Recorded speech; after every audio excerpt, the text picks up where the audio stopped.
exactly why I'm an atheist, right? It doesn't align with these sort of like superstitions, mysteries, sort of like philosophies that are, I think, just weirdly. Well, it's all the presuppositions, right? It's like, why are we presupposing that when there's a natural explanation for it? Or why are we presupposing that when we know that well, not why. All we can do is presuppose that because we know that it's an unfalsifiable claim. You are all That atheists. sort of thing. And when it comes down to it, if it's an unfalsifiable claim, it's really just up to preference and intuition. And like, why should I accept your preference and intuition over mine? And they never have an answer for that. I have morals because of empathy. I trust my morals more than I do someone that has their morals based on a book that they're looking in for rules because they can't figure it out on their own. All my morality is well reasoned. My understanding of how people bond with babies actually means that I bond with babies better because I know what to do. I don't miss those moments. Right? All my friends, like their babies, I'm like well bonded with them. I haven't been able to have children of my own, but I understand. And it's silly. So yeah. Anyway. Well, I would. A step parent and a foster parent, and I'm bonded with, like, I want to try to put it, scores of children, okay? And the reason that I'm an atheist is that I can't find a reason to believe in God. I mean, I'm not trying to make a point by not believing in God. I just can't get there. I would say the great response, Corey. Although you are better than me, I would not say all of my morality is well reasoned. Some of it is, and some of it's not. I mean, some of my core beliefs are well reasoned, some of them aren't. I just don't have time to think about everything, and I also don't know what stuff my thinking is sloppy on. I mean, I wish I did, but I mean, I'm pretty finite, and fallible, and have presuppositions and biases. So, like everybody, I think I'm a mixed bag. I think there's some things that I'm probably critically reflective on. Some things I'm not. Some things I'm in the middle, and I think that's probably true for most theists, most atheists. Although I think in our culture, I am also a I gay think if you're an atheist, sometimes a trans atheist, sometimes a black lesbian trans atheist. My friends in England that are religious, atheist is not a minority, so they pronoun often have to demand. think more about religion because because most people are irreligious. I think here, because there's more religion, the atheist probably has to be the more critical thinker, because you just don't share the prevailing assumptions of the culture. Anytime you're sort of in the minority in relation to the reigning plausibility structure, I think you've probably got to be more consistent and more reflective. And Reverend Scott, that is exactly what you told me a little over a year ago, that when you're an atheist and you're in the minority, you have to be more consistent. And I will never, ever forget that you told me that. Standing ovation for Reverend Scott, keeping the ship true and straight. Wait, I want to finish. Well, no, of course you can. It's just we're switching leadership. We're ending in a half hour. Go ahead, Dr. Francine. We have new people. Dr. Francine, the stage is yours. We love you.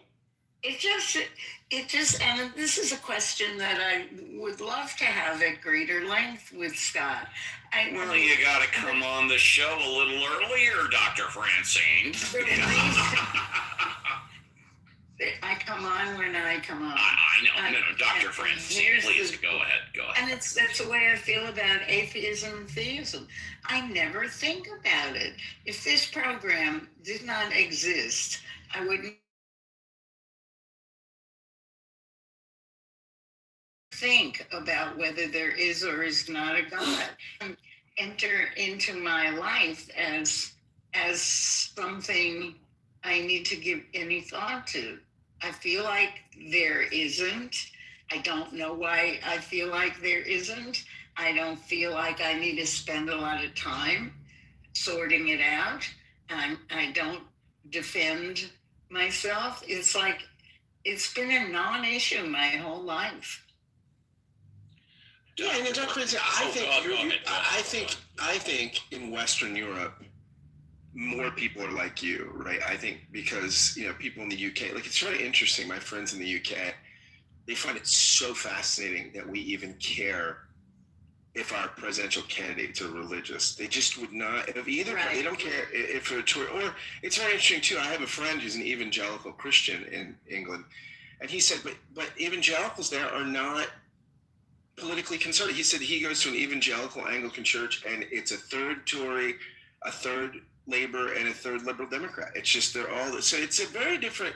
But I think as America gets more secular, more and more people will probably think like you, where they just say it just makes obvious sense that there's, for me to be irreligious and not believe in God. I think that's right now that's not yet the case, but I think it. Although who knows? Because as Steve said in the top of the hour, that Pew study is showing that twice as many people think religion's significance is on the rise. So that's a very fascinating. I'll just be curious analysis. what happens when Trump goes out of office.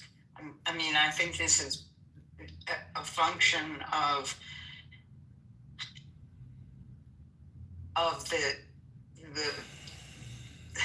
the priorities that Trump has given to evangelical Christians, and that before his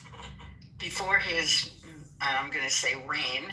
Before his reign, nobody really thought about it that much, and now there's nobody really thinking about it that much.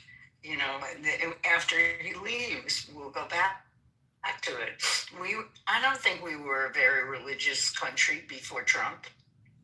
All Well, right. I will say Go this: ahead. that the highest religious participation in the history of the United States was the early 1960s. It was on the rise from the founding of the country to the 1960s, and then started to decline. So, I mean, yeah, we were not. Oh, that's so interesting, Scott. Thank you for that. Yeah, it's post-communism, post-50s. That was the high point, and then it's so. I mean, we are before Trump. We were more religious probably than we had been in the 19th century or something, but less religious than we had been in the early 60s. Certainly. All right. Thank you very much. And we have 25 minutes left till the end of the show.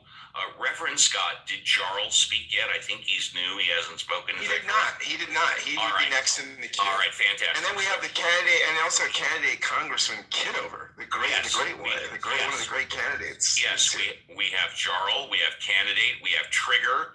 If you're in the audience and want to come up, do it now, because we're probably going to turn off the coming on the stage in about 5 to 10 minutes. Let's first go to Jarl. Jarl, good morning. Welcome to the show. What would you like to talk about? Thanks for bringing me up. Trigger, we will get to you. Go on mute, Trigger.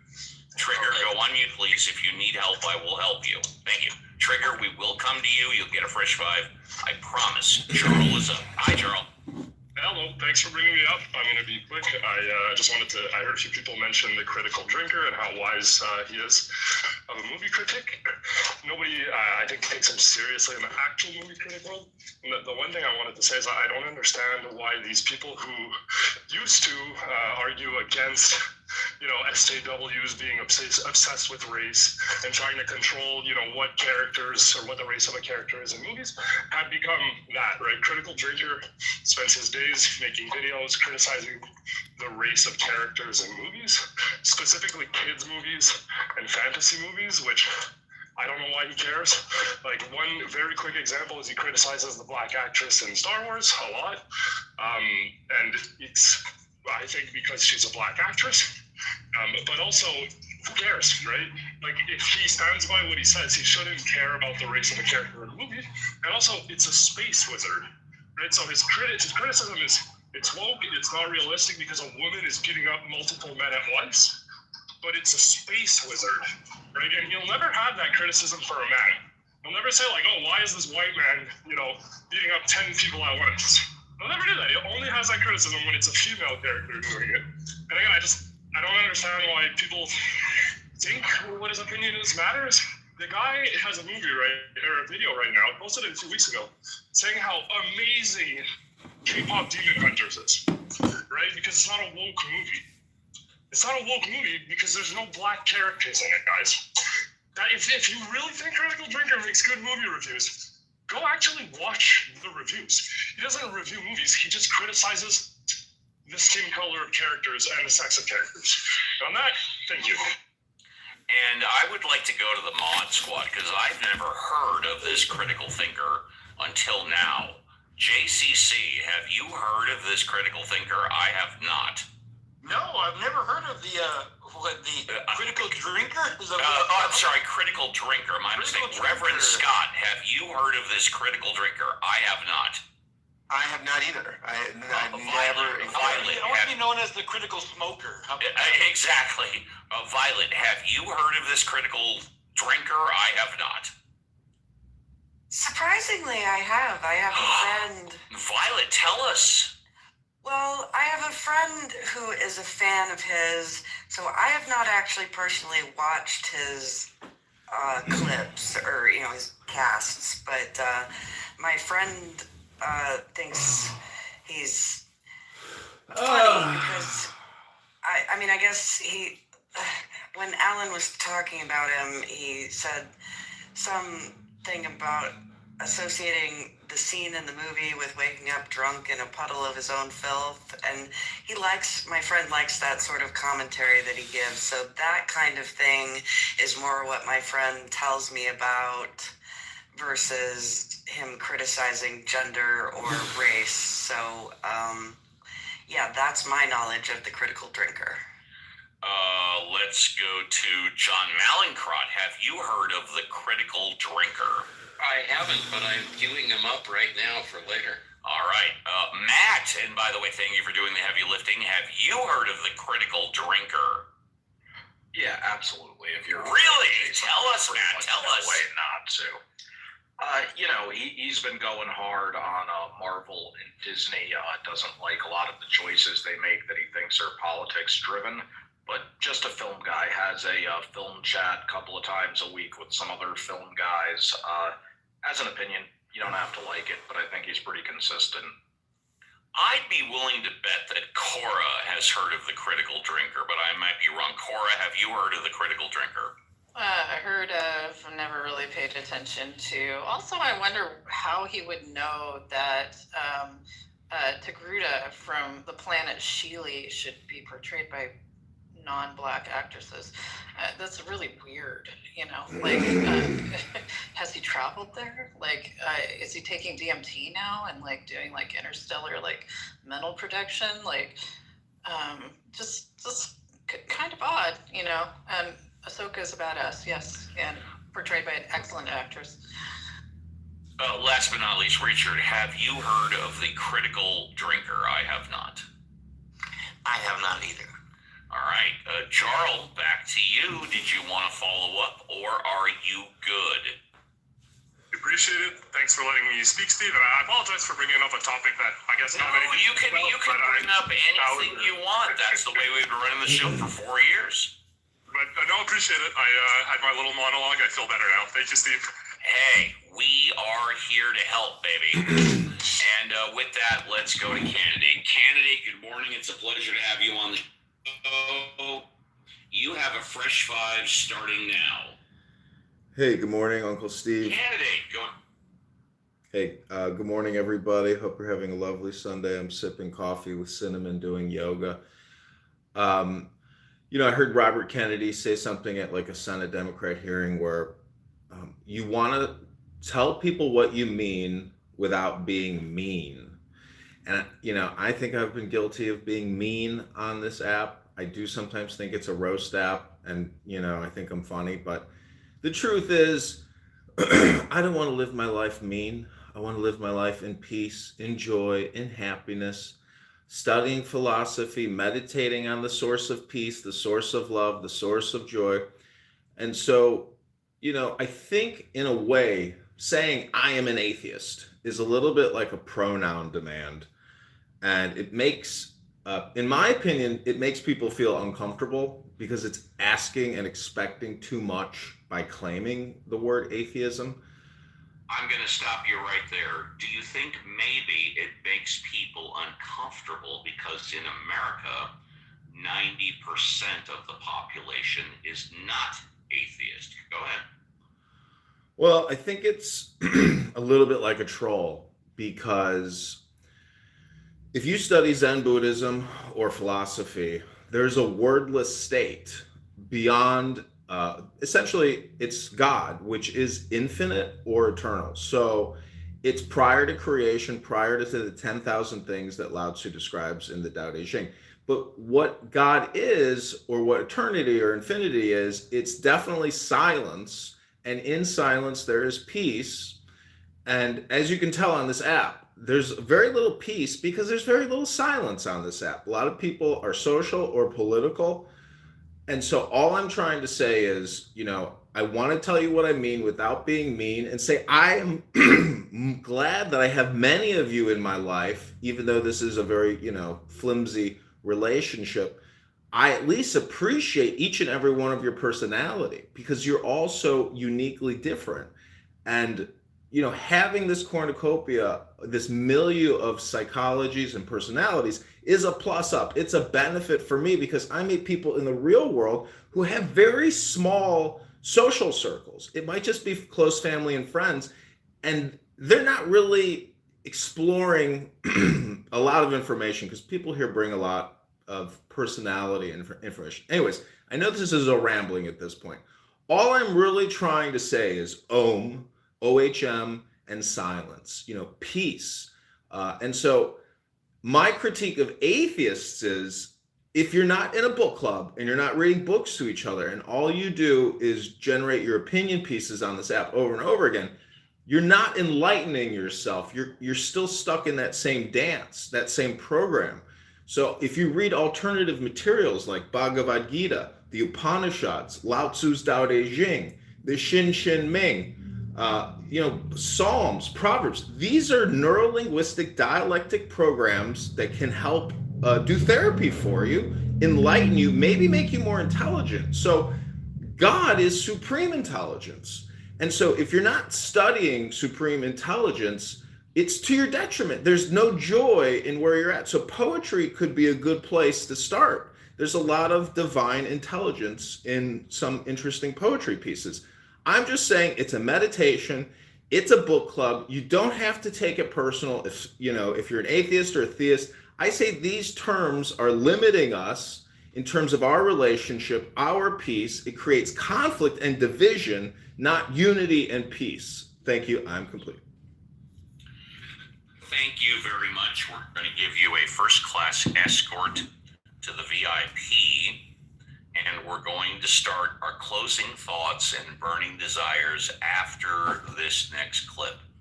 When we talk about atheism, when we talk about religion, when we talk about spirituality, quite often it can get extremely complicated. I know for me, when things get very complicated, I do my best to start at the beginning and simplify the issues. In fact, sometimes I've been accused of simplifying it too much, like whether or not to put on a sock and a sock, or a sock and a shoe. You know that we don't catch that fish in boat. There ain't gonna be no Dixie fish. You will have to stay on the dock with the old people. Hold it. What are you doing here? What? What about the other foot? There ain't no sock on it. I'll get to it. Don't you know that the whole world puts on a sock and a sock and a shoe and a shoe?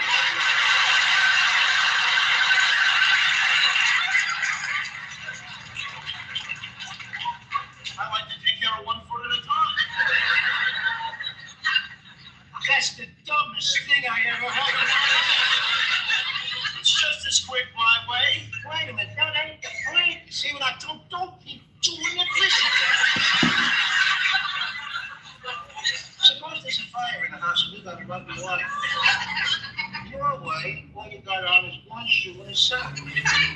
My way, you got on a sock and a sock. See what I mean?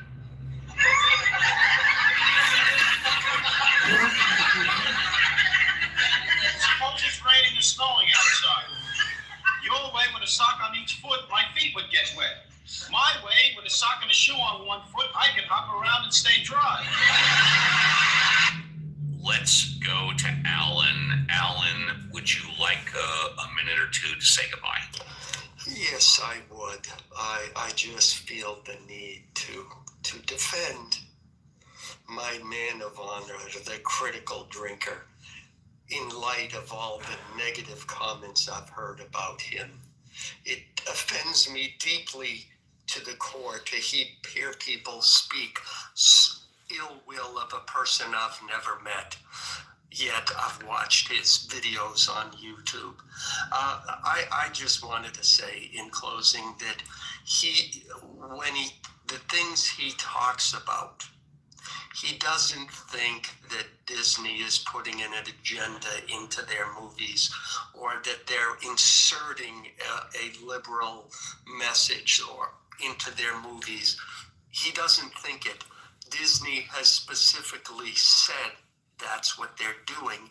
And his commentary is based around two things. Number one, how that affects the story and the storytelling, and whether that becomes an effective tool when you're trying to tell a story. And number two, the other commentary is based on the fact that within the last, 5, 6, 7, 8 years, that's all Disney has been doing, is remakes of their classic movies, and they either gender swap it or race swap it. And the fact that Disney lost their movies in the last, year and a half, 2 years, have lost $1 billion. They've lost over $200 billion in market share. The fact that there was a proxy battle for control of the company on the board, and the fact that long term their woke battle with Florida will cost them $1 trillion. Well, then maybe there's something to be said that what Disney is doing and the movies that they're creating just might not be in the best interest of their country. And that's not coming from his imagination. It's coming from a number of people who he references, who actually speak about what actually is going on in the company, not just his imagination. And I will land with that. Thank you very much, First Class Escort to the VIP. Jarl, would you like to say goodbye? Yes, thanks for bringing me up. Take care, guys. Absolutely. Thank you. Bye-bye. Thank you, First Class Escort to the VIP. Andrew, would you like to say goodbye? Yes, thank you, Uncle Steve. The critical drinker, my drinking has been criticized in the past, but I don't know about the critical drinker. Anyway, you guys all have a great day. Thank you, Andrew. And like I said, I've never heard of the critical drinker until now, so I don't know. Paul, would you like to say goodbye? Yes, I would like to talk about Trump's ball. Oh, have you spoken already or no? Yes. Okay. Yeah, go ahead. I'd like to talk about Trump's ballroom, and I don't think it's necessary, but they're paying for it, the companies, and yeah, quarter of $1 billion, I think, right? More than that. Okay. During a government shutdown, when a million employees didn't get a paycheck. Yeah, go ahead. Yes, and SNAP too. Yes. And also, he's going to use it for political reasons, and he might use it for New Year's, and then he'll have Bad Bunny there. He's going to have Bad Bunny at the White House? Yeah, because he doesn't want Bad Bunny to be at the Super Bowl. Yeah, I didn't know one had anything to do with the other. It's a joke. Oh, got it. Sorry about it. I didn't get it. Sorry. Are you good or anything else? And I will end with that. Thank you, First Class Escort to the VIP. And now, Finlov, your first time on the show, Finlov, and you stuck around for the whole show. What did you think, and would you like to say goodbye? Yeah, I would love to say goodbye. I love the show. It was great. A great Thank 3 you. hours to start my morning. And you've been doing it for 4 years? We've been doing this for 4.5 years, every Sunday. Yes, sir. That's amazing. I'll definitely come back next Sunday and the next one after that. Thank you. Are you good or anything else? No, I'm great. Also, maybe next time, though, we'll talk about immigration. We can talk about anything you want, baby. Okay, I want to talk about immigration because it's bad. It's been bad. Go ahead. Go ahead. Oh, yeah. Ever since Trump started sending out ICE to California and all the other states, it's been bad. Even in LA. I'm in LA. And it's so bad with all the National Guard here and the military, where they used to be here, the military and the National Guard. It was bad. Thank you very much. First class escort to the VIP. And, you know what, before I see Cora next, but let's go to Matt first because Matt just briefly spoke. Matt, I kind of want to give you a fresh 2 or 3 because you got here late, but you can take it or you can say goodbye, Matt. Thank you. I appreciate that. Sorry for missing the last couple of shows. I was on don't worry about it. for work and bachelor party. I was going to say, you've got a pending marriage. Do you feel comfortable saying where your bachelor party was? Yeah, so we went to Colorado. We went to Rocky Mountain National Park. We did some hiking in Boulder, and we went to the Giants game against the Broncos in Denver as Giants fans. That was great till about the last 7 seconds, but who's counting? And yeah, just broadly a good time on that. Did want to say with regard to the critical drinker, something that I noticed in the debate. The guys that don't like him tend to flatten his argument. And one of the things they teach you in debate, if you study formal debate in school, high school or college, is you want to reckon with the best version of your opponent's argument, because if you beat the best version, then they have nothing to fall back. That on Clubhouse is colloquial known as the steel man argument. Please continue. I was just going to say, in the podcast world, people call that steel manning. I think we all lose something when we flatten the people we disagree with, and I think one of the highest goods we can do as people is see the humanity in the people we disagree with and reckon with the best form of their argument, even if they don't deserve it, because it's not really about who they are as people, it's about who we are as people. And I just try to be the best me I can be every day. And I think everybody else, if you're not sure, give it a try. I hope you like it. Matt, thank you very much. And of course, you, the mods, the green beans, do not get a first-class escort to the VIP. They have to stay on stage and do the heavy lifting, just like Cora. Would you like to say goodbye, Cora? Bye, everyone. Thank you, Cora. Richard, would you like to say goodbye? Yeah, with one quick comment. The gentleman mentioned as he just left, one of the guys that was here, the new ballroom that was built. Yeah. I read this fairly detailed critique of that ballroom, and one of the critiques is very interesting. It says they built a huge balustrade and a stairway to the front of it, such that, however, the windows that go to that balustrade have no doors anywhere, meaning that you cannot leave the ballroom to go through the windows or the doors out on it is a completely non-functional stairway. And I was thinking to this guy, that will be corrected. If not by Trump, it'll be corrected by some other president.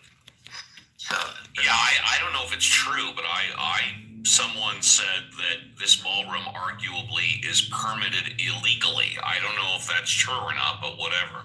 And he was also criticizing that it had Corinthian columns in it rather than the more Stoic, Doric, and Ionic columns. Who cares?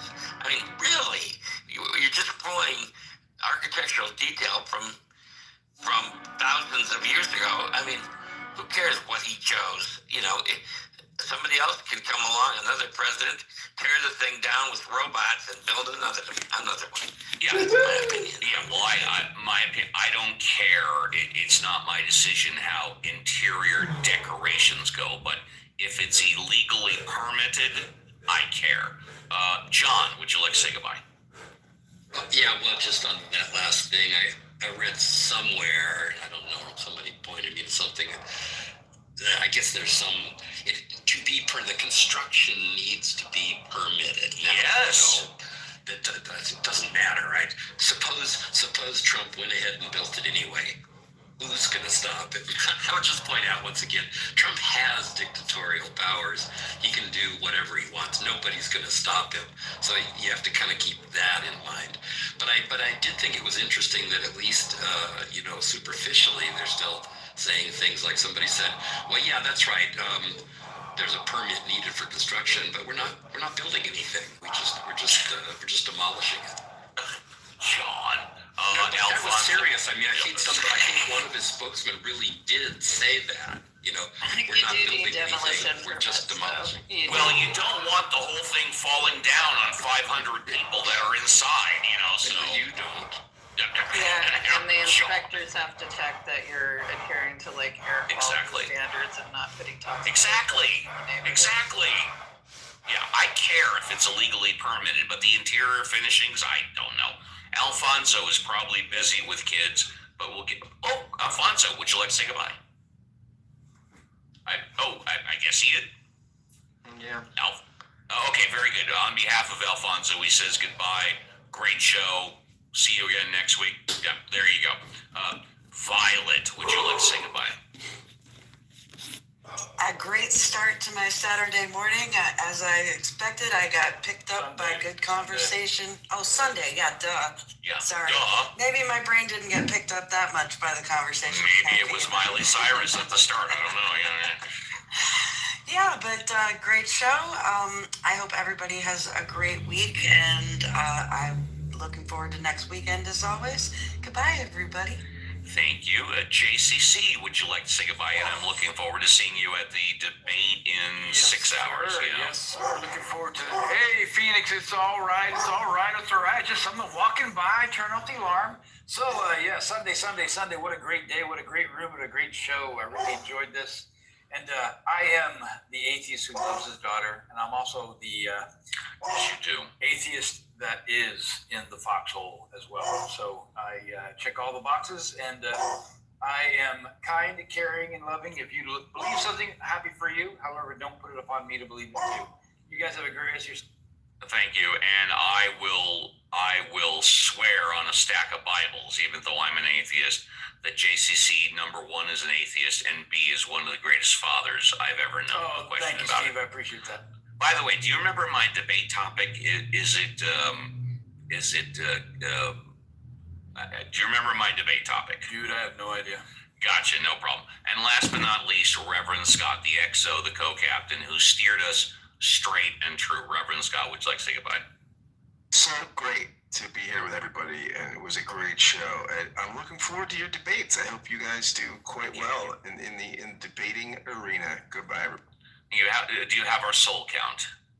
Our soul count. We have ferried 637 souls through. Amazing. We had a little over 650 yesterday. That is amazing. Great. And with that, we are done. On behalf of the Mod Squad, who are both atheist, agnostics, and theists, we all wish you from the bottom of our hearts a great remainder of your weekend. We will be back next Saturday with Ask Uncle Steve with Reverend Scott and the Mod Squad.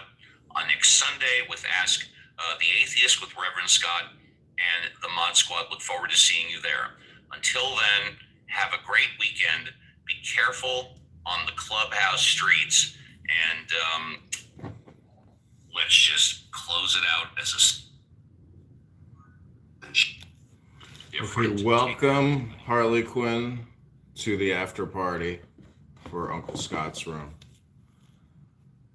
If you want to come up, help get this party started. Hello, Harley Quinn. Hey, Jean. Did you happen to see what I wrote in the chat in the other room?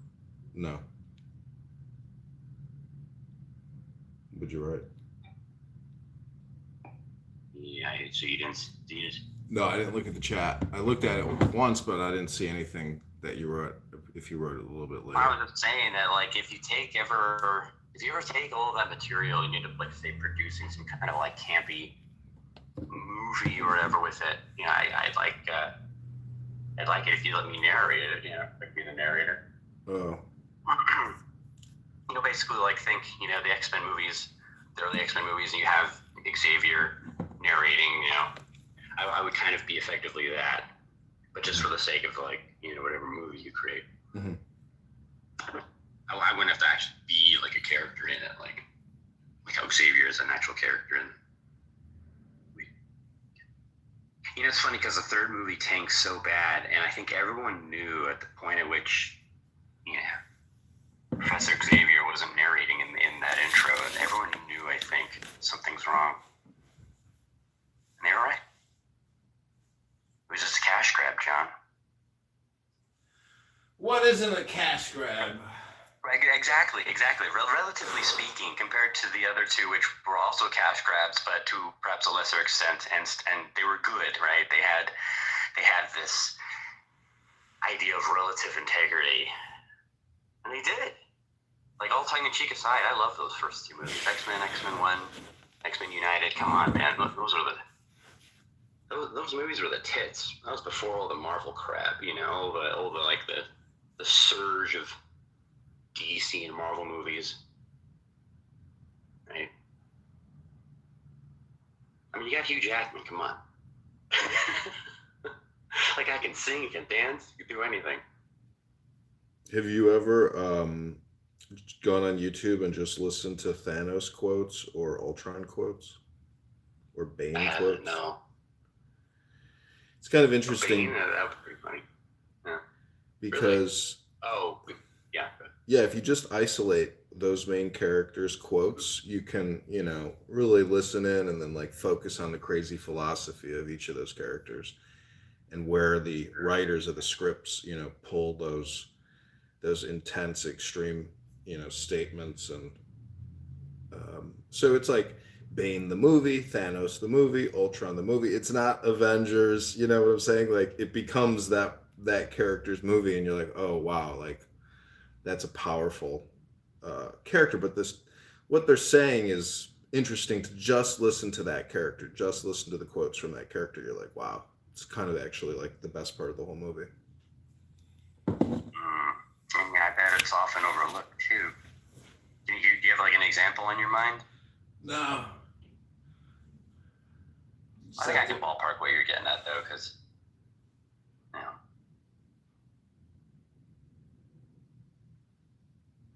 they would have to have some sort of like all-encompassing yet kind of detached, you know, philosophical view. I could play Be that kind of a character, I imagine. Well, do you want to just hear like Bane quotes? So easy. I'm here doing yoga, preparing to detonate a thermonuclear warhead in Gotham. That's good. One of you is the Trigger Man. That was good. Yeah, the Trigger Man. Just wondering why someone would shoot him out here to see your blood come up to fight. Bring him out to the place. Only person to ever see blood go one matter who we are. What matters is our plan. No one cared who I was till I put on the mask. It would be extremely painful for you. Of course. Dr. Pavel refused our offer in favor of yours. We had to find out what he told you. Crashing this flight with no survivors. No. They expect one of us in the wreckage, brother. Yes. The fire rises. Calm down, Doctor. Now is not the time for fear. That comes later.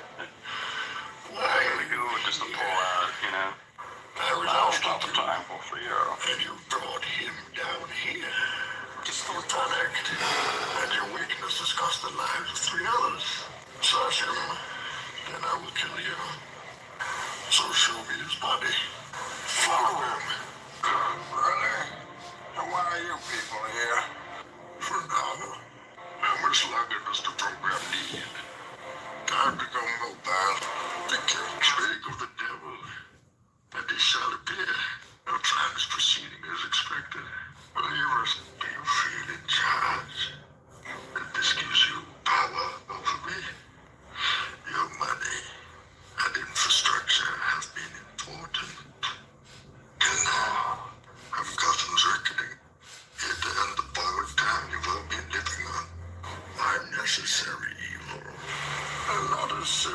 as yours.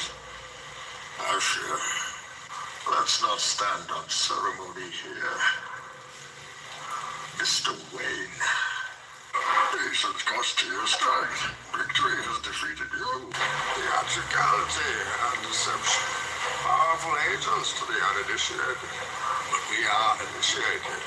Aren't we, Bruce?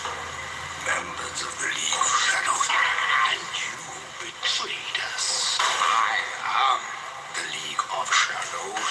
I am here to fulfill Ra's al Ghul's destiny. You fight like a younger man. There's nothing held back. Admirable, but mistaken. Oh, you think darkness is your ally. You merely adopted the dark. I was born in it, molded by it. I didn't see the light until I was already a man. By then it was nothing to me but blinding. The shadows betray you because they belong to me. I will show you where I have made my home while preparing to bring justice. Then I will break you. Your precious armory, gratefully accepted. We will need it. Ah, yes. I was wondering what would break first. Your spirit or your body? You don't fear death. You welcome it. Your punishment must be more severe. Yes. But not of your body, of your soul. Home. Where there's the truth about despair, as will you. There's a reason why this prison is the worst hell on earth. Hope. Every man who has rotted here over the centuries has looked up to the light and imagined climbing to freedom. So easy. So simple. And like shipwrecked men turning to seawater from uncontrollable thirst. Many have died trying. And learned here that there can be no true despair without hope. So, as I terrorize Gotham, I will feed its people hope to poison their souls. I will let them believe that they can't survive so that you can watch them clambering over each other to stay in the sun. You can watch me torture an entire city. And then when you truly understood the depth of your failure, we will fulfill Ra's al Ghul's destiny. We will destroy Gotham. And then, when it is done, and Gotham is ashes, then you have my permission to die. Turn it on. I only need one other board member. There are 8 others waiting. Go on, Nell. Do your work. Take them up to the surface. So I just want to point out that Honey Badger said that this is a dumb room, be better. And I'm sitting here lifting weights, doing yoga, listening to Bane. I am doing better. I'm exercising.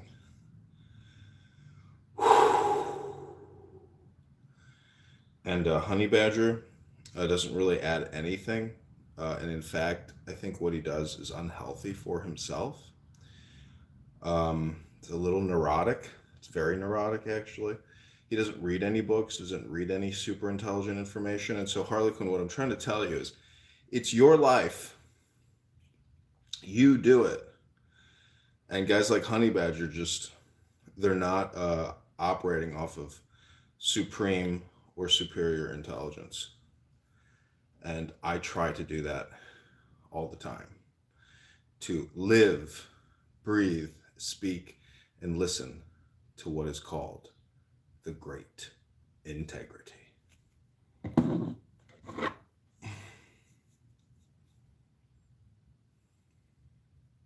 Yeah, I agree. I would agree. Like, what is he saying? But then I said a similar thing, right?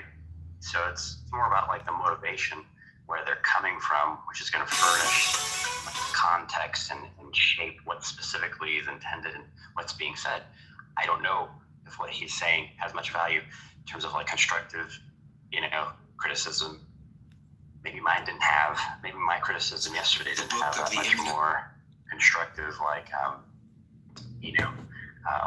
momentum, but I still thought it was worth pointing out.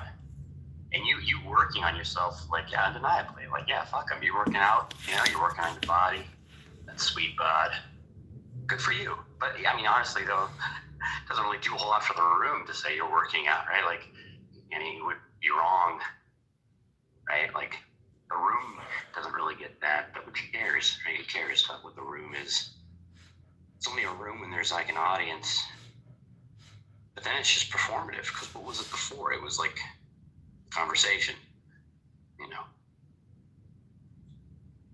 Conversation. Well, you throw some people into the mix that are in the audience, and now you have a room, and now there's like expectations and obligations, and who gives a shit? Your awareness may not be as wide or as expanded as you may think it is in terms of your conscious awareness. Like, click the YouTube link above.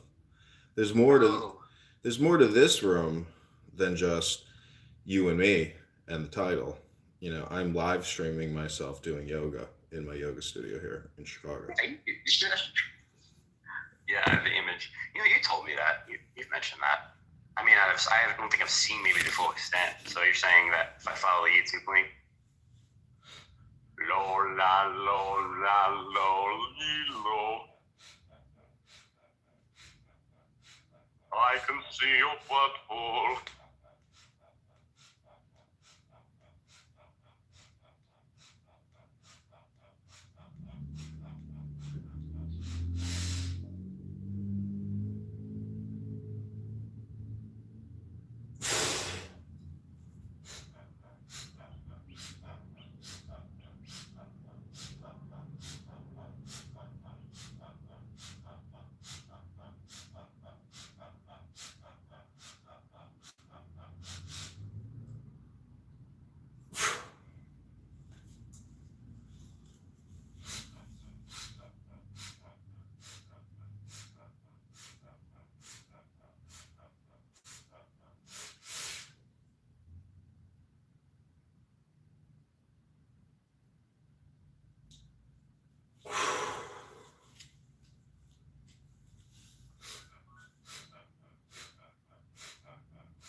Who else do we have here? Zenimini? Oh, the paper pusher. What are you pushing over there, Chris?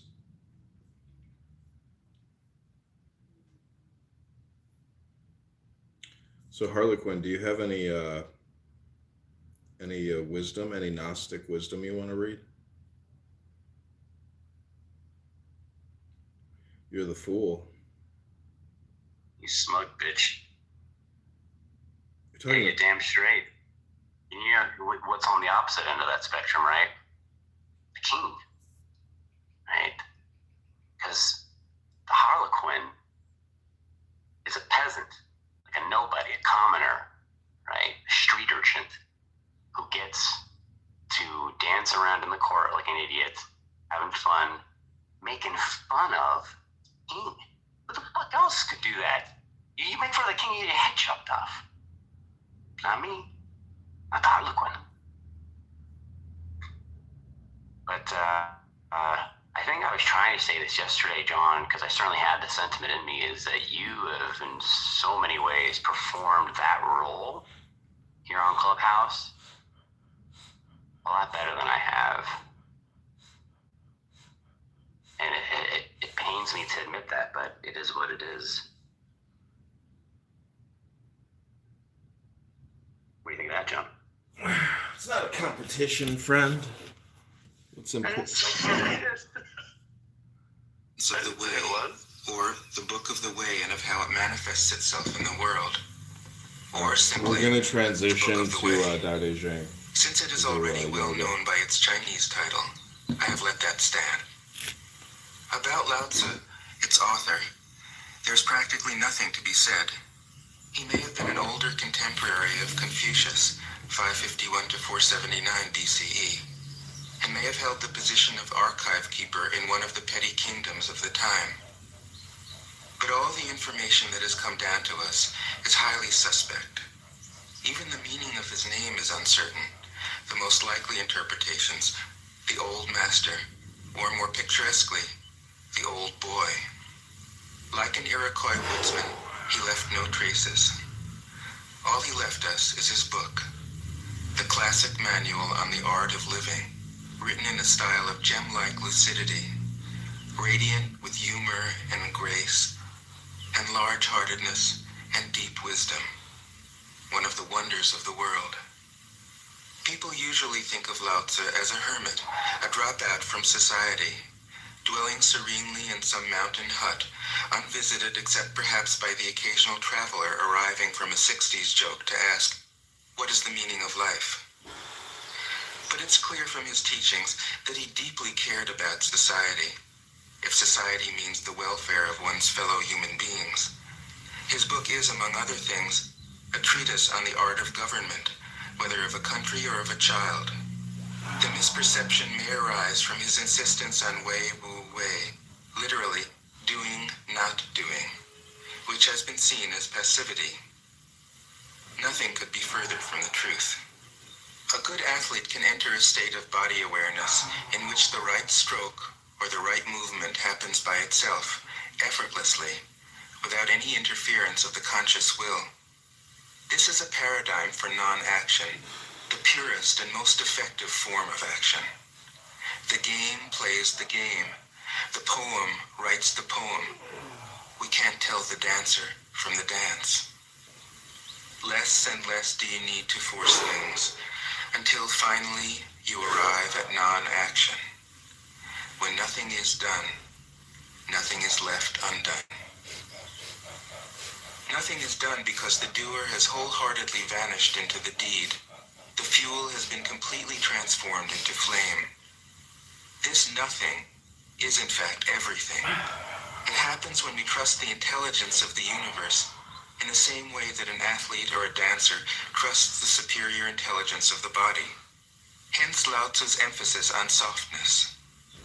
Softness means the opposite of rigidity and is synonymous with suppleness, adaptability, endurance. Anyone who has seen a Tai Chi or Aikido master doing not doing will know how powerful this softness is. Lao Tzu's central figure is a man or woman whose life is in perfect harmony with the way things are. This is not an idea, it is a reality. I have seen it. The master has mastered nature, not in the sense of conquering it, but of becoming it. In surrendering to the Tao, in giving up all concepts, judgments, and desires, her mind has grown naturally compassionate. She finds, deep in her own experience, the central truths of the art of living, which are paradoxical only on the surface, that the more truly solitary we are, the more compassionate we can be. The more we let go of what we love, the more present our love becomes. The clearer our insight into what is beyond good and evil, the more we can embody the good. Until finally she is able to say, in all humility, I am the Tao, the truth, the life. The teaching of the Tao Te Ching is moral in the deepest sense, unencumbered by any concept of sin. The master doesn't see evil as a force to resist, but simply as an opaqueness, a state of self-absorption, which is in disharmony with the universal process, so that, as with a dirty window, the light can't shine through. This freedom from moral categories allows him his great compassion for the wicked and the selfish. Thus, the master is available to all people and doesn't reject anyone. He is ready to use all situations and doesn't waste anything. This is called embodying the light. What is a good man but a bad man's teacher? What is a bad man but a good man's job? If you don't understand this, you will get lost, however intelligent you are. It is the great secret. The listener will notice that in the many passages where Lao Tzu describes the master, I've used the pronoun she at least as often as he. The Chinese language doesn't make this kind of distinction. In English, we have to choose. But since we are all potentially the master, since the master is essentially us, I felt it would be untrue to present a male archetype, as other versions have ironically done. Ironically, because of all the great world religions, the teaching of Lao Tzu is by far the most female. Of course, you should feel free throughout the recording to substitute he for she, or vice versa. As to method, I worked from Paul Karas's literal version, which provides English equivalents, often very alongside each of the Chinese ideograms. I also consulted dozens of translations into English, German, and French. The most essential preparation for my work was a 14 years long course of Zen training, which brought me face to face with Lao Tzu and his true disciples and heirs, the early Chinese Zen masters. With great poetry, the freest translation is sometimes the most faithful. We must try its effect as an English poem, Dr. Johnson said. That is the way to judge of the merit of a translation. I have often been fairly literal, or as literal as one can be with such a subtle, kaleidoscopic book as the Tao Te Ching. But I have also paraphrased, expanded, contracted, interpreted, worked with the text, played with it, until it became embodied in a language that felt genuine to me. If I haven't always translated Lao Tzu's words, my intention has always been to translate his mind. Describing the indescribable, teaching the unteachable, pointing the way to the way. What does Lao Tzu think he is doing here? It can't be done. No way. Hence, Po Chu-yi, poet and stand-up comedian, wrote, "He who talks doesn't know, he who knows doesn't talk." That is what Lao Tzu told us in a book of 5,000 words. If he was the one who knew, how could he have been such a blabbermouth? That's the problem with spiritual teachers. They have to be blabbermouths. But their words are, in the traditional Buddhist metaphor, fingers pointing at the moon. If you watch the finger, you can't see the moon. How meticulous the great masters had to be.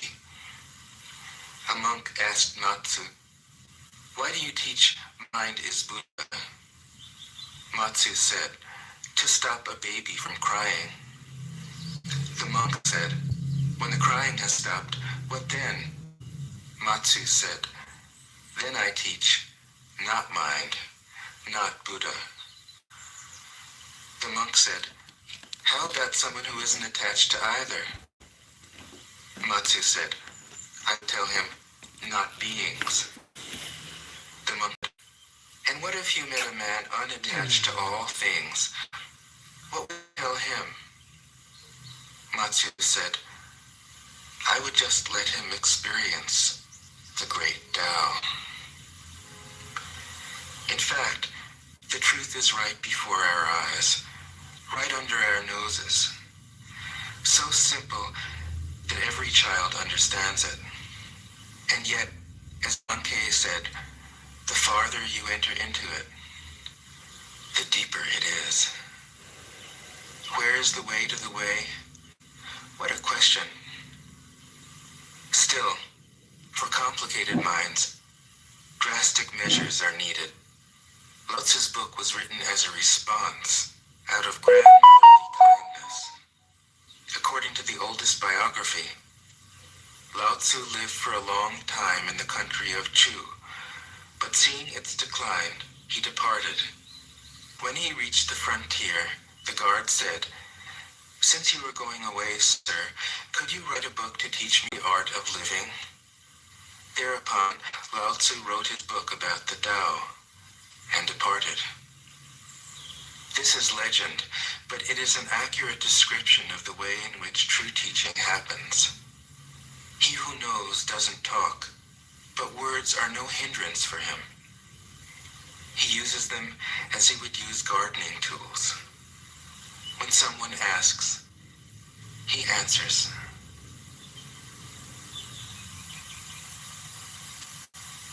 Tao Te Ching.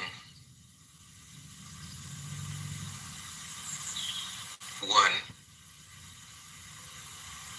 The Tao that can be told is not the eternal Tao. Name that can be named is not the eternal name. The unnameable is the eternally real. Naming is the origin of all particular things. Free from desire, you realize the mystery. Caught in desire, you see only the manifestations. Yet mystery and manifestations arise from the same source. This source is called darkness. Darkness within darkness. Gateway to all understanding. 2. When people see some things as beautiful, other things become ugly. When people see some things as good, other things become bad. Being and non-being create each other. Difficult and easy support each other. Long and short define each other.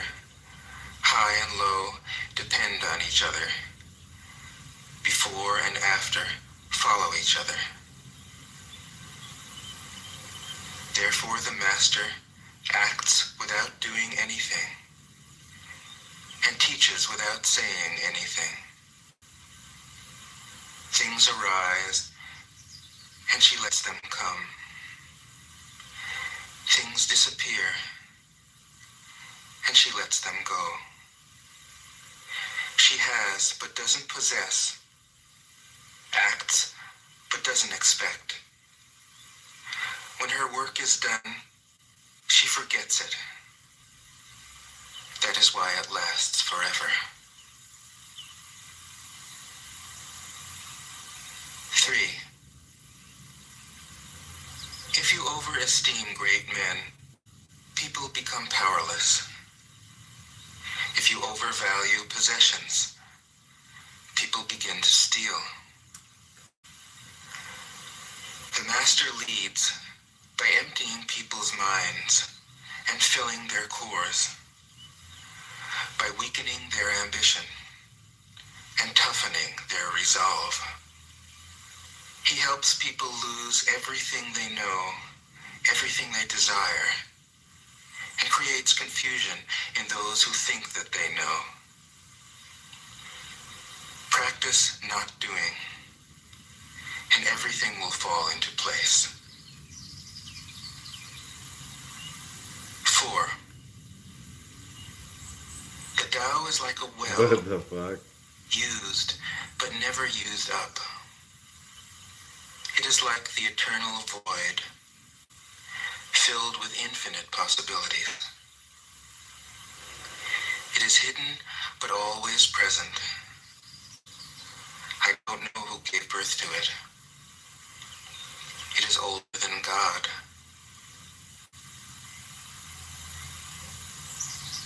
5.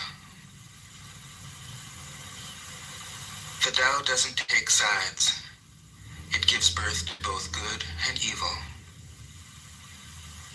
The Master doesn't take sides.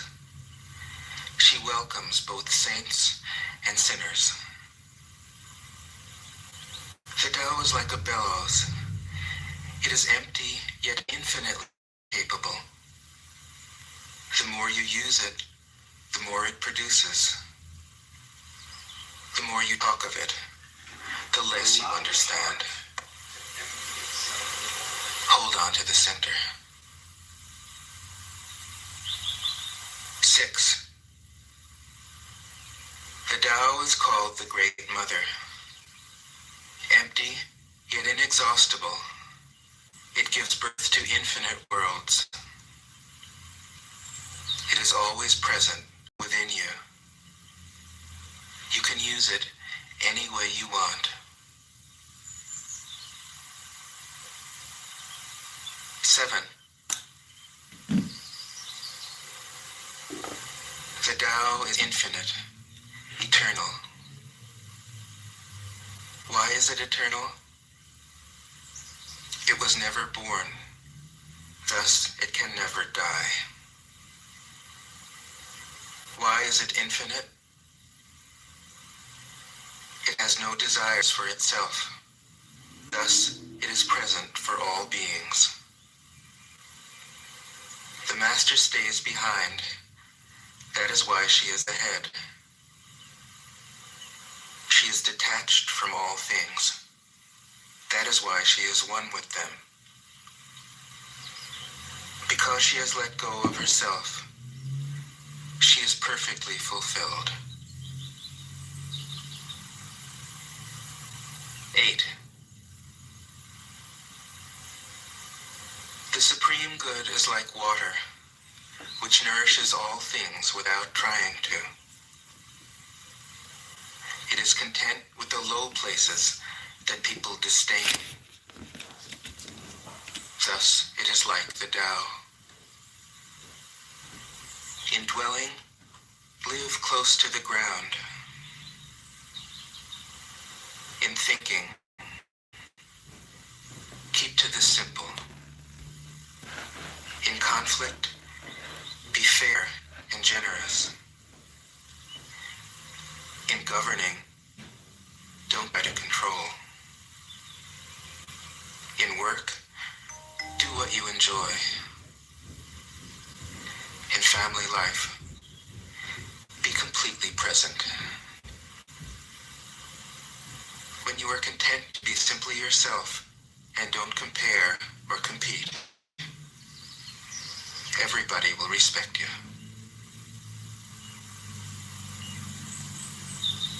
9. Fill your bowl to the brim, and it will spill. Keep sharpening your knife, and it will blunt.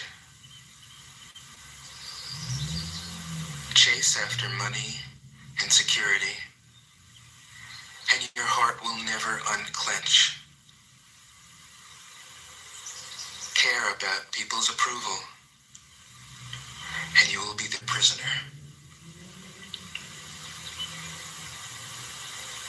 Do your work, then step back. The only path to serenity. 10. Can you coax your mind from its wandering and keep to the original oneness? Can you let your body become supple as a newborn child's? Can you cleanse your inner vision until you see nothing but the light? Can you love people and lead them without imposing your will? Can you deal with the most vital matters by letting events take their course? Can you step back from your own mind and thus understand all things? Giving birth and nourishing. Having without possessing. Acting with no expectations. Leading and not trying to control. This is the supreme virtue.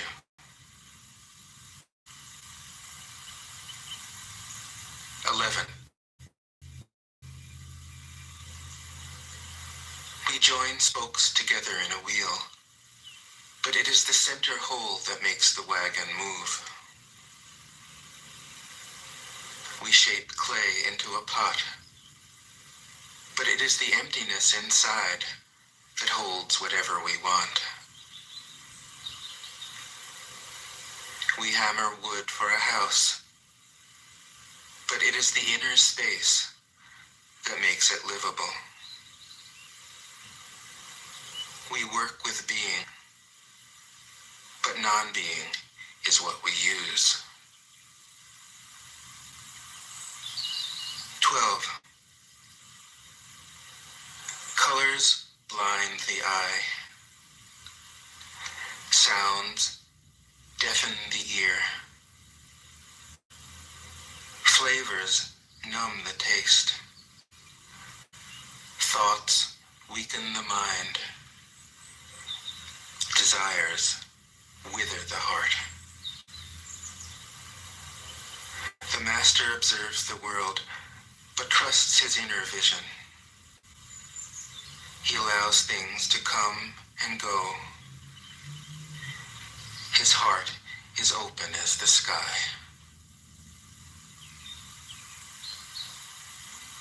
13. Success is as dangerous as failure. Hope is as hollow as fear. What does it mean that success is as dangerous as failure? Whether you go up the ladder or down it, your position is shaky. When you stand with your 2 feet on the ground, you will always keep your balance. What does it mean that hope is as hollow as fear? Hope and fear are both phantoms that arise from thinking of the self. When we don't see the self as self, what do we have to fear? See the world as yourself. Have faith in the way things are. Love the world as yourself. Then you can care for all things.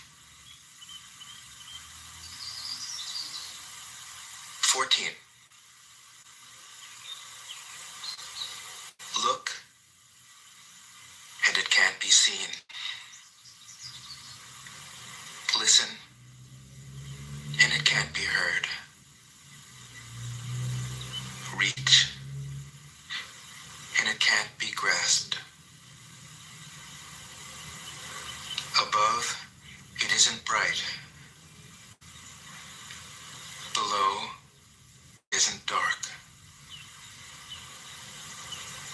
Seamless, unnameable, it returns to the realm of nothing. Form that includes all forms. Image without an image. Subtle, beyond all conception. Approach it, and there is no beginning. Follow it, and there is no end. You can't know it, but you can be it, at ease in your own life. Just realize where you come from.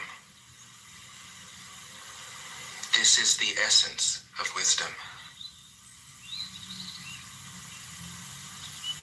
15. The ancient masters were profound and subtle. Their wisdom was unfathomable. There is no way to describe it. All we can describe is their appearance. They were careful as someone crossing an iced-over stream, alert as a warrior in enemy territory, courteous as a guest, fluid as melting ice, shapeable as a block of wood, receptive as a valley, clear as a glass of water. Do you have the patience to wait till your mud settles and the water is clear?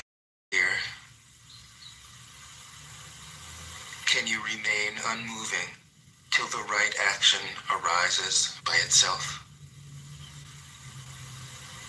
The master doesn't seek fulfillment.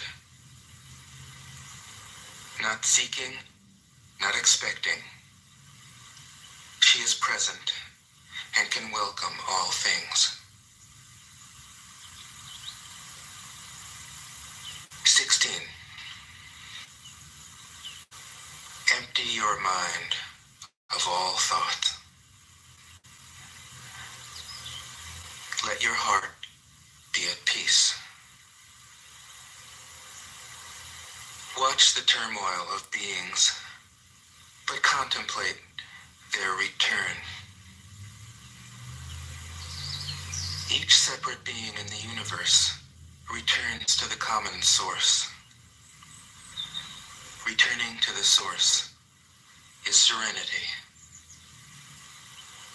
If you don't realize the source, you stumble in confusion and sorrow. When you realize where you come from, you naturally become tolerant, disinterested, amused, kind-hearted as a grandmother, dignified as a king. Immersed in the wonder of the Tao, you can deal with whatever life brings you. And when death comes, you are ready. 17.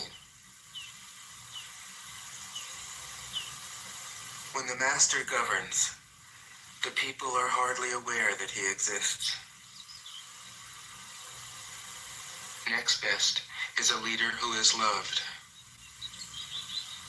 Next, one who is feared.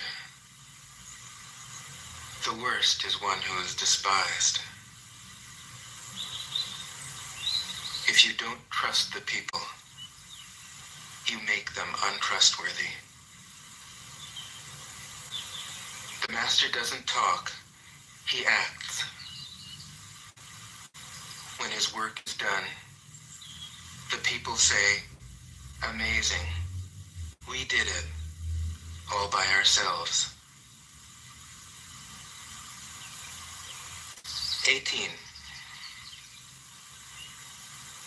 When the great Tao is forgotten, goodness and piety appear. When the body's intelligence declines, cleverness and knowledge step forth. When there is no peace in the family, filial piety begins. When the country falls into chaos, patriotism is born. 19. Throw away holiness and wisdom, and people will be 100 times happier. Throw away morality and justice, and people will do the right thing. Throw away industry and profit, and there won't be any thieves. If these three aren't enough, just stay at the center of the circle and let all things take their course. 20. Stop thinking and end your problems. What difference between yes and no? What difference between success and failure? Must you value what others value, avoid what others avoid? How ridiculous. Other people are excited, as though they were at a parade. I alone don't care. I alone am expressionless, like an infant before it can smile. Other people have what they need. I alone possess nothing. I alone drift about like someone without a home. I am like an idiot. My mind is so empty. Other people are bright. I alone am dark. Other people are sharp. I alone am dull. Other people have a purpose. I alone don't know. I drift like a wave on the ocean. I blow as aimless as the wind. I am different from ordinary people. I drink from the Great Mother's breasts. 21. The Master keeps her mind always at one with the Tao. That is what gives her her radiance. The Tao is ungraspable. How can her mind be at one with it? Because she doesn't cling to ideas. The Tao is dark and unfathomable. How can it make her radiant? Because she lets it. Since before time and space were, the Tao is. It is beyond is and is not.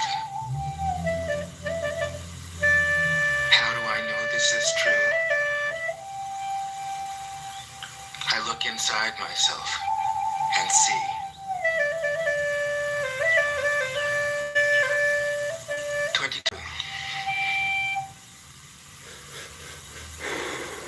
If you want to become whole, let yourself be partial. If you want to become straight, let yourself be crooked. If you want to become full, let yourself be empty.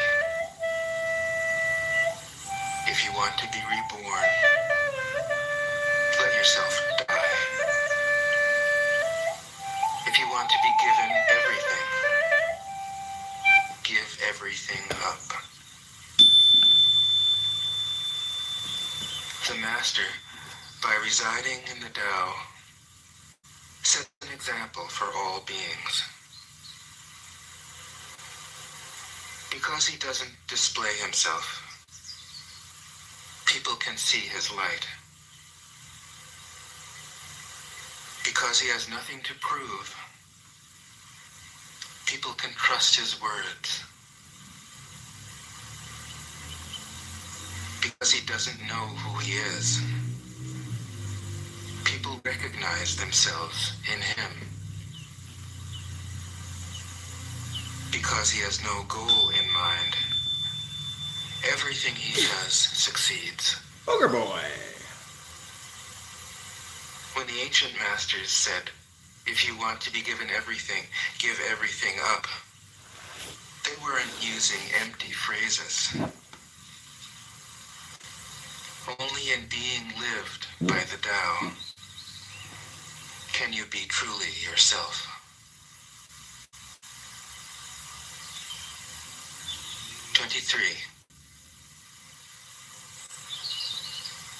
Express yourself completely, then keep quiet. Be like the forces of nature. When it blows, there is only wind. When it rains, there is only rain. When the clouds pass, the sun shines through.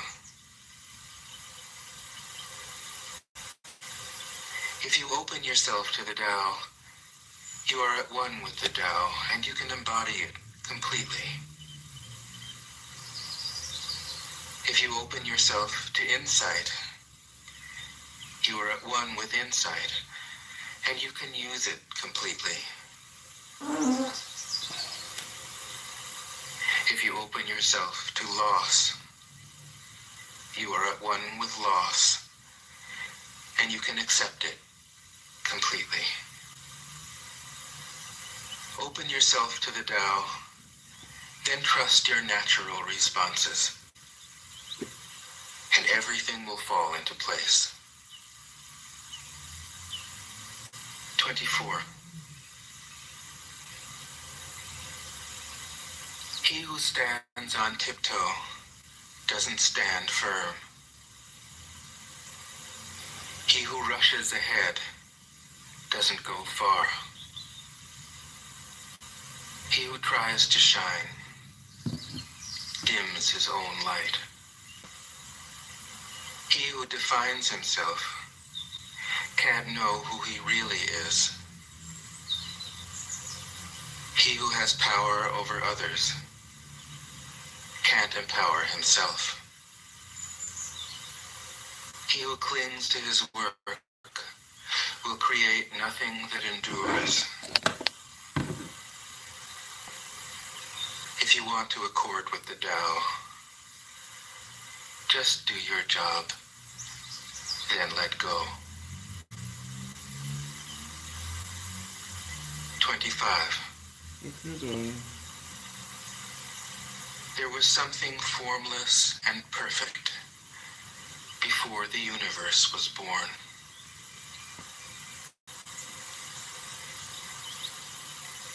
It is serene,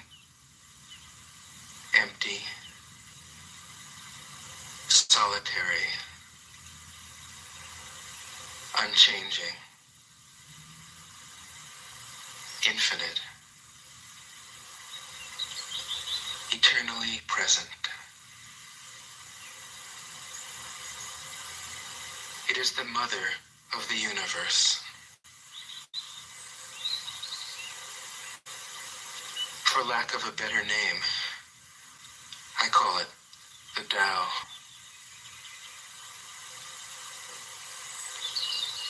It flows through all things, inside and outside, and returns to the origin of all things.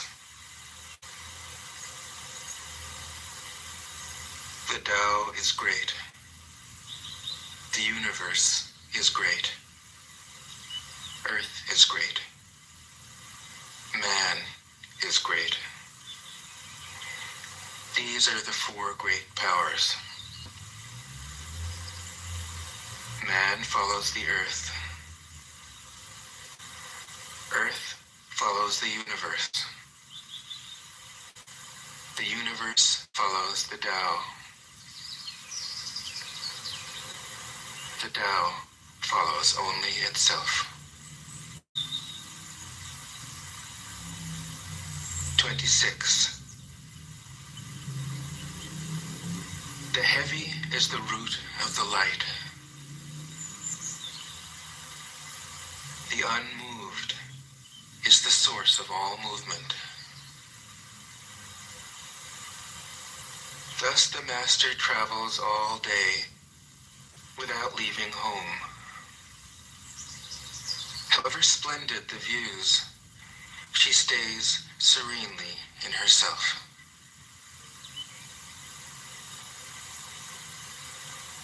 Why should the lord of the country flit about like a fool? If you let yourself be blown to and fro, you lose touch with your root. If you let restlessness move you, you lose touch with who you are.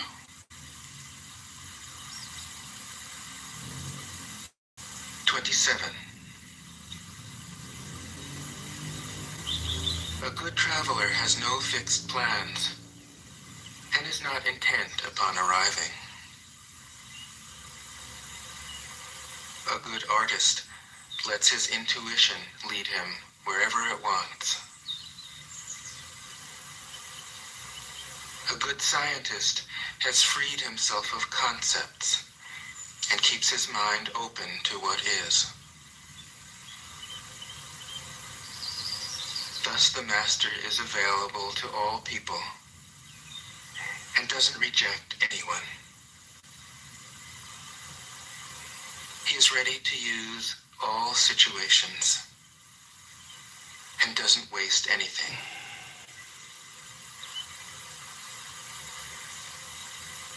This is called embodying the light. What is a good man but a bad man's teacher? What is a bad man but a good man's job? If you don't understand this, you will get lost, however intelligent you are. It is the great secret.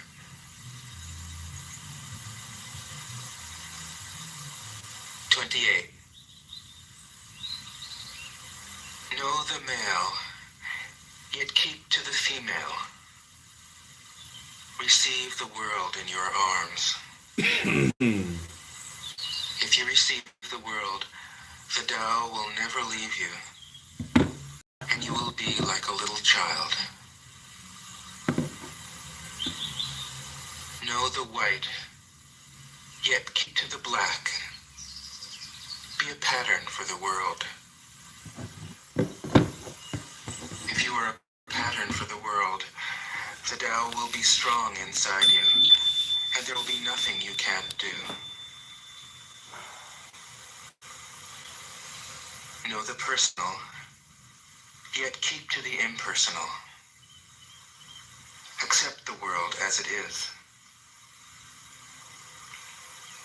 If you accept the world, the Tao will be luminous inside you, and you will return to your primal self. The world is formed from the void, like utensils from a block of wood. The master knows the utensils, yet keeps to the block. Thus she can use all things. 29. Do you want to improve the world? I don't think it can be done. The world is sacred. It can't be improved. If you tamper with it, you ruin it. If you treat it like an object, you'll lose it.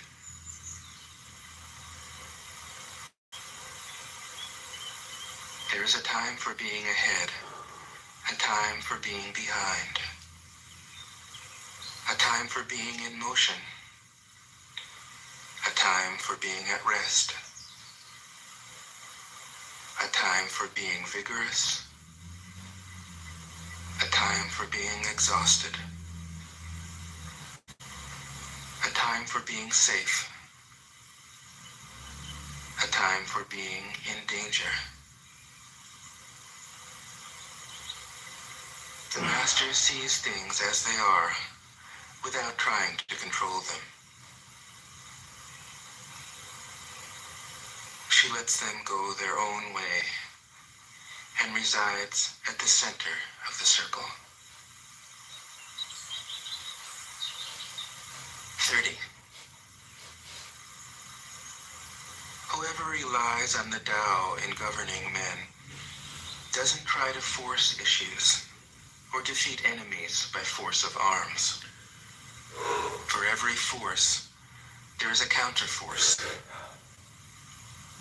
Violence, even well-intentioned, always rebounds upon oneself.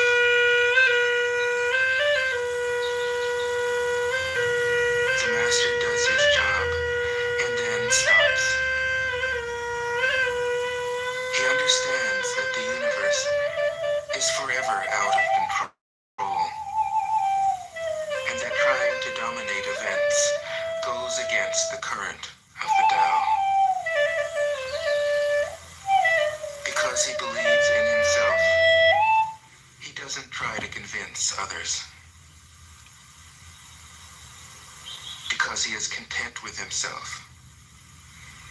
He doesn't need others' approval because he accepts himself. The whole world accepts him. 31. Weapons are the tools of violence. All decent men detest them. Weapons are the tools of fear. A decent man will avoid them, except in the direst necessity. And if compelled, will use them only with the utmost restraint. Peace is his highest value. If the peace has been shattered, how can he be content? His enemies are not demons, but human beings like himself. He doesn't wish them personal harm, nor does he rejoice in victory. How could he rejoice in victory and delight in the slaughter of men? He enters a battle greatly, with sorrow, and with great compassion, as if he were attending a funeral. 32.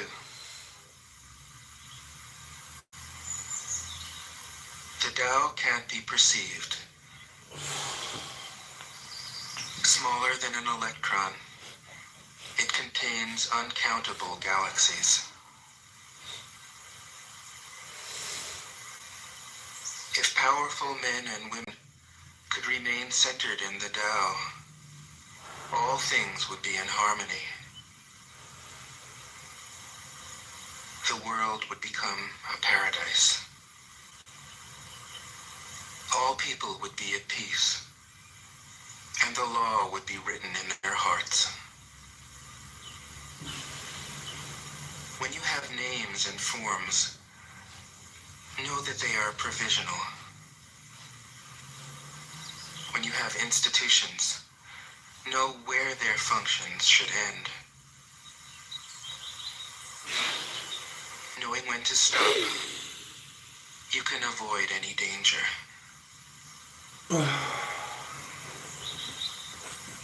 All things end in the Tao, as rivers flow into the sea. 33. Knowing others is intelligence. Knowing yourself is true wisdom.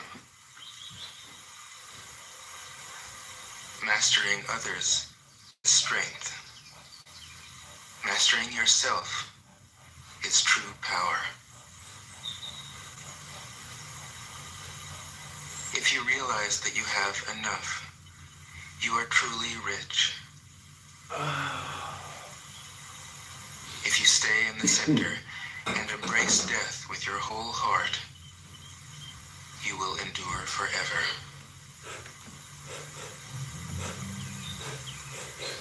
34. The great Tao flows everywhere. All things are born from it, yet it doesn't create them. It pours itself into its work, yet it makes no claim. It nourishes infinite worlds, yet it hold on to them. Since it is merged with all things and hidden in their hearts, it can be called humble. Since all things vanish into it, and it alone endures, it can be called great. It isn't aware of its greatness. Thus, it is truly great.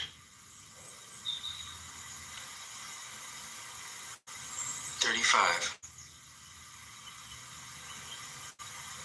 She who is centered in the Tao can go where she wishes without danger She perceives the universal harmony, even amid great pain, because she has found peace in her heart.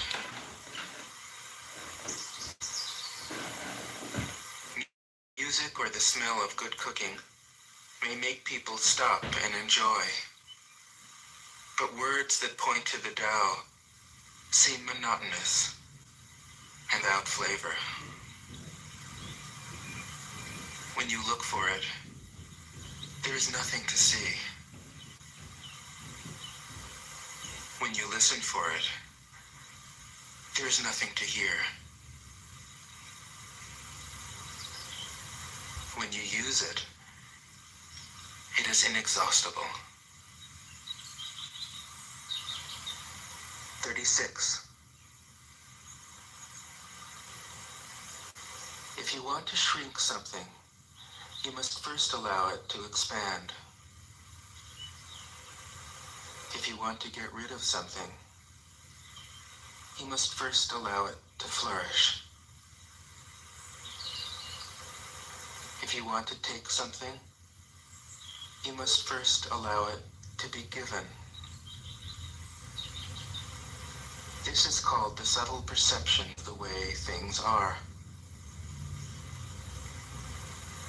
The soft overcomes the hard. The slow overcomes the fast. Let your workings remain a mystery. This is called the subtle perception of the way things are. The soft overcomes the hard. The slow overcomes the fast. Let your workings remain a mystery. Just show people the results.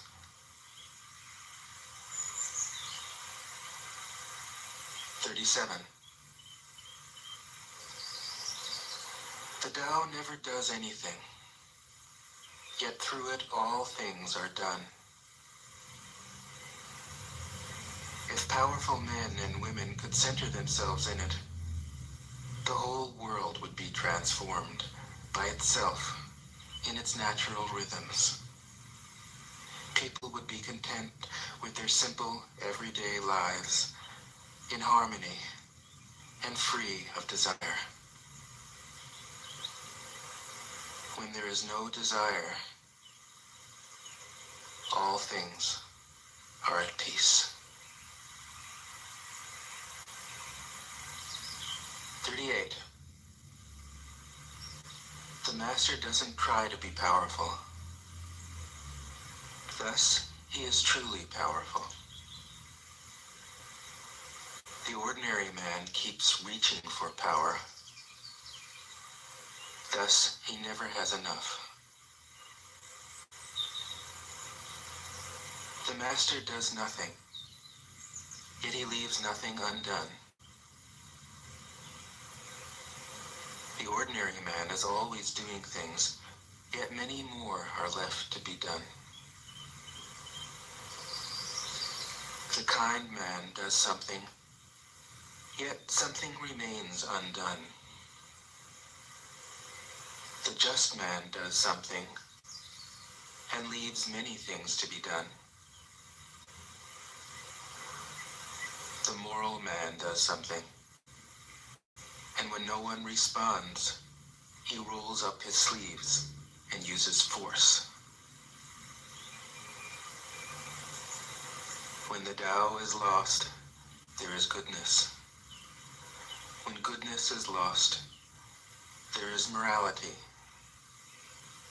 When morality is lost, there is ritual. Ritual is the husk of true faith, the beginning of chaos. Therefore, the master concerns himself with the depths and not the surface, with the fruit and not the flower. He has no will of his own. He dwells in reality and lets all illusions go.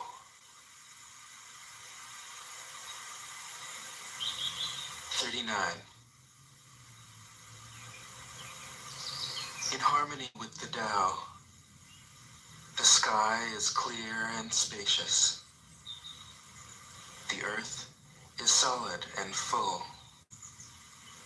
All creatures flourish together, content with the way they are, endlessly repeating themselves, endlessly renewed. When man interferes with the Tao, the sky becomes filthy, the earth becomes depleted, the equilibrium crumbles, creatures become extinct. The master views the parts with compassion because he understands the whole. His constant practice is humility. He doesn't glitter like a jewel, but lets himself be shaped by the Tao, as rugged and common as a stone. 40. Return is the movement of the Tao. Yielding is the way of the Tao. All things are born of being. Being is born of non-being.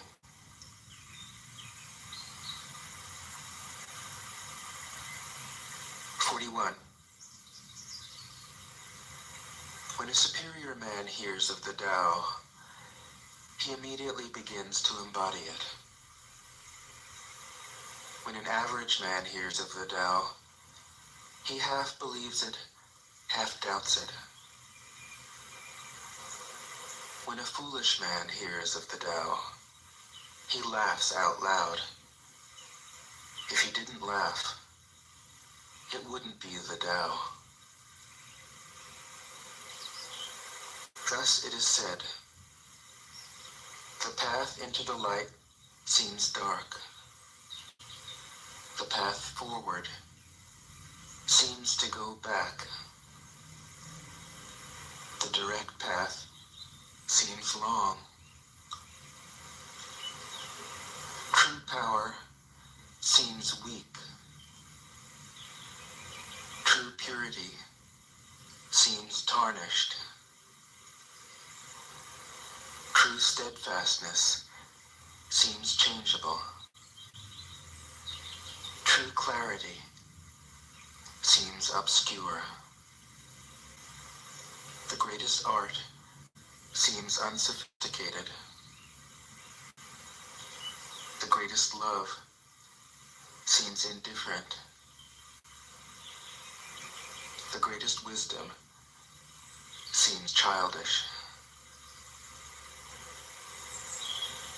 The Tao is nowhere to be found, yet it nourishes and completes all things. 42. The Tao gives birth to one. One gives birth to two. Two gives birth to three. Three gives birth to all things. All things have their backs to the female and stand facing the male. When male and female combine, all things achieve harmony. Ordinary men hate solitude, but the master makes use of it, embracing his aloneness, realizing he is one with the whole universe. 43. The gentlest thing in the world overcomes the hardest thing in the world. That which has no substance enters where there is no space. This shows the value of non-action. Teaching without words, performing without actions. That is the master's way.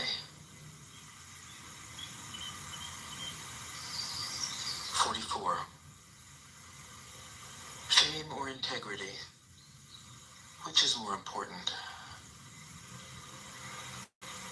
Money or happiness?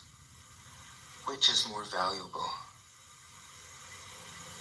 Success or failure? Which is more destructive?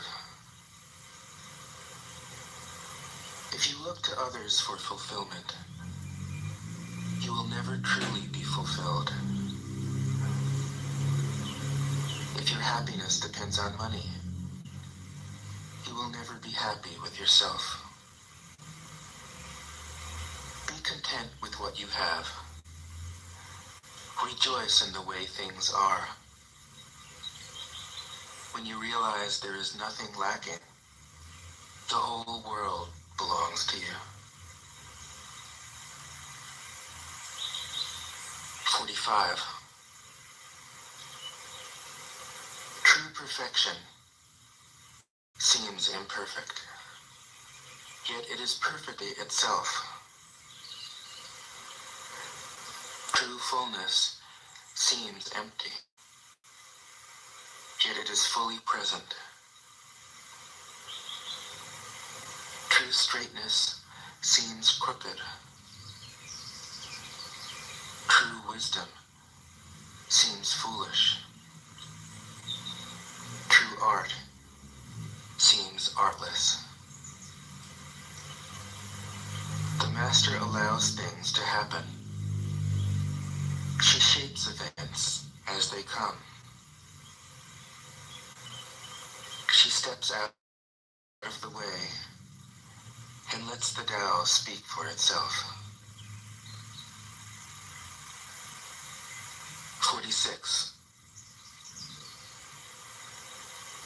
When a country is in harmony with the Tao, the factories make trucks and tractors.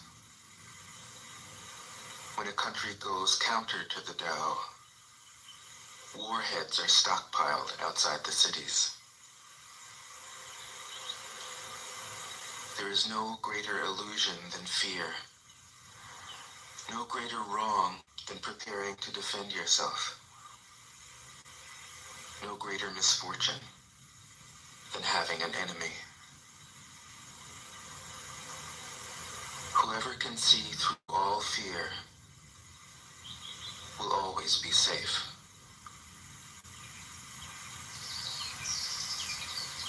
47. Without opening your door, you can open your heart to the world. Without looking at your window, you can see the essence of the Tao. The more you know, the less you understand. The master arrives without leaving, sees the light without looking, achieves without doing a thing.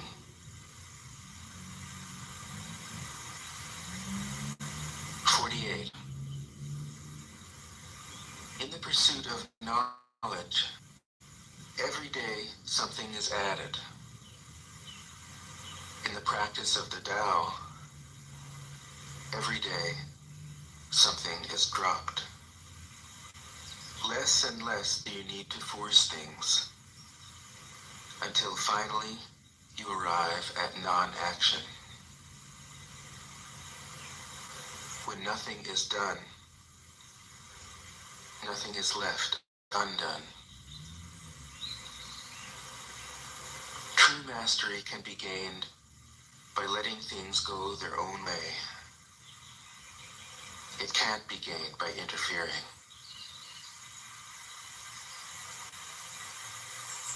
49. The master has no mind of her own. She works with the mind of the people. She is good to people who are good. She's also good to people who aren't good. This is true goodness. She trusts people who are trustworthy. She also trusts people who aren't trustworthy. This is true trust. The master's mind is like space. People don't understand her. They look to her and wait. She treats them like her own children.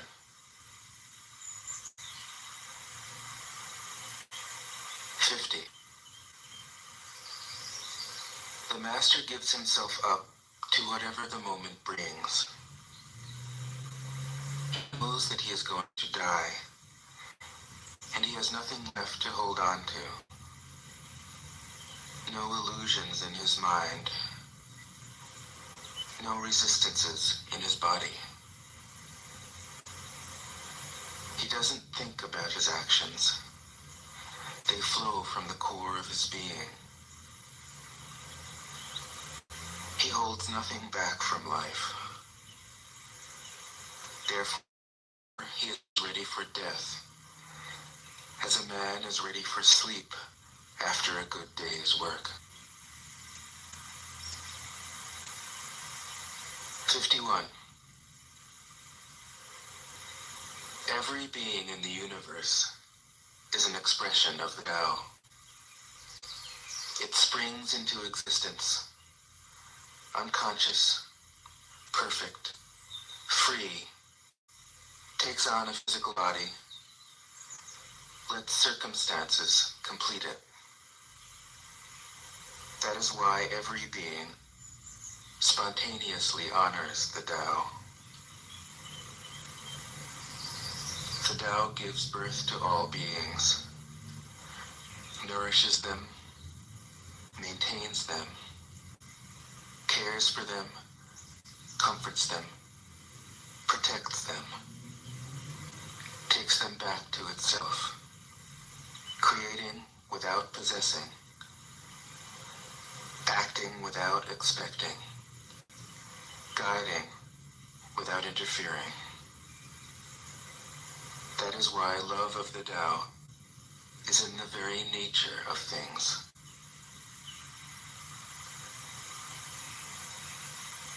52. In the beginning was the Tao. All things issue from it.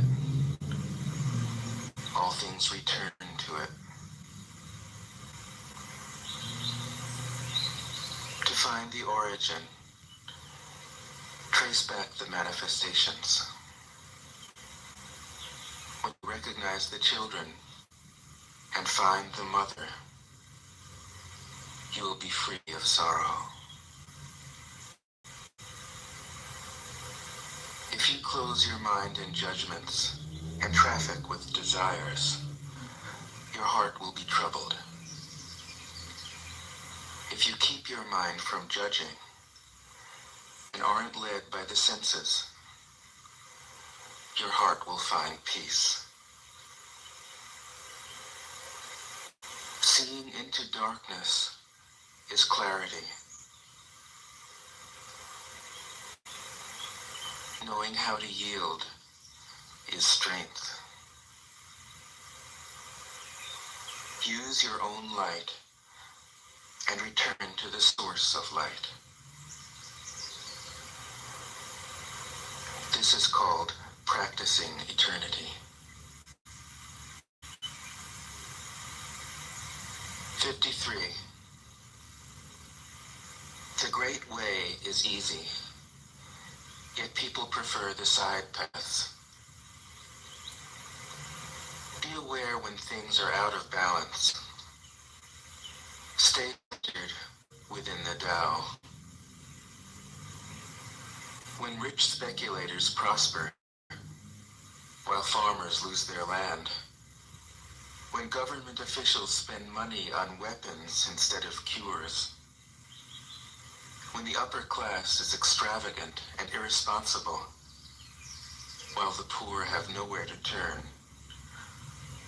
all this is robbery and chaos. It is not in keeping with the Tao. 54. Whoever is planted in the Tao will not be rooted up. Whoever embraces the Tao will not slip away. Her name will be held in honor from generation to generation. Let the Tao be present in your life, and you will become genuine. Let it be present in your family, and your family will flourish. Let it be present in your country, and your country will be an example to all countries in the world. Let it be present in the universe, and the universe will sing. How do I know this is true? By looking inside myself. 55. He who is in harmony with the Tao is like a newborn child. Its bones are soft, its muscles are weak, but its grip is powerful. It doesn't know about the union of male and female, yet its penis can stand erect. So intense is its vital power. It can scream its head off all day, yet it never becomes hoarse. So complete is its harmony. The Master's power is like this. He lets all things come and go, effortlessly, without desire.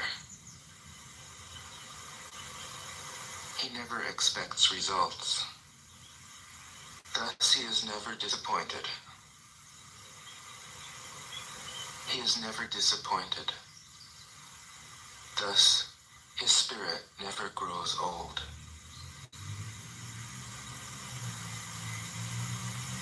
56. Those who know don't talk. Those who talk don't know. Close your mouth. Knock off your senses. Blunt your sharpness. Untie your knots. Soften your glare. Settle your dust. This is the primal identity. Be like the Tao. It can't be approached or withdrawn from, benefited or harmed, honored or brought into disgrace. It gives itself up continually. That is why it endures. 57. If you want to be a great leader, you must learn to follow the Tao. Stop trying to control Let go of fixed plans and concepts, and the world will govern itself. The more prohibitions you have, the less virtuous people will be. The more weapons you have, the less secure people will be. The more subsidies you have, the less self-reliant people will be. Therefore, the Master says, I let go of the law, and people become honest. I let go of economics, and people become prosperous. I let go of religion, and people become serene. I let go of all desire for the common good, and the good becomes common as grass. 58. If a country is governed with tolerance, the people are comfortable and honest. If a country is governed with repression, the people are depressed and crafty. When the will to power is in charge, the higher the ideals, the lower the results. Try to make people happy, and you lay the groundwork for misery. Try to make people moral, and you lay the groundwork for vice. Thus the Master is content to serve as an example and not to impose her will. She is pointed, but doesn't pierce. Straightforward, but supple. Radiant, but easy on the eyes. 59. For governing a country well, there is nothing better than moderation. The mark of a moderate man is freedom from his own ideas. Tolerant like the sky, all-pervading like sunlight, firm like a mountain, supple like a tree in the wind. He has no destination in view, and makes use of anything life happens to bring his way. Nothing is impossible for him. Because he has let go, he can care for the people's welfare, as a mother cares for her child.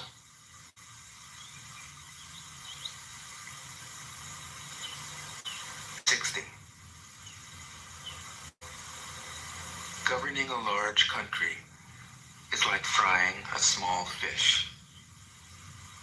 You spoil it with too much poking.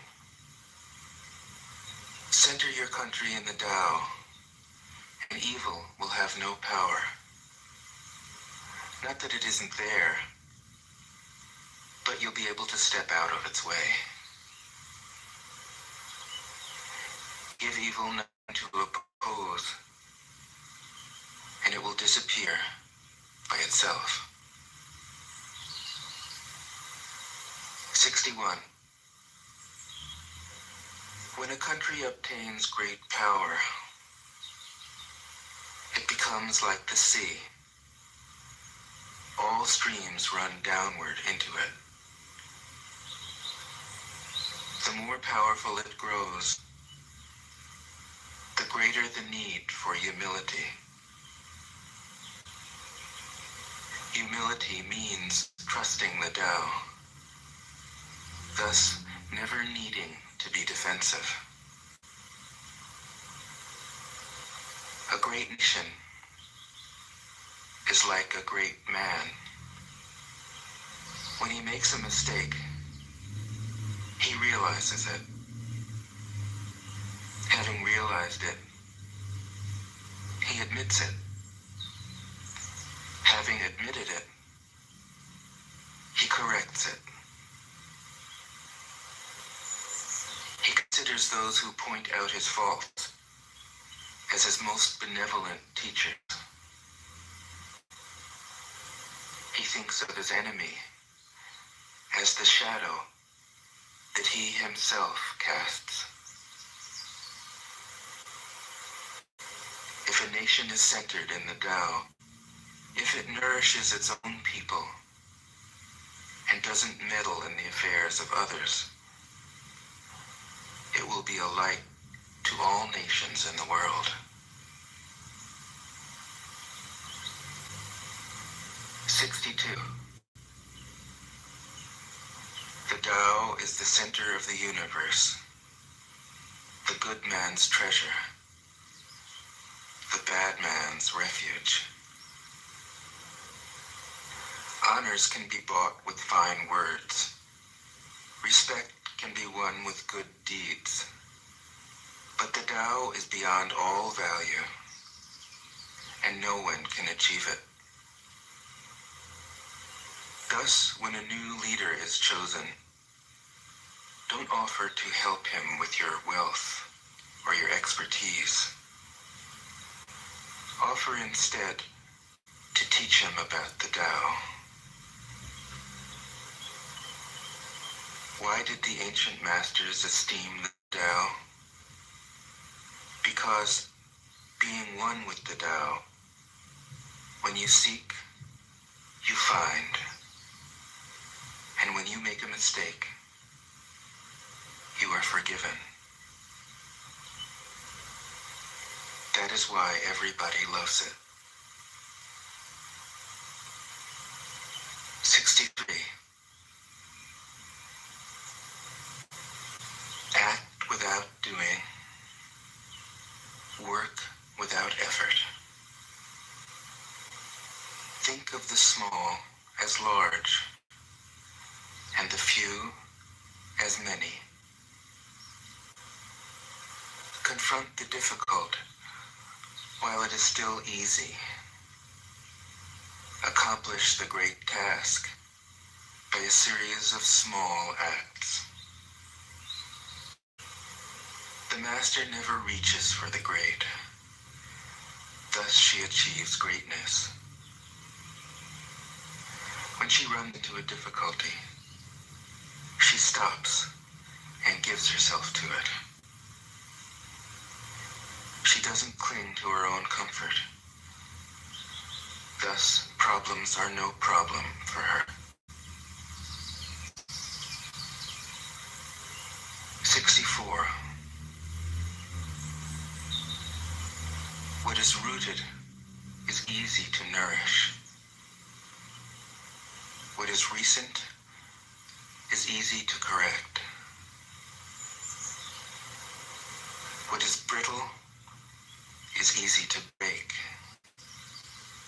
What is small is easy to scatter. Prevent trouble before it arises. Put things in order before they exist. The giant pine tree grows from a tiny sprout. The journey of 1,000 miles starts from beneath your feet. Rushing into action, you fail. Trying to grasp things, you lose them. Forcing a project to completion, you ruin what was almost ripe. Therefore, the master takes action by letting things take their course. He remains as calm at the end as at the beginning. He has nothing, thus has nothing to lose. What he desires is non-desire. What he learns is to unlearn. He simply reminds people of who they have always been. He cares about nothing but the Tao. Thus, he can care for all things. 65. The ancient masters didn't try to educate the people, but kindly taught them to not know. When they think that they know the answers, people are difficult to guide. When they know that they don't know, people can find their own way. If you want to learn how to govern, avoid being clever or rich. The simplest pattern is the clearest. Content with an ordinary life, you can show all people the way back to their own true nature.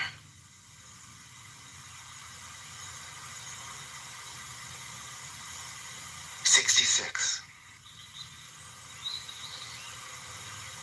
All streams flow to the sea because it is lower than they are. Humility gives it its power. If you want to govern the people, you must place yourself below them. If you want to lead the people, you must learn how to follow them. The master is above the people, and no one feels oppressed. She goes ahead of the people, and no one feels manipulated. The whole world is grateful to her because she competes with no one. No one can compete with her. 67. Some say that my teaching is nonsense. Others call it lofty, but impractical. But to those who have looked inside themselves, this nonsense makes perfect sense. And to those who put it into practice, this loftiness has roots that go deep. I have just 3 things to teach: simplicity, patience, compassion. These 3 are your greatest treasures. Simple in actions and in thoughts, you return to the source of being. Patient with both friends and enemies, you accord with the way things are. Compassionate toward yourself, you reconcile all beings in the world. 68. The best athlete wants his opponent at his best. The best general enters the mind of his enemy. The best businessman serves the communal good. The best leader follows the will of the people. All of them embody the virtue of non-competition. Not that they don't love to compete, but they do it in the spirit of play. In this, they are like children and in harmony with the Tao. 69. Generals have a saying, rather than make the first move, it is better to wait and see. Rather than advance an inch, it is better to retreat a yard. This is called going forward without advancing, pushing back without using weapons. There's no greater misfortune than underestimating your enemy. Underestimating your enemy means thinking that he is evil. Thus, you destroy your three treasures and become an enemy yourself. When two great forces oppose each other, the victory will go to the one that knows how to yield. 70. My teachings are easy to understand and easy to put into practice. Yet your intellect will never grasp them, and if you try to practice them, you'll fail. My teachings are older than the world. How can you grasp their meaning? If you want to know me, look inside your heart. 71. Not knowing is true knowledge. Presuming to know is a disease. First realize that you are sick. Then you can move toward health. The master is her own physician. She has healed herself of all knowing. Thus, she is truly whole.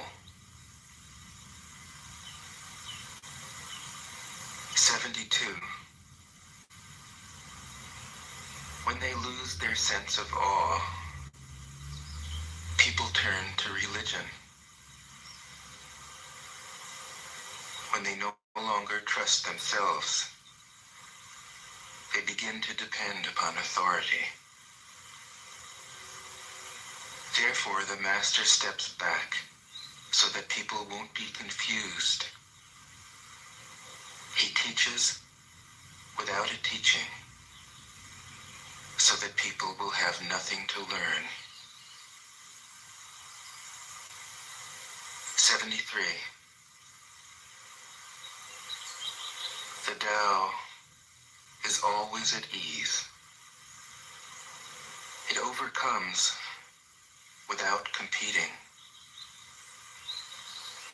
answers without speaking a word,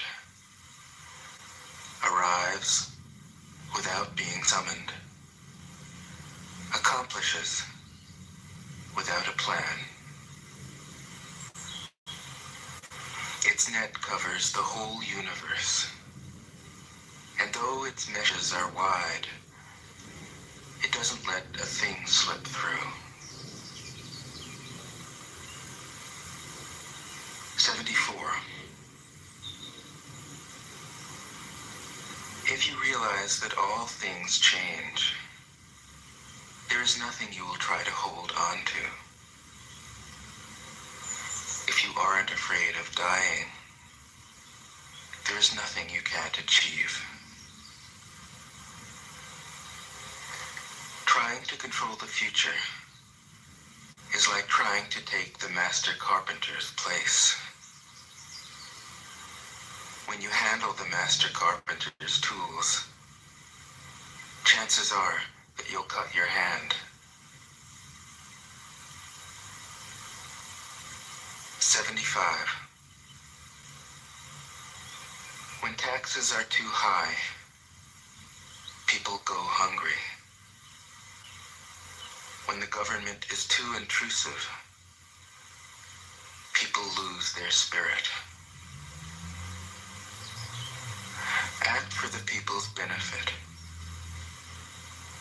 Trust them. Leave them alone.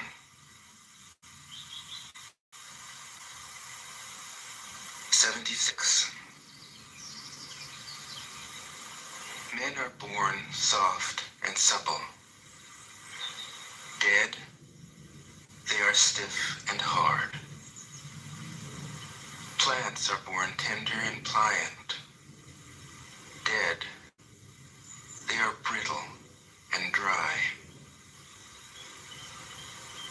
Thus, whoever is stiff and inflexible is a disciple of death. Whoever is soft and yielding is a disciple of life.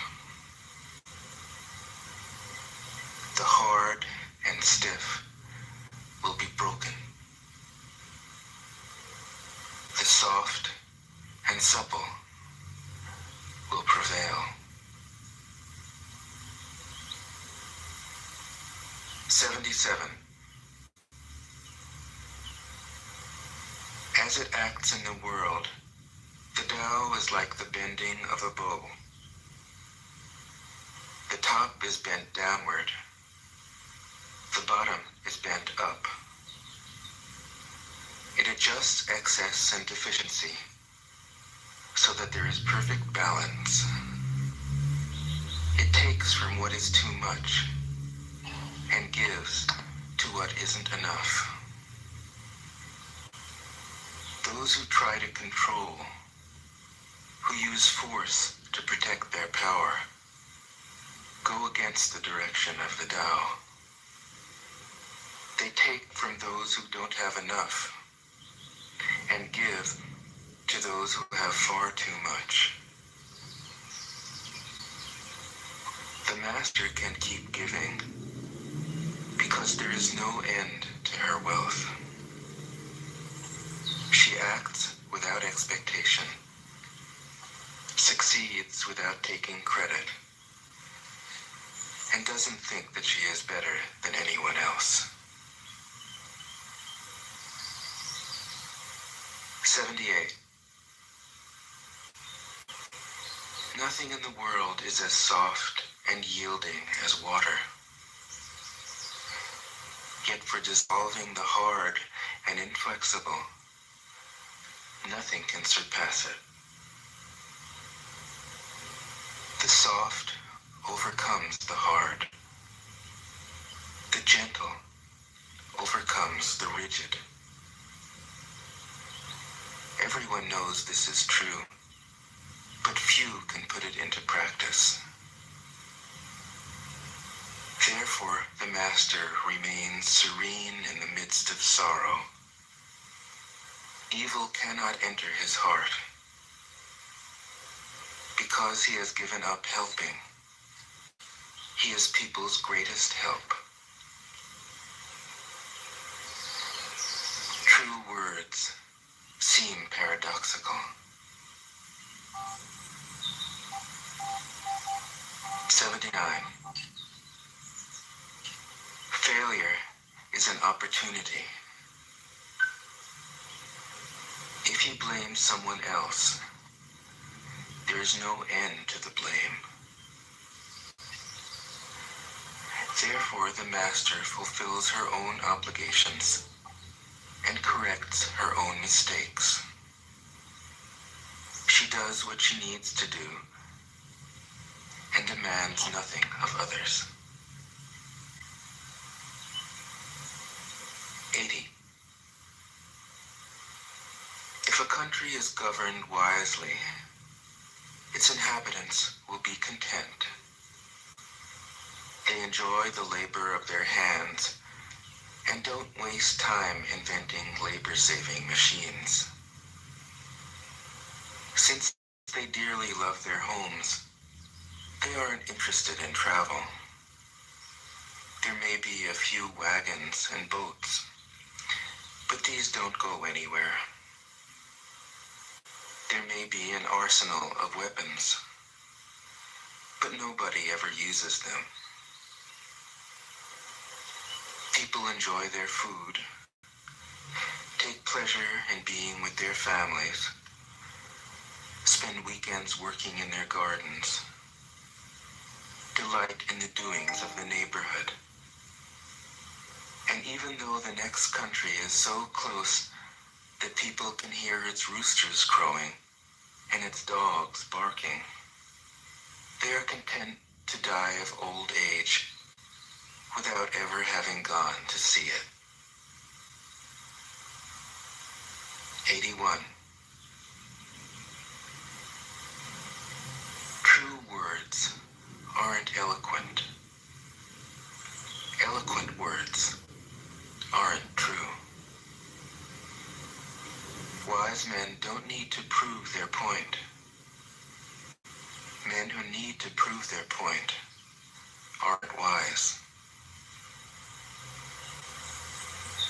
The master has no possessions. The more he does for others, the happier he is. The more he gives to others, the wealthier he is. The Tao nourishes by not forcing, by not dominating. The master leads.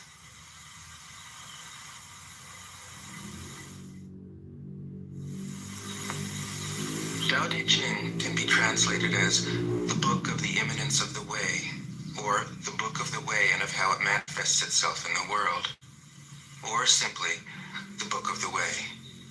Since it is already well known by its Chinese title, I have let that stand. About Lao Tzu, its author, there's practically nothing to be said. He may have been an older contemporary of Confucius, 551 to 479 BCE, and may have held the position of archive keeper in one of the petty kingdoms of the time. But all the information that has come down to us is highly suspect. Even the meaning of his name is uncertain. The most likely interpretations, the old master, or more picturesquely, the old boy. Like an Iroquois woodsman, he left no traces. All he left us is his book, the classic manual on the art of living, written in a style of gem-like lucidity, radiant with humor and grace, and large-heartedness and deep wisdom, one of the wonders of the world. People usually think of Lao Tzu as a hermit, a dropout from society, dwelling serenely in some mountain hut, unvisited except perhaps by the occasional traveler arriving from a 60s joke to ask, what is the meaning of life? But it's clear from his teachings that he deeply cared about society, if society means the welfare of one's fellow human beings. His book is, among other things, a treatise on the art of government, whether of a country or of a child. The misperception may arise from his insistence on wei wu wei, literally doing, not doing, which has been seen as passivity. Nothing could be further from the truth. A good athlete can enter a state of body awareness in which the right stroke or the right movement happens by itself, effortlessly, without any interference of the conscious will. This is a paradigm for non-action, the purest and most effective form of action. The game plays the game. The poem writes the poem. We can't tell the dancer from the dance.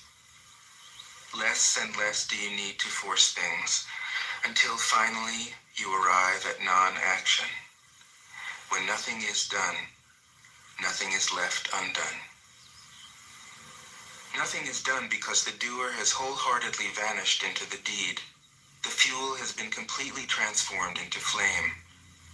This nothing is in fact everything.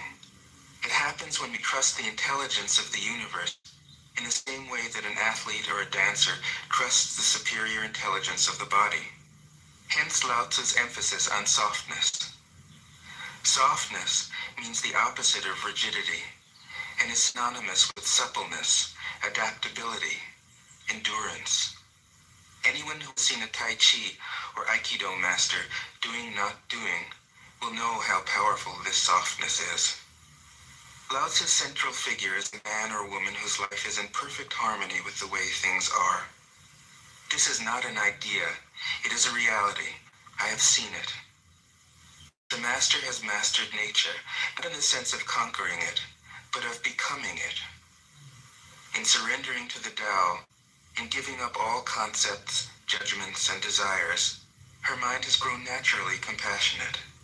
She finds, deep in her own experience, the central truths of the art of living, which are paradoxical only on the surface, that the more truly solitary we are, the more compassionate we can be. The more we let go of what we love, the more present our love becomes.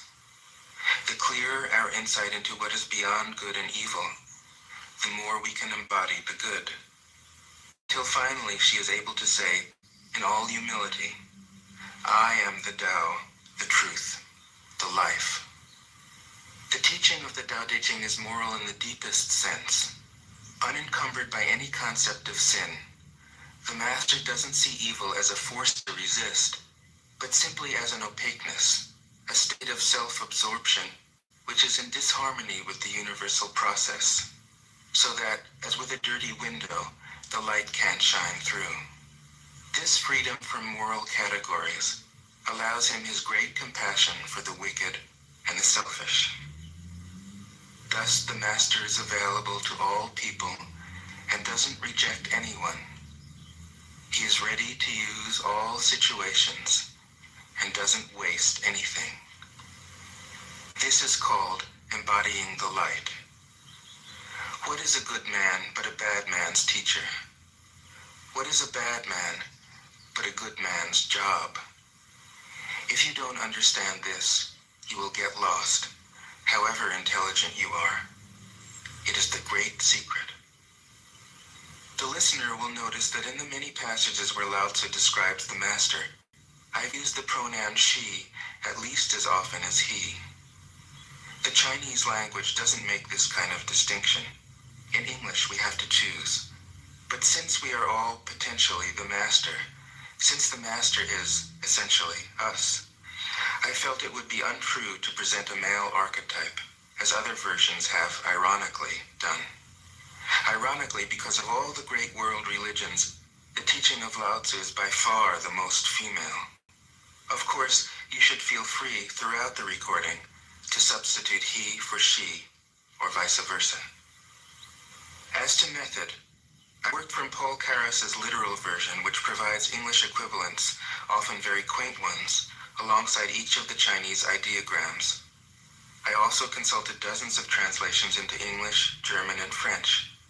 But the most essential preparation for my work was a 14 years long course of Zen training, which brought me face to face with Lao Tzu and his true disciples and heirs, the early Chinese Zen masters. With great poetry, the freest translation is sometimes the most faithful. We must try its effect as an English poem, Dr. Johnson said. That is the way to judge of the merit of a translation. I have often been fairly literal, or as literal as one can be with such a subtle, kaleidoscopic book as the Tao Te Ching. But I have also paraphrased, expanded, contracted, interpreted, worked with the text, played with it, until it became embodied in a language that felt genuine to me. If I haven't always translated Lao Tzu's words, my intention has always been to translate his mind. Describing the indescribable, teaching the unteachable, pointing the way to the way. What does Lao Tzu think he is doing here? It can't be done. No way. Hence, Po Chu-yi, poet and stand-up comedian, wrote, "He who talks doesn't know, he who knows doesn't talk." That is what Lao Tzu told us in a book of 5,000 words. If he was the one who knew, how could he have been such a blabbermouth? That's the problem with spiritual teachers. They have to be blabbermouths. But their words are, in the traditional Buddhist metaphor, fingers pointing at the moon. If you watch the finger, you can't see the moon. How meticulous the great masters had to be. A monk asked Matsu, "Why do you teach mind is Buddha?" Matsu said, "To stop a baby from crying." The monk said, "When the crying has stopped, what then?" Matsu said, "Then I teach, not mind, not Buddha." The monk said, "How about someone who isn't attached to either?" Matsu said, "I would tell him, not beings." The monk said, "And what if you met a man unattached to all things? What would you tell him?" Matsu said, "I would just let him experience the great Tao." In fact, the truth is right before our eyes, right under our noses. So simple that every child understands it. And yet, as Bankei said, the farther you enter into it, the deeper it is. Where is the way to the way? What a question. Still, for complicated minds, drastic measures are needed. Lao Tzu's book was written as a response out of grandmotherly kindness. According to the oldest biography, Lao Tzu lived for a long time in the country of Chu, but seeing its decline, he departed. When he reached the frontier, the guard said, "Since you are going away, sir, could you write a book to teach me the art of living?"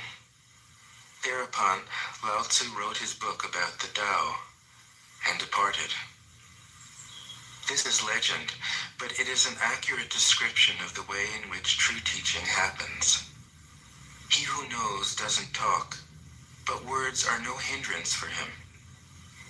He uses them as he would use gardening tools.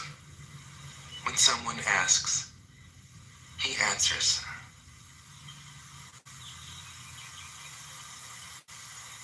Tao De Jing 1. The Tao that can be eternal Tao. The name that can be named is not the eternal name. The unnameable is the eternally real. Naming is the origin of all particular things. Free from desire, you realize the mystery. Caught in desire, you see only the manifestations. Yet mystery and manifestations arise from the same source. This source is called darkness. Darkness within darkness. The gateway to all understanding. 2. When people see some things as beautiful, other things become ugly. When people see some things as good, other things become bad. Being and non-being create each other. Difficult and easy support each other. Long and short define each other. High and low depend on each other. Before and after follow each other. Therefore the master acts without doing anything and teaches without saying anything. Things arise and she lets them come. Things disappear and she lets them go. She has but doesn't possess, acts but doesn't expect. When her work is done, she forgets it. That is why it lasts forever. 3. overesteem great men, people become powerless. If you overvalue possessions, people begin to steal. The master leads by emptying people's minds and filling their cores, by weakening their ambition and toughening their resolve. He helps people lose everything they know, everything they desire, and creates confusion in those who think that they know. Practice not doing, and everything will fall into place. 4. The Tao is like a well, used but never used up. It is like the eternal void, filled with infinite possibilities. It is hidden but always present. I don't know who gave birth to it. It is older than God.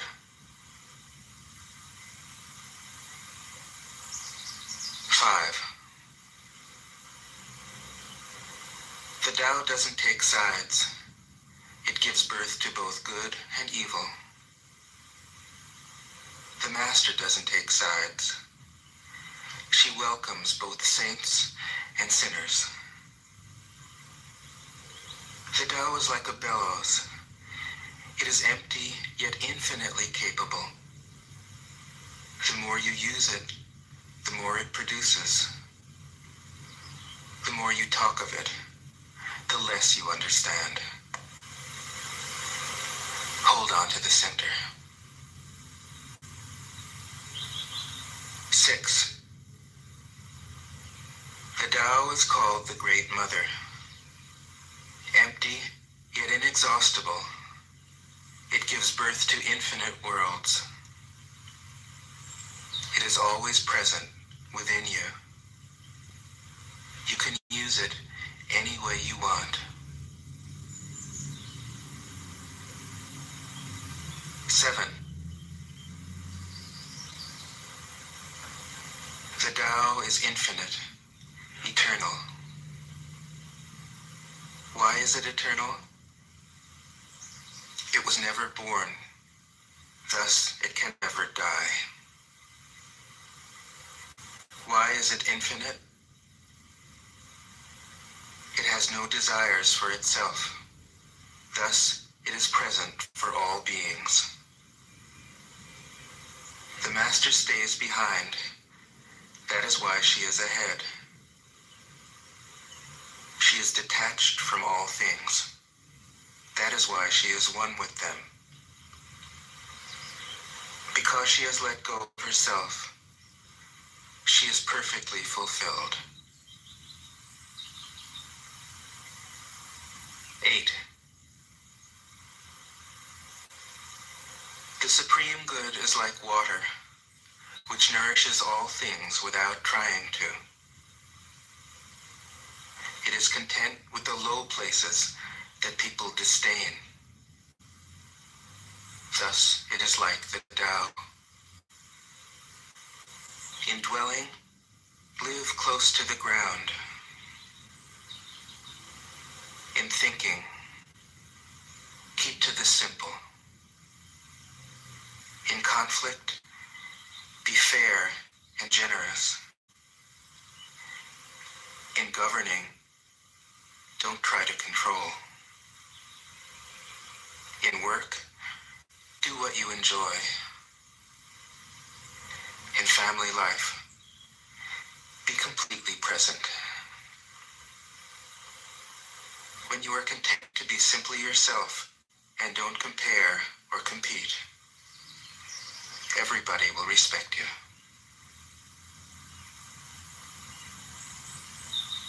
9. Fill your bowl to the brim, and it will spill. Keep sharpening your knife, and it will blunt. Chase after money and security, your heart will never unclench. Care about people's approval, and you will be their prisoner. Do your work, then step back. The only path to serenity. 10. Can you coax your mind from its wandering and keep to the original oneness? Can you let your body become supple as a newborn child's? Can you cleanse your inner vision until you see nothing but the light? Can you love people and lead them without imposing your will? Can you deal with the most vital matters by letting events take their course? Can you step back from your own mind and thus understand all things? Giving birth and nourishing, having without possessing, acting with no expectations, leading and not trying to control. This is the supreme virtue.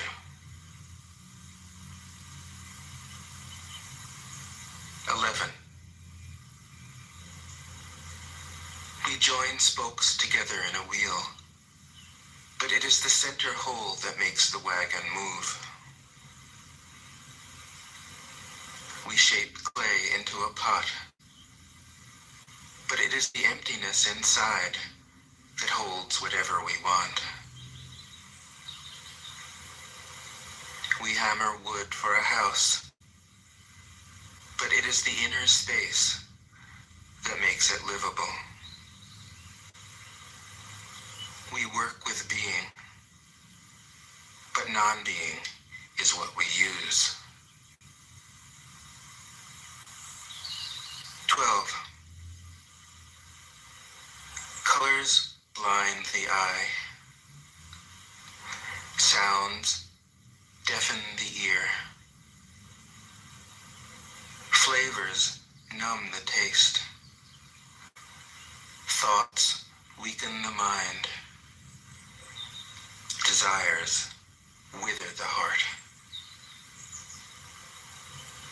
The master observes the world, but trusts his inner vision. He allows things to come and go. His heart is open as the sky.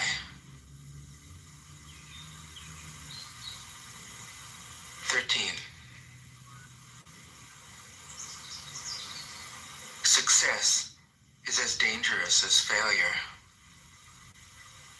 Hope is as hollow as fear. What does it mean that success is as dangerous as failure? Whether you go up the ladder or down it, your position is shaky. When you stand with your 2 feet on the ground, you will always keep your balance. What does it mean that hope is as hollow as fear?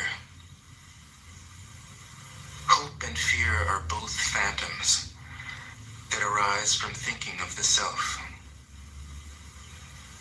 When we don't see the self as self, what do we have to fear? See the world as yourself. Have faith in the way things are. Love the world as yourself. Then you can care for all things. 14. Look, and it can't be seen. Listen, and it can't be heard. Reach, and it can't be grasped. Above, It isn't bright. Below, it isn't dark. Seamless, unnameable, it returns to the realm of nothing. Form that includes all forms. Image without an image. Subtle, beyond all conception. Approach it, and there is no beginning. Follow it, and there is no end. You can't know it, but you can be it. At ease in your own life. Just realize where you come from. This is the essence of wisdom. 15. The ancient masters were profound and subtle. Their wisdom was unfathomable. There is no way to describe it. All we can describe is their appearance. They were careful as someone crossing an iced-over stream, alert as a warrior in enemy territory, courteous as a guest, fluid as melting ice, shapeable as a block of wood, receptive as a valley, clear as a glass of water. Do you have the patience to wait till your mud settles and the water is clear? Can you remain unmoving till the right action arises by itself? The master doesn't seek fulfillment. Not seeking, not expecting. She is present and can welcome all things. 16. Empty your mind of all thoughts. Let your heart be at peace. Watch the turmoil of beings, but contemplate their return. Each separate being in the universe returns to the common source. Returning to the source is serenity. If you don't realize the source, you stumble in confusion and sorrow. When you realize where you come from, you naturally become tolerant, disinterested, amused, kind-hearted as a grandmother, dignified as a king. Immersed in the wonder of the Tao, you can deal with whatever life brings you. And when death comes, you are ready. 17. When the master governs, the people are hardly aware that he exists. Next best is a leader who is loved. Next, one who is feared. The worst is one who is despised. If you don't trust the people, you make them untrustworthy. The master doesn't talk, he acts. When his work is done, the people say, "Amazing, we did it, all by ourselves." 18. When the great Tao is forgotten, goodness and piety appear. When the body's intelligence declines, cleverness and knowledge step forth. When there's no peace in the family, filial piety begins. When the country falls into chaos, patriotism is born. 19. Throw away holiness and wisdom, and people will be 100 times happier. Throw away morality and justice, and people will do the right thing. Throw away industry and profit, and there won't be any thieves. If these three aren't enough, just stay at the center of the circle and let all things take their course. 20. Stop thinking and end your problems. What difference between yes and no? What difference between success and failure? Must you value what others value?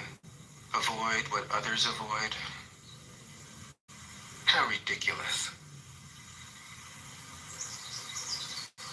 Other people are excited, as though they were at a parade. I alone don't care.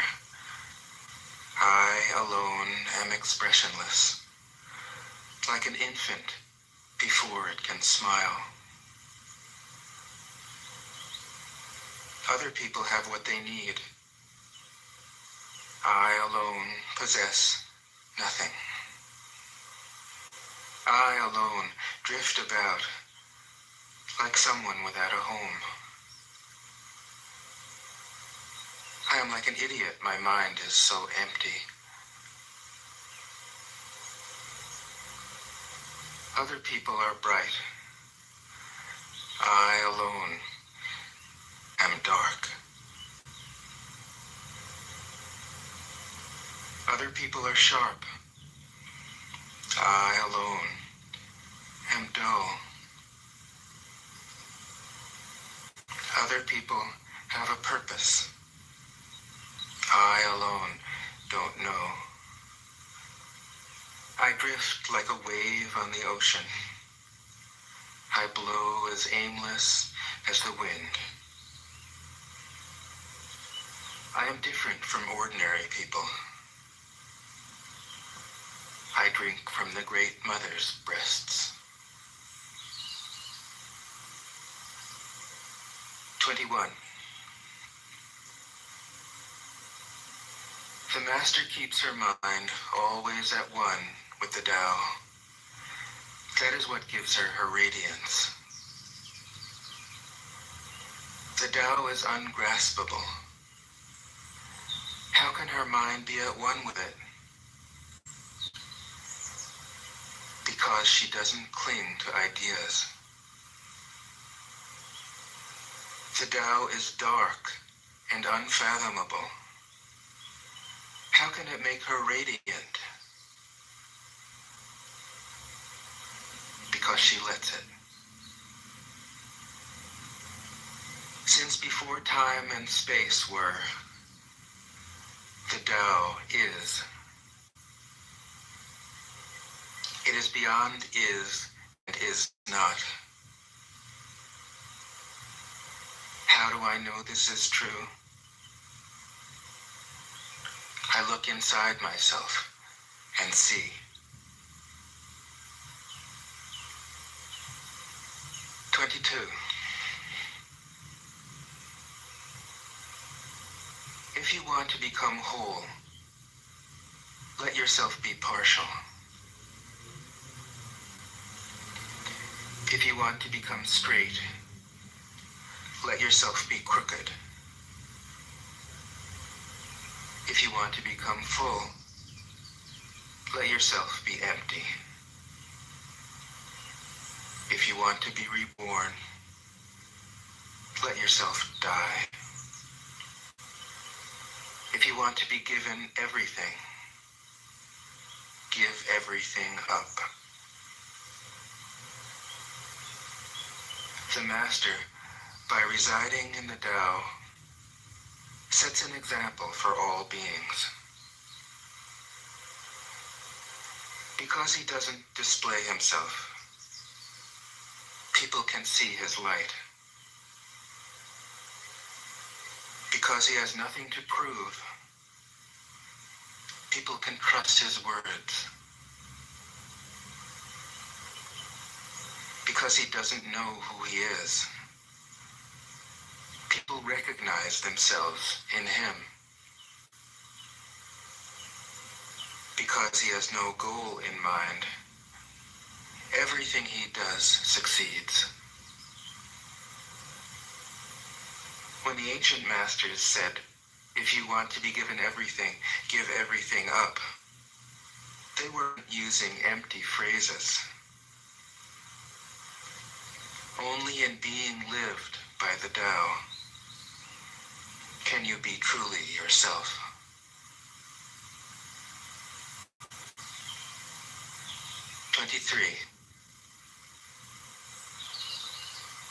Express yourself completely, then keep quiet. Be like the forces of nature. When it blows, there is only wind. When it rains, there is only rain. When the clouds pass, the sun shines through. If you open yourself to the Tao, you are at one with the Tao, and you can embody it completely. If you open yourself to insight, you are at one with insight, and you can use it completely. If you open yourself to loss, you are at one with loss, and you can accept it completely. Open yourself to the Tao, then trust your natural responses, and everything will fall into place. 24. He who stands on tiptoe doesn't stand firm. He who rushes ahead doesn't go far. He who tries to shine dims his own light. He who defines himself can't know who he really is. He who has power over others can't empower himself. He who clings to his work will create nothing that endures. If you want to accord with the Tao, just do your job, then let go. 25.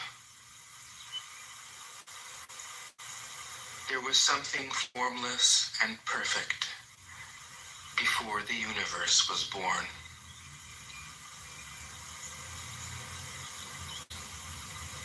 It is serene, empty, solitary, unchanging, infinite, eternally present. It is the mother of the universe. For lack of a better name, I call it the Tao.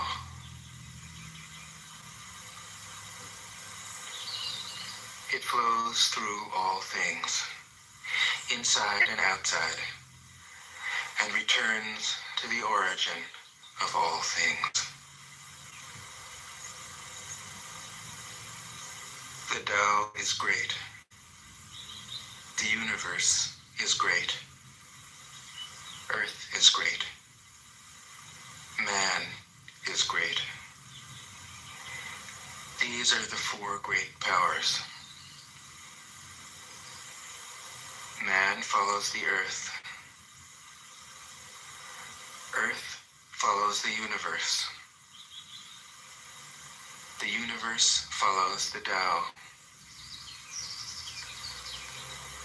The Tao follows only itself. 26. The heavy is the root of the light. The unmoved is the source of all movement. Thus the master travels all day without leaving home. However splendid the views, she stays serenely in herself.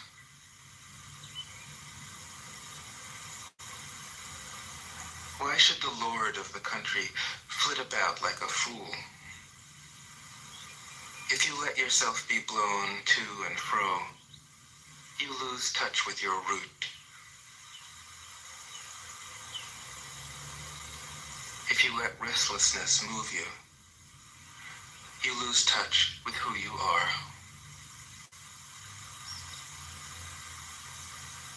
"27.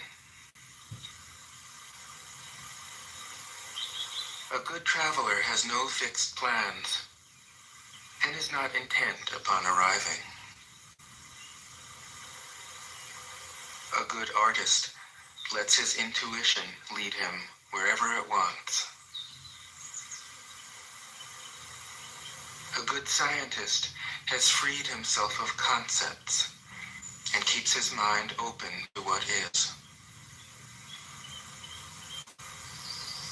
Thus the master is available to all people and doesn't reject anyone.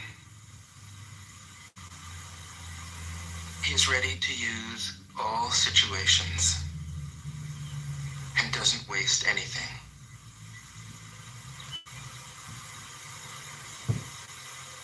This is called embodying the light. What is a good man but a bad man's teacher? What is a bad man but a good man's job? If you don't understand this, you will get lost, however intelligent you are. It is the great secret.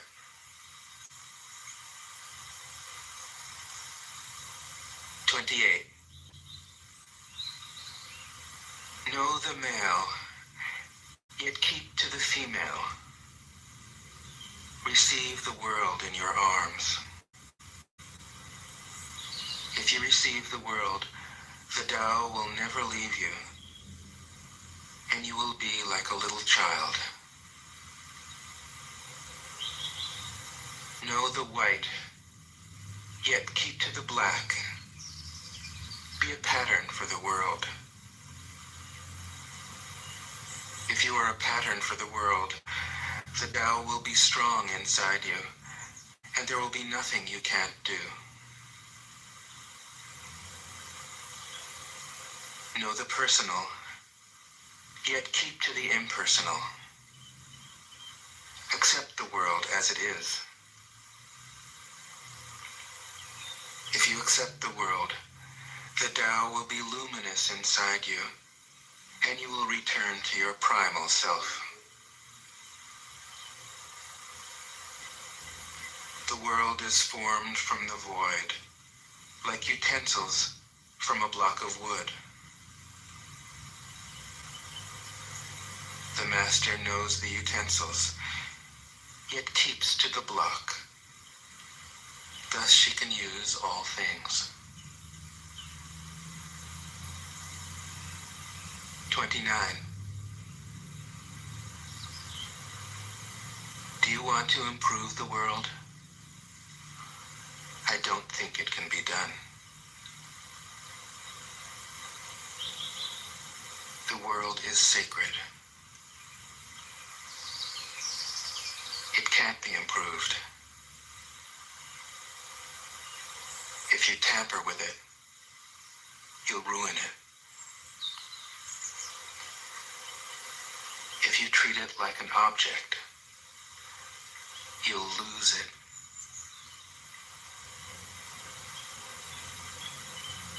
There is a time for being ahead, a time for being behind, a time for being in motion,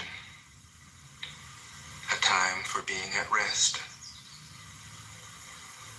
a time for being vigorous, a time for being exhausted, a time for being safe, a time for being in danger. The master sees things as they are without trying to control them. She lets them go their own way and resides at the center of the circle. 30. Whoever relies on the Tao in governing men doesn't try to force issues or defeat enemies by force of arms. For every force, there is a counterforce.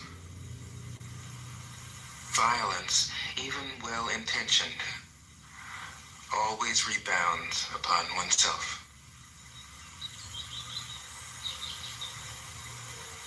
The master does his job and then stops. He understands that the universe is forever out of control, and that trying to dominate events goes against the current of the Tao. Because he believes in himself, he doesn't try to convince others. Because he is content with himself, he doesn't need others' approval. Because he accepts himself, the whole world accepts him. 31. Weapons are the tools of violence. All decent men detest them. Weapons are the tools of fear.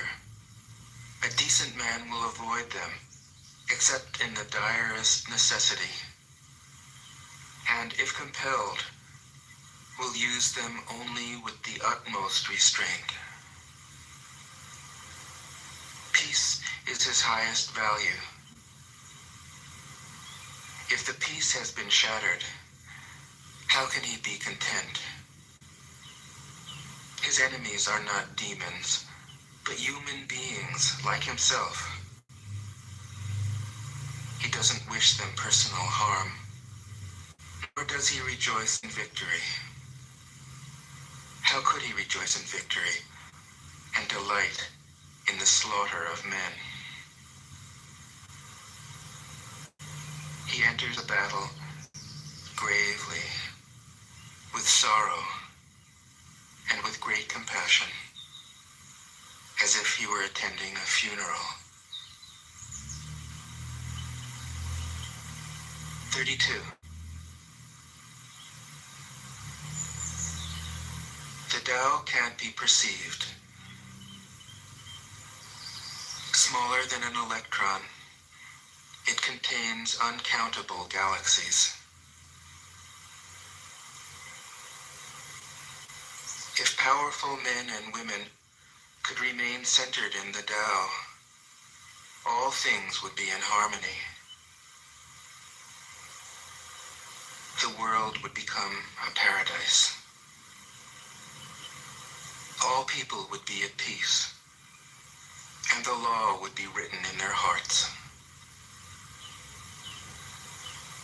When you have names and forms, know that they are provisional. When you have institutions, know where their functions should end. Knowing when to stop, you can avoid any danger.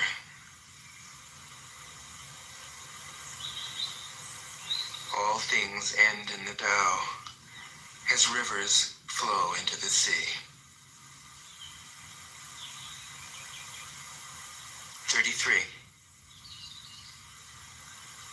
Knowing others is intelligence. Knowing yourself is true wisdom. Mastering others is strength. Mastering yourself is true power. If you realize that you have enough, you are truly rich. If you stay in the center and embrace death with your whole heart, you will endure forever.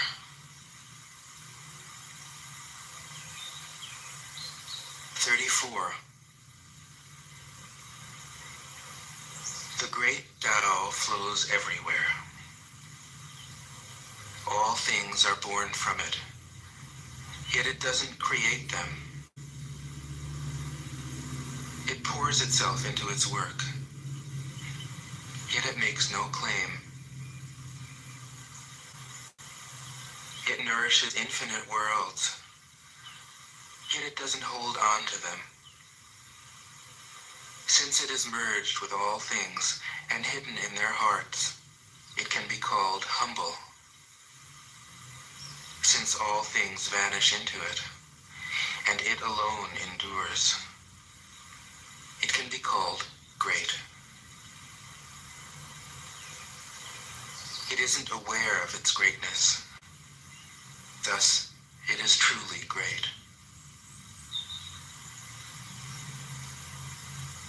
35. She who is centered in the Tao can go where she wishes without danger. She perceives the universal harmony, even amid great pain, because she has found peace in her heart.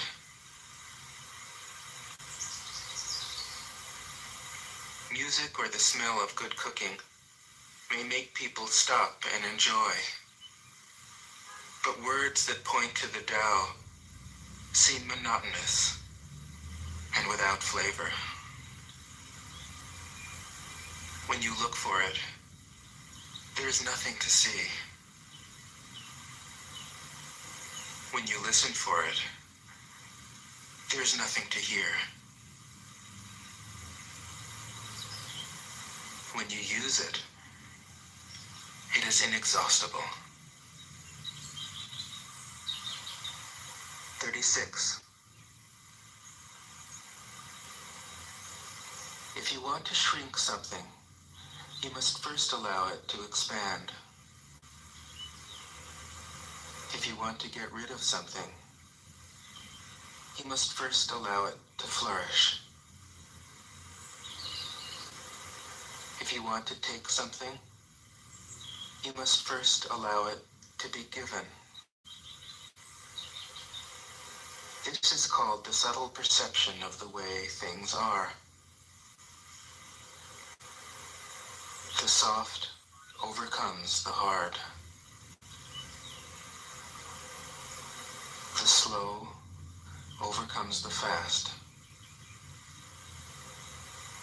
Let your workings remain a mystery. This is called the subtle perception of the way things are. The soft overcomes the hard. The slow overcomes the fast. Let your workings remain a mystery. Just show people the results.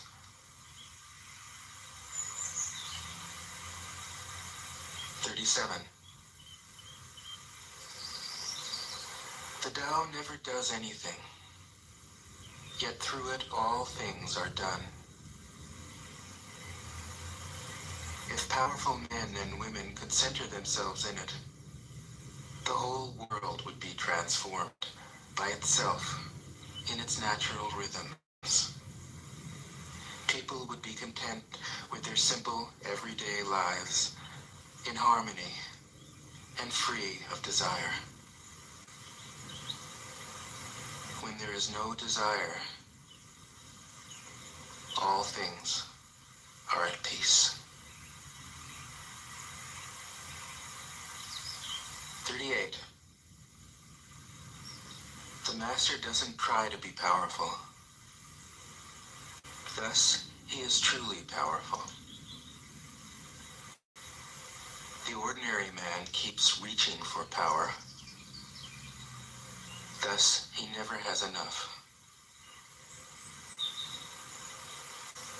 The master does nothing, yet he leaves nothing undone.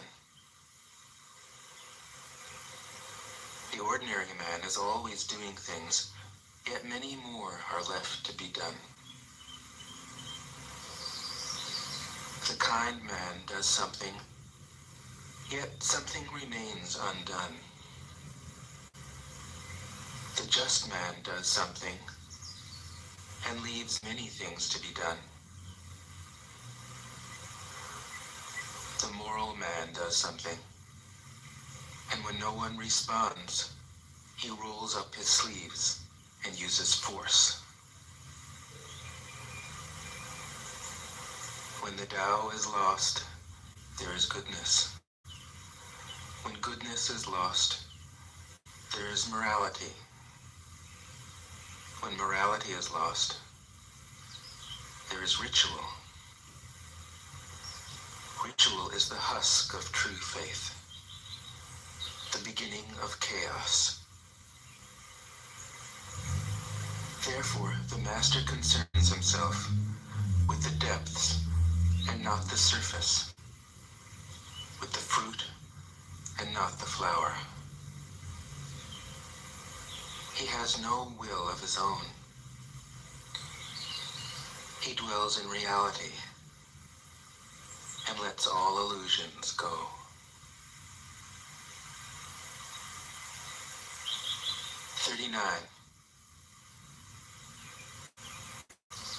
In harmony with the Tao, the sky is clear and spacious. The earth is solid and full. All creatures flourish together, content with the way they are, endlessly repeating themselves, endlessly renewed. When man interferes with the Tao, the sky becomes filthy, the earth becomes depleted, the equilibrium crumbles, creatures become extinct. The master views the parts with compassion because he understands the whole. His constant practice is humility. He doesn't glitter like a jewel, but lets himself be shaped by the Tao, as rugged and common as a stone. 40. Return is the movement of the Tao. Yielding is the way of the Tao. All things are born of being. Being is born of non-being.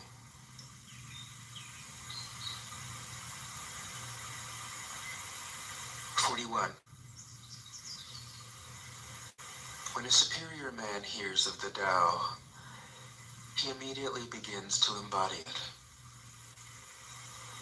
When an average man hears of the Tao, he half believes it, half doubts it. When a foolish man hears of the Tao, he laughs out loud. If he didn't laugh, it wouldn't be the Tao. Thus it is said, the path into the light seems dark. The path forward seems to go back. The direct path seems long. True power seems weak. True purity seems tarnished. True steadfastness seems changeable. True clarity seems obscure.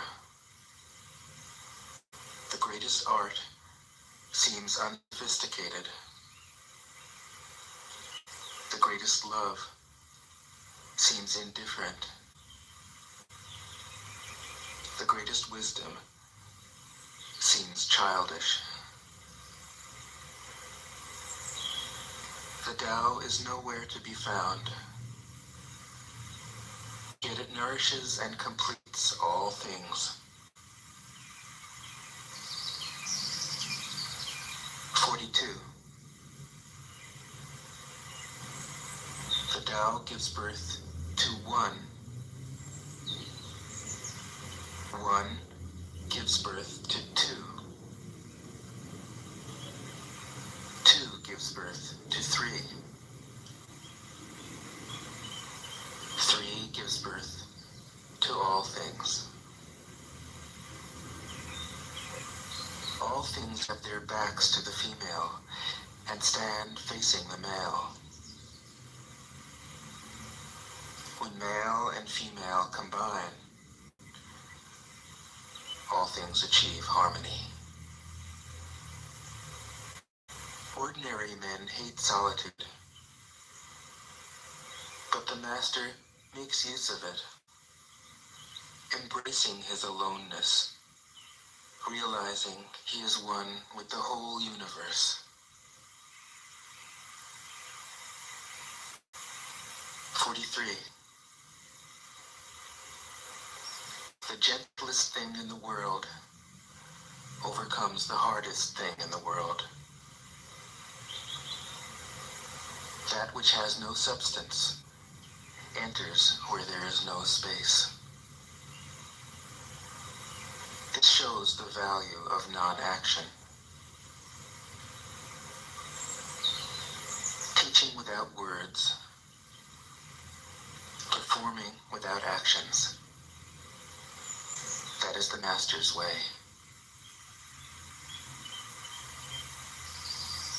44. Fame or integrity? Which is more important? Money or happiness? Which is more valuable? Success or failure? Which is more destructive? If you look to others for fulfillment, you will never truly be fulfilled. If your happiness depends on money, you will never be happy with yourself. Be content with what you have. Rejoice in the way things are. When you realize there is nothing lacking, the whole world belongs to you. 45. True perfection seems imperfect, yet it is perfectly itself. True fullness seems empty, yet it is fully present. True straightness seems crooked. True wisdom seems foolish. True art seems artless. The Master allows things to happen face events as they come. She steps out of the way and lets the Tao speak for itself. 46. When a country is in harmony with the Tao, the factories make trucks and tractors. When a country goes counter to the Tao, warheads are stockpiled outside the cities. There is no greater illusion than fear, no greater wrong than preparing to defend yourself, no greater misfortune than having an enemy. Whoever can see through all fear will always be safe.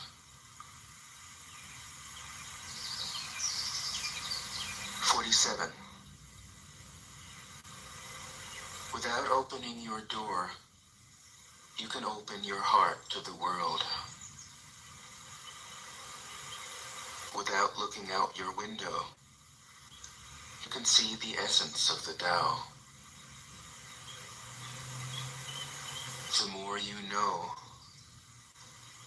the less you understand. The master arrives without leaving, sees the light without looking, achieves without doing a thing.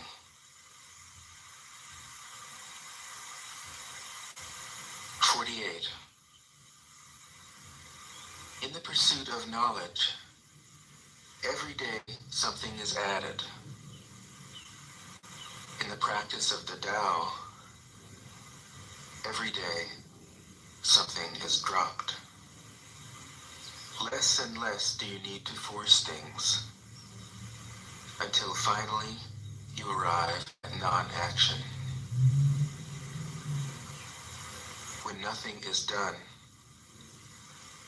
nothing is left undone. True mastery can be gained by letting things go their own way. It can't be gained by interfering.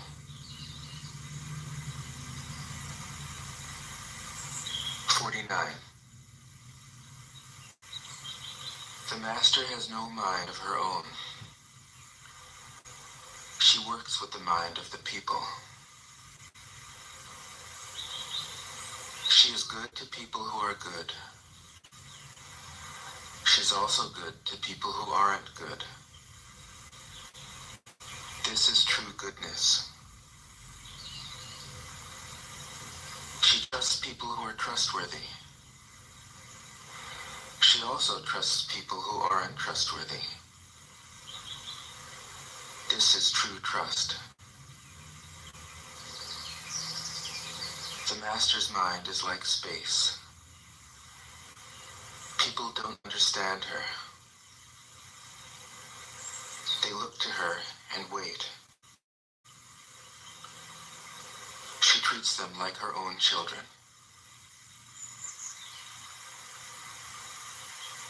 50.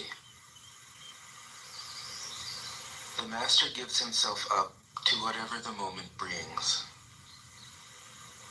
He knows that he is going to die, and he has nothing left to hold on to. No illusions in his mind, no resistances in his body. He doesn't think about his actions. They flow from the core of his being. He holds nothing back from life. Therefore, he is ready for death, as a man is ready for sleep after a day's work. 51. Every being in the universe is an expression of the Tao. It springs into existence, unconscious, perfect, free, to takes on a physical body, let circumstances complete it. That is why every being spontaneously honors the Tao. The Tao gives birth to all beings, nourishes them, maintains them, cares for them, comforts them, protects them, takes them back to itself, creating without possessing,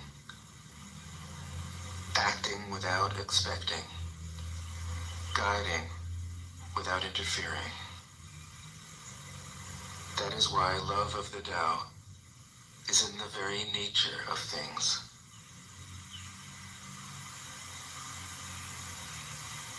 "52.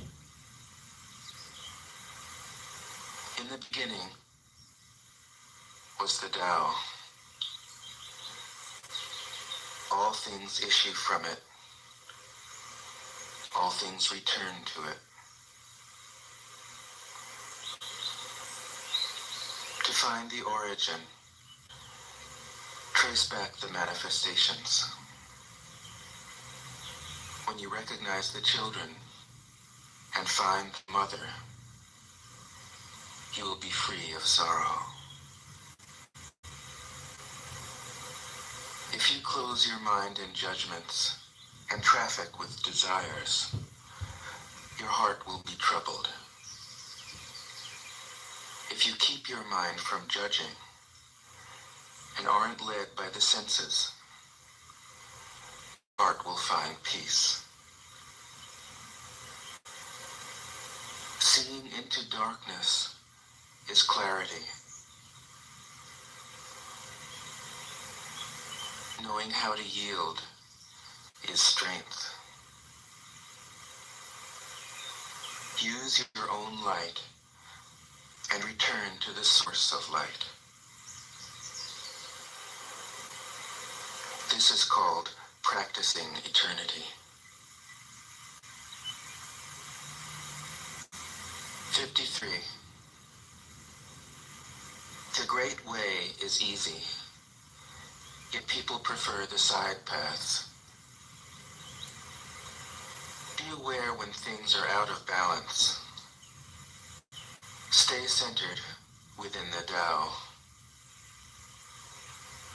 When rich speculators prosper, while farmers lose their land, when government officials spend money on weapons instead of cures, when the upper class is extravagant and irresponsible, while the poor have nowhere to turn, all this is robbery and chaos.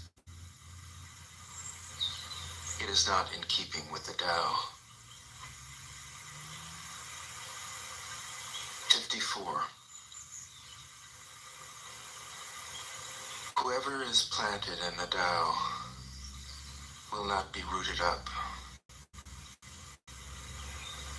Whoever embraces the Tao will not slip away. Her name will be held in honor from generation to generation. Let the Tao be present in your life, and you will become genuine. Let it be present in your family, and your family will flourish. Let it be present in your country, and your country will be an example to all countries in the world. Let it be present in the universe, and the universe will sing. How do I know this is true? By looking inside myself. 55. He who is in harmony with the Tao is like a newborn child. Its bones are soft, its muscles are weak, but its grip is powerful. doesn't know about the union of male and female, yet its penis can stand erect. So intense is its vital power. It can scream its head off all day, yet it never becomes hoarse. So complete is its harmony. The master's power is like this. He lets all things come and go effortlessly, without desire. He never expects results. Thus he is never disappointed. He is never disappointed. Thus his spirit never grows old.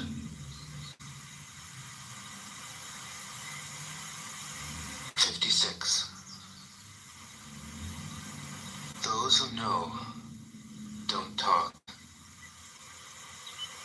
Those who talk don't know. Close your mouth. Block off your senses. Blunt your sharpness. Untie your knots. Soften your glare. Settle your dust. This is the primal identity. Be like the Tao. It can't be approached or withdrawn from, benefited or harmed, honored or brought into disgrace. It gives itself up continually. That is why it endures.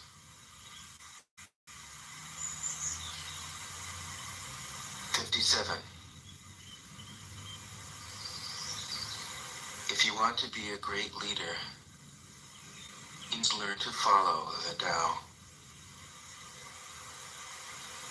Stop trying to control.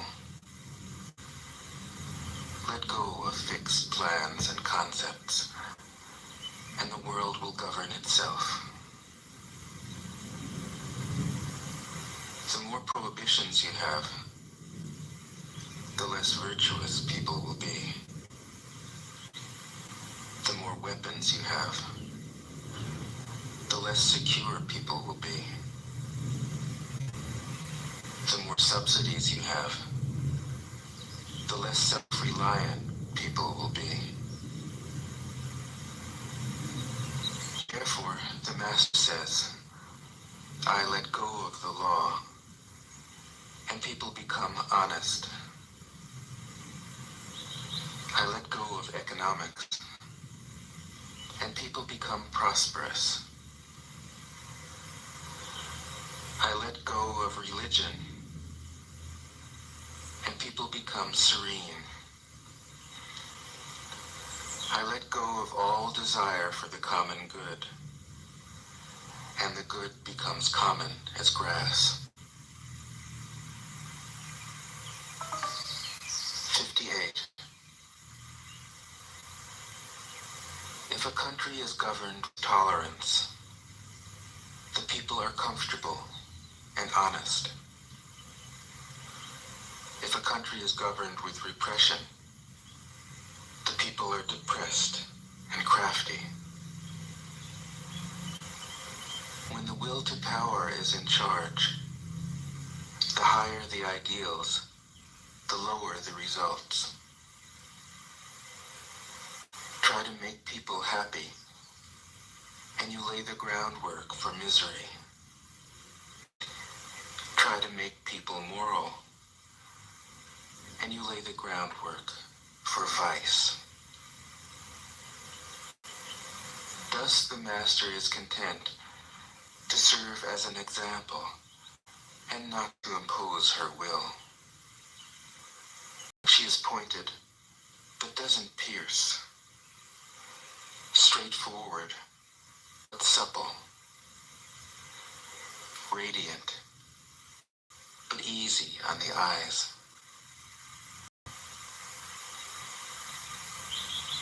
69. For governing a country well, there is nothing better than moderation. The mark of a moderate man is freedom from his own ideas. Tolerant like the sky, all-pervading like sunlight, firm like a mountain, supple like a tree in the wind. He has no destination in view and makes use of anything life happens to bring his way. Nothing is impossible for him. Because he has let go, he can care for the people's welfare as a mother cares for her child.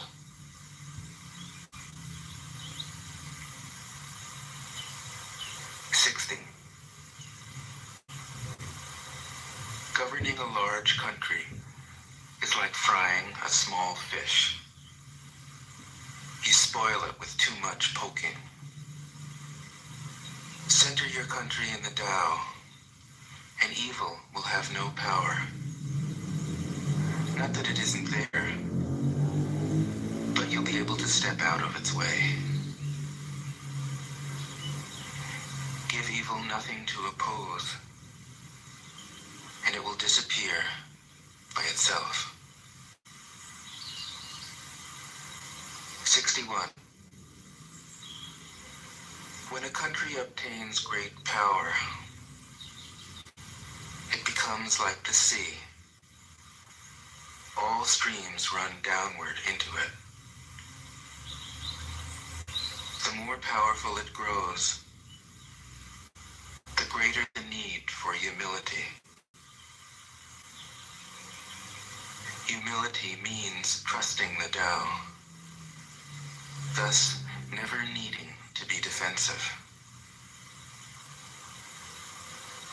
A great nation is like a great man. He makes a mistake. He realizes it. Having realized it, he admits it. Having admitted it, he corrects it. He considers those who point out his faults as his most benevolent teachers. He thinks of his enemy as the shadow that he himself casts. If a nation is centered in the Tao, if it nourishes its own people and doesn't meddle in the affairs of others, it will be a light to all nations in the world. 62. The Tao is the center of the universe, the good man's treasure, the bad man's refuge. Honors be bought with fine words. Respect can be won with deeds. But the Tao is beyond all value, and no one can achieve it. Thus, when a new leader is chosen, don't offer to help him with your wealth or your expertise. Offer instead to teach him about the Tao. Why did the ancient masters esteem the Tao? Because being one with the Tao, when you seek, you find. And when you make a mistake, you are forgiven. That is why everybody loves it. 63. Act without doing. Work without effort. Think of the small as large, and the few as many. confront the difficult while it is still easy. Accomplish the great task by a series of small acts. The master never reaches for the great. Thus she achieves greatness. When she runs into a difficulty, she stops and gives herself to it. She doesn't cling to her own comfort. Thus, problems are no problem for her. 64. What is rooted is easy to nourish. What is recent is easy to correct. What is brittle is easy to break. What is small is easy to scatter. Prevent trouble before it arises. Put things in order before they exist. The giant pine tree grows from a tiny sprout. The journey of 1,000 miles starts from beneath your feet. Rushing into action, you fail. Trying to grasp things, you lose them. Forcing a project to completion, you ruin what was almost ripe. Therefore, the master takes action by letting things take their course. He remains as calm at the end as at the beginning. He has nothing, thus has nothing to lose. What he desires is non-desire. What he learns is to unlearn. He simply reminds people of who they have always been. He cares about nothing but the Tao. Thus, he can care for all things. 65. The ancient masters didn't try to educate the people, but kindly taught them to not know.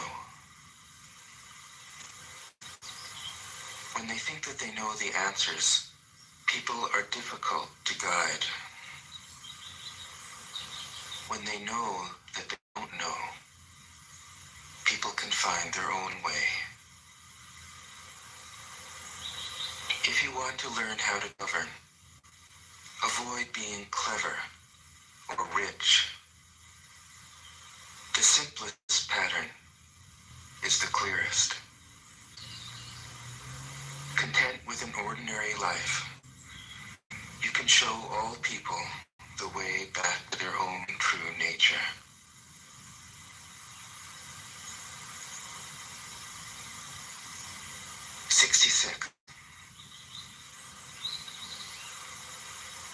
All streams flow to the sea because it is lower than they are. Humility gives it its power. If you want to govern the people, you must place yourself below them.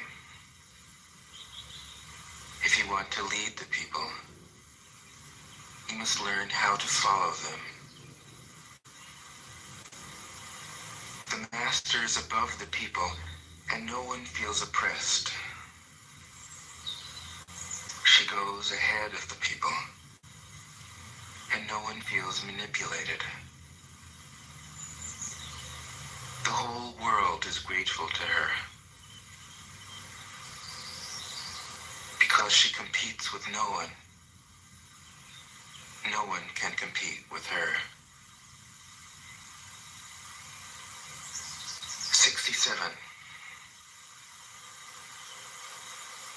Some say that my teaching is nonsense. Others call it lofty, but impractical. But to those who have looked inside themselves, this nonsense makes perfect sense. And to those who put it into practice, this loftiness has roots that go deep. I have just 3 things to teach: simplicity, patience, compassion. These 3 are your greatest treasures. Simple in actions and in thoughts, you return to the source of being. Patient with both friends and enemies, you accord with the way things are. Compassionate toward yourself, you reconcile all beings in the world. 68. The best athlete wants his opponent at his best.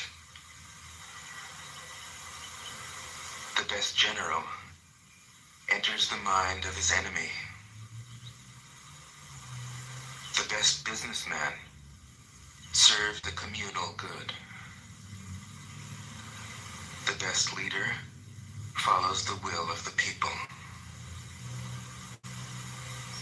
All of them embody the virtue of non-competition. Not that they don't love to compete, but they do it in the spirit of play. In this, they are like children and in harmony with the Tao. 69. The generals have a saying: rather than make the first move, it is better to wait and see. Rather than advance an inch, it is better to retreat a yard. This is called going forward without advancing, pushing back without using weapons. There is no greater misfortune than underestimating your enemy. Underestimating your enemy means thinking that he is evil. Thus, you destroy your 3 treasures and become an enemy yourself. When 2 great forces oppose each other, the victory will go to the one that knows how to yield. 70. My teachings are easy to understand and easy to put into practice. Yet your intellect will never grasp them, and if you try to practice them, you'll fail. My teachings are older than the world. How can you grasp their meaning? If you want to know me, look inside your heart. 71. Not knowing is true knowledge. Presuming to know is a disease. First realize that you are sick. Then you can move toward health. The master is her own physician. She has healed herself of all knowing. Thus, she is truly whole.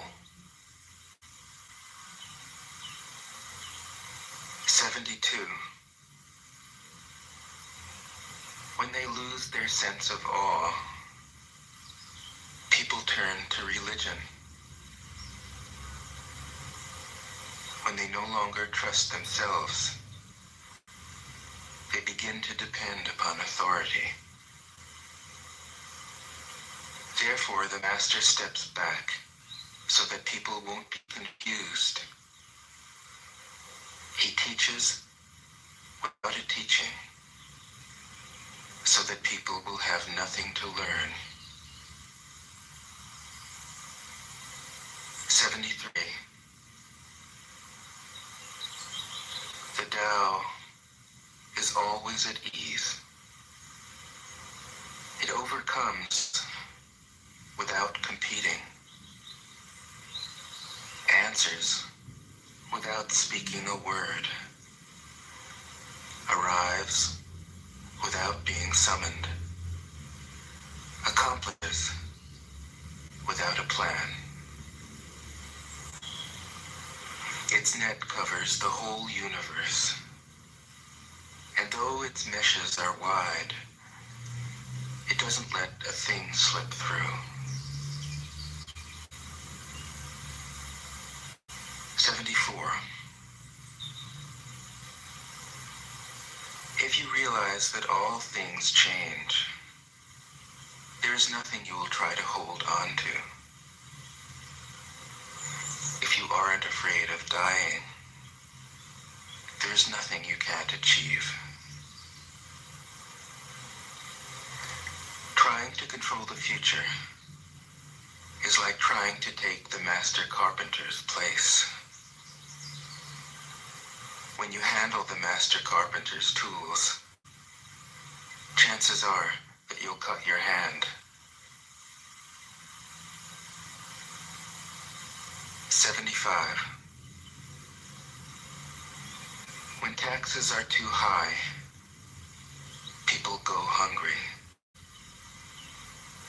When the government is too intrusive, people lose their spirit. Act for the people's benefit. Trust them. Leave them alone. 76. Men are born soft and supple. Dead, they are stiff and hard. Plants are born tender and pliant. Dead, they are brittle and dry. Thus, whoever is stiff and inflexible is a disciple of death. Whoever is soft and yielding is a disciple of life. The hard and stiff will be broken. The soft and supple will prevail.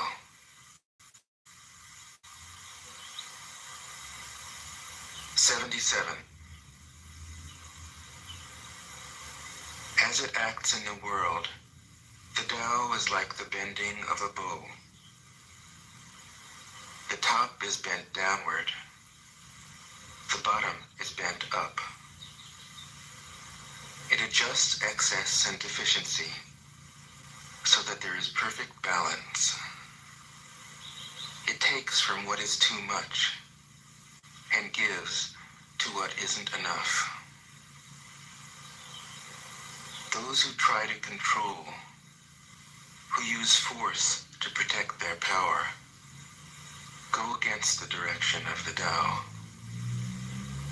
They take from those who don't have enough and give to those who have far too much. The master can keep giving because there is no end to her wealth. She acts without expectation, succeeds without taking credit, and doesn't think that she is better than anyone else. 78. Nothing in the world is as soft and yielding as water. Yet for dissolving the hard and inflexible, nothing can surpass it. The soft overcomes the hard. The gentle overcomes the rigid. Everyone knows this is true, but few can put it into practice. Therefore, the master remains serene in the midst of sorrow. Evil cannot enter his heart, because he has given up helping. He is people's greatest help. True words seem paradoxical. 79. Failure is an opportunity. If you blame someone else, there is no end to the blame. Therefore, the master fulfills her own obligations and corrects her own mistakes. She does what she needs to do and demands nothing of others. 80. If a country is governed wisely, its inhabitants will be content. They enjoy the labor of their hands and don't waste time inventing labor-saving machines. Since they dearly love their homes, they aren't interested in travel. There may be a few wagons and boats, but these don't go anywhere. There may be an arsenal of weapons, but nobody ever uses them. People enjoy their food, take pleasure in being with their families, spend weekends working in their gardens, delight in the doings of the neighborhood. And even though the next country is so close that people can hear its roosters crowing and its dogs barking, they are content to die of old age without ever having gone to see it. 81. True words aren't eloquent. Eloquent words aren't true. Wise men don't need to prove their point. Men who need to prove their point aren't wise. The master has no possessions. The more he does for others, the happier he is. The more he gives to others, the wealthier he is. The Tao nourishes by not forcing. By not dominating, the master leads.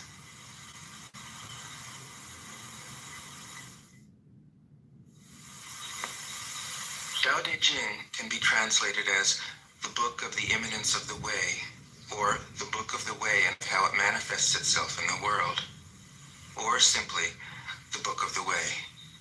Since it is already well known by its Chinese title, I have let that stand. About Lao Tzu, its author, there's practically nothing to be said. He may have been an older contemporary of Confucius, 551 to 479 BCE, and may have held the position of archive keeper in one of the petty kingdoms of the time. But all the information that has come down to us is highly suspect. Even the meaning of his name is uncertain. The most likely interpretations, the old master, or more picturesquely, the old boy. Like an Iroquois woodsman, he left no traces. All he left us is his book, the classic manual on the art of living, written in a style of gem-like lucidity, radiant with humor and grace, and large-heartedness and deep wisdom, one of the wonders of the world.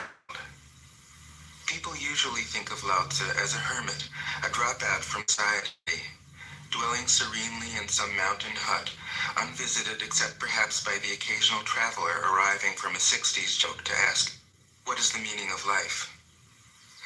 But it's clear from his teachings that he deeply cared about society, if society means the welfare of one's fellow human beings. His book is, among other things, a treatise on the art of government, whether of a country or of a child. The misperception may arise from his insistence on wei wu wei, literally doing, not doing, which has been seen as passivity.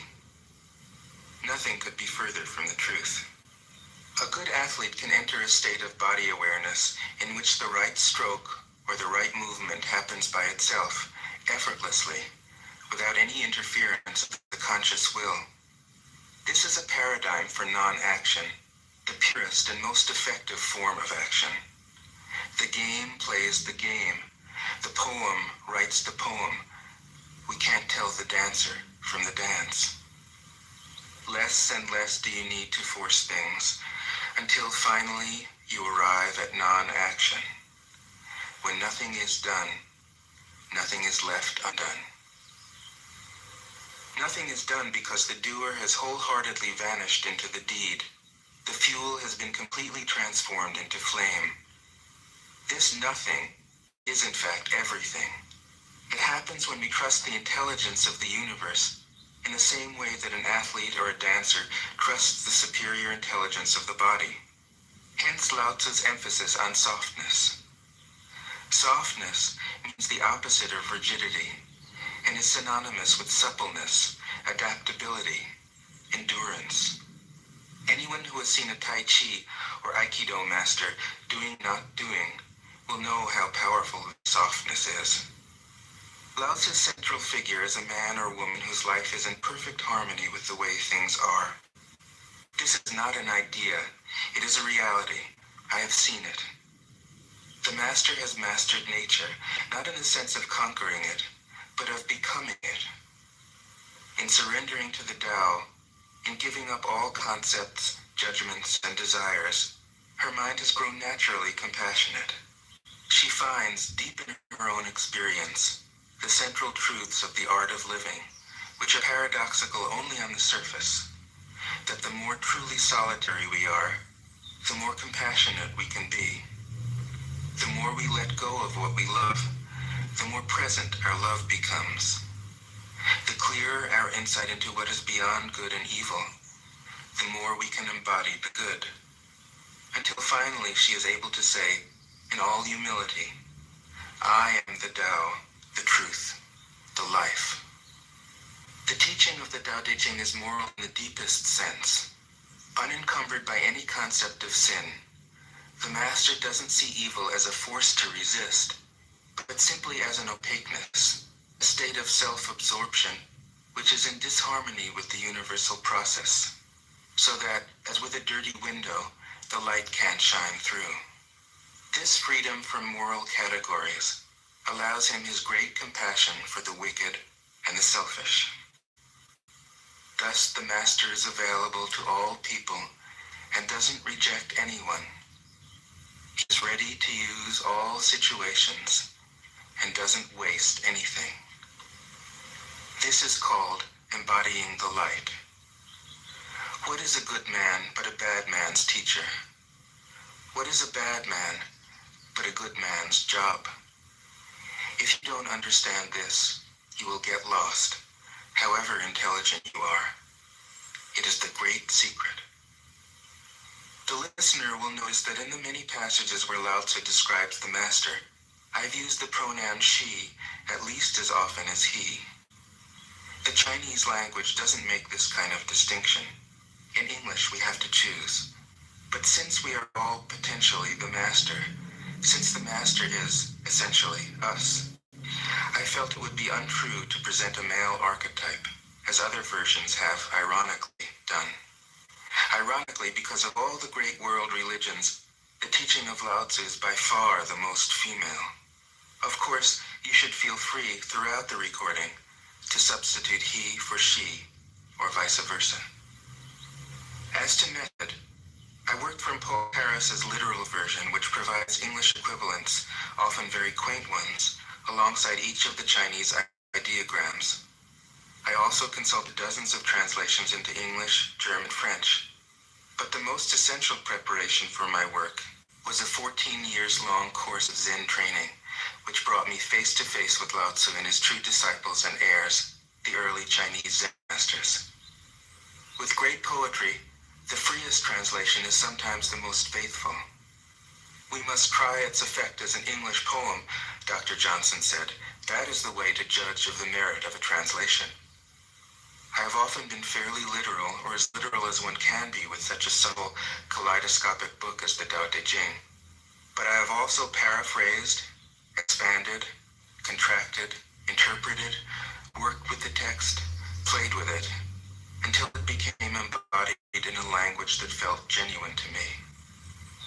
If I haven't always translated Lao Tzu's words, my intention has always been to translate his mind. Describing the indescribable, teaching the unteachable, pointing the way to the way. What does Lao Tzu think he is doing here? It can't be done. No way. Hence, Po Chu-yi, poet and stand-up comedian, wrote, "He who talks doesn't know, he who knows doesn't talk." That is what Lao Tzu told us in a book of 5,000 words. If he was the one who knew, how could he have been such a blabbermouth? That's the problem with spiritual teachers. They have to be blabbermouths, but their words are, in the traditional Buddhist metaphor, fingers pointing at the moon. If you watch the finger, you can't see the moon. How meticulous the great masters had to be. A monk asked Matsu, "Why do you teach mind is Buddha?" Matsu said, "To stop a baby from crying." The monk said, "When the crying has stopped, what then?" Matsu said, "Then I teach, not mind, not Buddha." The monk said, "How about someone who isn't attached to either?" Matsu said, "I would tell him, not beings." The monk said, "And what if you met a man unattached to all things? What would you tell him?" Matsu said, "I would just let him experience the great Tao." In fact, the truth is right before our eyes, right under our noses. So simple that every child understands it. And yet, as Bankei said, the farther you enter into it, the deeper it is. Where is the way to the way? What a question. Still, for complicated minds, drastic measures are needed. Lao Tzu's book was written as a response out of grandmotherly kindness. According to the oldest biography, Lao Tzu lived for a long time in the country of Chu, but seeing its decline, he departed. When he reached the frontier, the guard said, "Since you are going away, sir, could you write a book to teach me the art of living?" Thereupon, Lao Tzu wrote his book about the Tao and departed. This is legend, but it is an accurate description of the way in which true teaching happens. He who knows doesn't talk, but words are no hindrance for him. He uses them as he would use gardening tools. When someone asks, he answers.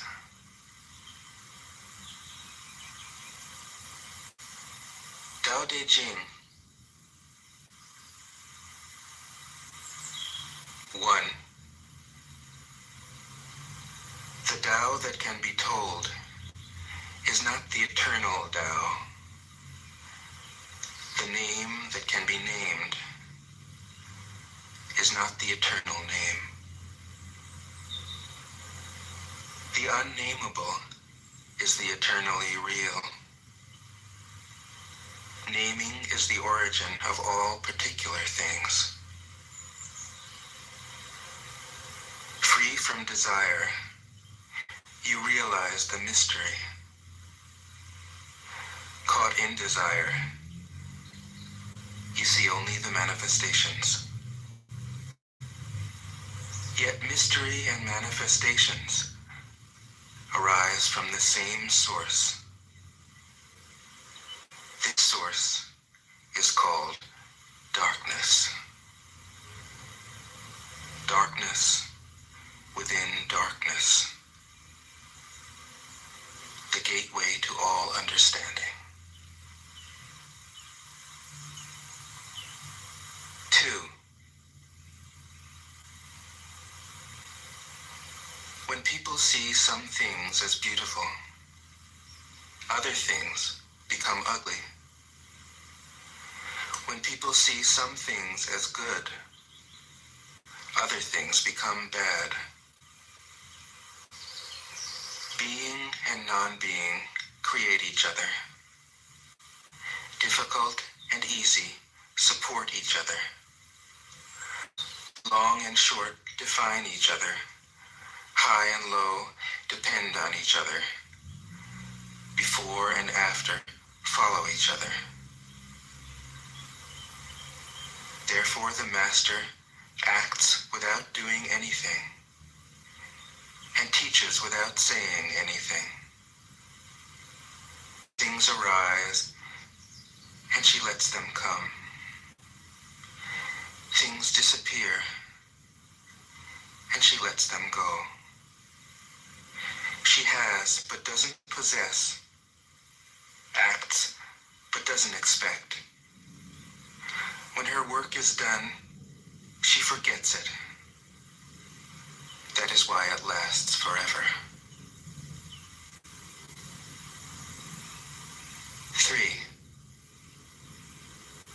If you overesteem great men, people become powerless. If you overvalue possessions, people begin to steal. The master leads by emptying people's minds and filling their cores, by weakening their ambition and toughening their resolve. He helps people lose everything they know, everything they desire, and creates confusion in those who think that they know. Practice not doing, and everything will fall into place. 4. The Tao is like a well, used but never used up. It is like the eternal void, filled with infinite possibilities. It is hidden but always present. I don't know who gave birth to it. It is older than God.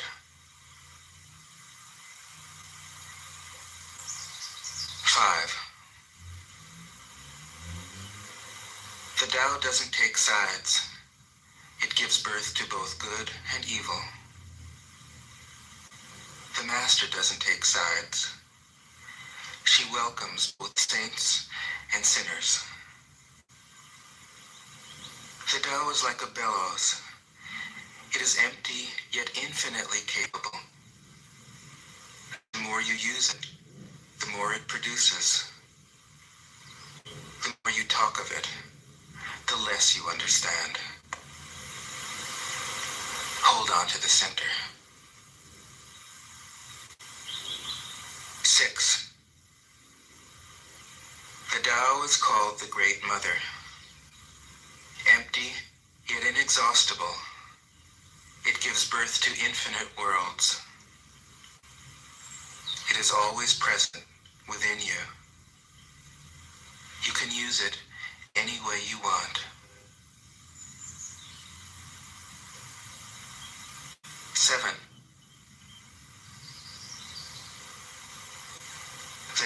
Tao is infinite, eternal.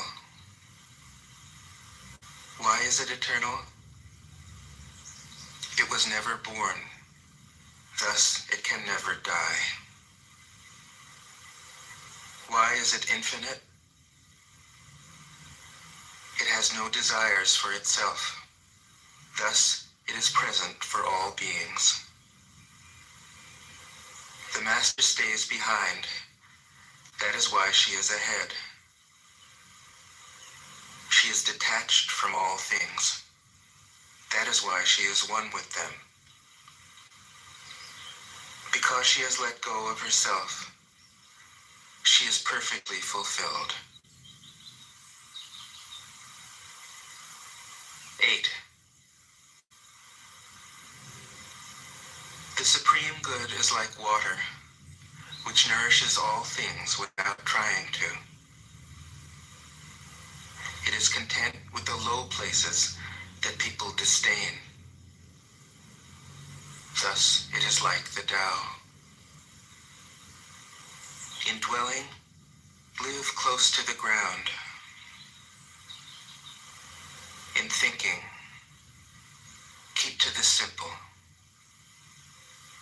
In conflict, be fair and generous. In governing, don't try to control. In work, do what you enjoy. In family life, be completely present. When you are content to be simply yourself and don't compare or compete, everybody will respect you.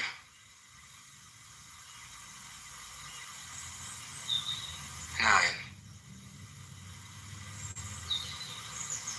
Fill your bowl to the brim, and it will spill. Keep sharpening your knife, and it will blunt.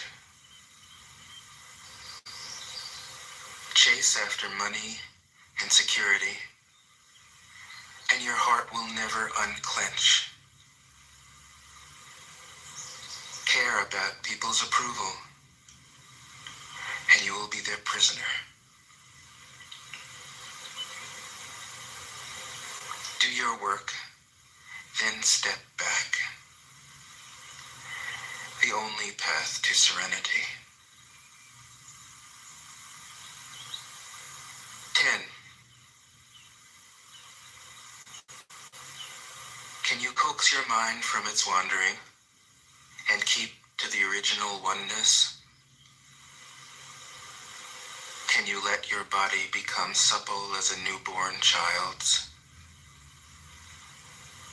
Can you cleanse your inner vision until you see nothing but the light? Can you love people and lead them without imposing your will? Can you deal with the most vital matters by letting events take their course? Can you step back from your own mind and thus understand all things? Giving birth and nourishing, having without possessing, acting with no expectations, leading and not trying to control. This is the supreme virtue.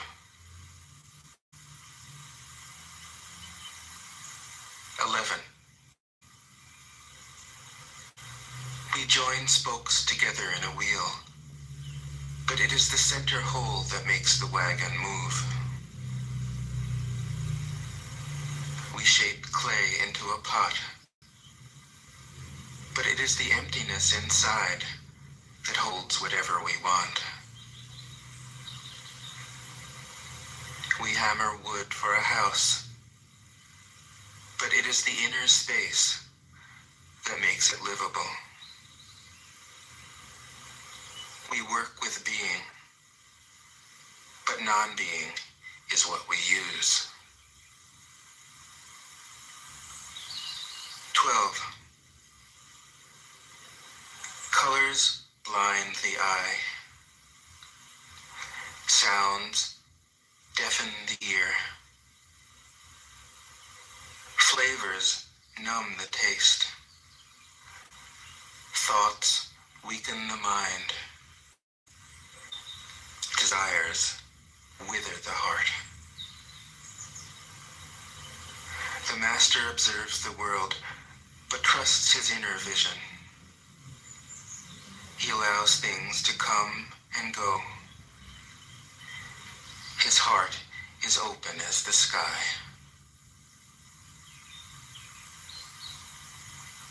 13. Success is as dangerous as failure. Hope is as hollow as fear. What does it mean that success is as dangerous as failure?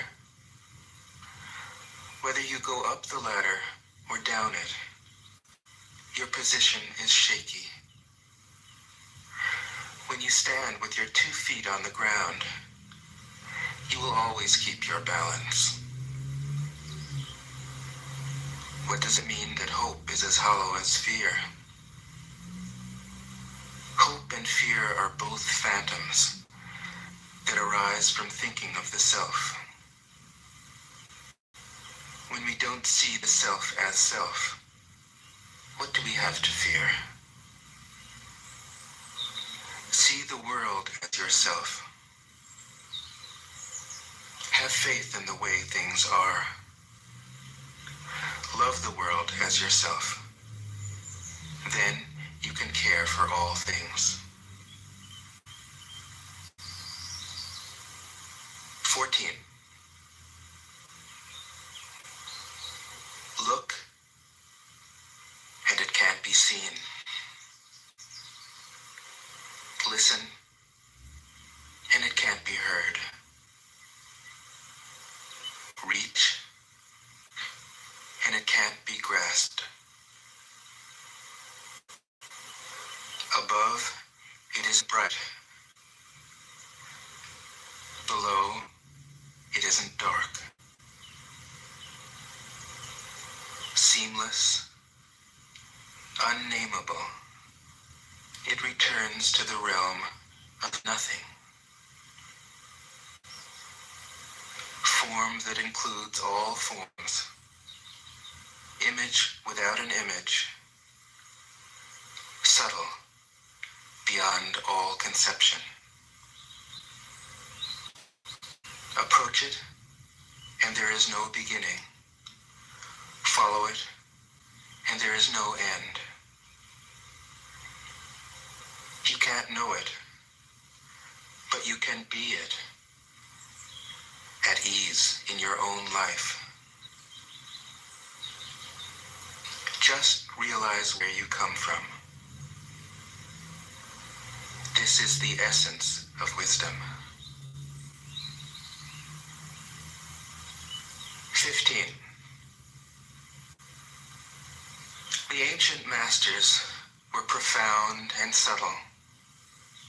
Their wisdom was unfathomable. There's no way to describe it. All we can describe is their appearance. They were careful as someone crossing an iced-over stream, alert as a warrior in enemy territory, courteous as a guest, fluid as melting ice, shapeable as a block of wood, receptive as a valley, clear as a glass of water. Do you have the patience to wait till your mud settles and the water is clear? Can you remain unmoving till the right action arises by itself? The master doesn't seek fulfillment. Not seeking, not expecting. She is present and can welcome all things. 16. Empty your mind of all thoughts. Let your heart be at peace. Watch the turmoil of beings, but contemplate their return. Each separate being in the universe returns to the common source. Returning to the source is serenity. If you don't realize the source, you stumble in confusion and sorrow. When you realize where you come from, you naturally become tolerant, disinterested, amused, kind-hearted as a grandmother, dignified as a king. Immersed in the wonder of the Tao, you can deal with whatever life brings you. And when death comes, you are ready. 17. When the master governs, the people are hardly aware that he exists. Next best is a leader who is loved. Next, one who is feared. The worst is one who is despised. If you don't trust the people, you make them untrustworthy. The master doesn't talk, he acts. When his work is done, the people say, "Amazing, we did it, all by ourselves." 18.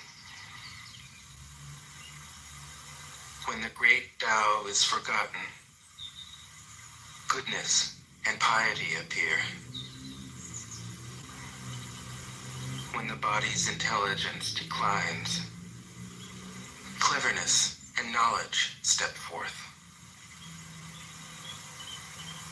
When there is no peace in the family, filial piety begins. When the country falls into chaos, patriotism is born. 19. Throw away holiness and wisdom, and people will be 100 times happier. Throw away morality and justice, and people will do the right thing. Throw away industry and profit, and there won't be any thieves. If these three aren't enough, just stay at the center of the circle and let all things take their course. 20. Stop thinking and end your problems. What difference between yes and no? What difference between success and failure? Must you value what others value? Avoid what others avoid? How ridiculous. Other people are excited, as though they were at a parade. I alone don't care. I alone am expressionless, like an infant before it can smile. Other people have what they need. I alone possess nothing. I alone drift about like someone without a home. I am like an idiot. My mind is so empty. Other people are bright. I alone am dark. Other people are sharp. I alone am dull. Other people have a purpose. I alone don't know. I drift like a wave on the ocean. I blow as aimless as the wind. I am different from ordinary people. I drink from the great mother's breasts. 21. The master keeps her mind always at one with the Tao. That is what gives her her radiance. The Tao is ungraspable. How can her mind be at one with it? Because she doesn't cling to ideas. The Tao is dark and unfathomable. How can it make her radiant? Because she lets it. Since before time and space were, the Tao is. It is beyond is and is not. How do I know this is true? Look inside myself and see.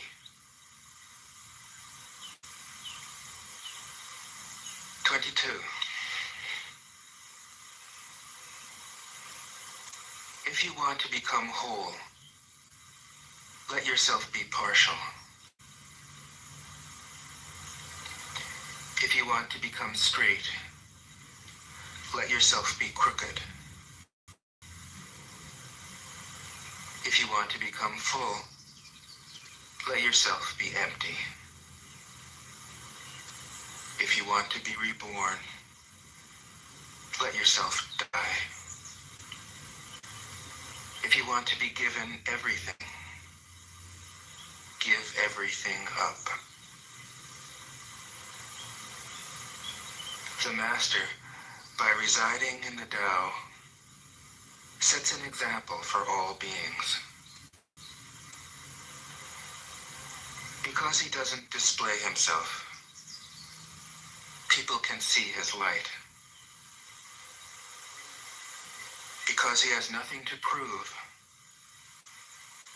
people can trust his words. Because he doesn't know who he is, people recognize themselves in him. Because he has no goal in mind, everything he does succeeds.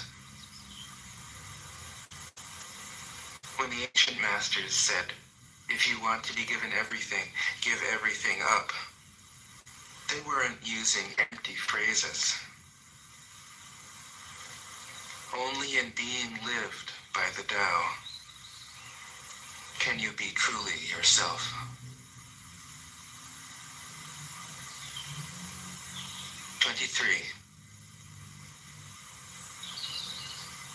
Express yourself completely, then keep quiet. Be like the forces of nature. When it blows, there is only wind. When it rains, there is only rain. When the clouds pass, the sun shines through.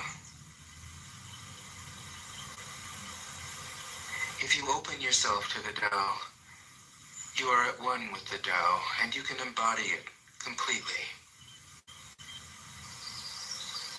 If you open yourself to insight, you are at one with insight, and you can use it completely. If you open yourself to loss, you are at one with loss, and you can accept it completely. Open yourself to the Tao, Then trust your natural responses, and everything will fall into place. 24.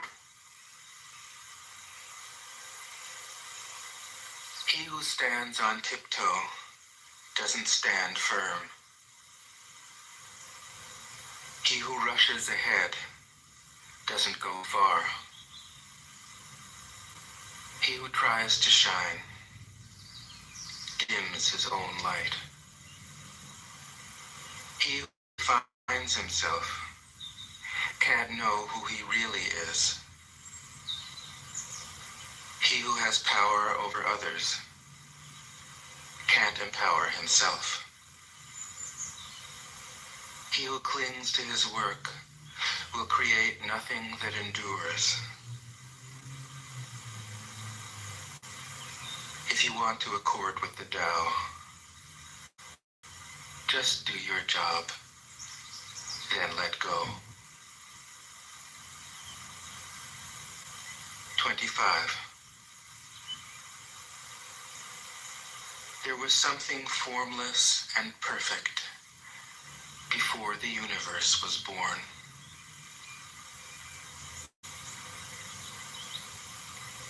It is serene, empty, solitary, unchanging, infinite,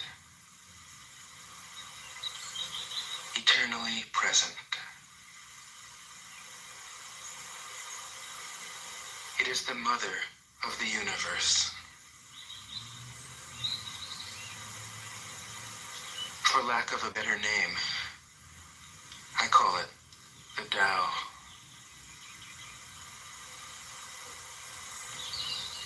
It flows through all things, inside and outside, and returns to the origin of all things.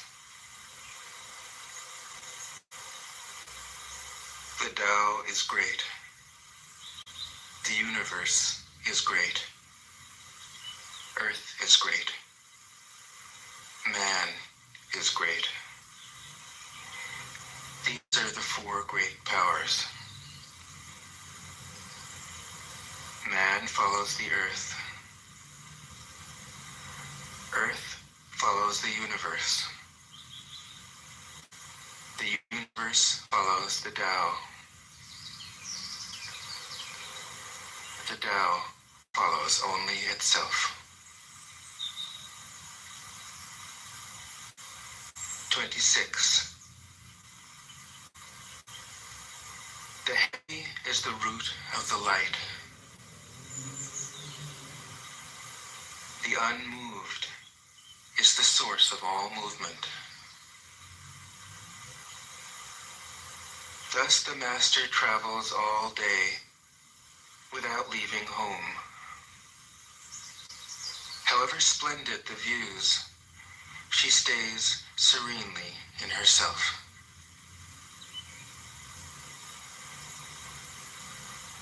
Why should the lord of the country flit about like a fool? If you let yourself be blown to and fro, you lose touch with your root. If you let restlessness move you, you lose touch with who you are.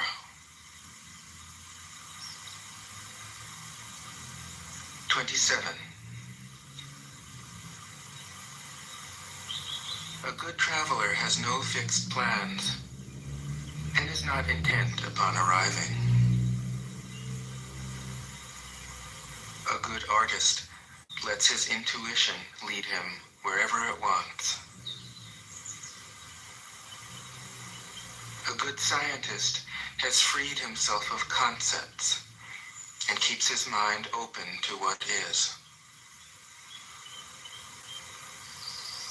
Thus the master is available to all people and doesn't reject anyone.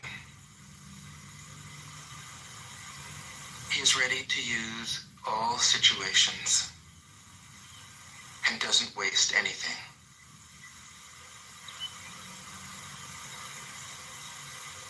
This is called embodying the light.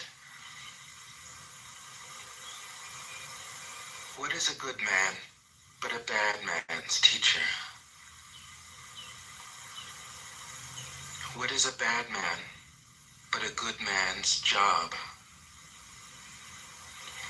If you don't understand this, you will get lost, however intelligent you are.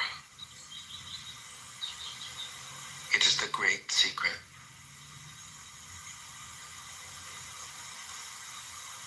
"28. Know the male, yet keep to the female. Receive the world in your arms.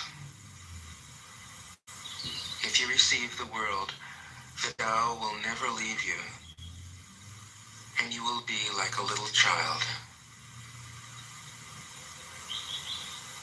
Know the white, yet keep to the black. Be a pattern for the world. If you are a pattern for the world, the Tao will be strong inside you, and there will be nothing you can't do. Know the personal, yet keep to the impersonal. Accept the world as it is.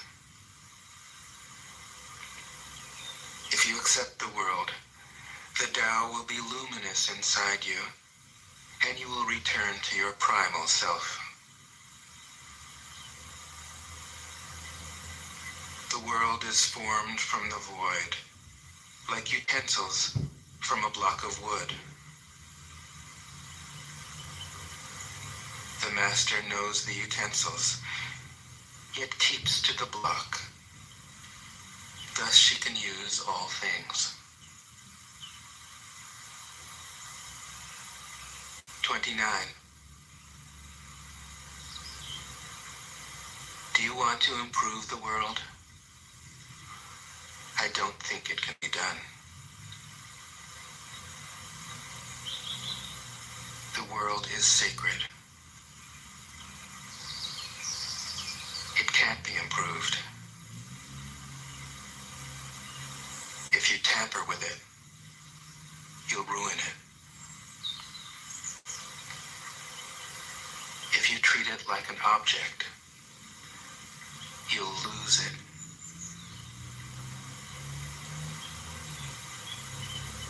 There is a time for being ahead, a time for being behind, a time for being in motion, a time for being at rest, a time for being vigorous, a time for being exhausted, a time for being safe, a time for being in danger. The master sees things as they are, without trying to control them. She lets them go their own way, and resides at the center of the circle. 30. Whoever relies on the Tao in governing men doesn't try to force issues or defeat enemies by force of arms. For every force, there is a counterforce. Violence, even well-intentioned, always rebounds upon oneself.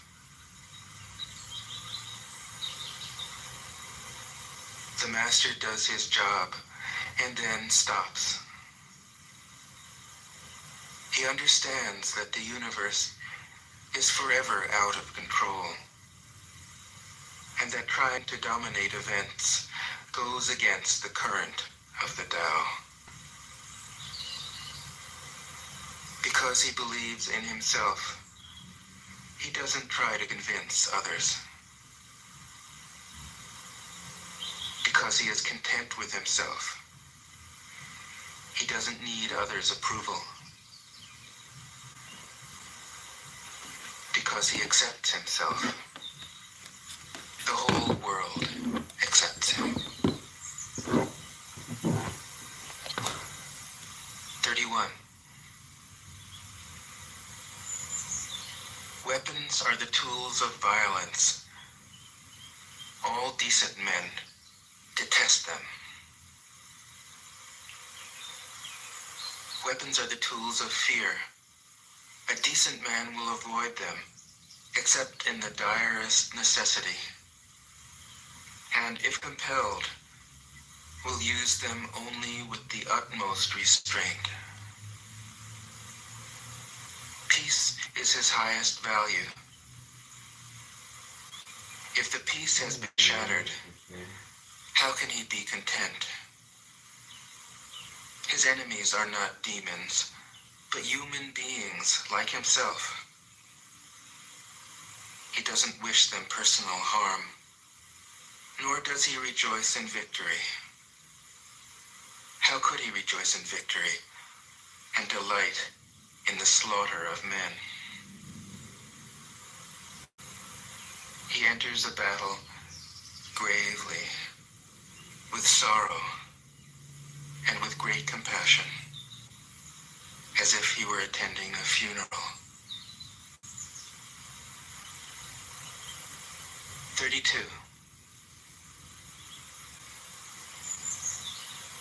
The Tao can't be perceived. Smaller than an electron, it contains uncountable galaxies. If powerful men and women could remain centered in the Tao, all things would be in harmony. The world would become a paradise. All people would be at peace, and the law would be written in their hearts. When you have names and forms, know that they are provisional.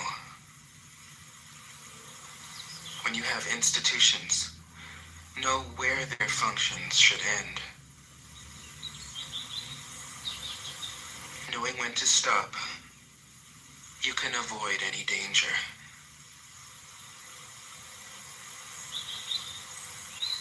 All things end in the Tao, as rivers flow into the sea. 33. Knowing others is intelligence. Knowing yourself is true wisdom. Mastering others is strength. Mastering yourself is true power. If you realize that you have enough, you are truly rich. If you stay in the center and embrace death with your whole heart, you will endure forever.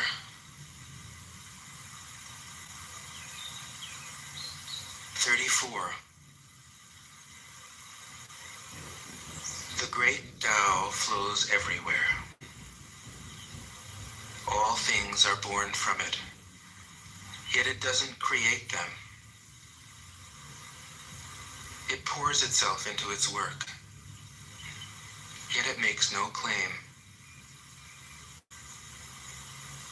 It nourishes infinite worlds, yet it doesn't hold on to them. Since it is merged with all things and hidden in their hearts, it can be called humble. Since all things vanish into it, and it alone endures, it can be called great. It isn't aware of its greatness. Thus, it is truly great.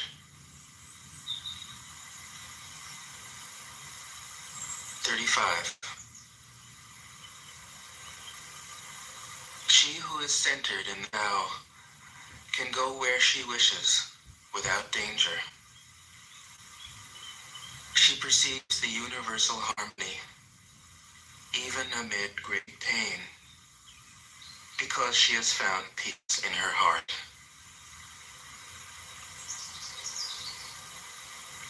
Music or the smell of good cooking may make people stop and enjoy, but words that point to the Tao seem monotonous and without flavor. When you look for it, there is nothing to see. When you listen for it, there is nothing to hear. When you use it, it is inexhaustible. 36. If you want to shrink something, you must first allow it to expand.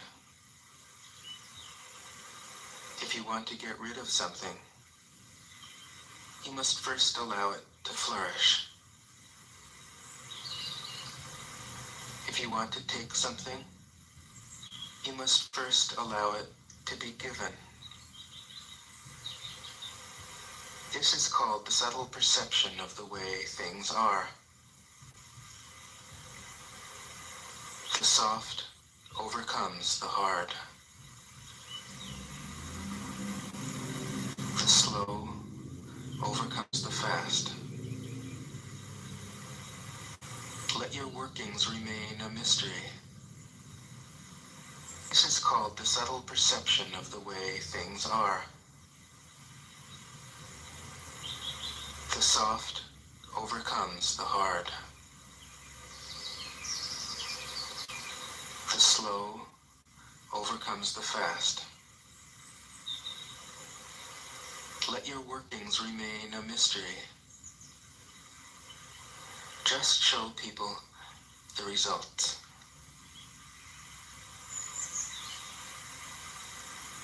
37. The Tao never does anything, yet through it all things are done. If powerful men and women could center themselves in it, the whole world would be transformed by itself in its natural rhythms. People would be content with their simple, everyday lives, in harmony and free of desire. When there is no desire, all things are at peace. 38.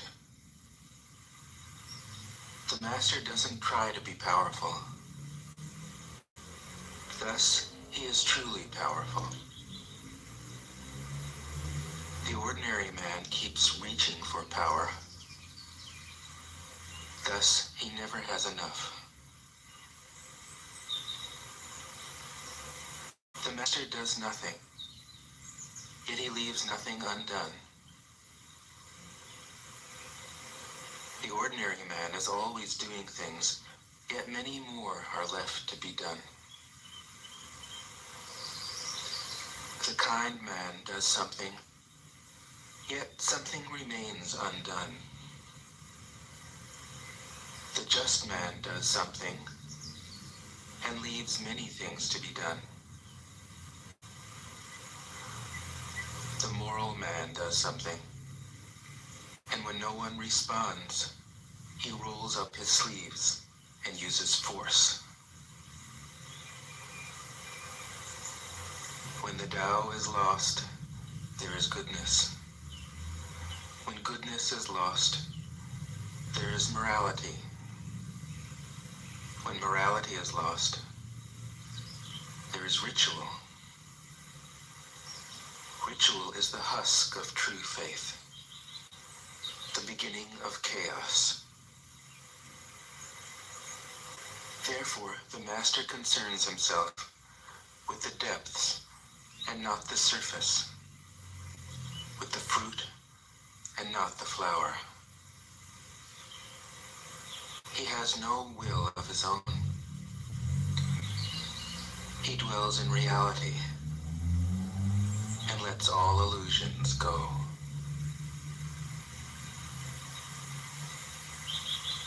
39. In harmony with the Tao, the sky is clear and spacious. The earth is solid and full. All creatures flourish together, content with the way they are, endlessly repeating themselves, endlessly renewed. When man interferes with the Tao, the sky becomes filthy, the earth becomes depleted, the equilibrium crumbles, creatures become extinct. The master views the parts with compassion because he understands the whole. His constant practice is humility.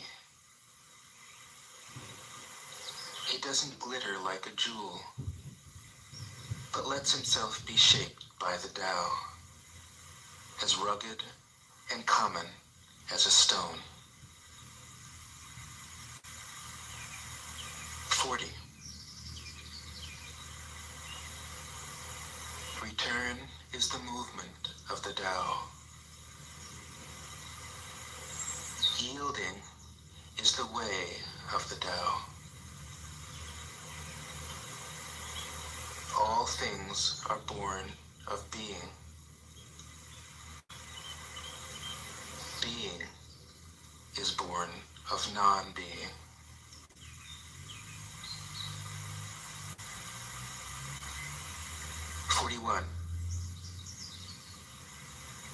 When a superior man hears of the Tao, he immediately begins to embody it. When an average man hears of the Tao, he half believes it, half doubts it. When a foolish man hears of the Tao, he laughs out loud. If he didn't laugh, it wouldn't be the Tao. Thus it is said, the path into the light seems dark. The path forward seems to go back. The direct path seems long. True power seems weak. True purity seems tarnished. True steadfastness seems changeable. True clarity seems obscure. The greatest art seems unsophisticated. The greatest love seems indifferent. The greatest wisdom seems childish. The Tao is nowhere to be found, yet it nourishes and completes all things. 42.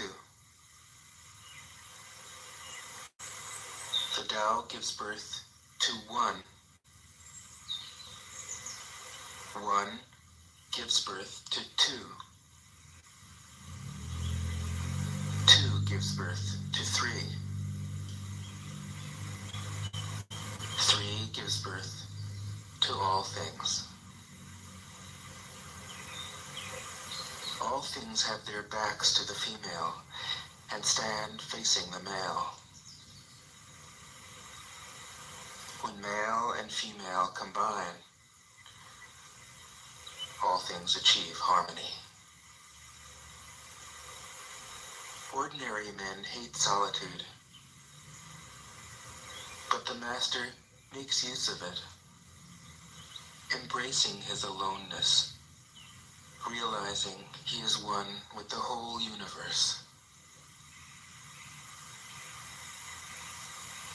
43. The gentlest thing in the world overcomes the hardest thing in the world. That which has no substance enters where there is no space.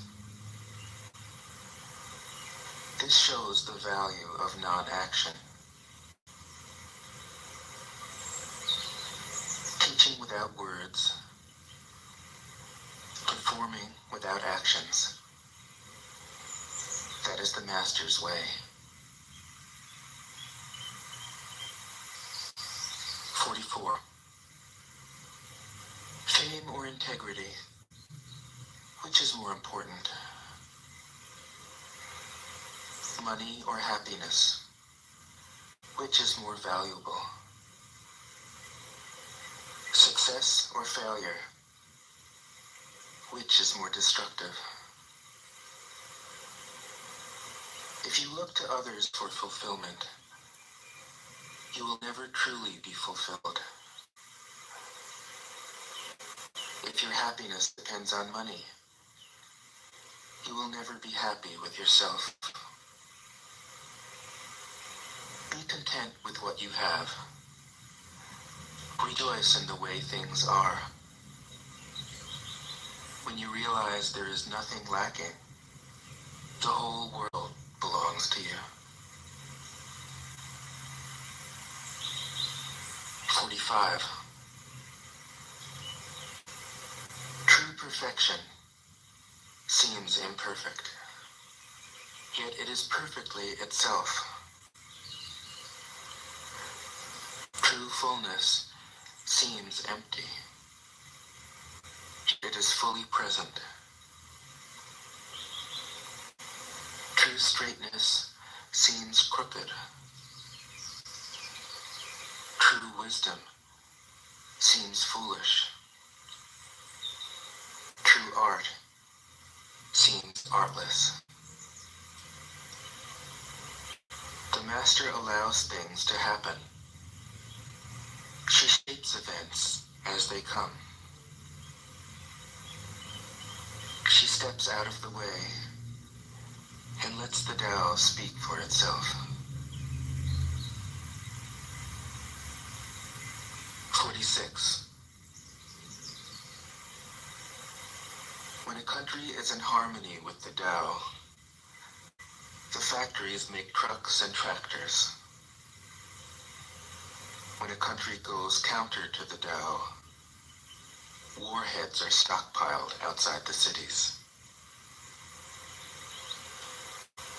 There is no greater illusion than fear, no greater wrong than preparing to defend yourself, no greater misfortune than having an enemy. Whoever can see through all fear will always be safe.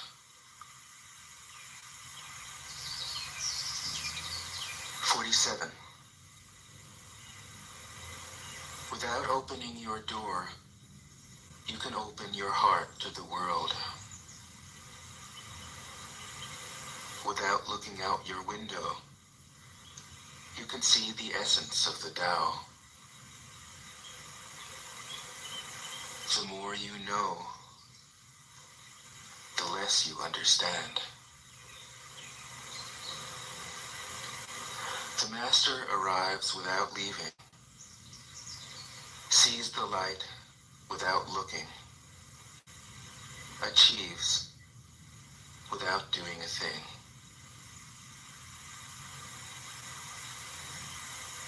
48.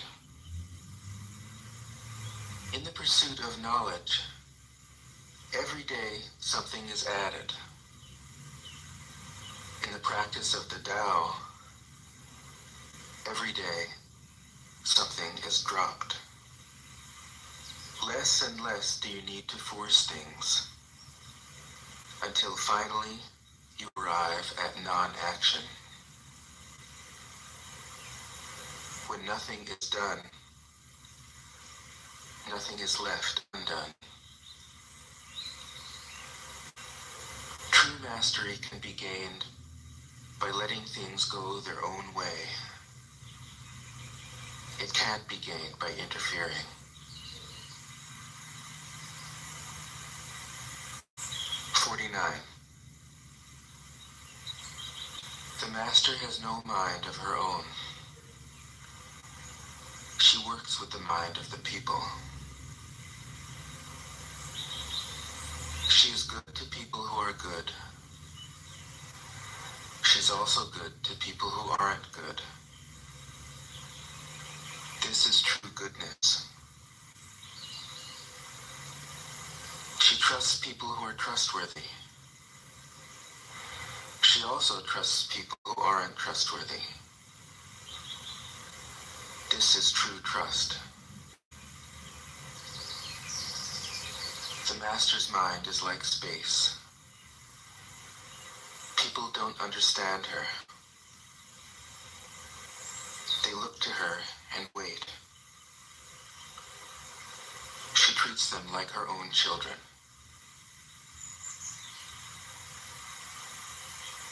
50. The master gives himself up to whatever the moment brings. He knows that he is going to die, and he has nothing left to hold on to. No illusions in his mind, no resistances in his body. He doesn't think about his actions. They flow from the core of his being.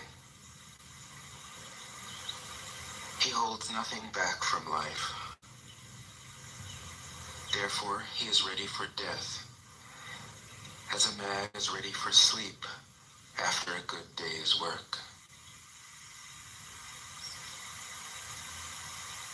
51. Every being in the universe is an expression of the Tao. It springs into existence, unconscious, perfect, free, takes on a physical body, lets circumstances complete it.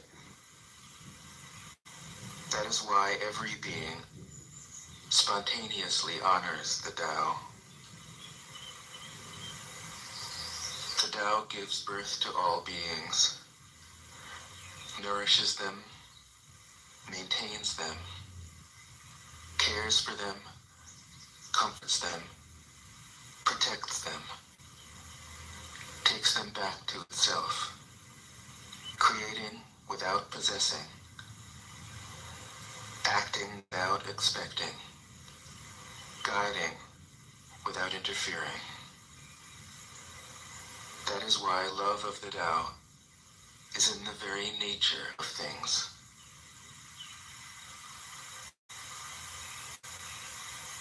52. In the beginning was the Tao. All things issue from it. All things return to it. To find the origin, trace back the manifestations. When you recognize the children and find the mother, you will be free of sorrow. If you close your mind in judgments and traffic with desires, your heart will be troubled. If you keep your mind from judging and aren't led by the senses, your heart will find peace. Seeing into darkness is clarity. Knowing how to yield is strength. Use your own light and return to the source of light.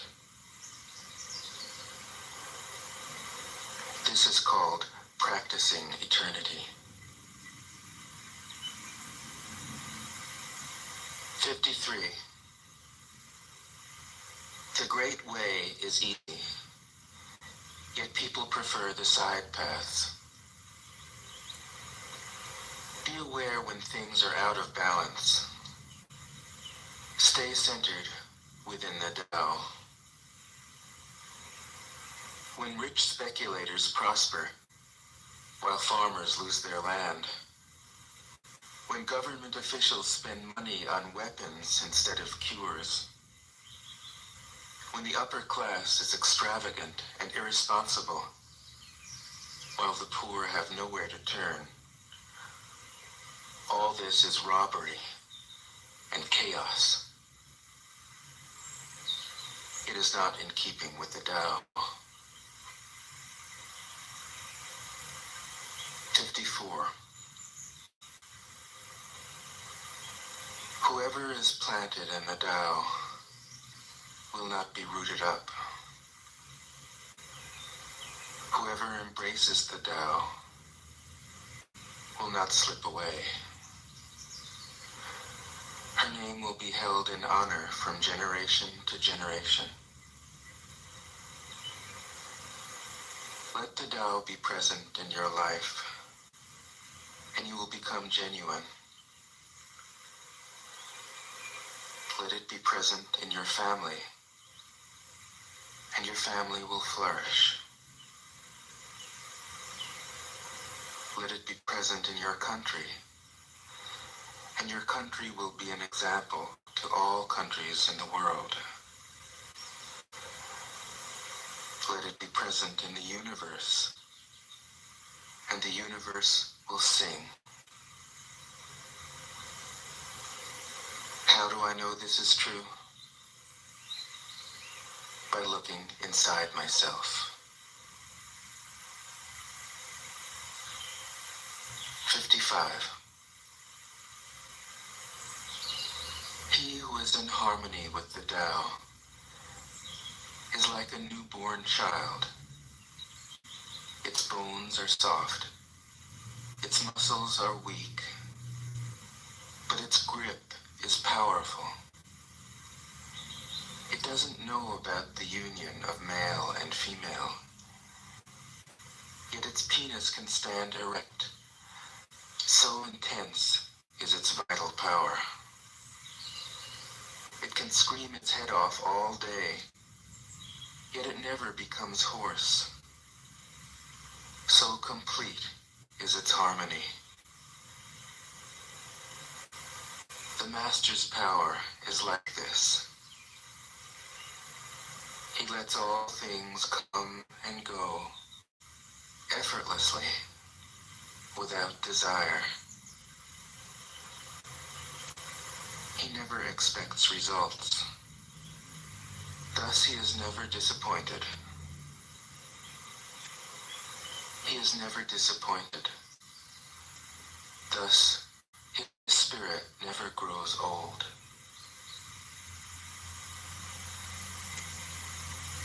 56. Those who know don't talk. Those who talk don't know. Close your mouth. Block off your senses. Blunt your sharpness. Untie your knots. Soften your glare. Settle your dust. This is the primal identity. Be like the Tao. It can't be approached or withdrawn from, benefited or harmed, honored or brought into disgrace. It gives itself up continually. That is why it endures. 57. If you want to be a great leader, you must learn to follow the Tao. Stop trying to control. Let go of fixed plans and concepts, and the world will govern itself.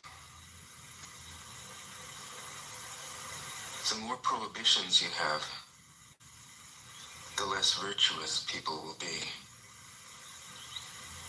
The more weapons you have, the less secure people will be.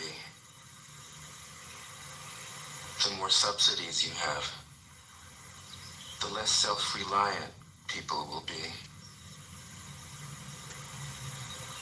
Therefore, the Master says, I let go of the law, and people become honest. I let go of economics, and people become prosperous. I let go of religion, and people become serene. I let go of all desire for the common good, and the good becomes common as grass. 58. If a country is governed with tolerance, the people are comfortable and honest. If a country is governed with repression, the people are depressed and crafty. When the will to power is in charge, the higher the ideals, the lower the results. Try to make people happy, and you lay the groundwork for misery. Try to make people moral, and you lay the groundwork for vice. Thus the Master is content to serve as an example and not to impose her will. She is pointed, but doesn't pierce. Straightforward, but supple. Radiant, but easy on the eyes.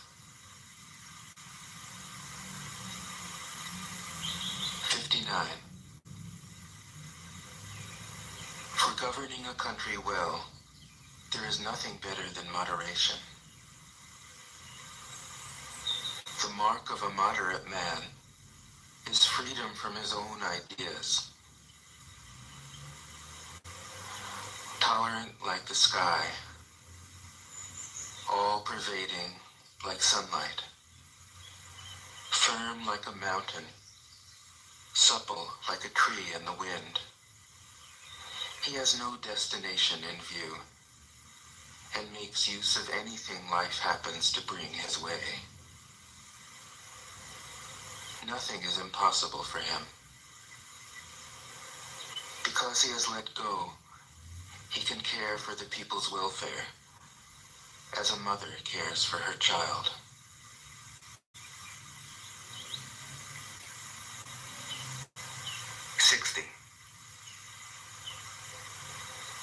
Governing a large country is like frying a small fish. You spoil it with too much poking. Center your country in the Tao, and evil will have no power.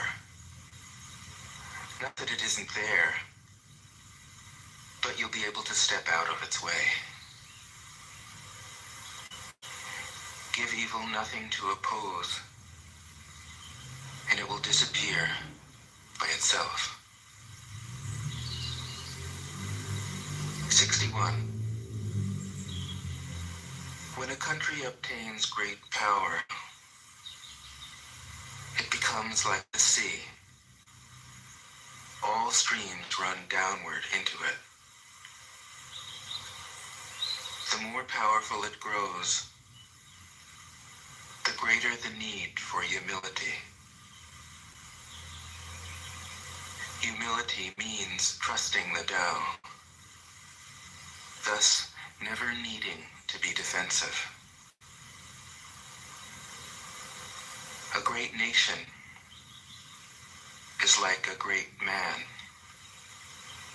When he makes a mistake, he realizes it. Having realized it, he admits it. Having admitted it,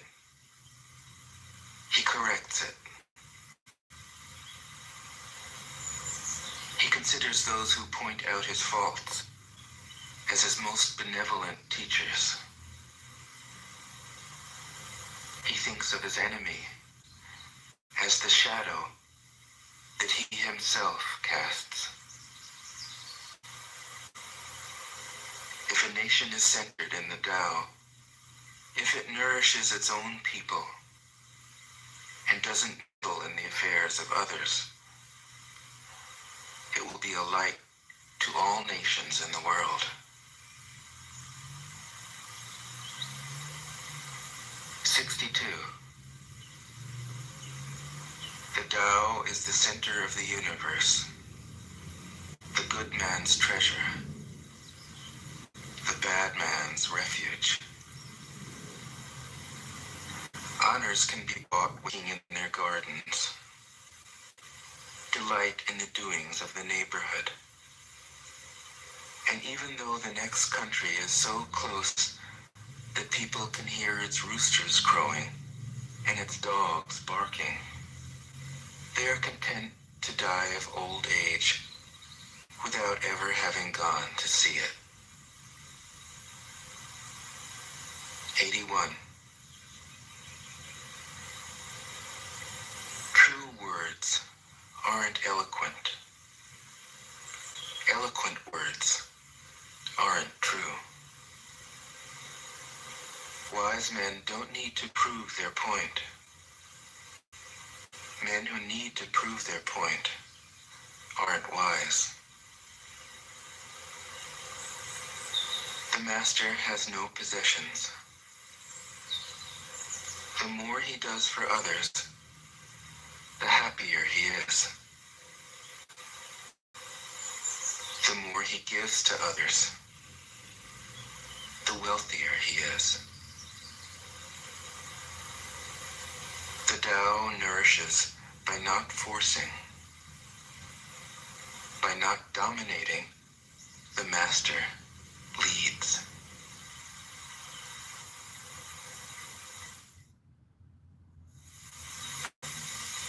Tao Te Ching can be translated as the book of the imminence of the way, or the book of the way and of how it manifests itself in the world, or simply the book of the way. Since it is already well known by its Chinese title, I have let that stand. About Lao Tzu, its author, there's practically nothing to be said.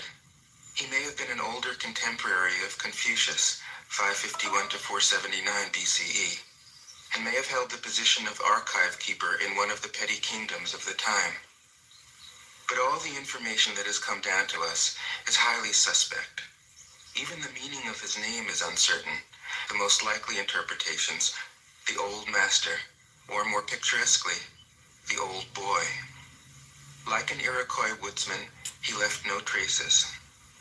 All he left us is his book, the classic manual on the art of living, written in a style of gem-like lucidity, radiant with humor and grace, and large-heartedness and deep wisdom, one of the wonders of the world.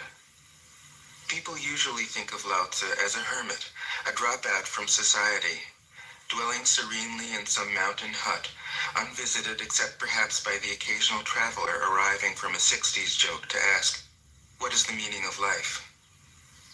But it's clear from his teachings that he deeply cared about society, if society means the welfare of one's fellow human beings. His book is, among other things, a treatise on the art of government, whether of a country or of a child. The misperception may arise from his insistence on way, literally doing, not doing, which has been seen as passivity. Nothing could be further from the truth. A good athlete can enter a state of body awareness in which the right stroke or the right movement happens by itself, effortlessly, without any interference of the conscious will. This is a paradigm for non-action, the purest and most effective form of action. The game plays the game. The poem writes the poem. We can't tell the dancer from the dance. Less and less do you need to force things, until finally you arrive at non-action. When nothing is done, nothing is left undone. Nothing is done because the doer has wholeheartedly vanished into the deed. The fuel has been completely transformed into flame. This nothing is in fact everything. It happens when we trust the intelligence of the universe in the same way that an athlete or a dancer trusts the superior intelligence of the body. Hence Lao Tzu's emphasis on softness. Softness means the opposite of rigidity and is synonymous with suppleness, adaptability, endurance. Anyone who has seen a Tai Chi or Aikido master doing not doing will know how powerful this softness is.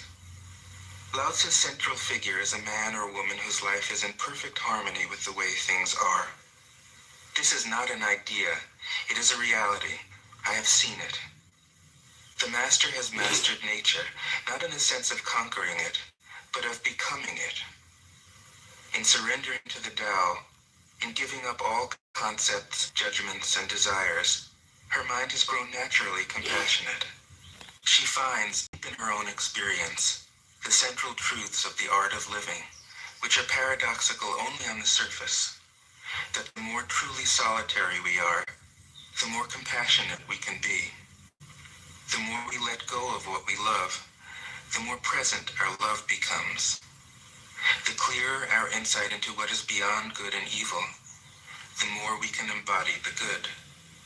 Until finally she is able to say, in all humility, I am the Tao, the truth, the life.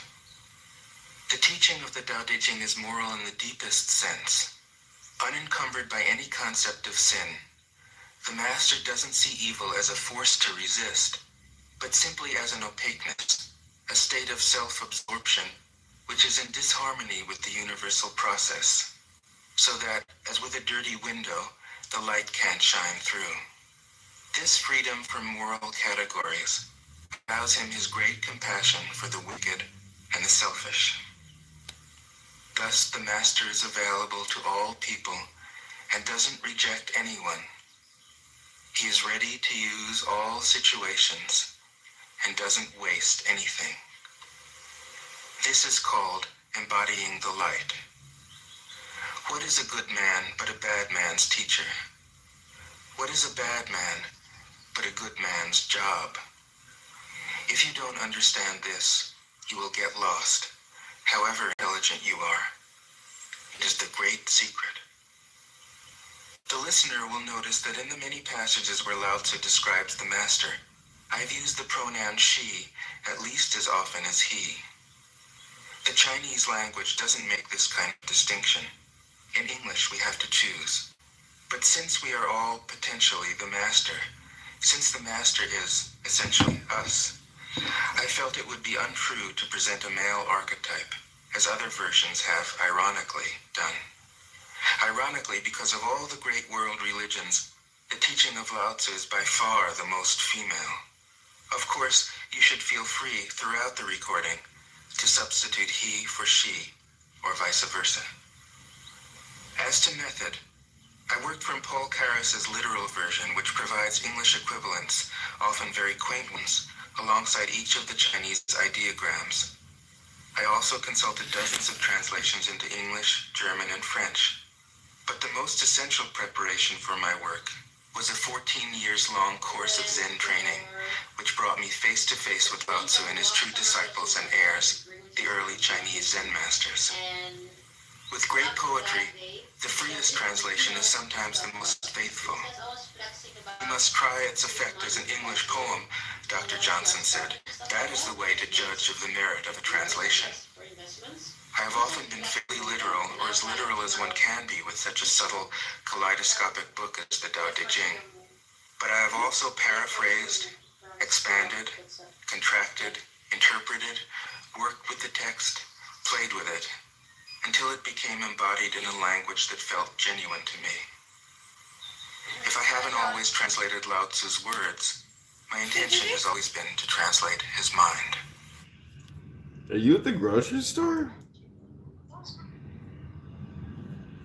Are you at the grocery store? No, I'm at home. Oh, I thought I heard beeping. Yeah, that was I'm heating up my dinner.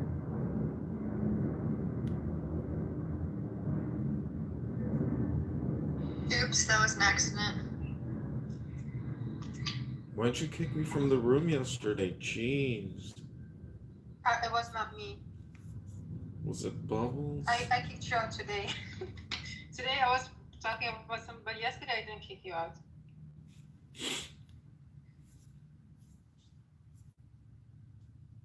You know I will never kick you out, right?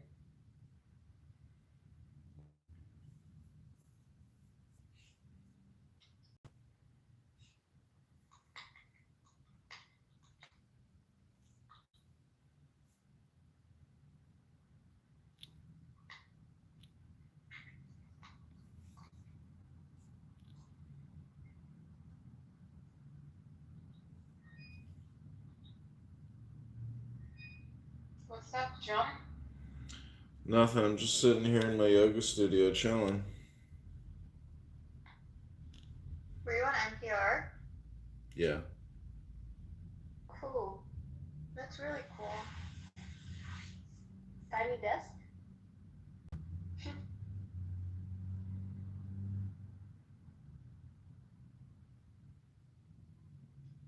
I love those tiny desk sessions. Alright guys, this is it for me. Got a big date tomorrow. Who? Yes, a little up today. Alright, then I have to cut this room then. Alright, bye guys. Bye. Wait, who's your date with? She's going with the Israeli guy. Oh. Sorry, I cannot really talk. How do I end it? Oh, just the 3 dots. End it. Alright, tomorrow I'll talk to John after the date. He's asking who are you gonna date? He said who are you gonna date? Oh, some nice Jewish man. Here in America? No, in Israel. Oh. Wacht even, you do. Well, how are you going to make the date extra special? Third date, so.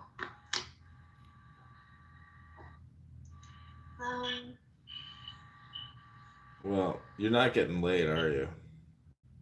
No. Because it's like Not on the third date, no. Yeah, and it's like on a Monday or a Tuesday, so nobody gets laid on Monday or Tuesday.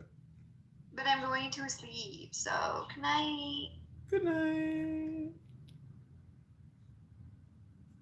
I see what just happened. She's true. So how do you? You shut 2 people up. I'll be quiet. While you're gonna shut up now too. While I'm talking, you're gonna shut up. But so yeah, you asked for respect while you were speaking, and I'm noticing that you're not giving that to others. That don't work. So if you're not able to sit upon this stage and have this conversation because you don't have the capacity to do so, we can figure something out. But I think it's okay to sit on mute while somebody speaks, and then you also. So see what happens when y'all like stop typing your name. It's on how to control yourselves is really weird. So. Sorry, brother.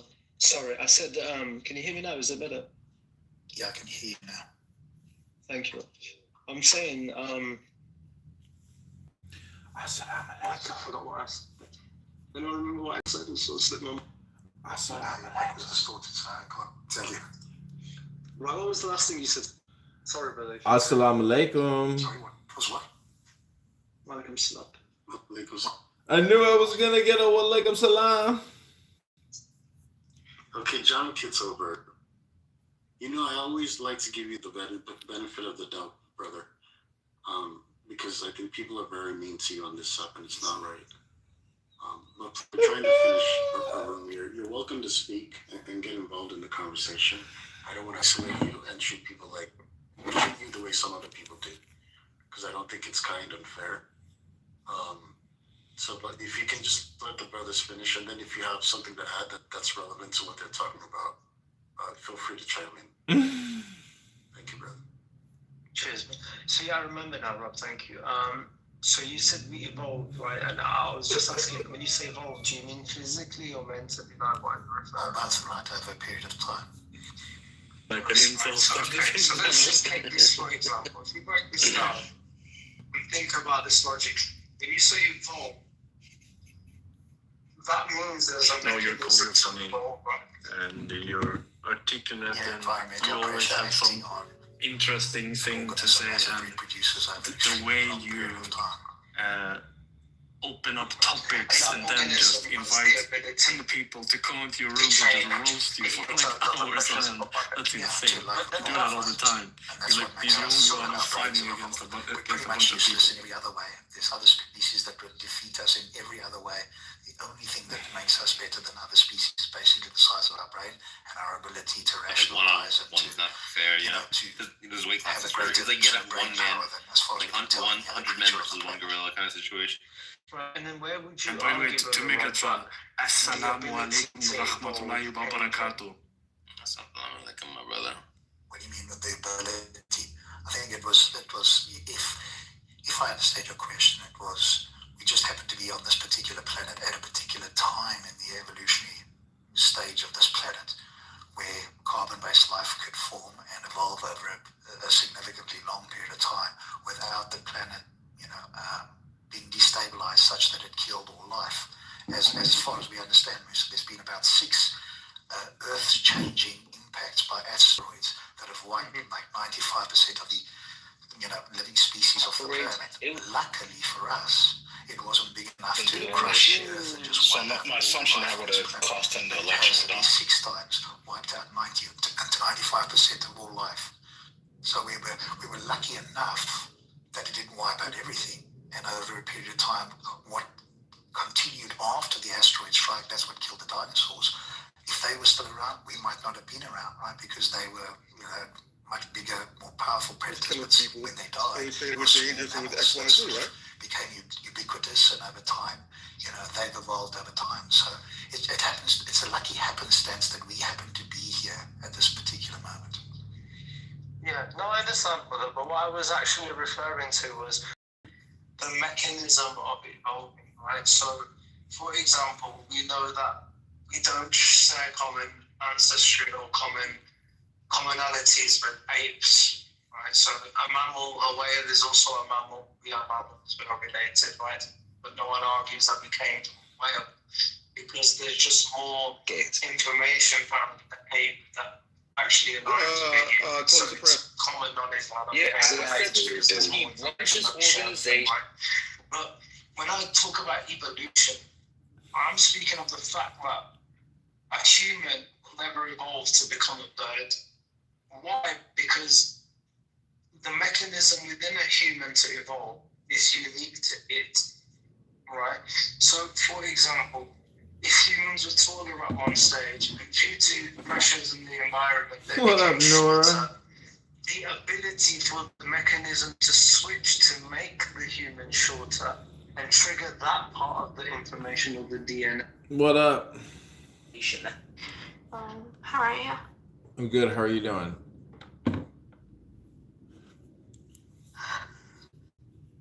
I've been better.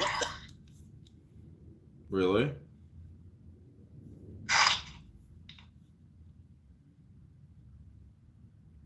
Yeah. I don't know if you know, but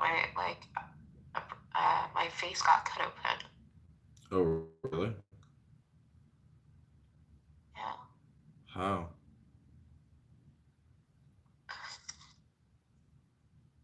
I tripped and I went through the door and then the metal of the door cut Ooh. me.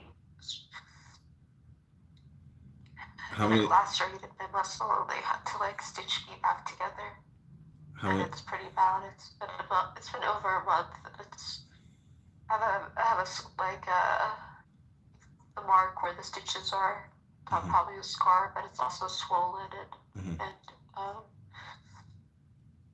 hard, like hard hitting. Ouch. Sorry to hear that. And are you still gonna be a congressman?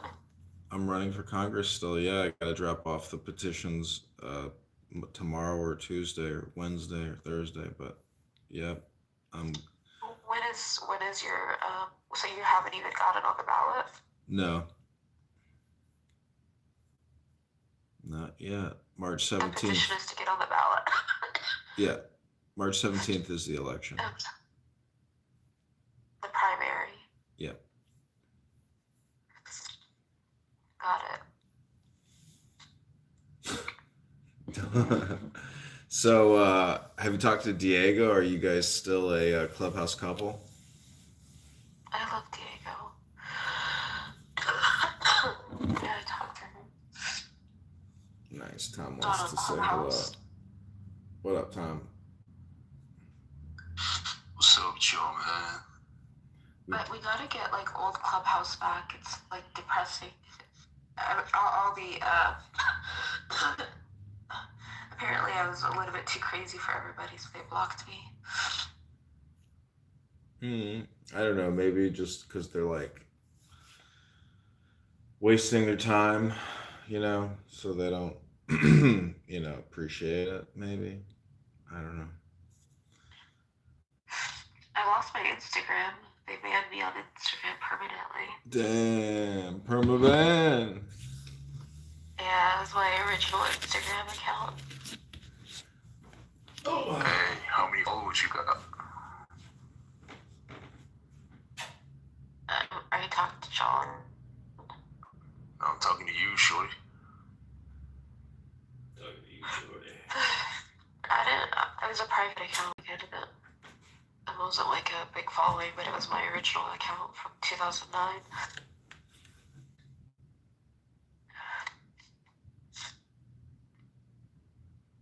Have you talked to Diego, John? No. You don't miss him? No. I miss his rooms. I don't. What a waste of time. Hey, so anyway, what we talking about, man? You know what I'm saying? What we on? I'm sad because I ruined my face. Hey, let's talk about something.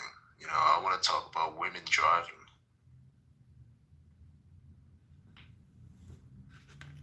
Women driving? Sorry, Tom, this petition that you're doing, how does it work? What you mean?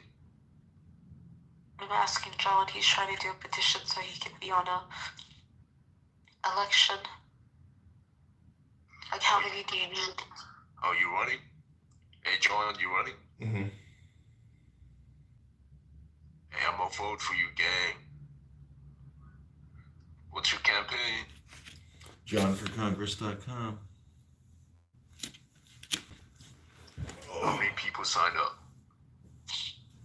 1,300. Wait, 1,300? Hey, that's a lot, man.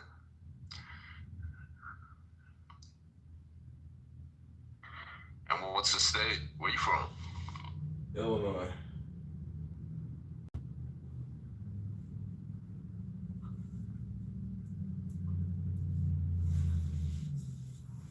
I live in the A, so I don't know. I don't know about this, man.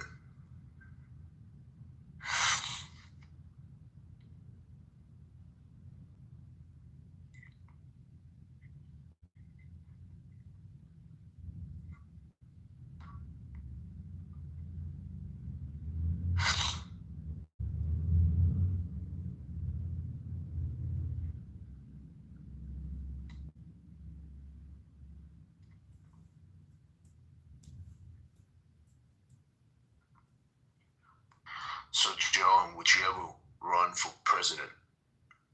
Sure, why not? He wasn't born here. He's not allowed to. What are you talking about? Oh, for real? The fuck? Yeah, he was born in Israel. Oh, Jewish, huh? What a liar. I learned from you. Dude, dude, the New York Post said I was born in Jordan. Like, what's a bigger liar than that?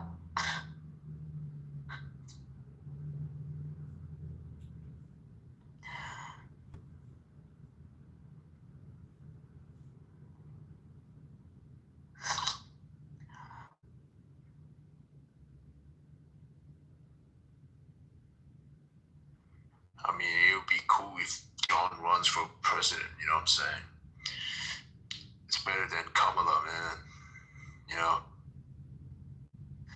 Do you know John?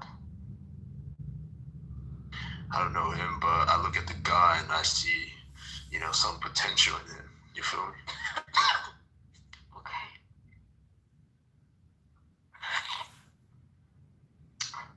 We need a younger president, you know what I'm saying? All these presidents, they are old and sloppy, man. You feel me? Like, look at Joe Biden. Look at Trump. He's like, what, 100 years old? He's old now.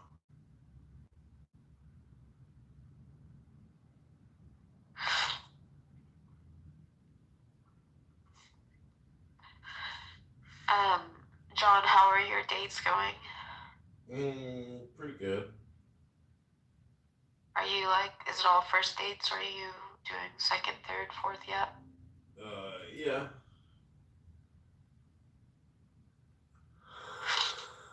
Hey, Noora, you got a man? Yeah. Oh, word. How long y'all been dating, man? Infinitely.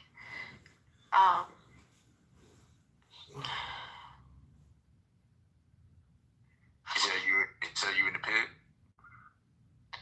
Yeah, but I don't look like that. My face got cut open.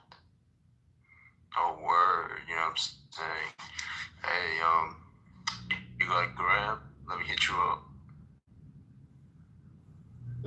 She doesn't have Instagram anymore. Nah, I'm down for any, you know what I'm saying, snap, you know, I got it all. I have Cash App. It's not a Pandora.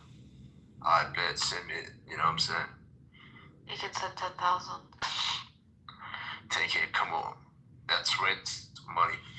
I need some real numbers. He sounds like a child, right? Hey, I'm old enough to be your man, shorty.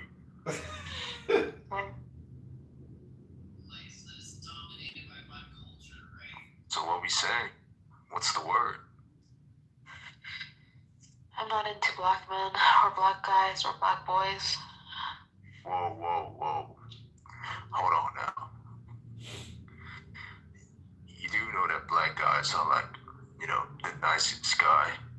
You know what I'm saying?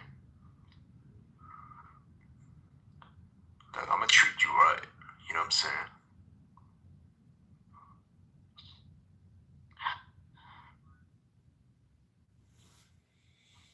And besides, I know you like my hair. You feel me? I know you want to touch it. Nora, do you want to co-host this room? I mean, are you leaving? No, but if people pop in, if you want to bring them up. Okay.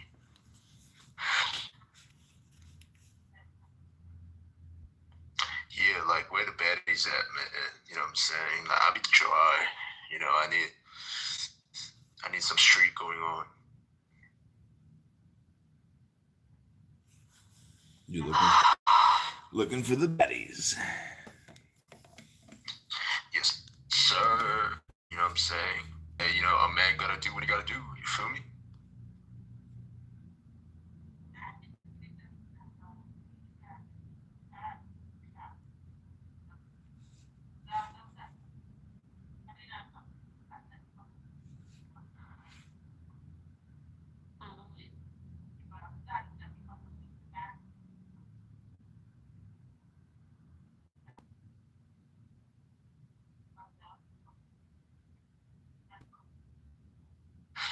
Oh, he left.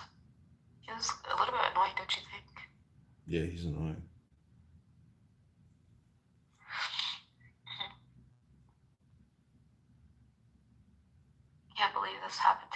face. Yeah, that's tough. Well, the good news is the body does heal itself, and hopefully you won't have a scar. Where's the cut? When my face got cut open, it opened to my cheek because it was so deep. But when they stitched it, it's under my lip, on my chin, on my left side of my chin. Oh, that's not that bad of a spot.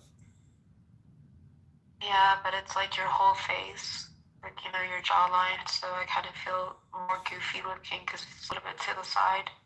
Mm-hmm. And I was already self-conscious about myself before, so now I have something to be real self-conscious about. Well, you'll have to learn to live with it.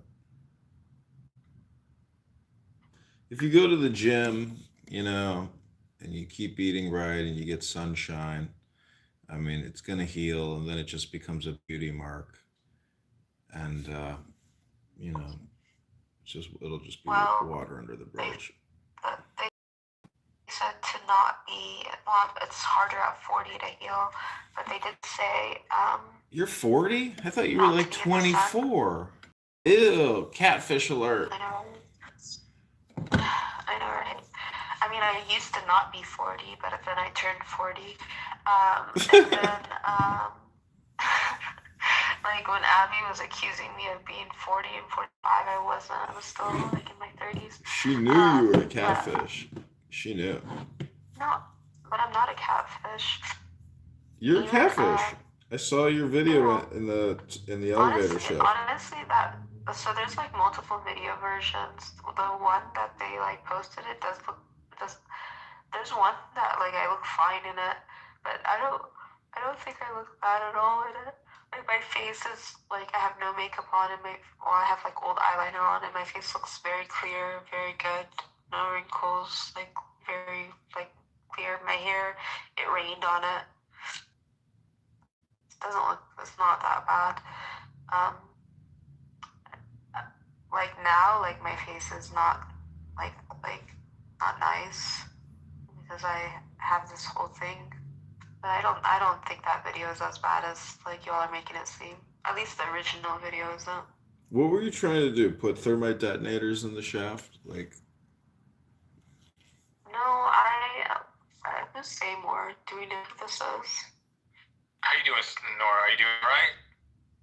Oh yeah, you're the guy that wanted to be my my PR down. I had an injury and it messed up my face, so I'm sad about it, but oh well. Your face? My face, like my face got cut open. What? Yeah. Was this public or was this just something like what happened? Like how bad? Are you okay? Michael in the house. What'd you say, candidate? Great photo. Seymour, it happened on September 12th, and I've been traveling, so I just got back home, so I'm just now like more sad about it because I didn't really think about it when I was traveling. But yeah, and it was really bad. I had over 50 stitches. Ouch. Like they had to stitch my muscle back together because it lacerated my muscle. And it's like, and it also severed my nerve, so I don't have feeling in my lip. And I'm so sorry. You'll never feel the love of a kiss again from Diego after this accident. I know that.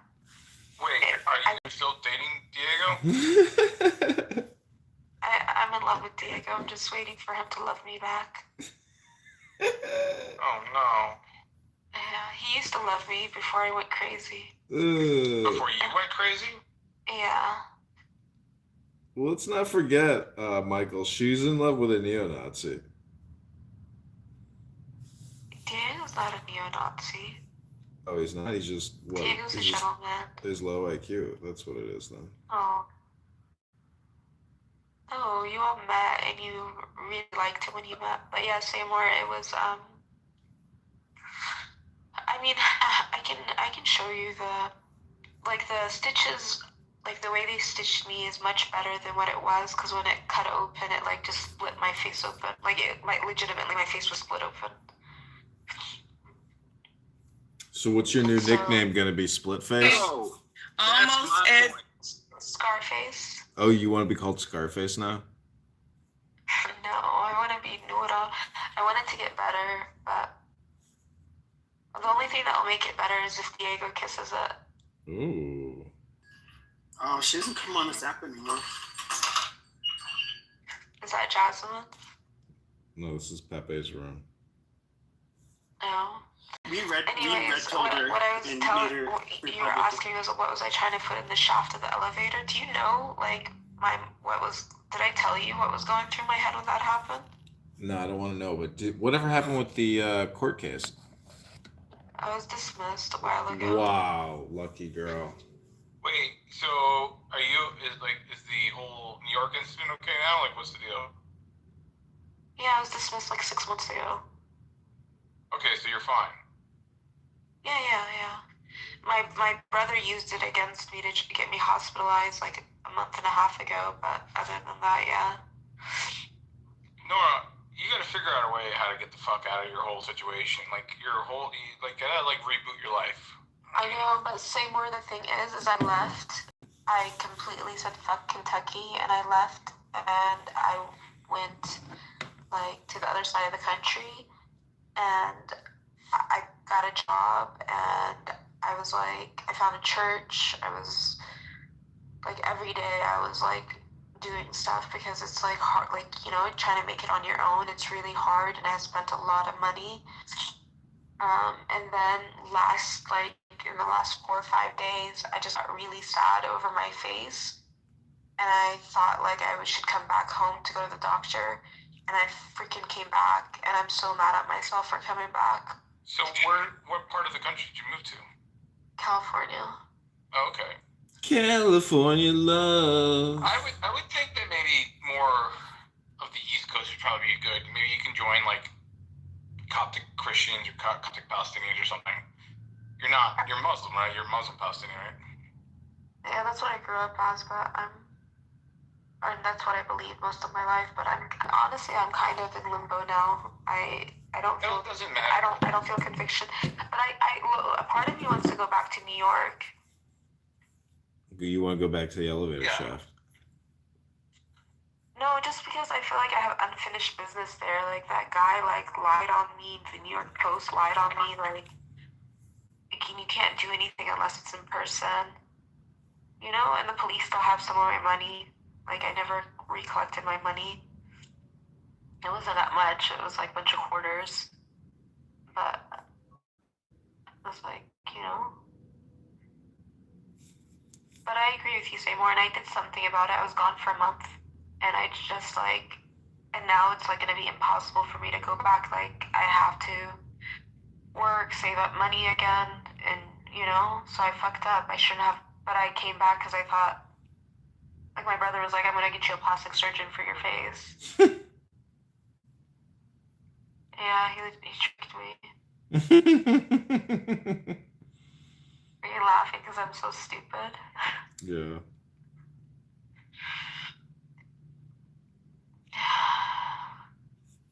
Yeah, but my charges were dismissed a while ago. Are you icing your face down? How are you keeping the inflammation in your face? Are you icing it? Honestly, I cry and then I make it worse.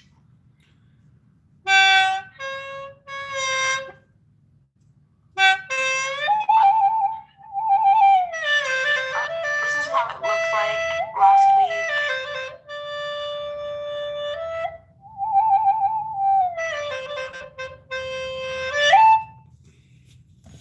It's the Chinese flute. I like the flute. See more butts. Oh, Dima. You met Dima. Yeah. Why do I know Dima? Do I know Dima? You know Dima, Nepo baby Dima. You know Nepo baby Dima. She's a Nepo baby? Yep, that's what her profile She's says. very, very rich. I live in the most nepotistic fucking community in the United States. Are they hiring? No. Are they hiring? Is your community hiring? I thought Seymour you were gonna like help me with the PR and stuff. Well, it took too long. So that's a good thing. Right? So I would do everything in your power, everything in your power, to never come public or come to light, ever again. I would do everything in my power to become a productive member in society. Yeah, I'm trying. I can't believe I left California. Like I literally got a job in 4 days and then I left it. Like who does that? What was the job you got? I was working at this cute little fancy store called White House Black Market. Do you know it? No. It's just like luxury clothes for women. Hey, Zach. Hey, buddy. And then Seymour said, you can just like go into obscurity. Yes. And just try to find a way to become a productive member of society. Like, hold it down mentally, find yourself being in a better place. All of it. Yeah. It's just really hard, Seymour, after like, I don't know. I think anybody who has injury to their face would be like super self-conscious. Listen, how bad is it? You keep Seymour. talking about it. How bad? Seymour, you're projecting when you just say be a productive member of society because, like, that's not enough, dude. You can't just become productive in society. I know. Listen, I'm just saying things in the ether, right? It's the whole mantra. It's the whole fucking boomer vernacular. That's all it is. Okay? So. You're not a boomer. Well, I'm portraying as one right now. So let's be virtuous and be a productive member of society. I mean, I have it here. I posted it on. Like, I just was. Hold on, let me send it to you. You can't see it because I'm bandaged, but you can see all the blood on my dress from how my face was gushing blood. Here, I just put the link in the chat. Link? What is it? Yeah. Why are you sharing your shit publicly? It's a public post. I don't care. How the fuck did you do this? See how bad it is? How did you do this? I tripped, and then I went through a door that didn't have glass because the glass had fallen out, and the frame of the door was metal, and it severed my face. Time for a lawsuit. Lawyer up. Let's get that. Let's get that personal injury attorney on this as soon as possible. Doctor. I need to sue my. Let's call. My family, and then a dentist stitched me. Let's call an attorney tomorrow and get you. What is this? What is this that you're mumbling? The Israelis and the Jews? Like what is going? I'm so confused. What is going on here? We're getting. Are you okay? We're getting Nora a attorney. Of course, you're friends with Danielle Marsh on Facebook as well too. Exactly. In the video, Seymour, I said that when it happened to my face, all I could think about was the Palestinian kids whose has been like affected.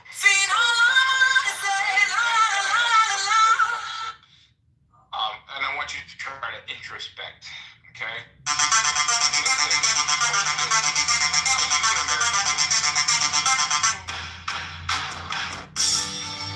Another question.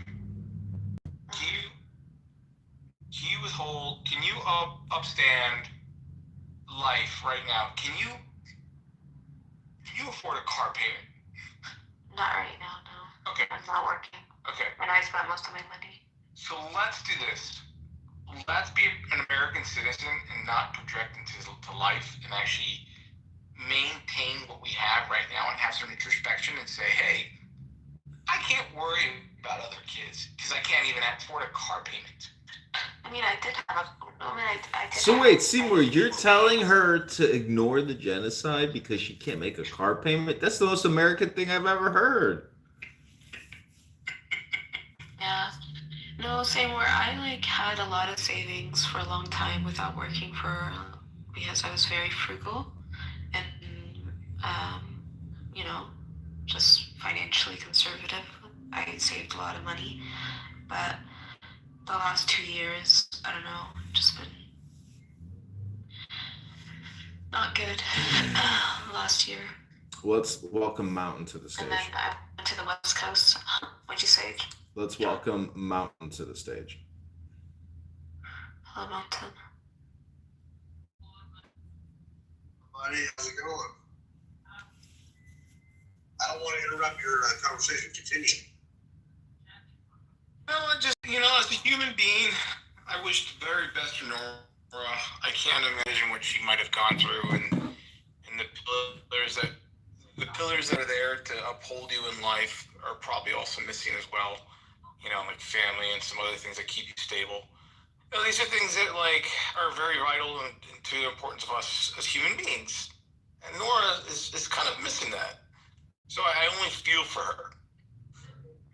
At the end of the day, Nora, I really want nothing but success for you. I really do. Yeah. You're welcome. It's dependent on. I'm gonna stop chasing losers too. Yeah. I don't think I'm chasing any losers, and with Diego, I respect him. It's not a chasing thing. John Kitover. I see Lucas out. John. Oh, wait. Yeah. John. Yeah. John. Yeah. Yeah. Edmund. Whatever. John. Yep. Do you respect Diego? No, I don't respect anybody here. This app is a bunch of neurotic, low IQ morons who don't read books and waste all their time. That's not true. John knows Sorry, the truth hurts. It stings. I'm retarded myself, so it's okay, John. I really do agree with you. So Yeah. thank you. I think Clubhouse is more full of sad people that sometimes project insanity on here. Yeah, absolutely. We all need our dopamine fix too, right? I'm on here because I'm now after a long hiatus because I'm sad. That's why I'm on here. Yeah. Well, we're gonna Why are you sad, and why are you on here to try to remedy that? It's nice talking to people.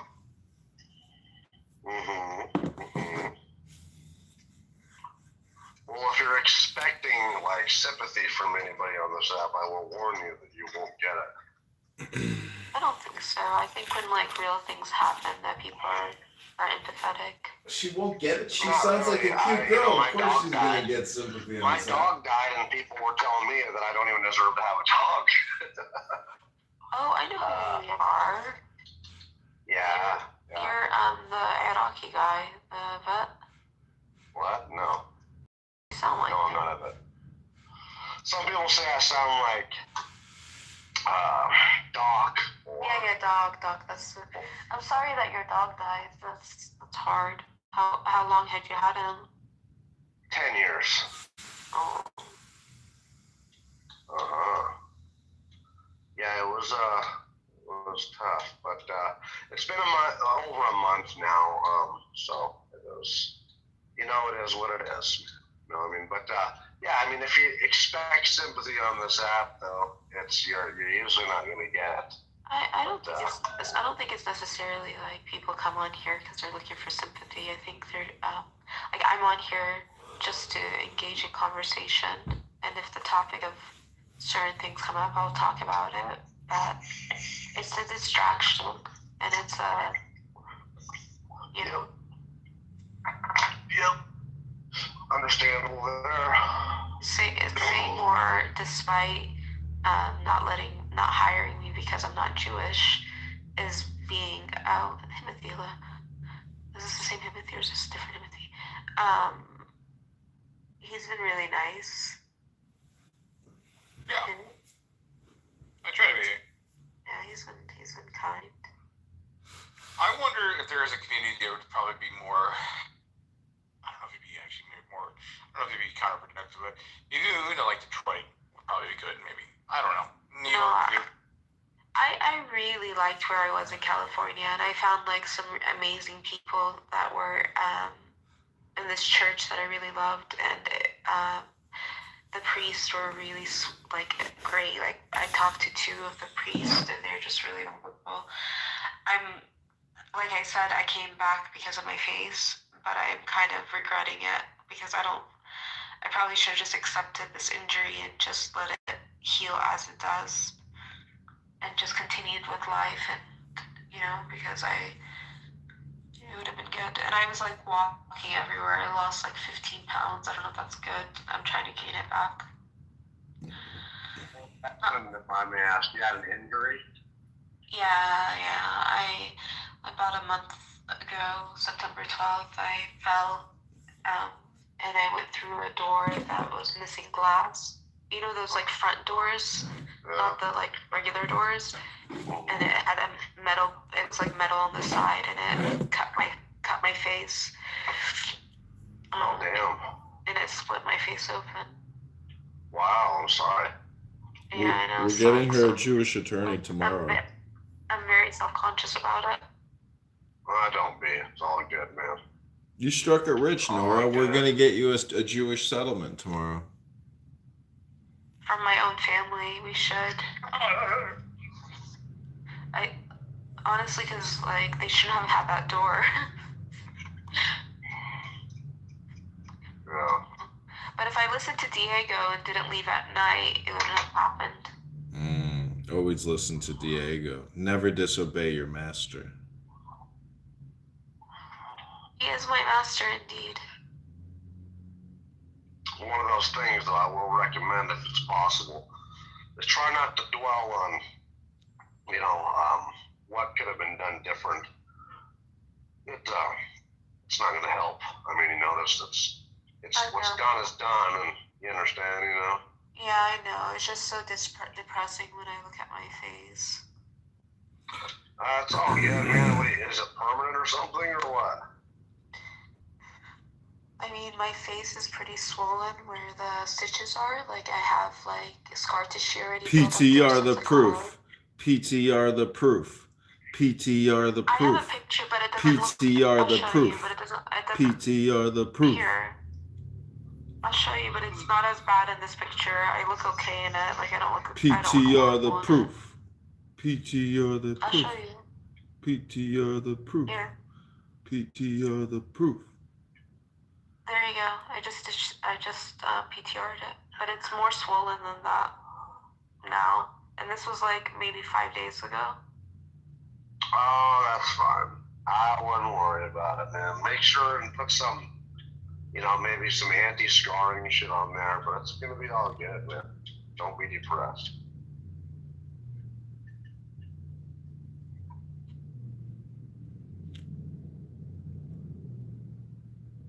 What do you think, John? I think you look more beautiful than ever before. I think I'm beginning to see the real you minute to minute. With my scar.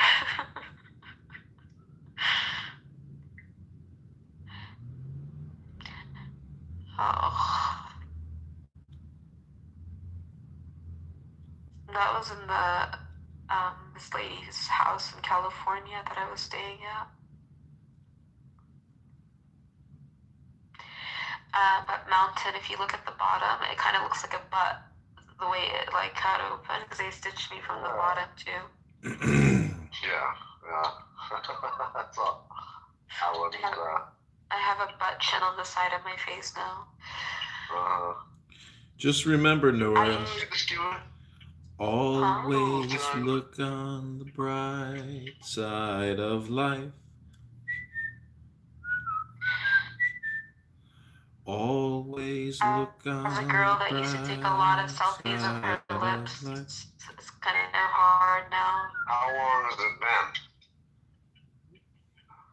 September 12th. So, okay.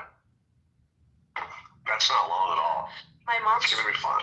Yeah, my mom's friend says when I smile that like my face is crooked. No, don't say it. Who the fuck told you that? Was she just joking with you? No, she literally said like it like on the side of your face. She is fucking with you, dude. That's no.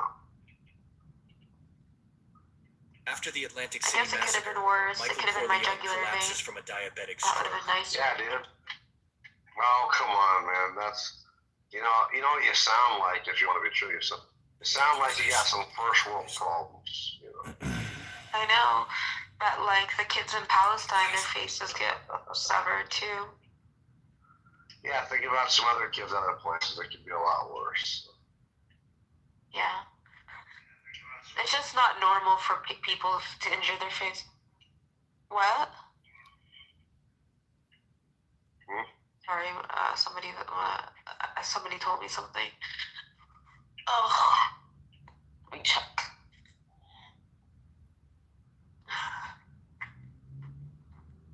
Oh, hi, Ronald. So, candidate John, how you doing with the Taoism and the everything else, bro? The candidacy. Things are good. I'm here completely relaxed, ever present in the Tao. Oh yeah. You're what? I'm completely relaxed, ever present in the infinite Tao. Nice. I'm gonna show these guys on this game right here. I'm chasing down some people. I'm gonna show them the Tao. They'll notice it for a second. It'll be ever present. It'll be like black screen, and their ass is going back to the lobby. So.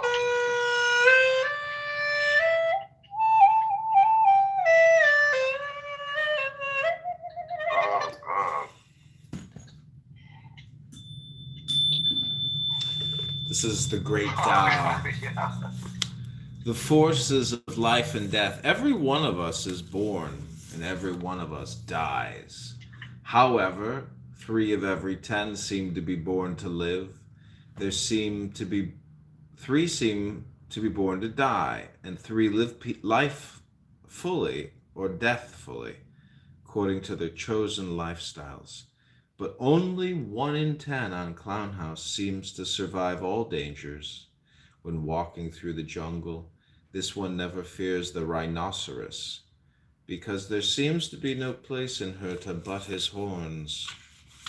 She never fears the tiger, because there seems to be no place to sink his claws. And she never fears weapons, because there seems to be no place their steel can penetrate. This is the fulfilled person of the great integrity, who leaves no space in life for premature death.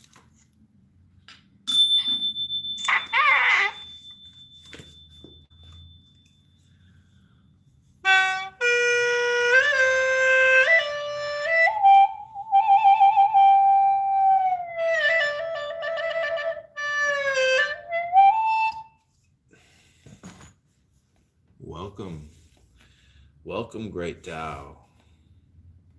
Welcome, the great Tao, the sound of sounds, the sound of the universe.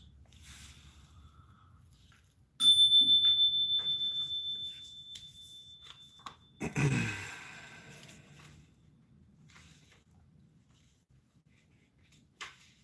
this is the commentary. Chinese medicine identifies System of the Tao. Chinese medicine identifies 2 main sources of vital energy qi that determine our ability to survive adversity. The first is called yuan, or genetic qi. It is the vital energy we inherit from our parents. The second is called hu tianji, or acquired qi.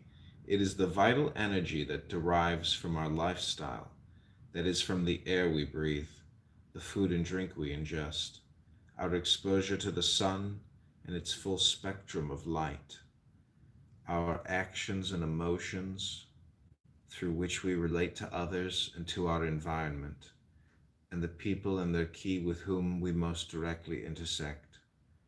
Four kinds of people are differentiated here according to the life force which protects them or their death force which threatens them. Number one, those who seem to have been born to live. These are the 3 of every 10 people who Lao Tzu identifies as having inherited a strong Yuan key from their parents. 2, those who seem to have been born to die, because they seem not to have selected their parents so wisely. 3, those whose choice of lifestyle determines whether they live life fully or death fully, those who lead a lifestyle that supports their vital energy thereby facilitate their own health and longevity, while those who lead a lifestyle that challenges and insults their vital energy weaken their health and invite an early death. Lastly, 4, there are those who seem to be impervious to harm and premature death because they live in harmony with others, with the universe. Hey John, how you doing? Hey, how you doing? And my father wants to speak with you. Oh, never mind. Daddy's home. No, my daddy. Never mind.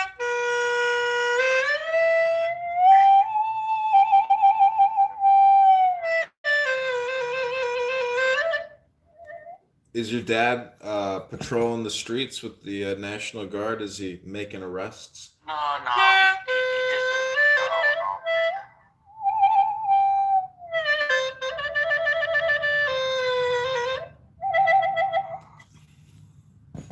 So what's good up in Joliet?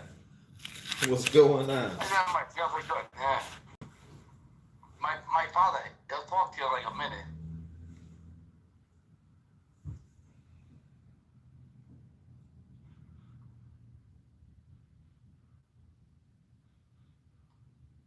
Anyway, John, how you been?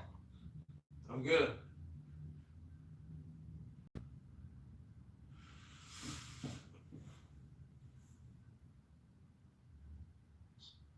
So my dad, when he talks to you, he's gonna say, I've been in the Marines for 10 years, from 75 to 85, and, blah, blah, blah. And that's just where he's coming from. The Joliet Jake and his daddy show. Don't talk shit about me. I guess my dad gets mad. Just talk about him. He's not here right now. But just, if you want to bullshit him, not me. John, he's a Marine. He's not gonna play games. Marine!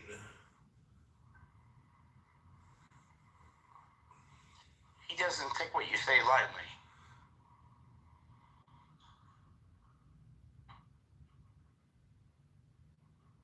You go beach. Capiche. What were you reading, John? The Tao Te Ching. What's your religion? My religion? Mm-hmm. I believe in the eternal infinite God. Okay. Who do you believe Jesus is?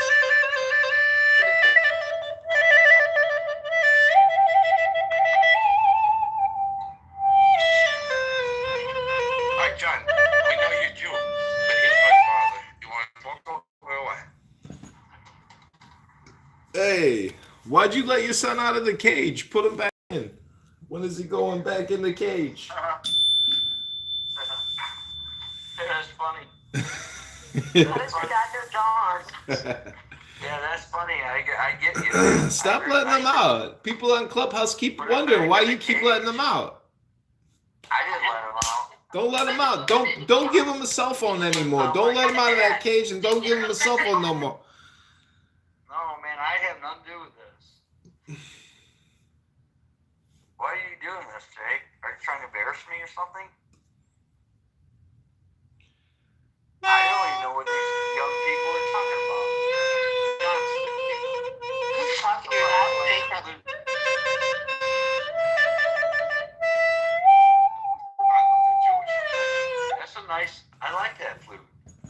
Yeah, that's the Chinese flute. Sounds good. I like it. Oh, it's Chinese. I like that. That's pretty. Very nice sounding. Do it again. Okay, this name of this song is Jacob Needs to Read a Book on Clubhouse.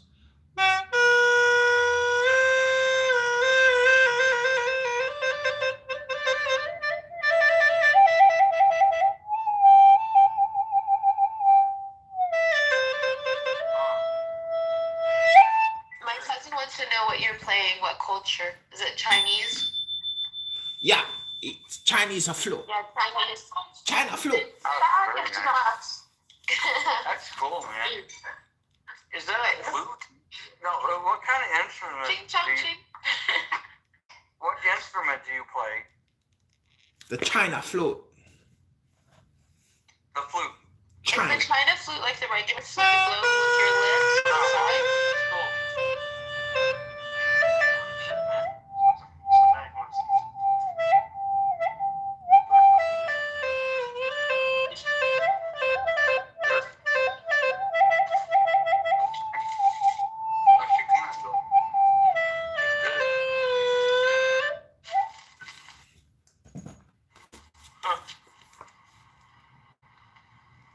Yeah, I like that.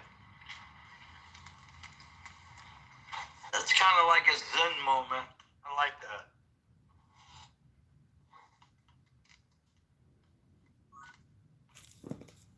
Oh, Pepe is here. Oh, Pepe. Hey, Pepe, how you doing? Hey, Pepe. Let's go. Let's break you apart for 2 seconds. Pepe is office negotiator. Pepe, Hi, Pepe, how are you? Pepe, how do you have a Pepe account still? Challenge me. Why do you care? Oh, there he is. Hey, Pepe. I don't care. What's good? What are you doing I'm with tonight? my father. He thinks he's smarter than everybody on Clubhouse. Could be true. Damn, Noor Shalash, you are Scarface now. I know. Did you just see it? Damn, you're gonna like go to Algeria and team up with Mukhtar al-Mukhtar. Next thing you know, you're gonna be like a real jihadist Jane. It's so sad. My face got cut open, Pepe. She busted her ass because her family fucked up and didn't know how to put a piece of glass in a door. How did that happen to your face? I fell and I went through a door that didn't have glass, and the metal of the frame of the door cut me straight to the muscle. They had to put, like, they stitched my muscle on the inside too. Damn. I know it Did it sucks. happen at a business? No, it happened at my home, my house. Oh, shit. I guess I could still sue them. Well, you could sue the homeowner's insurance policy, or you could, you could sue the homeowner's insurance because it comes with bodily injury liability. Can you sue it for me?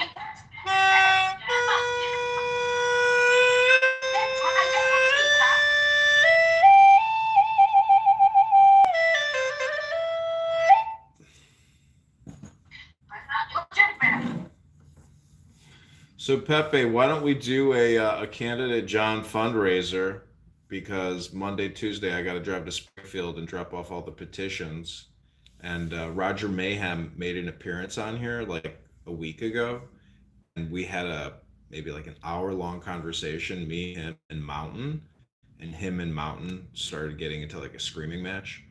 And then I think it was a Friday, Saturday night. I was like, all right, you guys, I'm headed out for the night. And then after that, he deleted his account, the Mojo account, or he was kicked off. But I just thought it was kind of funny, because it's like, it's just so stupid, dude. It's the same conversation every single time.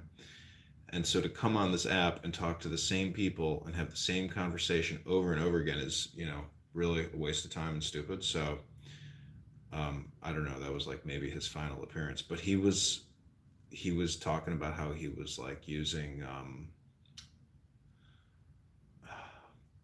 what's that one pill? Viagra. No, it like treats depression. I think I can't remember which one it is. Prozac. Well, what's the one that like if you take before a flight because like you got a lot of anxiety or something? Prozac, basically. Xanax. Xanax. Yeah, I think he was talking about Xanax. And but then he started talking about like divine commandment. He was like kind of having like what I would call like a manic episode about uh religion and God, and he was talking about how we have to prevent the liberals from ever coming into power again and things like that. So This was Mountain doing this? no, this was Roger. What? Yeah, this was Roger. And but anyways, it's all on YouTube. But it really is just so stupid. Nobody gives a fuck. Nobody cares. Nobody wants. It's not like it's anything. So, anyways, I'm just telling you what's up. But yeah, I haven't seen Jay on the site, or haven't seen Jay on here in a long time. I haven't seen any activity on like Instagram or nothing. But he's in a lot of my YouTube videos. So are you. Like, because there's like multi-years of it basically at this point, because there's like the Jay Breska dating advice show I have on this YouTube account where like, Masculinity Mansion and Jay Breska's like dating advice and shit.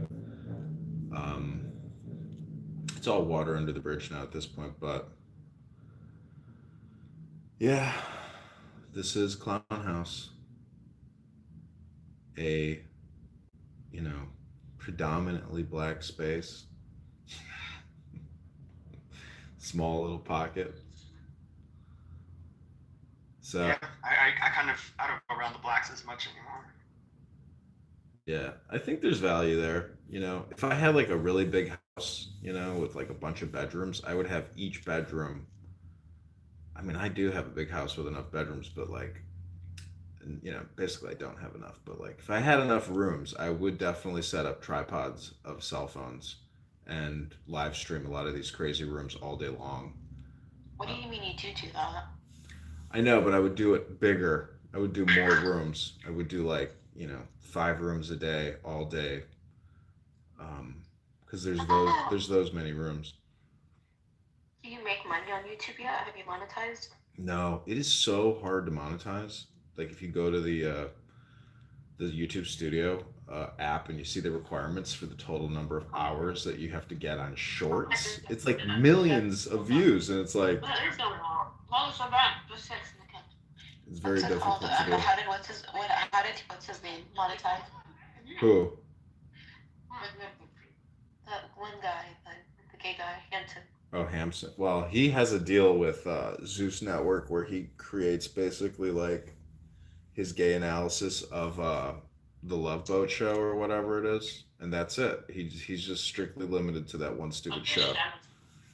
He's too stupid to like create anything original. But I mean, he's not really stupid. He's smart. He knows how to create content. Are you talking about Hampton. Have you been, Pepe? How's your time on Clubhouse? I see you in your rooms, but I can't get in them because I'm blocked out. It's been alright. Who blocked you? Isa. Oh. Actually, everybody blocked me. Randy blocked me. Even Rico blocked me. Did you still talk to Diego? Yeah, I still talk to Diego. How have you been? Besides your cut. Honestly, I just got back home. I was traveling, but I'm not gonna lie, this is gonna be depressing. But other than that, I guess I'm okay. Spent all my money and need to start working again. Do you know what you're gonna do? Honestly, I'm willing for any ethical job. Well, you have that pretty face. I'm sure somebody will hire you. Thanks for saying that. Despite this scar, I actually got a job in California and I left it. I should have stayed. I went back to Kentucky. Have you talked to Diego? I haven't for a couple weeks. And I haven't seen Mr. Rambleson or Tim yet either. Yeah, I haven't seen him in a I was while. told he ran off the app because of me. Weird. It was a little bit crazy the last month and a half. I will admit it. Why the hell would he think you ran him off?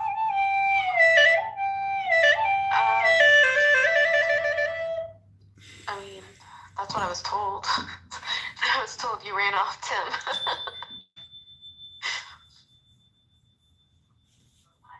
I don't know. I got hospitalized again, and it was like this big deal to them, and it caused like drama. And then I had my accident like a week after that. Why did you get hospitalized again? My brother is a punk and called the police and started telling them my sister in New York was like cussing out Jews. Like I don't know why he like brought up New York, and he said like claimed that I was trying to kill myself when I wasn't, and they put me on a 72-hour hold. Yeah, that sucks. So it was only 72 hours. Yeah, but it was really long because it was the holiday. It sucked. I know. I feel like I wouldn't have had this accident had I not been hospitalized.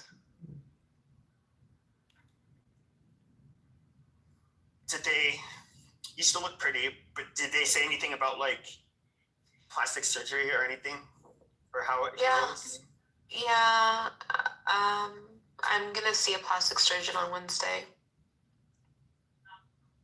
But it was a dentist that stitched me, and he like stitched most of it on the inside, and it was movable. And I was traveling, so that probably didn't help. So, but thanks for thinking I still look okay. According to John, I'm Scarface now, right, John? He's joking. It's getting more old. My little cousin just came to visit, and she was like, "It's cute. Just put a ring on it."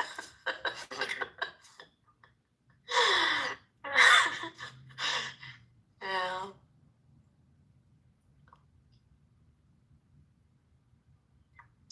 But this app isn't the same without Diego's rooms. That's probably why I haven't seen him. He hasn't been on here? I mean, like, in open rooms? I'm not friends with him on here, so I don't know, but, I don't know. He had to give me some tough love. I remember they were kind of talking about it, something with you, I don't know, several weeks ago, but they weren't like, I wasn't really sticking around to hear. It was like, one of the small rooms. Yeah. Yeah, I was told by some other people. Diego was talking about you. I was like, Diego, what'd you say about me? He's like, I didn't say anything I wouldn't say to you. Like, okay. This one never fears the rhinoceros. What was it that they were talking about? I don't know. There was some kind of drama. That's all I could gather from it. I couldn't. It was like I went into that room maybe a couple of times, and they were like, talking about whatever. I think with you, and then, but he was talking about also like some girl he knows. He's just talking about some girl he knows in a restraining order. About me or somebody else? No, somebody else. Like something about I think like a friend in, I don't know where. Oh, Diego had to put a restraining order? Something like, or a friend that was like getting like had to.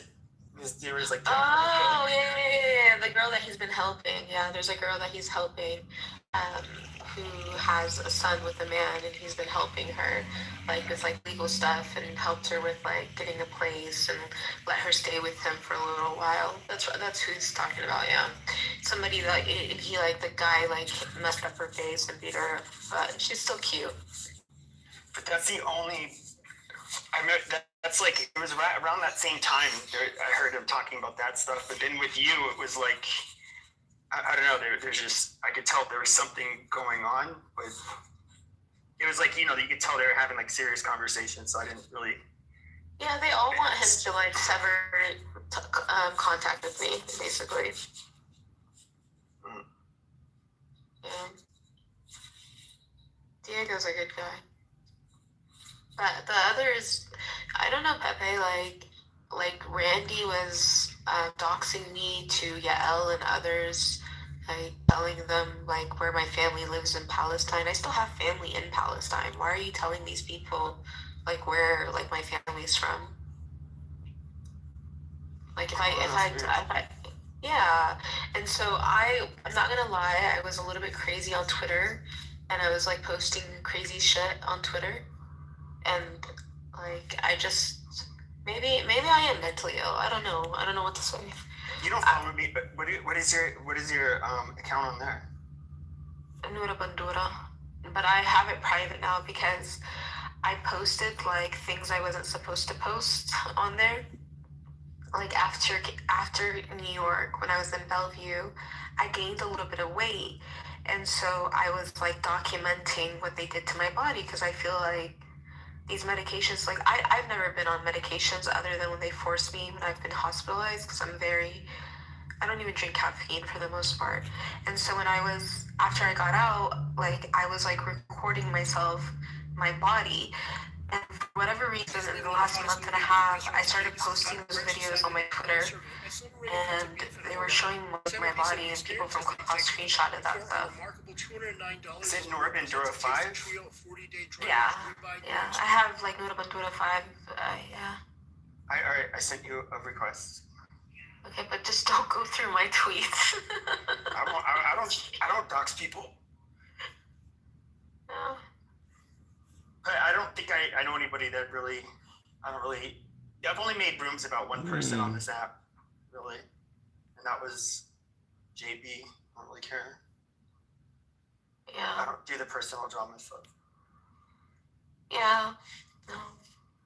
I just want Clubhouse to go back. I want like ultra derecha like to be a thing because even though I do talk to Diego, I kind of like talking to him on Clubhouse more because you get to hear people talking.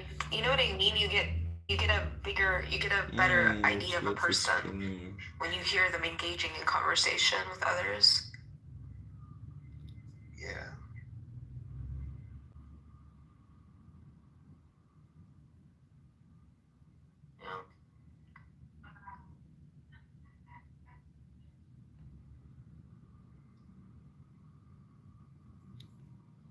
That's a waste of time. I mean, what's up? I changed my birthday on Twitter, and I was born in 2010. It was an accident, so now they say I'm underage, and so like most of my tweets have disappeared. So crazy about roasted beef. Watch how it's made, and I've been on Twitter since 2012 on this account, and because I lost most of my tweets because they said it was underage. Secret curry paste. Ginger, garlic, chili, cumin, and a bunch of spices, so it seeps deep into the meat, giving it a unique kick and layered flavor. After marinating for a few hours.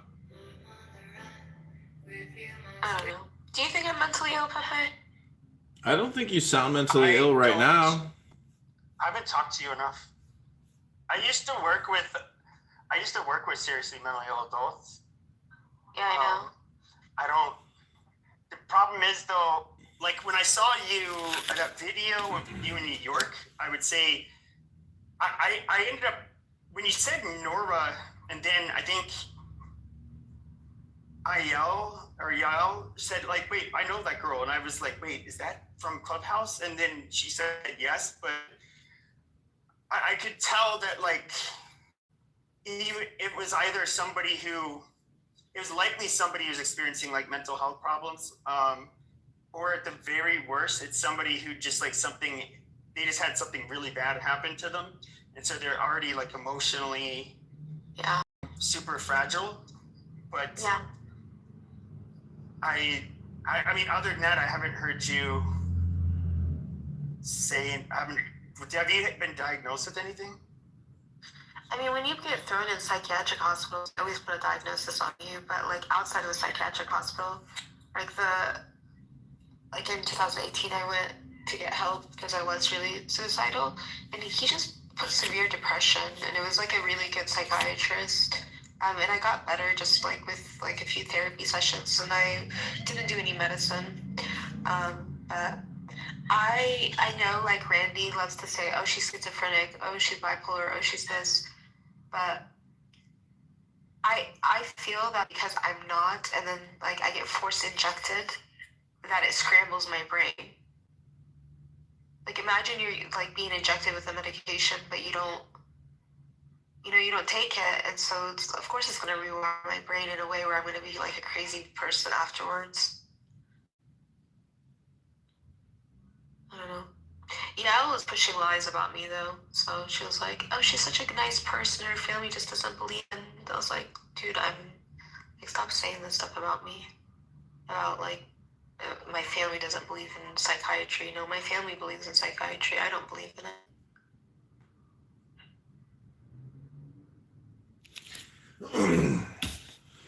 I mean, Nora, you realize that like your reality is composed of your thoughts. So like if you come on here and you engage in all this political debate and you let your thoughts roam and you have all these random conversations with people that harass you and abuse you and waste all your fucking time, like your reality is going to suck. So you have to choose communication wisely. John, I agree with you 100%. Because Pepe, if you don't, do you remember how I started talking about Mary in that video? Mm-hmm. Do you know why I brought up Mary? Because of Clubhouse. Because like there were Jewish people on this app that were literally calling her names, and so I like internalized that stuff. So what John is saying is so true. I mean, I figured because it's like Jews can be rude when talking about Mary and Jesus. Yeah.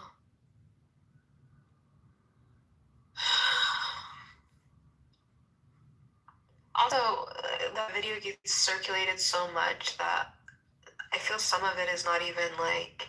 I do think some of it has been edited. Like I don't like. I don't know. Like I think I found the original.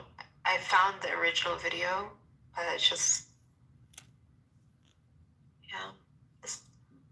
That video is the least of my problems now. I would rather have that video be viral over and over and over again than to have what happened to my face happen.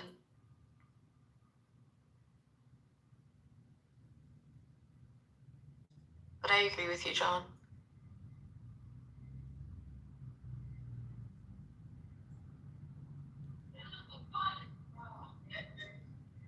So are you like kind of in a relationship, or were you with what's his face, Diego? I mean, we met last year, and I really, really care about him, but like we haven't. Like I care about him. I don't know if I would consider. I don't know if he would consider. Like it's like you have to spend time with each other for it to be a relationship, you know. Poor baby. But I really care about him, and he's had the New York thing not happened, and I just met up with Diego, the trajectory would have been much, much, much different, you know? Why do you ask? I was just curious because I kind of like got a sense that you guys were romantic at one point. I mean, what do you hear him say? I haven't heard him say anything, but to me it was just kind of given. I haven't really asked either of you. Yeah, no, I'm personally in love with Diego, though he says it's infatuation, but I am in love with him, and I am very sad that I hurt my face because I don't want my face to be like this because I care about Diego, and I don't want him to look at my face like this. But yeah, no, I basically sabotaged us. Like the New York thing sabotaged us. You trust the boss.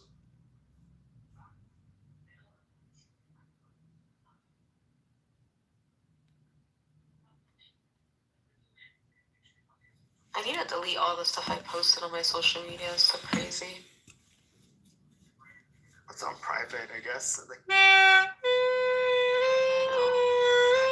I'm so crazy. I'm going through them now and deleting. It's so embarrassing. Just saying F this crazy.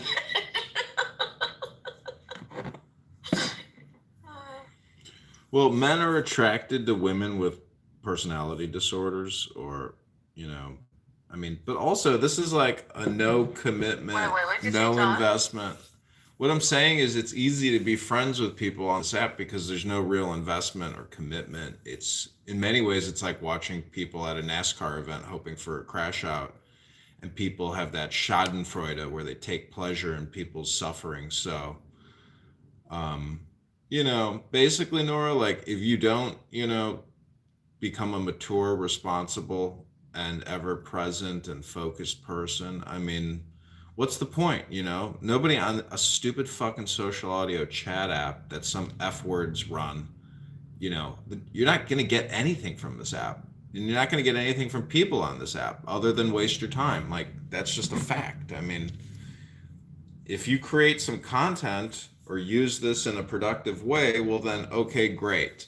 But if just coming here casually to pop in, and then these losers on this app say, oh, I haven't used the app in like a month, in like 2, 3, 4 weeks. Like, it's like, oh, but you're here right now chatting. So it's like, don't tell me that like you're not using the app, because you're sitting here telling me you're not using the app while you're using the fucking app. So there's just really stupid people here. See, you speak American English.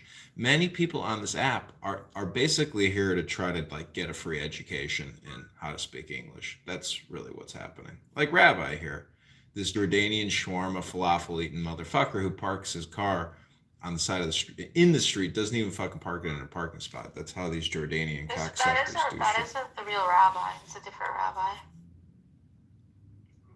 I'm not. I'm trolling him, but that's hilarious. Because I've been getting kicked out of rooms. But who are you? Spooky. I don't know you. I float around in rooms, but I've been trolling him and like apologizing on his behalf. You have to make his profile like yours. It's enough. The picture and the name is enough to get me booted out of rooms constantly. It's hilarious. And then I just troll him like, you're like the most hated man on Clubhouse, and I know that firsthand through this experience.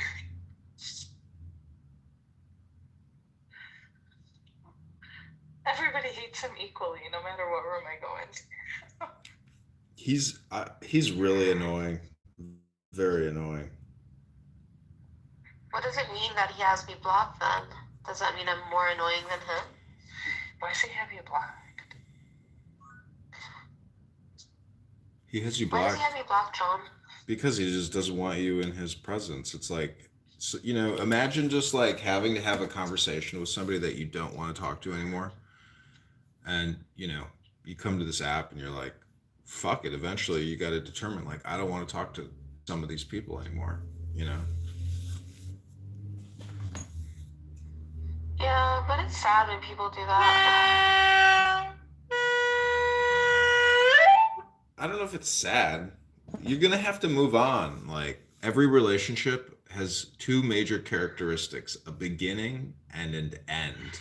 And just think about people you've been in love with, or family members or friends. You realize that all relationships have beginnings and ends. It's coming, it's going. And there's no good advice for you, Nora, other than, take care of yourself, love yourself, go to the gym, eat well, earn a living, develop friendships outside of this stupid app. Because John, it's like okay to work out. Just troll random people. Don't take none of these people seriously. Yeah, I'm not worried about Clubhouse. But do you think that it's a good idea to work out when I have like swelling in my face, or should I just wait until? Because not like a workout, but like stretching, breathing. Your face is. Well, you mean like for it to heal? I have no idea. Yeah. I don't know if that would interfere with the healing. Yeah, you'd have to ask the doctor that. Listen, you just got to take care of yourself. You got to put ice packs on there. You got to put warm compresses on there. You got to moisturize it. You got to heal your, take care of your wound. But anyways, I mean, 3 weeks ago you were crying about your legs and how these white women, destroyed your legs and they scarred your legs. It's like, Nora, you have become an accident-prone person, and that's what I read in that book was that, you need to get with the 10%, 1%, like start loving and You're taking so care of right. yourself better. John, you're like my brothers. You're like, when it's always something. But yeah, now I don't even think about my legs. I'm like, whatever. When I got my nose done, I could do light workouts until like the 6th week, and then I could get over and do like my full workouts. But like I couldn't lean forward. Like I could just do like stairmaster or like walking, light weights.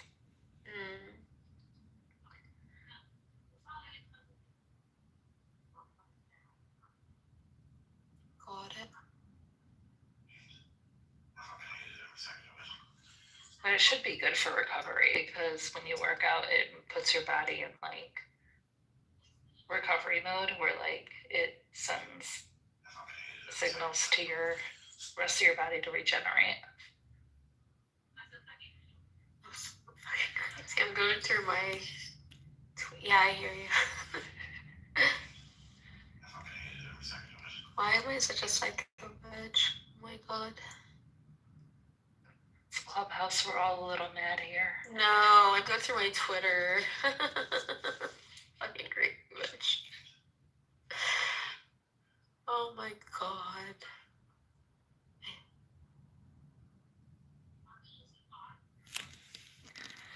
I wish I cared about something enough to be psycho.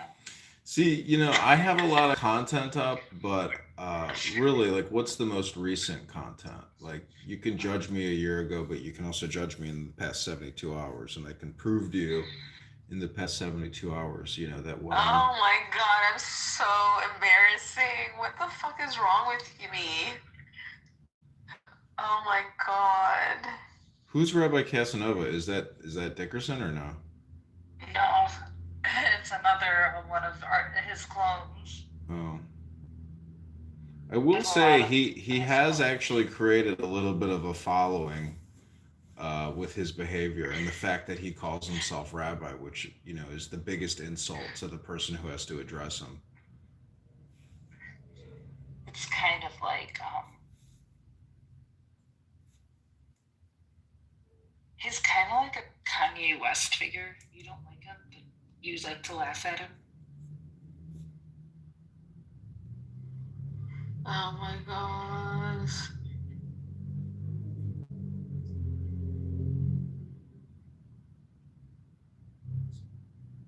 I don't know. He hasn't done anything awful to me, but I don't agree with a lot of his mindset, but he hasn't done anything awful. No, I just don't appreciate wasting my time, and talking to him is a waste of time. So that's the thing. That's like me and El Normo. Like I don't talk to El Normo. It's a waste of time. I made the rooms about Norma, so I think he blocked me.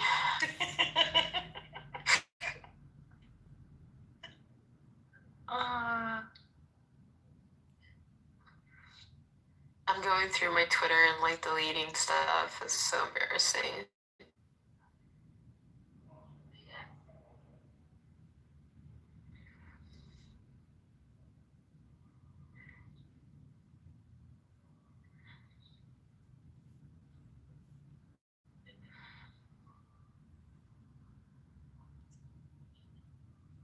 Why do I just go back in the past and just say the crazy things?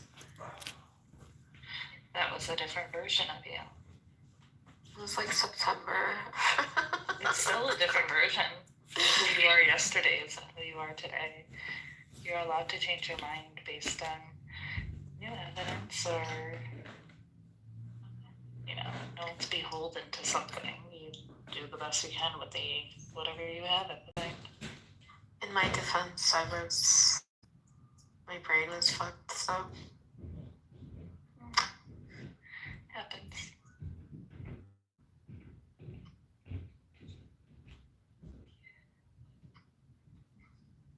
Did I really wanted to go into a room with my friends, but they kicked me out thinking I was Randy.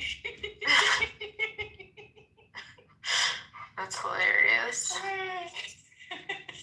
Like, no one's got time for your shit, Randy, today, and they kicked me out.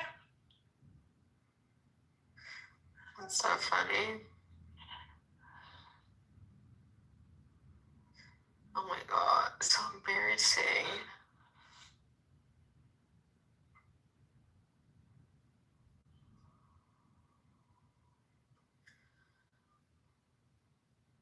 Oh, she left. John.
Mr. John Kitover.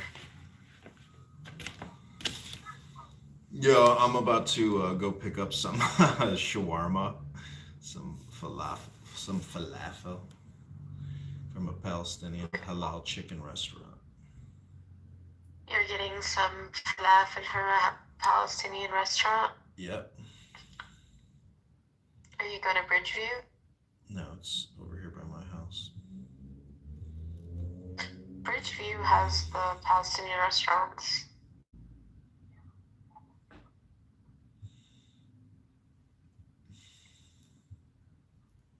Well, I'll be back if you want to chat in a little bit, but I'm going to be gone for like the next 10 minutes. Okay. Bye-bye.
You guys should meet up and make out.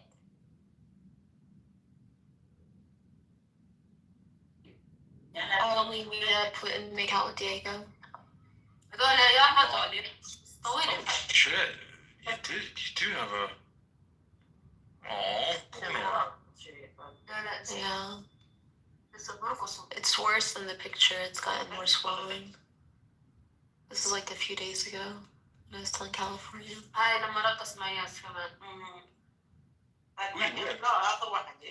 Just at home. How many brothers and sisters you have? I have 3 brothers, but it's my cousin and my mom talking.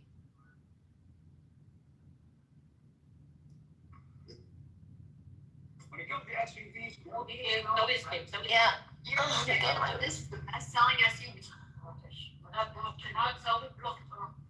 So if you even think that this looks bad, like imagine how it looks like in person.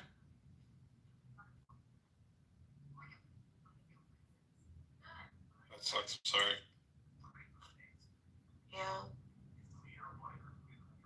It's like hardening. It's like I have like a little, like, I don't remember it looking like this.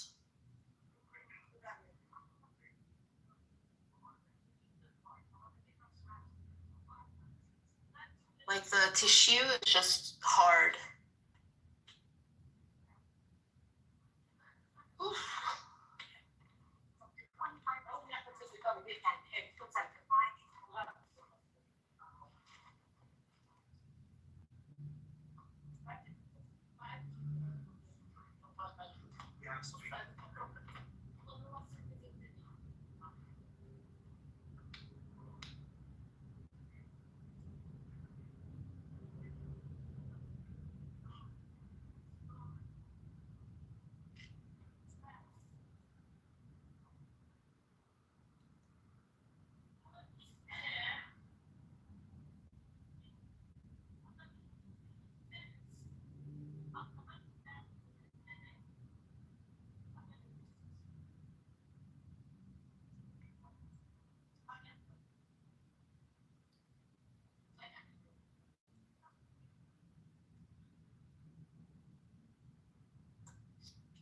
Do you think plastic surgery will fix it? Or do you think it's like a lost cause? If you can find a significant person to be in your life, if you can attract a mate without having to worry about your fucking face, then I would leave it alone after that.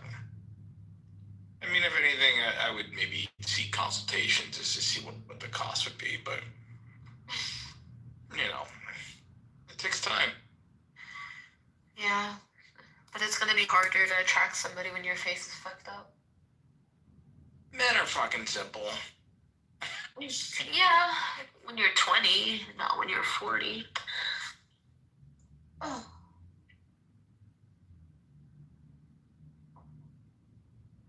Well,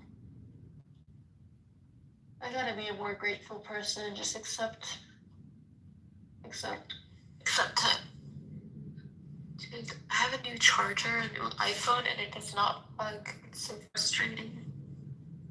It just keeps falling out.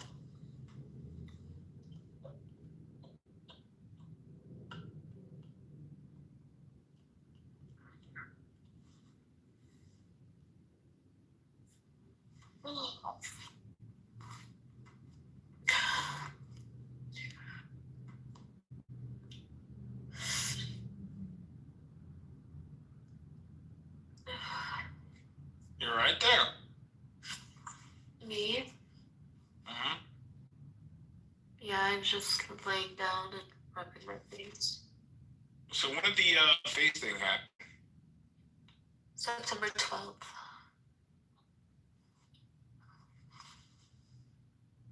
So a month and a half, like about a month ago, over a month.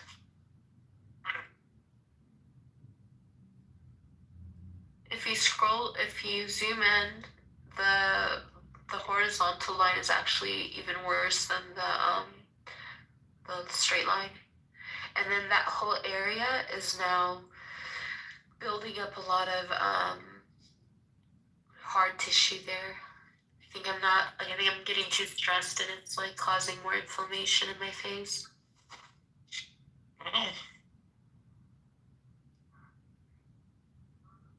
And when he stitched me, I had to sign a waiver that it could be possible that they would have to cut me open again. What? Yeah. I'm telling you, he put over 50 stitches in my face. They were dissolvable, so they dissolved, but my muscle is stitched so tightly that like I can feel like that tightness when I'm just speaking. Like it's not a relaxed muscle like it is like pre-injury.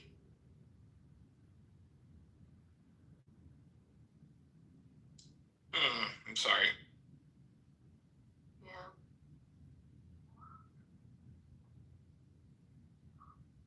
So don't you think it would have been better if it was my jugular vein? You think it was better if it was your jugular vein? Yeah, if it just cut my neck instead. Why the fuck would you want that? Because apparently I'm vain for caring about my face. Oh, God. So doesn't Diego have a wife and a kid? Diego's life is Diego's life, right? I don't like to talk about his life. Like, if he's in the room and he wants to respond to his life, like, he can. But some people can love more than one person. Oh, no.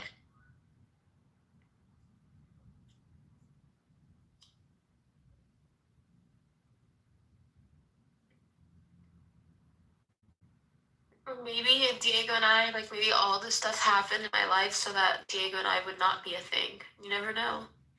Because it definitely, like, made it more difficult for us, like, going viral in New York City for me and being crazy, you know?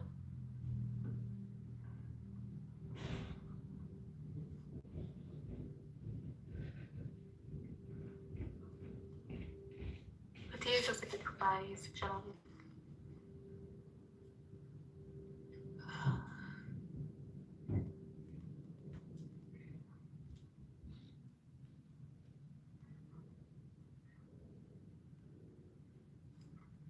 I did tell you that I lost feeling in my lip because of this, right? No. Yeah, it severed my nerve. So my lower lip, I don't have feeling there. So no more BJs, huh? I mean, I wasn't given any, but I was hoping to, like, I was hoping that that was in the future. Wild. With my husband, of course. Alhamdulillah. It's so funny that that's where your mind went, because that's where my mind went too. I was like, I can't even suck a straw. Let alone a dick. But I think when you're in love, you can find a way. There's always a way. Yeah. Nothing that a hand can't do. You know. But, like, I hope my feeling comes back in my lips. I really do.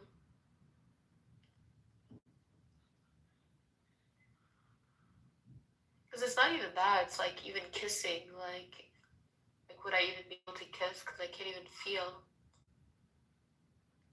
I guess it'll make me a more gentle kisser because I'd have to be slow.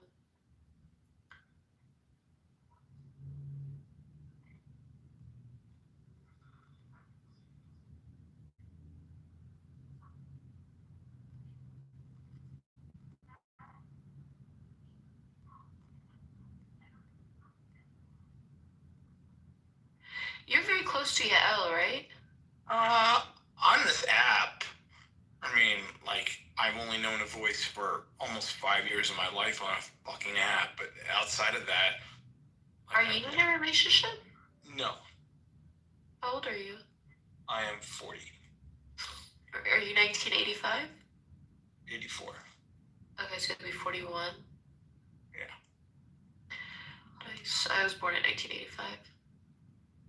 Look at you. I know, man. I kind of feel like this injury is gonna age me, but it's okay. Might as well. Go on. Have you ever been married? No, never. Are you looking for a Jewish? No, I was married. Are you looking for? He passed away. Are you looking for a Jewish woman to marry? I preferably, but it's not necessary. So. What makes you think that you have? Why do you think you haven't prioritized that? Because I am sure. Because in my opinion, anybody who wants to get married, like they can get married no matter what. Like it's just a matter of prioritizing it, you know? Well, there's something about intelligence as well, and the ability to have conversations with Jews, right? There's something about that. I mean, I can't really speak to Latinas. They're pretty fucking stupid most of the time. And white girls are just white girls. I don't know. Some are pretty smart themselves, but I don't know. Have you met people that you wanted to marry? Yeah, I was engaged once. That was a shit show. What happened? No, just back and forth in the end, and then she ended up quote unquote, I guess, cheat on me, if you want to say. We had something in the end, but she already had something reservation, didn't tell me, even though we were mending something in the end. And then she just fully decided to, after an argument, she decided to okay, well, I already have something else secure, so I'm out. And then I had no idea, no fucking clue. How long ago was that? I was 2017, 2018. And then COVID wasn't really the best time to try to find somebody either. So, yeah. I tried dating around. I dated around for a little bit too. And that was shit during COVID. I mean, what a joke that was to try to date around that. And that was it. Yeah. Time flies by before you know it. You're too fast now. Yeah. But the good thing is you don't have a biological clock, so you can have children. I mean, my swimmers can also determine autism as well too. Having late swimmers as well too. That's also important. So,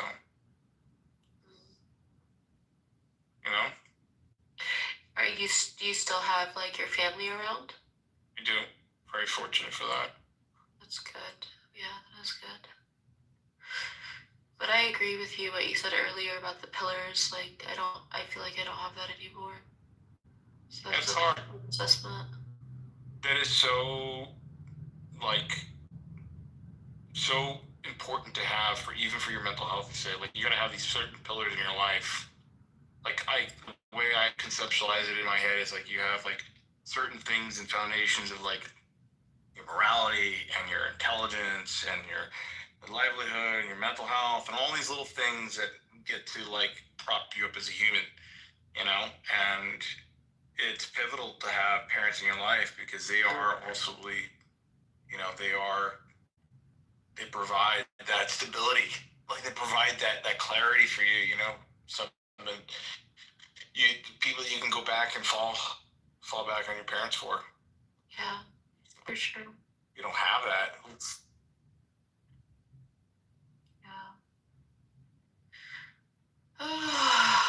I'm a person that's constantly wanting to go back in the past and change things, and I need to get that out of my head.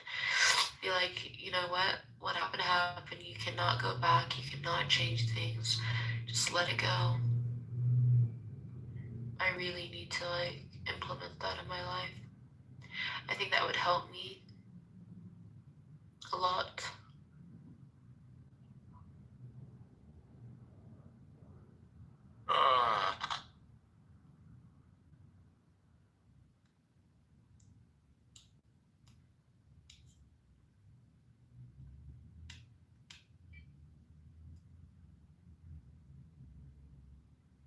You were a bit of a troll on here, right? Your name is Say More Butts. Yeah. See more butts. And you're Michael, right? Yeah. You live in Florida, right? Yes, ma'am. It was like 50-50 New York or Florida, so. Same shit.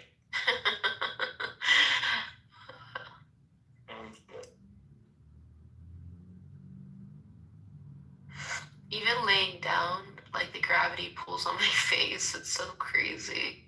I don't even know what way to sleep.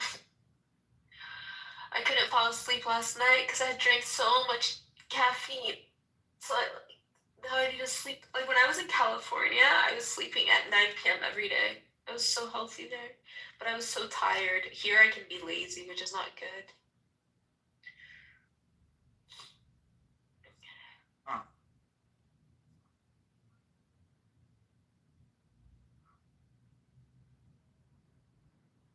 Well, I hope you can get to a place where find a job, find a location, find out like a little place that you can be, you can cohabitate, and hopefully you can find somebody, even just a white guy, just a normal white dude. Well, the thing is, I really am in love with Diego. So like, because I'm in love with him, like I'm completely unreceptive to anybody. You're not receptive, or you are receptive? I'm not. Oh my god. I know it's a flaw in my like brain. Like I know it's probably not like I would even think like Diego probably wouldn't want me to be this way, but I can't help it. Like So is it self-awareness? yeah, it'd be good to, but I can't like if I'm not drawn to somebody, I can't force it. Like I can't like I just can't force it, and John. He should be back. John Kitover. He said it was 10 minutes, and it's been more than 10 minutes. Oh. Well, I don't know what to tell you. That sucks. If you fell in love, he fucking gaslit you to feel in love. I don't know. That sucks. No, he didn't gaslight me. No? No. Oh. No, Diego's great. Like, you have to keep in mind, I'm the one that went viral. I'm the one that brought this unnecessary attention to myself. Like it could have just been me and him, and nobody knew anything about us. Instead, I went viral, and everybody like started prying into my life. Well, and then you're still on here too, which is not the greatest thing. Well, I'm only on here because I'm sad and can't really do much right now. I have a job interview tomorrow. Oh, good. In Kentucky? Yeah, like she had emailed me while I was in California, but I was like, oh, I'm in California. And then when I came back, I called them, and I was like, okay, but it's barely anything. It's nothing in my degree. But I'm gonna just keep like trying to get like, Oh, you're still on that bandwagon, thinking the degree actually means anything? I know, right? So, should I just forget about that? Like, who gives a shit? As long as it's a fucking job and it pays a salary, it doesn't fucking matter anymore. No, I'm saying everybody's like, you should be able to make more money because you have a degree, and I'm like, okay, but. Oh, that too. Yeah, that's bullshit. That's long gone. Bad idea. I mean, I tried to get you to hire me within the Jewish community, but you're like, fuck you, you're not Jewish. The Jews don't even want to share their money. Self-sabotage happening too. Still. Who's Natalie? Right back.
Hello.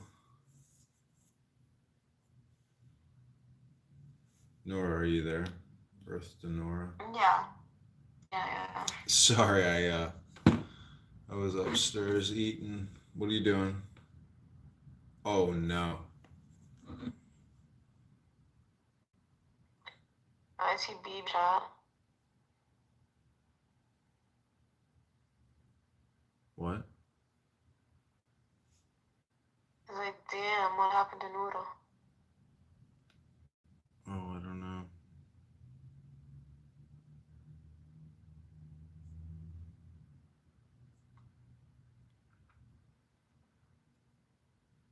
Yeah.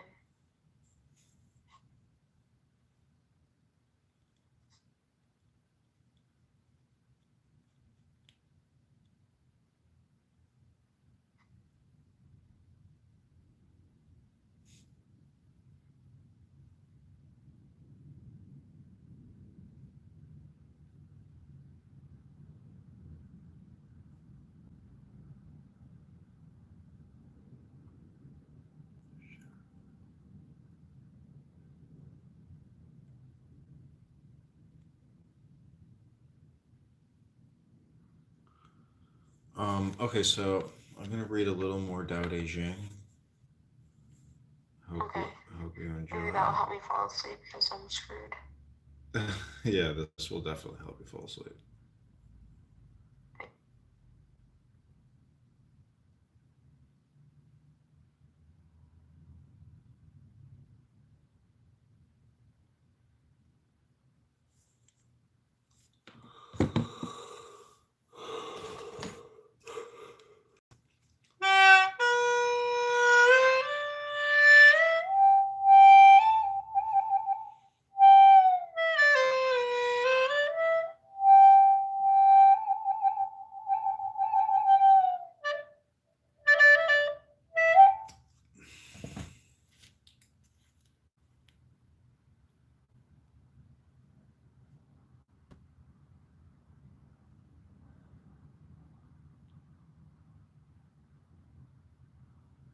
I don't think you're reading.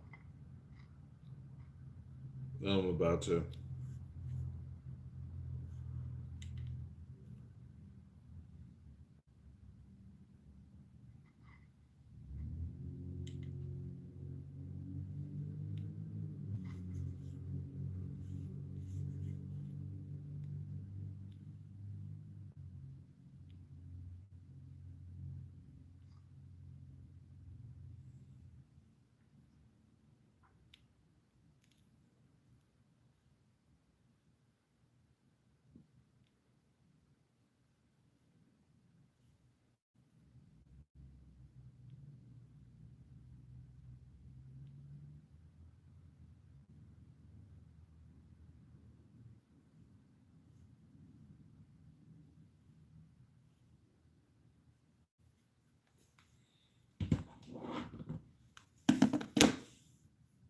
Okay, this is Dao De Jing.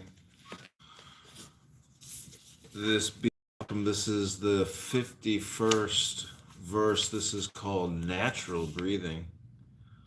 All in the universe derive from the primal integrity. Yo, John. The interaction. Hey, John. I need a favor. Huh. I got kicked from a newsroom. I need an account Oh to get it. no. Are you happy that my face got deformed, baby? Not at all. I'm actually sad for you. What happened? An accident. No, I Car slipped. accident? The frame of the door cut my face open. Holy fuck. How fast were you walking? I tripped, like, on my dress. That's so sad. I know. I'm very depressed over it. You tripped. Boy, that's a fucking huge fucking... Yeah, but that'll heal good. It's stitched on the inside too. They did over 50 stitches. Yeah, I've had something similar when I was younger. I had 500 stitches in my face. But, Oh no. I mean, you can't tell. Only from the inside, if I lift my lip up. But yeah. You don't have a scar? And then I got fucked over. Very little. Like I do, but it actually goes. I'm not. It's a cool looking star. It's got a couple of them, but they're not bad at all. It's been over 28 years. Well, you are a guy, so you have room for character. John, can you load me an account Amir's so gross. Why do you want to go? Oh, because that pissing me off right now. These Muslims are like fucking sickos. They want to talk about Jews, but the second soon as you talk about Islam, they freak out. John, can you help me out? Can you give me an account? Johnny? Yeah, I can live stream the room in here. You want to hear the room? Pardon? I can't give you an account, but I can go into the room if you want to hear it real quickly. But you can't like give me a phone number. I give you I tell you the code. You give me the code. There are websites where you can put in where you can get a temp number to create an account. Like temp-numbers, I think, is one of them. Okay. Right? We can't, and they, what do they call this before? Gerrymandering, I think, something like this. The United States is not a Christian state. The United States is not a Christian state. The United States is a secular state that is Christianity based, but it's not a focus. So this would not be allowed then here in America. No, because that's and not. Would you say that if we only allowed, okay, we made it more difficult for black people to vote, for example. Okay. And we did that before with black people. Women and black people were not allowed to vote, right? Okay. But yet we were a democracy. Why did we then allow black people and women to vote? How did that come about? That came about, well, through the Constitution, because the Constitution, said that we're a republic. We follow a democratic process for elections, and not allowing people who are of age to be able to vote and are citizens goes against the Constitution, goes against democracy. No, that's not what that means. You can have a democracy and have immigration laws that are different. That's not. These aren't immigration laws. I said in the U.S. I literally kept it here in the U.S. Yeah, in the U.S. there's not a primary group of people that has the state. That's not how America works. But that's how Israel works. Israel works like it is a Jewish state, and therefore the Jewish people are the majority of the nation, and therefore within that nation there's democracy. No, if they were the organic majority, then that would be one thing. You would have an argument. But they're not the organic majority. They are made to be the majority. Yeah, of course, because it's a Jewish state, obviously. Yeah. Okay, so you can really had to get one of them cases where she can't take it off. Pretty stupid, if you ask me. I mean, he didn't even mention the Civil Rights Act or. John, what's the app called? What's it called? Temp what? They're gonna kick you out, so what's the point of going Perfect. Well, at least I can get them going, and you guys can record it, so it's okay. What's it called, John? I don't know anymore. I think it's like test-numbers.com. You can Google websites for like a temporary SMS number as well. But I don't know if you know that guy Rich on this website. He told me about it, and it does work. But the account does get deleted.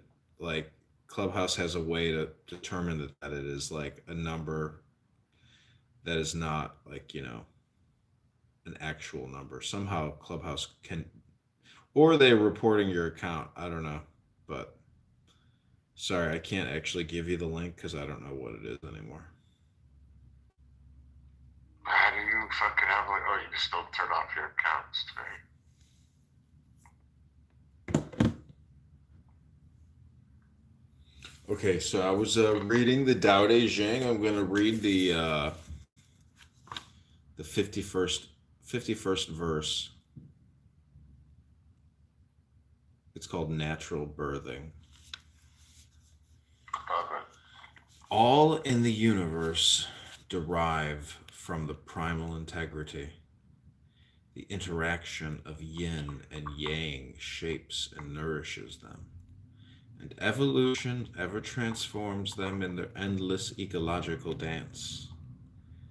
Therefore, in its own way, every entity celebrates its primal mother, not out of mandate, not out of any obligation, but solely as the expression of its own integrity.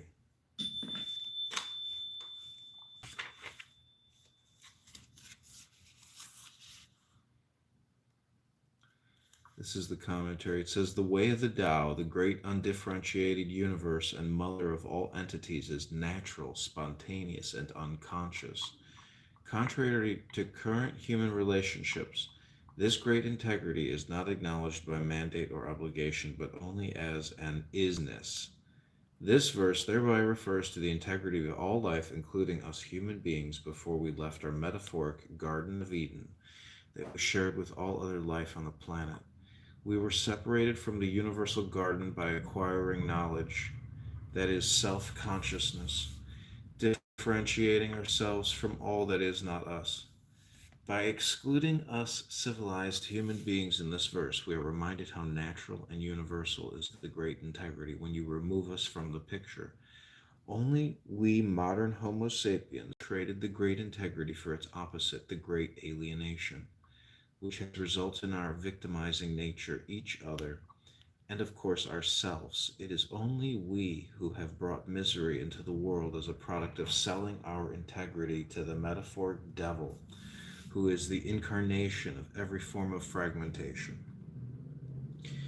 The question that Lao Tzu never does raise, because each generation asks only the questions it is capable of solving, is, now that we humans have lost the great integrity and thereby created gross ugliness and suffering, and more recently, even the capability of destroying most life on this once thriving planet, what is to be done? How can we neutralize our own satanic power? Lao Tzu has no strategic answer, but we do. It is to rewrite and live Lao Tzu's theory and practice of the great integrity. Unless we do, there might not be any recovery of the great integrity or any 22nd century for us.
To throw him in the street. Damn. Well, I did, women ruin dating and relationships, and, it is true.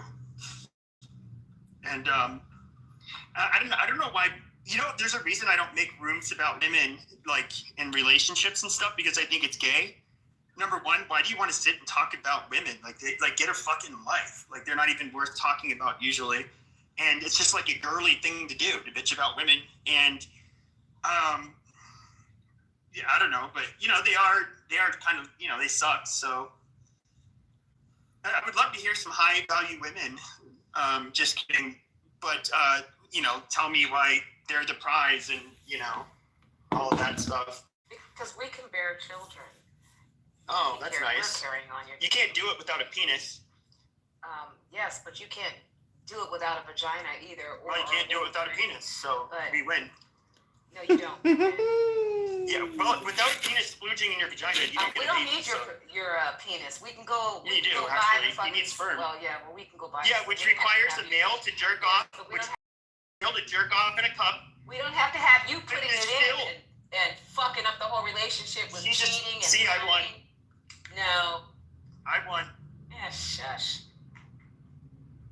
So you basically, like a prostitute, you pay for a guy to splooge into a cup and give you a baby. Well, thank God I didn't have to pay, but I feel for those women out here that do. And, you know, a lot of them are doing it these days because they just don't want the headache of having a guy around. Oh, well, I don't want that. I don't want the headache of having a bitch around that does nothing but bitch, really. Well, I mean, are you giving her reason to? Yeah. I mean, that's just within their nature. It's what they do. That's why, like, all of these women, they went to college, got worthless degrees, and they have these corporate, fucking daycares where they feel all important with their little sticky notes and their memos and their cutesy little emails. Yay! It's fucking retarded. Like, what do women even do? What do men do other than just want to fuck? Everything? That's Get your home, supply electricity, the phone I is keep talking on, forgetting the you're Wi-Fi. fucking Q. Good God. That's huge erection, ma'am. Thank KP you. has a room. We can't go to his room and be here. No, him over here. KP's room ended. No, I just got the ping. Oh, KP's drunk. Well, you drive. Okay, wait. I'm gonna be in this room with you, but we're not gonna do it like the masculinity mansion. You got it? Y'all have women fucked up and all kinds of shit. I'm speaking from the heart, ma'am. Okay, sir. You know those really tall, like scary, high, like electricity towers, and like I've seen, like you only see men climbing up that shit. You don't see a firewoman, like, I don't know, carrying a 200-pound man out of a burning house. That's a man who you see do that. I mean, just think of all of the underappreciated jobs. All of them. They're all men. Yeah, I don't see any women in the landfills either. Pepe, Nope. Smashing all that trash down. Fucking none of that shit. But I'm just curious, why, like, this is why I don't really have these debates with women, is why are they even worth talking to? What do you get out of it? I see it as just a lose-lose. Yes, you have access to a vagina, but then you have to pay for it. You have to pretend like you're having fun doing the stupid shit she likes to do, and she probably doesn't like doing the shit you like to do. And she likes to talk about stupid, boring shit. I would say, like, I just don't. It's not worth it. It's Haven't you costs seen you the money. Why? That's it. Like literally, like having a ball, chained to your leg. I just don't want to do it. Did you ever see the movie Heat with Al Pacino when he's like, why did I ever get involved with that stupid bitch? And Al Pacino's like, 'cause she got a great ass and your head is all the way up it. Well, I mean, if we look at what women have been providing, the last 20, 30 years, they're getting their degrees, they have worthless jobs, what do they provide for men? Like, seriously, it's like, oh, now you have economic equality or some gay shit. You still demand that the man pay for you still. Had messy. I just Like, came what the in fuck? because I A have man would pay for you to be a good little bitch and be a fuck puppet and raise children and cook and clean. But now get rid of the mess and tell everybody to go away. You get to earn your money and keep your money, but you want me to spend my money on you while you don't do shit for me. Fucking amazing. That is called being a sucker. Like, you have to be one of the dumbest motherfuckers in the world to think that any kind of value or worth it. I mean, I would rather, I'd rather fuck my dick raw with sandpaper. Like, seriously. Post-nut clarity is like when you're excited, do you just get done like fucking a woman, and then it's just like, God damn it, now I have to spend the rest of the fucking evening and tomorrow with this bitch. Why? Was that not worth it? There are multiple versions. No, it wasn't.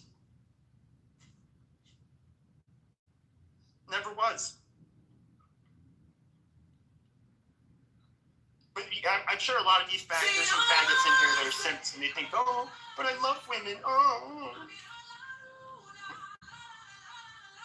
We have a connection like nobody's ever known before. Nothing can get between us. Yeah, right, chump. So you want to hear something funny, Pepe? So I ran across this article. University of Kansas study found that over 400,000 women left the U.S. workforce in the first half of 2025, marking the steepest decline for mothers of young children in 40 years. This trend is driven by factors like the high cost of childcare, a lack of flexible work arrangements, and a general feeling of being overworked and unsupported. Can't make this shit up, man. They got their wish. They got equality. They can't handle it, man. Can't handle it. But I'm being real though. Like you girl boss it all day and you make your money. What does that do for me? It's not like you're spending your money on me. Why do I care about your stupid college degree in communications or whatever you got your degree in? Why do I care? I don't. Do I care about, your stupid office politics or any of the cutesy things you do in the office like a dumb bitch? Nope.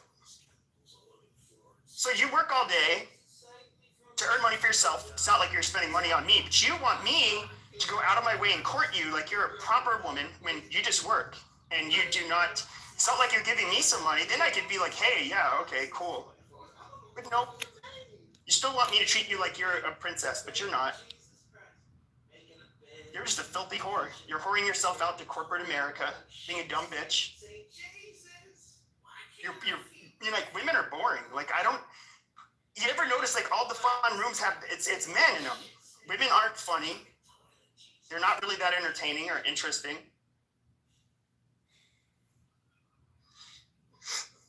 But I forgot to ping people in here. Forget how this shit works. All the top podcasters are men's podcasts. The top female podcast is that dumbass Call Me Daddy or whatever that shit is in this fucking. It's a shit show. Yeah,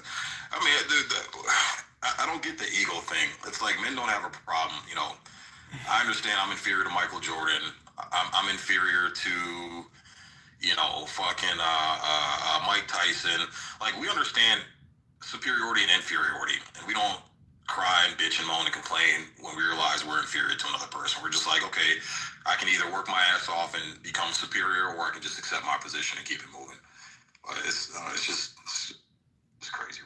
See, Pepe, what I think you're not getting, or what you're not framing, is that polyamorous activity is what is actually happening. And these pseudo fake relationships, or these marriage contracts with the state and the lawyers and the judges and half of your assets and half of your income, these types of arrangements, a man will fuck a light post if there's nothing else to fuck. So the point is, opportunistically, cheating happens. But the fact of the matter is, even if you're with a girl, like dating, even if you're married, like, it's birds and bees, it's butterflies. So all these social contracts. I don't get that gay shit.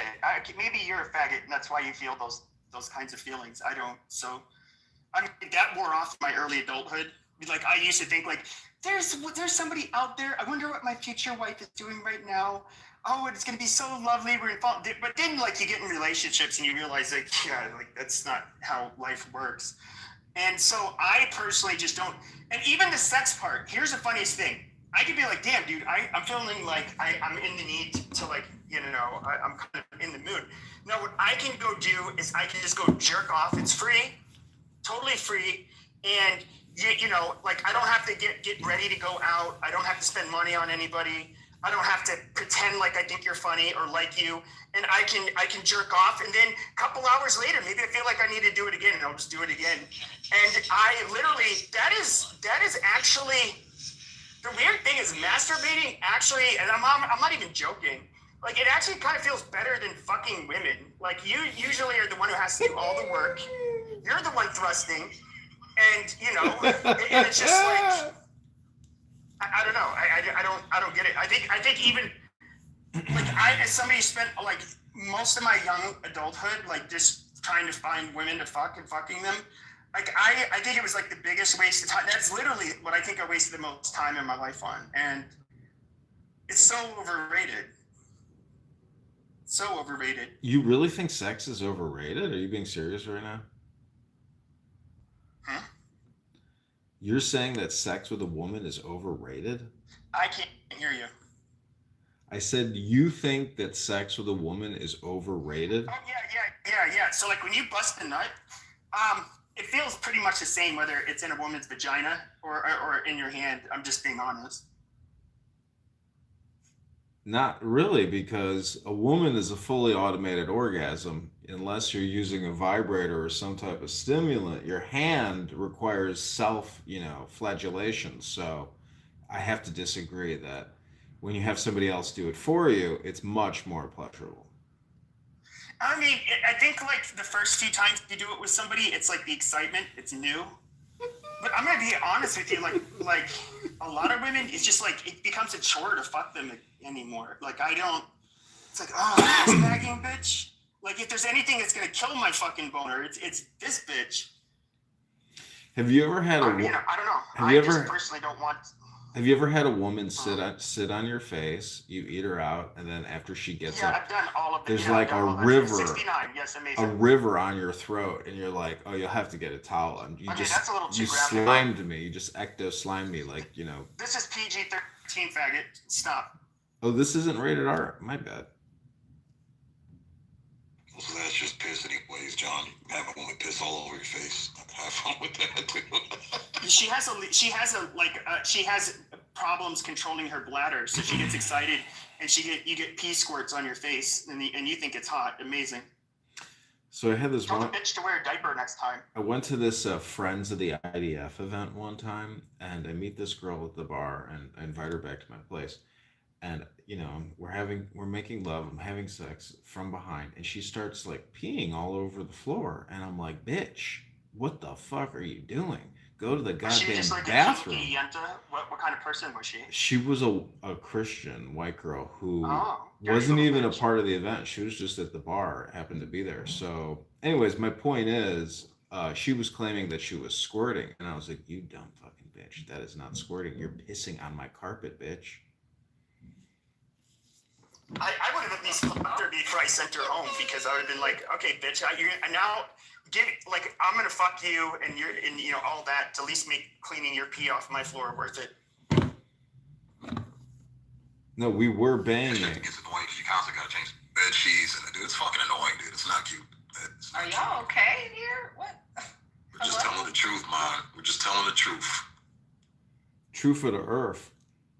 They think that shit's cute, man. That shit is annoying, bro. Fucking annoying.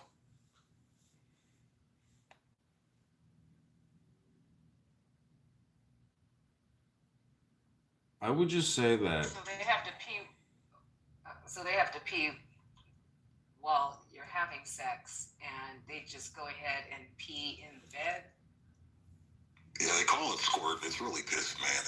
They think probably because these chicks probably most of these chicks getting ran through by ain't shit niggas that tell them all this shit they want to hear. Oh, you squirt. Oh, you squirt. Oh, that's it. And they think it's cute. They think it's hot. And it's like, and when they get with a dude that's decent, we're like, nah, that shit is not cute, man. It's annoying.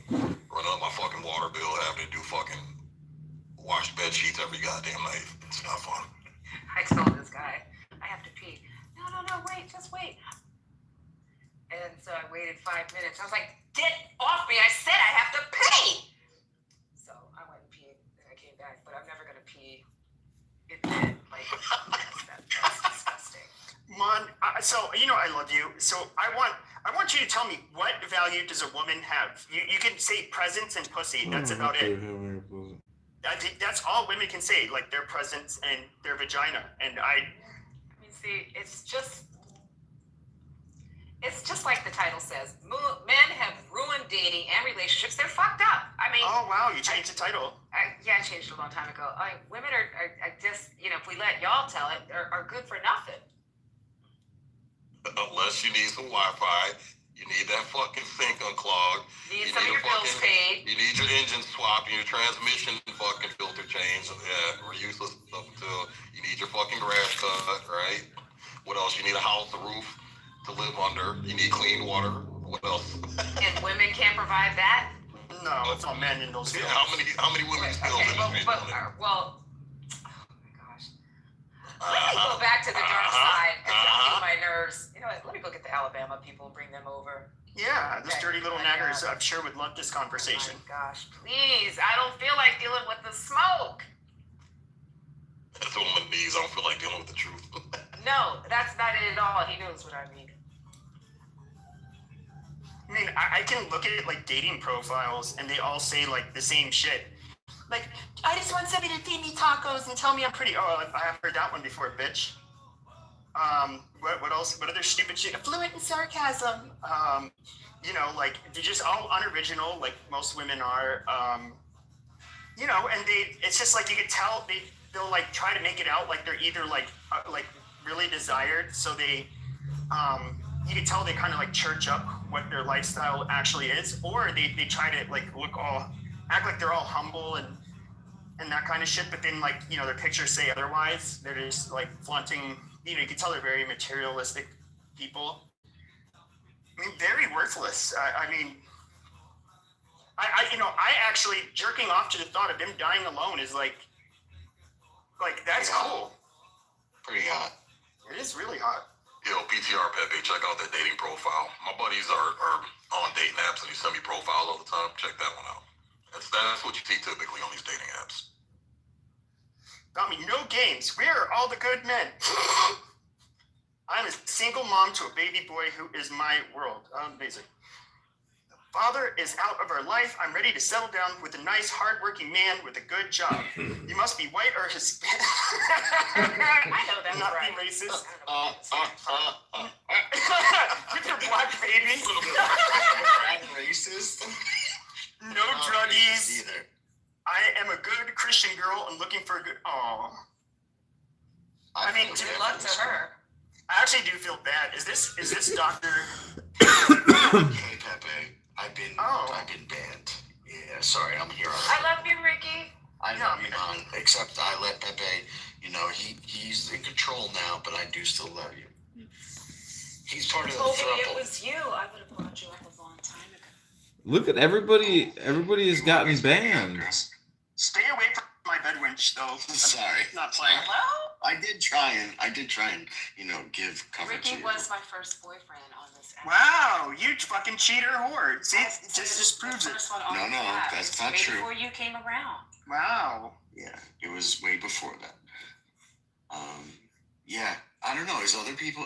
All of a sudden, I came in for the first time in like 2 weeks, and I'm banned on like 6 of my profiles. It's weird. They banned? I wonder how. Are Like you adding people back or no? I don't think so. Okay.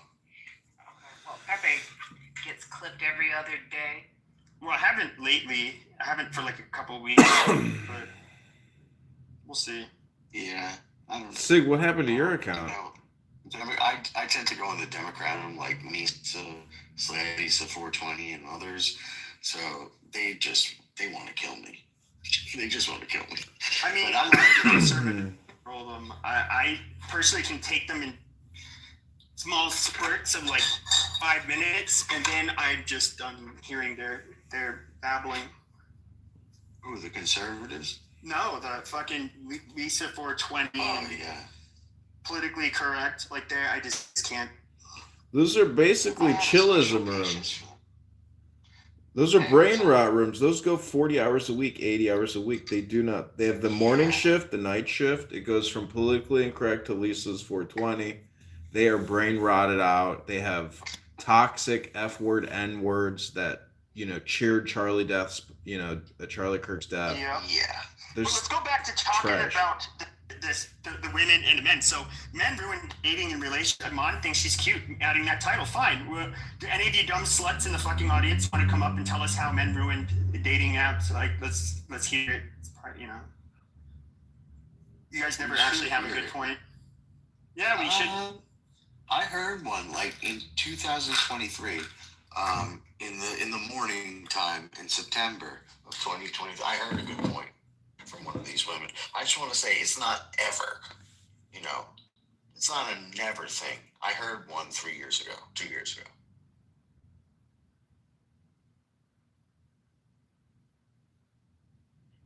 But in the end, I mean, it is the man's fault. I mean, let's just be honest.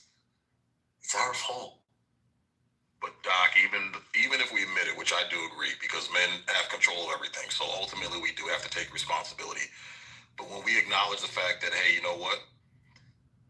It is our fault. You're right. We fucked up by letting you retarded children run the entire playground. So we're gonna tighten up our fucking reins, and we're gonna clean up this fucking mess we made. Then it's gonna be a bunch of pushback, bro. You can't win, man. You can't fucking win. Yep, that's right. Put the burkas on. 10 paces behind us. No more driving. No more reading. No more education. No more reading. We're cleaning this mess up, bro. I think that's the only way. Like, I'm a manager of a whole bunch of project managers, right? In construction. Like, I do high-end mill work, but it's just construction, right? And what I always tell them is, listen, it's your fault that this thing got fucked up. It's not your fault, but it's still your responsibility. And they hate when I do it, but I do it every week. It's not your fault, but it's still your responsibility. And it's the same thing with men. It's not necessarily our fault, but in the end, it's still our responsibility, and we still have to fix it. And the only way to do that is to really make women back to what they should be and what they want. Most of them want to be this way, right, man? Most women want to be taken care of and told what to do, what to wear, what to think. And we can have internal, discussions. I'm not saying this is like some kind of crazy sex camp or anything like that, but you want to have the assurity that the man has you and he's going to take care of you and he knows what he's doing. And that's where we have to get back to. I mean, don't you think that, like, even with, like, the whole, like, woke culture, the Trump derangement syndrome, all of this stuff, and then, like, you look at, like, Reddit and all of the places where the lefties are, I mean, it is all, like, and I'm not even trolling, like, seriously, like, I think without women in these spaces, it would be entirely fucking different.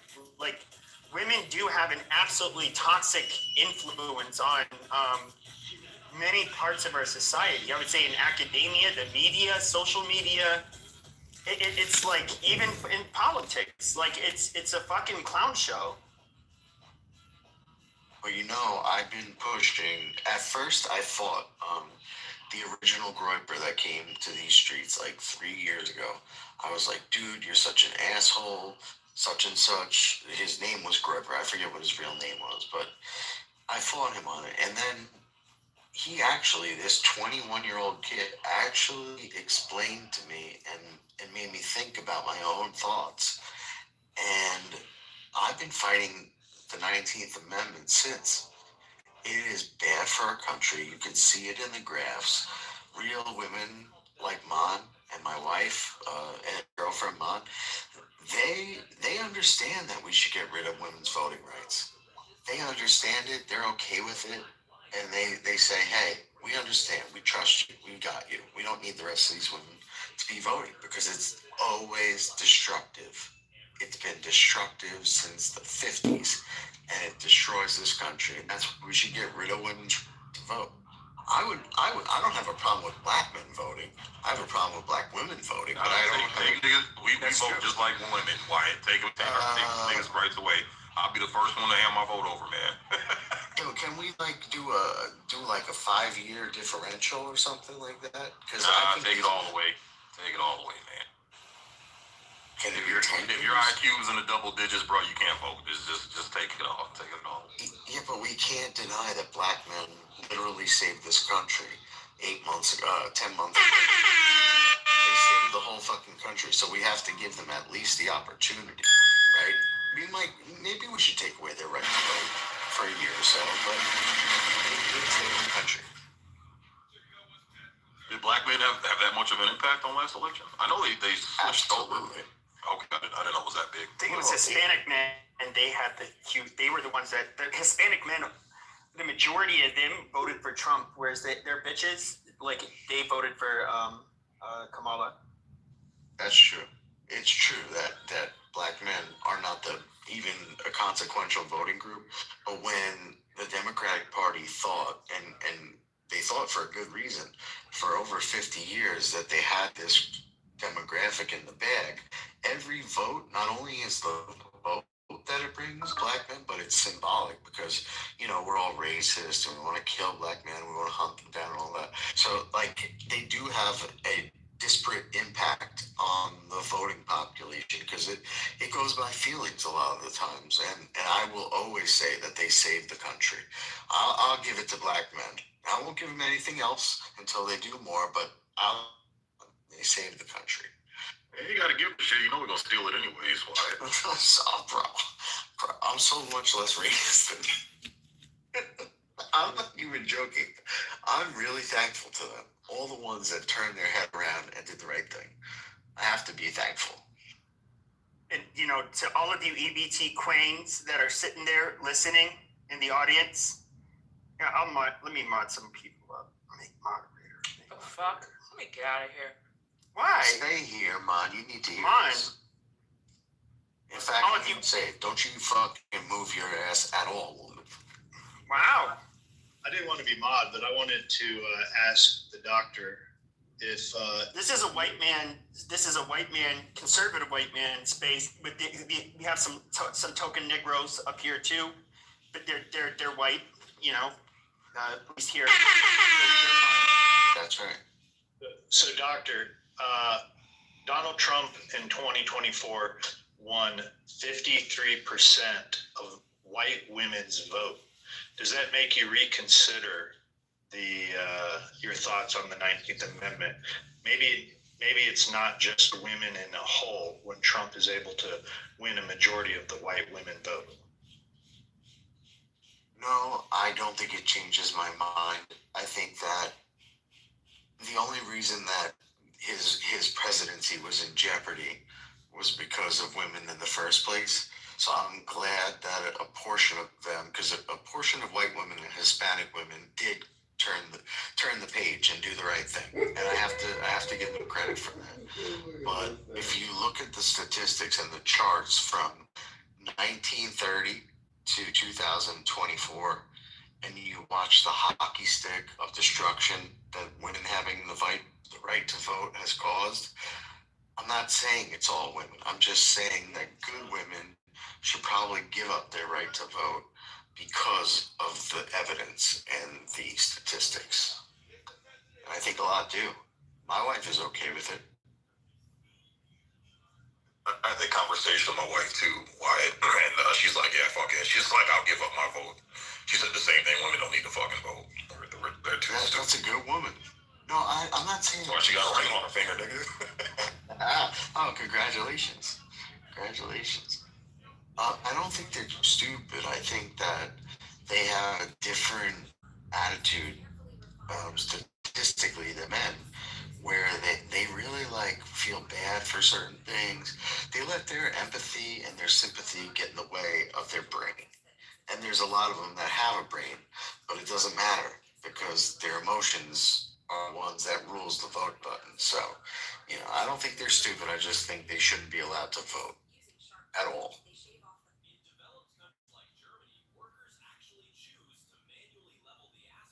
But this is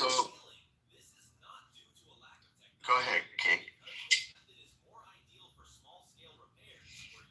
Yeah, go ahead, man. Whoever was talking, go ahead. No, it was just me. Go ahead.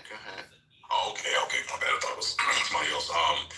So you think about it though, if you look at historically, women overwhelmingly have voted Democrat. Right? So just because this one election they happened to switch, I think things got so fucking bad they had no choice. But if things were to get good again, I think they would revert to their retarded ways again and go back to the voting for feeling shit.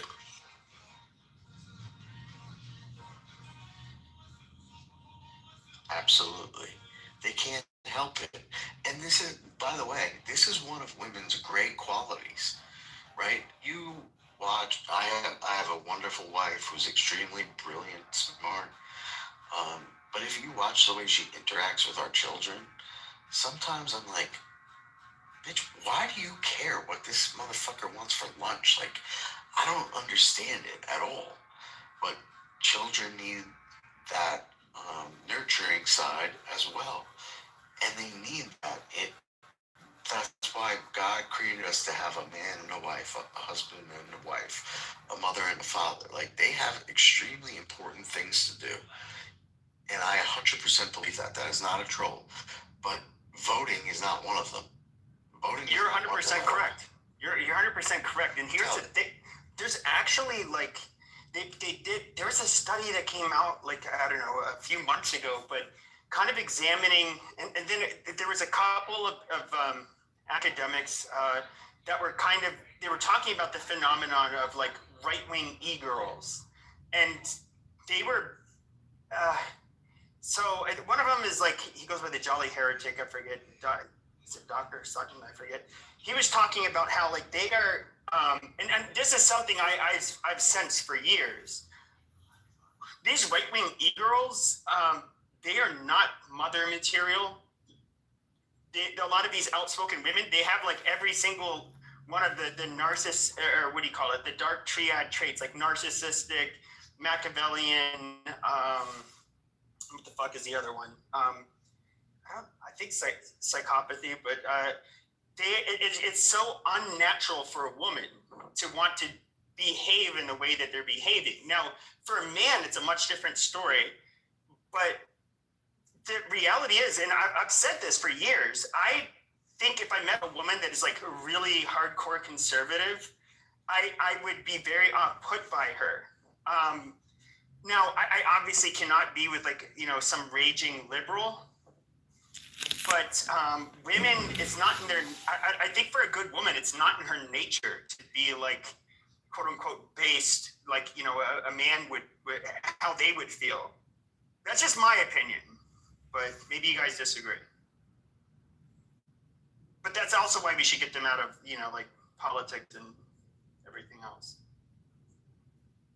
We waste so much money and resources getting women involved in areas they don't need to be in. They historically haven't been in. One thing I've noticed is, if you guys ever watch First Amendment audit videos where these guys have video cameras and they go into, you know, public offices, tax collectors' offices, big offices, it's mostly the women who are, I've noticed these guys, and this is across all the First Amendment auditors. The ones who start the most shit are the fucking women in the office. And what they've essentially done is they've turned the public work sector into their own private corporate offices, to where they have no problem calling the police to infringe on Americans' rights. The men, for the most part, are pretty chill. They'll walk past the dudes with the cameras, won't say shit. There's a couple men that'll try to start shit, whatever, but it's a very, very small minority of men that actually have an issue with that. And then when you look at these buildings that are supplied with security guards, the security guards and the security guard contracts that they have, the guards are like 60-year-old fucking fat women, you know, 60-year-old fucking men, these little scrawny YN looking dudes with braids and dreads and shit, you know, ghetto as fuck, a bunch of ghetto black women in security guard uniforms. So they've essentially hired security. It's a pseudo security to make them feel comfortable in these jobs, in these buildings, but the security guards can't do shit. They're incapable. They're fat. They're women. They're fucking women. They're fucking elderly. It's a false sense of security. And then another pattern I noticed is the men that typically work in these public sector jobs alongside these women that have taken over these offices, they're typically very hyper feminine or gay. So what I've noticed is that they want the presence of a man there, but they don't want a masculine man. They end up hiring a bunch of fucking gay effeminate dudes.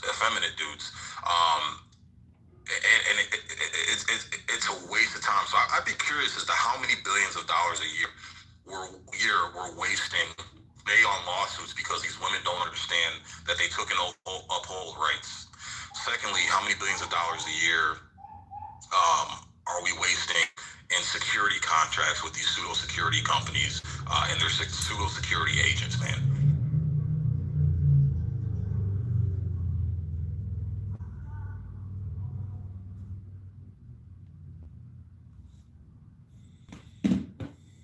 Yeah, it's a good point. I don't know if you were in here when I said this, but like corporate America has kind of become like an adult daycare or a place for like women with worthless degrees to do worthless shit all fucking day. It's just like I can't fucking like how we got to this. I don't fucking know, and it just everything, dude. Like just think about it. This whole woke movement that we had. Like, does that exist without women? I'm asking, like, literally, does that exist? No. Can you get microaggressions?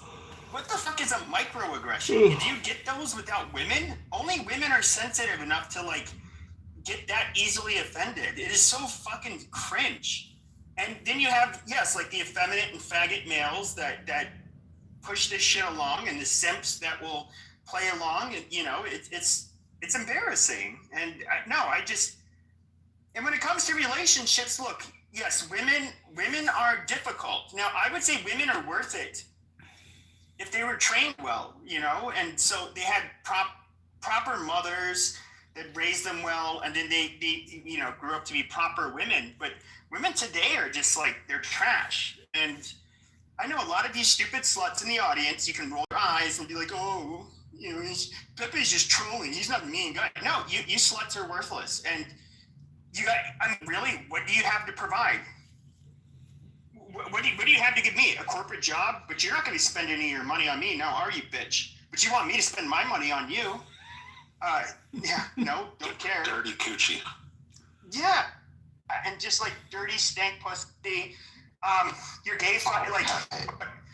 I get to participate. We get to go do cutesy things together. Like what? What do I want to do with you, bitch? You don't want to do the things I want to do, and you're gonna bitch when I want to hang out with my friends. You're gonna bitch when I want to do my things. No, thank you. I mean, that's just a losing proposition. I just don't. I wish to not partake. You dirty sluts die alone. Not my fucking problem. And you know, I may die alone. The happies out here, nagging, wrinkly, smelly pussy ass, fucking hounding me all fucking day. How about that? You gotta be wrinkly. Damn. Because, well, if you get older, you're gonna get wrinkly. Well, aren't you gonna get wrinkly? Yeah, I'll get wrinkly, but that's fine. Yeah, but he could trade it. Who said it's fine? Mon, he could trade in the old, ugly, wrinkly woman for a new, younger model. Well, Mon has an absolutely fantastic skin. I mean, just putting it out there. Thank you. Gorgeous. But the other things that he said were completely true. Like, this is what women don't understand in 2025. For a man, and I told this to my wife, right? And she didn't quite like it, but she understood. Like, there is nothing that I need from her. I need like two things from her. And number one, loyalty.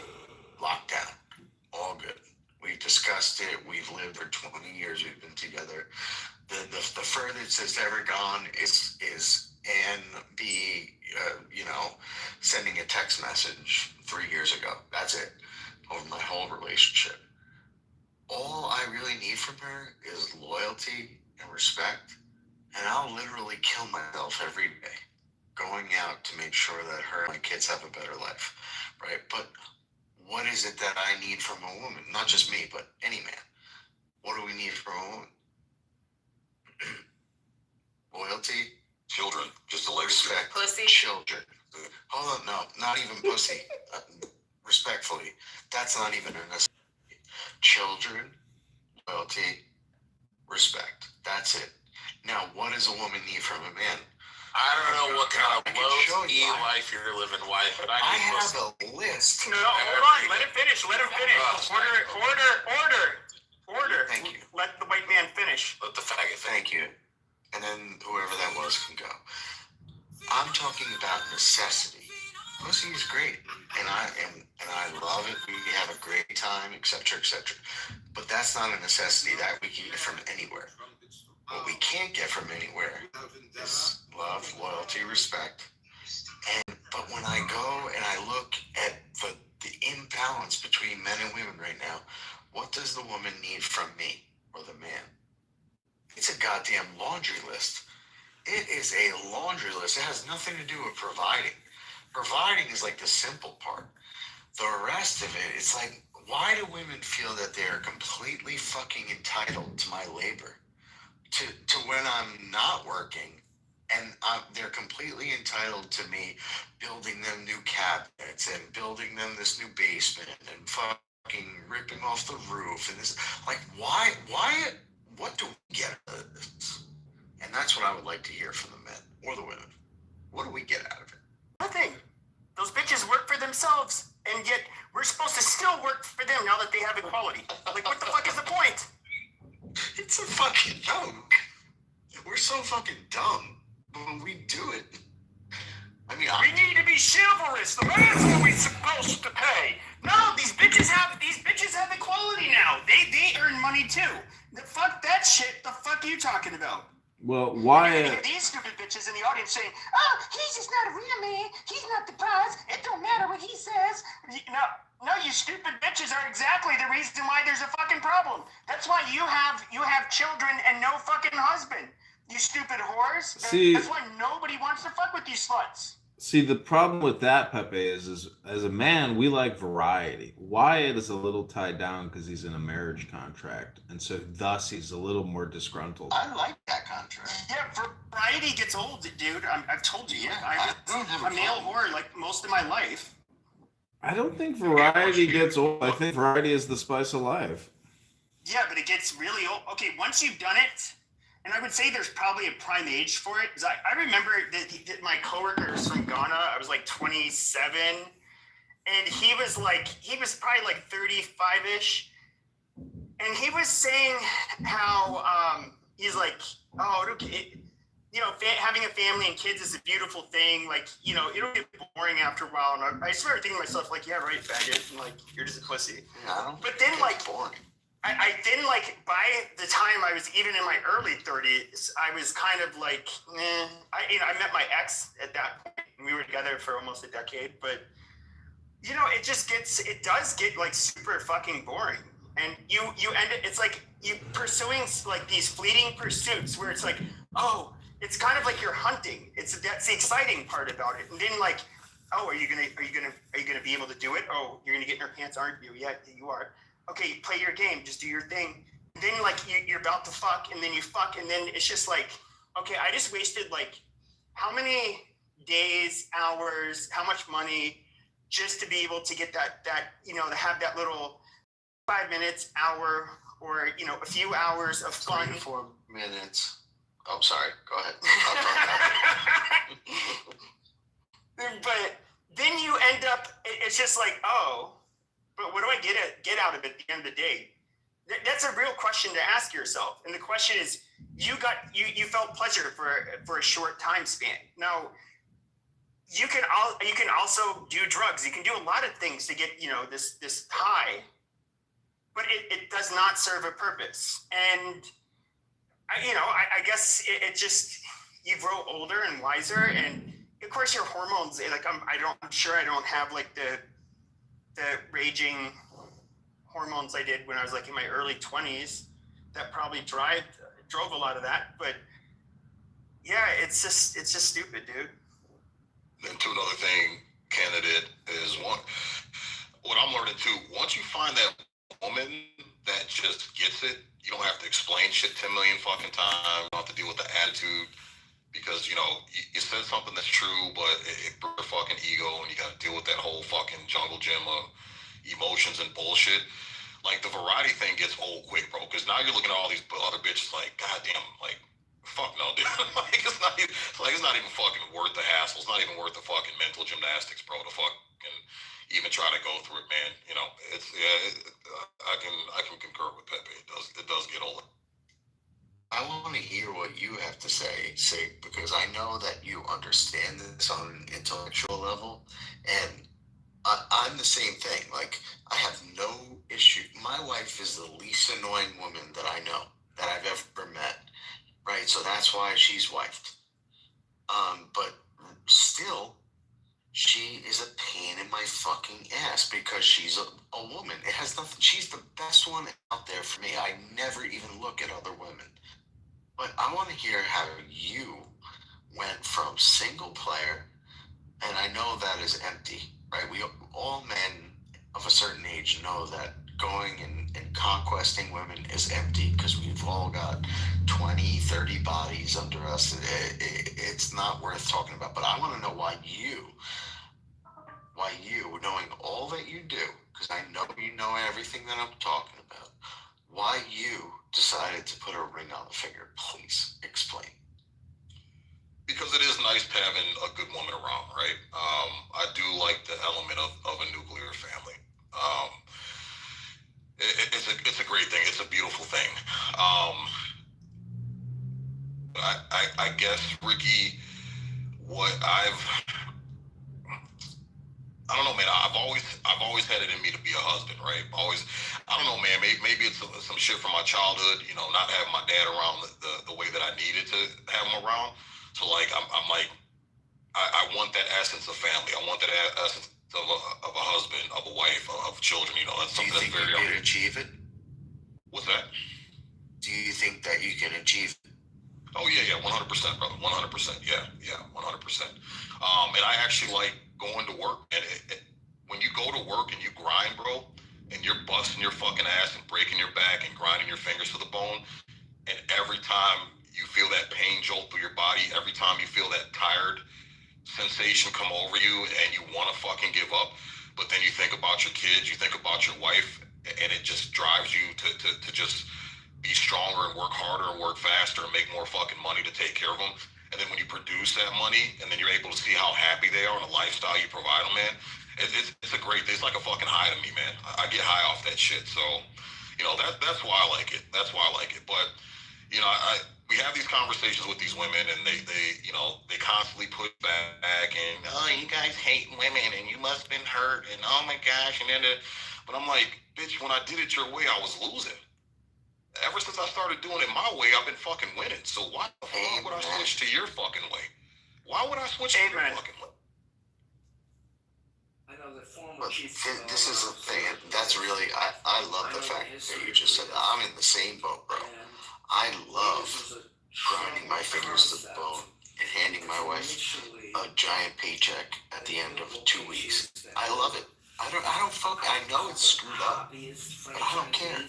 I love it. I love watching her take my kids to get new clothes and take my kids to go out to Disney on Ice and all this bullshit. I love it. I don't care. I'm willing to fucking kill myself for that pleasure.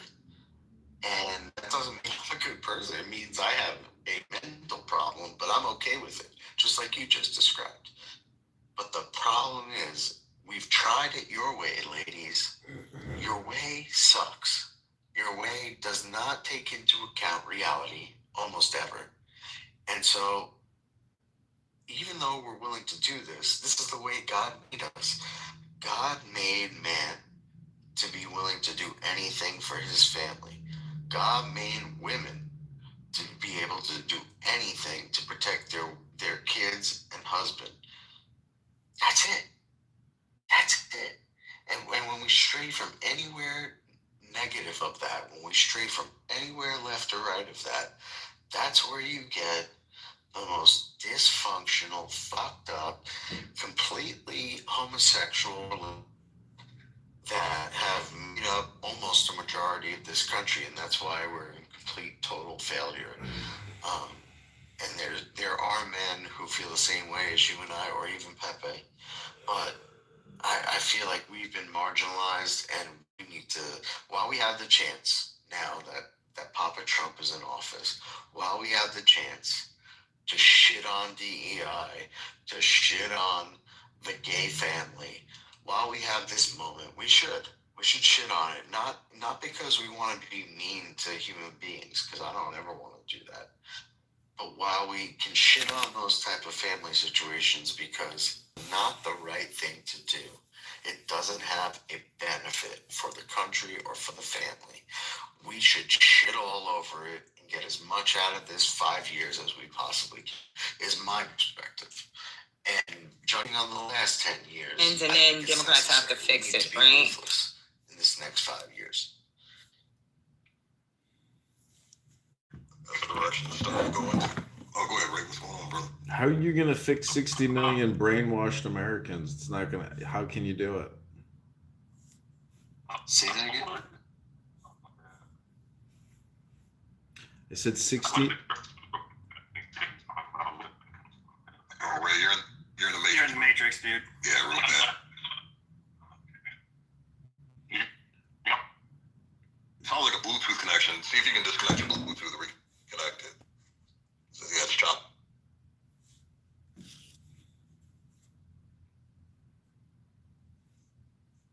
Sure now? Oh, there we go. Yep, much better. Yeah. Infinity sucks. I'm gonna say, yeah, I was gonna address some like you were, I think Sig said, I think 10 minutes ago, about women being in certain aspects of like society, especially when it comes to like armed forces and you know, dealing with the police and whatnot, right? You know, I've had friends and family members who, you know, the males who, my family members who are friends, right? You know, that were in the military, you know, back in the 70s, 80s, so on and so forth, even going way back in the 50s. And they all have said this, you know, about women being in the military is that, you know, they panic a lot when it comes to combat. And they've from their perspective, they feel like they shouldn't even be there because it's more of dead weight being carried. And it's not to say that some women haven't contributed to the military, you know, and salute to them for doing so, right? But at the same time, I think the consensus around, especially like people who of an older age, they just look at them as dead weight and a liability. And even in like law enforcement, you know, a lot of times when you look at a lot of these arrests, or even when it comes to like trying to detain a particular suspect or something like that, a lot of times they get away when it's the woman trying to detain that individual and not the man. And you know, and there used to be jokes that was played around like in a particular barbershop I used to go to a while back, where I guess there was a very attractive, I don't know if she was white or Puerto Rican, but she was very attractive, right? And she was giving people tickets. And Cass would sit up here and play games with her and actually run a red light just for them to hit on her. Just, you know what I'm saying? Just for them to, you know, just for them to, you know, do shit like that, right? You talking about harass her a little bit. You talking about in Clubhouse? No, I'm talking about I'm talking about something that actually happened. I'm talking about like 20 years ago or something like that, 15, 17 years ago. You know, there was a, you know, conversation in the shop like about this particular woman cop and like, you know, guy who would do that shit because they see that as a weakness. You know, I mean, when you look at, and I'm just making this point, when you look at that and you look at like ancient armies and militaries, you rarely, if ever, see any females in their military structure, right? Because they know that, look, if you go out in a war and it's men, you have a whole army of men versus, let's say you have half the military being men, half of it being women. You already know that the other half is going to be a liability. You know, a lot of times they're going to conquer that particular military.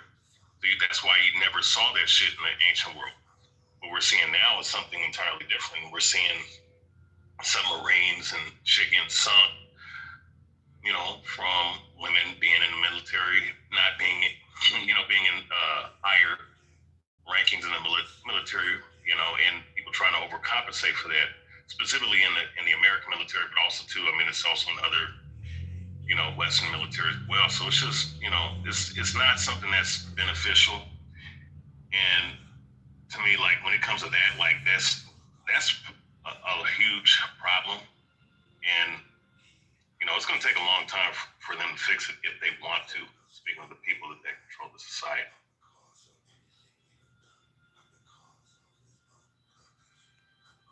The thing is, Ray, we're lying. We're living in a fucking fantasy world, and we're lying. I think that's the biggest problem that we have, and men are starting to realize this shit. Is that we're putting women into positions and they're taking up good spots where overqualified men could be moving mountains. And because we want to lie and appease women's egos and you know, for whatever fucking, I don't even know why we do it. But we're essentially lying to these women. You know, several women I've talked to have been put in positions where they did not qualify. They clearly did not qualify, but because of DEI, affirmative action, things like that, they were able to get it. This one chick I was talking to, she applied to be a firefighter, and this chick was like 5'1", 110 pounds, soaking wet. When it came to the heavy lifting shit, you know, dragging certain equipment, picking up a person, moving them out of a building, you know, the qualifications that they have to go through. She admitted to me that she failed, but she still was able to get the fucking position.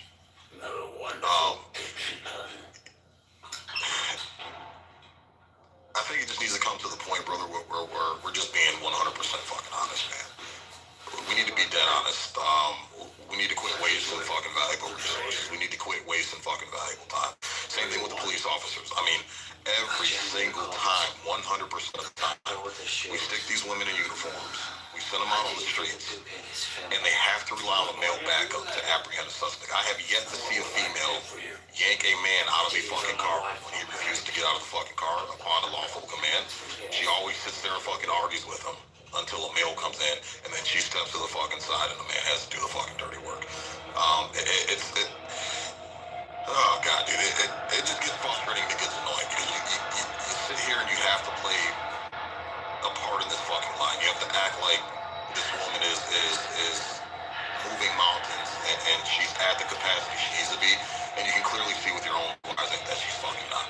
And the minute you fucking speak up against it, you're the asshole, you're the douchebag, you're the dickwad, right? For just telling the truth and bringing up what everybody else fucking sees, but they're too scared to fucking talk about it. They're too scared to call out. We can all see. I watched the same videos as you. Yo, if this woman came up to me and I was getting fucking all crazy and wasn't gonna listen to authority or whatever, there's no way that this woman is doing anything to me, much less pulling me out of a car, throwing me on my face, putting me in handcuffs. Like, it's not gonna happen. And that's a giant majority of the population who gets pulled over and are in that situation. I mean, 85% are men. What? It's almost like crazy to even think that we would put women in this situation. And I tend to think of it that way. Like, it's not their fault, generally. It's mostly men's fault for allowing this. Is how I kind of tend to look at it. I don't know if people disagree, but No, I agree. And I would say one of the biggest problems that we have to look at, like Western men in the West. How did we get to a point? Maybe it's because we've been living large in comparison to most of the world for the last several hundred years, and perhaps like we became a little bit more docile and weak because of the very easy lives or easier lives we've been accustomed to, and when did we allow like just look at countries in the West. They're told they have to accept immigration. All of you people, yeah, you're racist. Just accept a bunch of brown people. You just shut your fucking mouth. How fucking dare you? Women, and of course, we let women fucking walk over us. I just think it's you can see if you're pre-approved of all of the men in the world, why do we tolerate this shit? I know Japan just elected a female prime minister for the first time. She seems like she's kind of based so far, ironically, but like, there is something uniquely wrong with men in the West, and dare I say it, first and foremost, white men. Like, white men do have a weakness, and like a lot of white men, they love to just like blame everybody else for how they got to where they are, but they literally they dropped the ball. They are the ones that allowed the nagging. You think all white men? You think it just nagging women. You think white men are victims and they're complainers? That's what you think white men are? That's not what I said.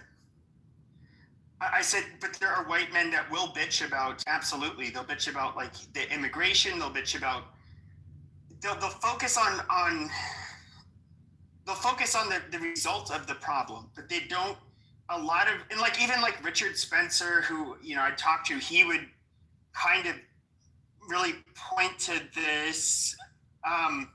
The problem really is white people in the West.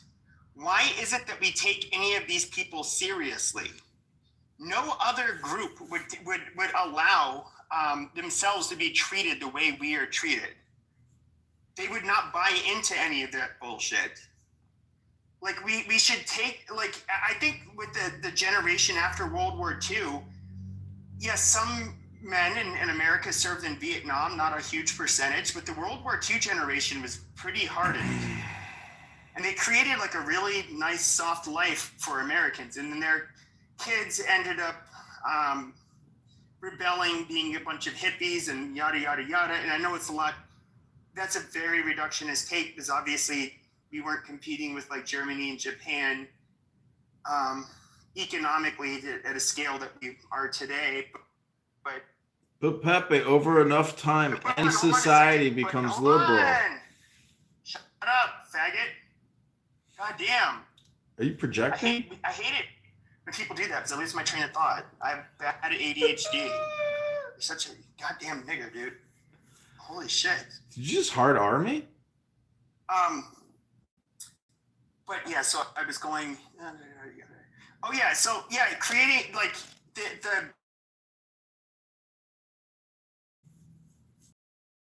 lot. Their kids were rebellious, and a lot of and it Bro, fuck did you ups. just drop the N-word like freely? Oh, I was calling him. He's white, dude. You're white, right? Yeah. Well, no, I'm a beaner. I'm from Mexico, but Canada is white. But you just said that. Yeah, we're allowed to call white people the N-word in my room. Totally. No. Let my nigger Pepe speak. Yeah, no, absolutely. That nigga is white, for sure. Yeah, see, we're allowed, in my room, we're allowed to call each other nigga. Like, that's... Ooh, Pepe. But we're white. We came up with the word. Jeremy, if the one black person on stage isn't getting offended, bro, you look really weird getting more offended than the black. Bro. You're black, Hugh? I thought you were white. Just shut the fuck up. You do shut the fuck up. Like, you We invented the word. We invented the word, and we're retaking it. We're calling each other the word that we, quite frankly, white people invented to call black people. I'm not trying to call black people the N-word. I'm calling us real niggas, the whites, niggas. Yo, I just, that's so wild. Jeremy, I'm a white person. Pepe, somebody's gonna track you down, bro.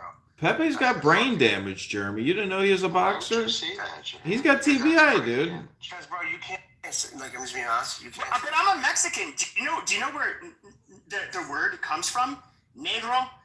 See, I mean, do you know what we call black people in, Hermosillo, Sonora, Mexico, where I come from? We call black. You're Mexican, names, and, it's, but they are negros. So, and so I'm guessing some stupid, like, Anglo was probably like, negro, negro. No, try to roll your R, sir. You need to roll your R, like, negro. And he's like, nigger. Oh my God, that makes so much sense. And that's probably why they got the name. I'm just being honest. That's what Nigger happened. in Mexico is mayate. Mayate. Yeah, it's a pinche mayate. There you go, that's nigger, brother. Yeah, in Spanish, mayate is negro as a slur. Well, it came from the southern I can't believe they even allow this shit on this. That's how shitty this app is. It's We're not being racist, bro. We're being unabashedly white, and I'm white adjacent. I'm a dirty beaner, bro. Why are you so mad? Yeah, me too. I'm not. No black people are being abused in the process of this room. Jeremy, what's your background? Are you a real white? That's crazy. Sound like a bitch. Are you a real white? Like, or are you a immigrant? It's crazy the people that still sit on this app. I get it. Continue. Jeremy, are you? Continue your retard. Jeremy, I just looked at your Instagram. You're part of Turning Point. I didn't know that. That's interesting. I run the entire Turning Point. So then you should be an advocate of freedom of speech, Jeremy. You should be an advocate. I am, except no one talks like that. Quit tone policing that. You don't even know.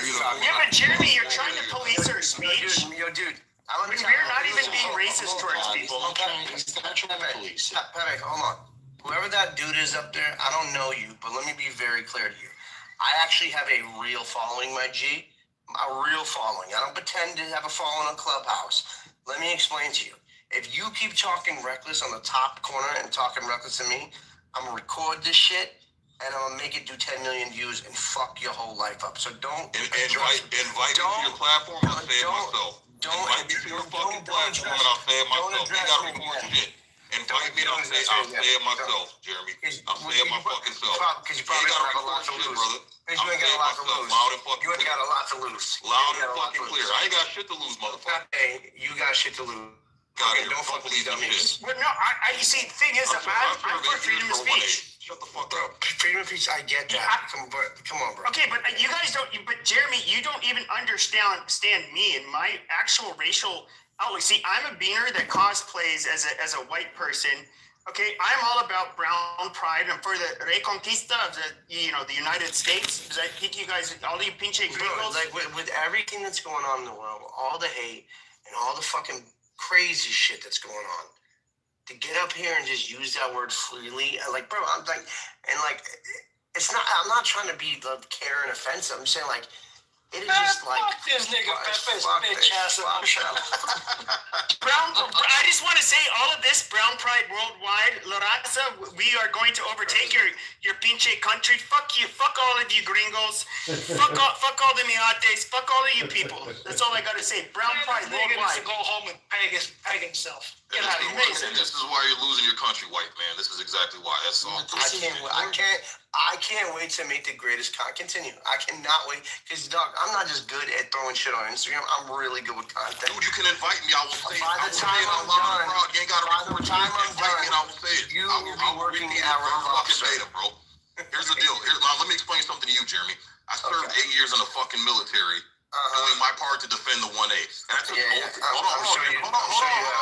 Hold on. Shut the fuck up. You couldn't defend a Taco Bell. I listen to you. I listen to you. Hey, bitch boy. I listen to you. Okay. So let me tell you something. So again, I took an oath to defend I took an oath to defend the Constitution, brother. As a man, when you give your word and you take an oath, you don't go back on it because of fucking. You don't sound like any soldier I've ever worked with. I wasn't a fucking soldier. He was a Marine. I wasn't a fucking soldier, you idiot. God damn. Oh, you're a jarhead. Got you. Fucking idiot. So again, when I take an oath to defend the Constitution, that means my friends are set to the side. I don't give a fuck. People have it.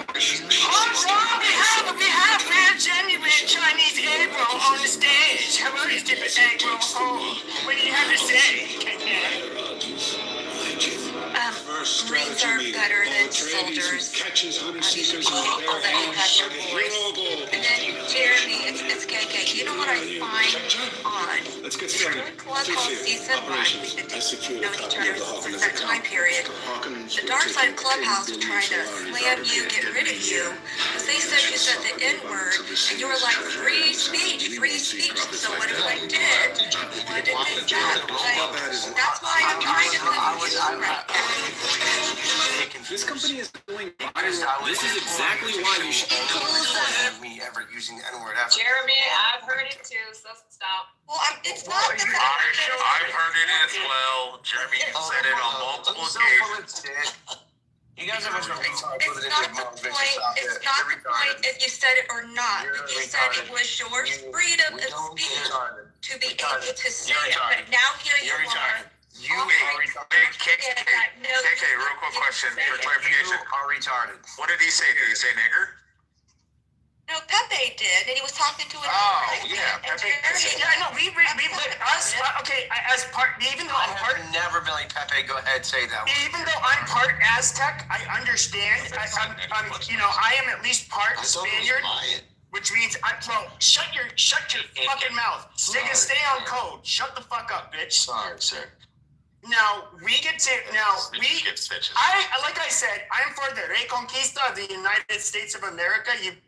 PJ, you know, I'm not even gonna. You're not very good at speaking Spanish, bro. Yeah, you know what? Wow. Look at the gringo trying to fucking correct my Spanish. It's so cringe. The gringo, huh? Okay. Yeah. Learn Spanish from the Taco Bell menu. Yeah. Amazing. Sure. Se quiero Taco Bell. So we get to, I conquered that word comes from Spanish. No, okay, my Spanish ancestors. No, that's where the N word comes from. You can get Whack 100 in here. Okay, I'm gonna tell them we stole that name. It's our name. I would love for you to bring Whack in here and say this to him. I say it's our word. It's our word now. You know what? Don't even worry. I'm gonna do that for you right now. Hold on. Amazing. I really. Yep. Jeremy, don't get pulled into Pepe's web of despair, Jeremy. You know, you're getting pulled, the rug is getting pulled under you.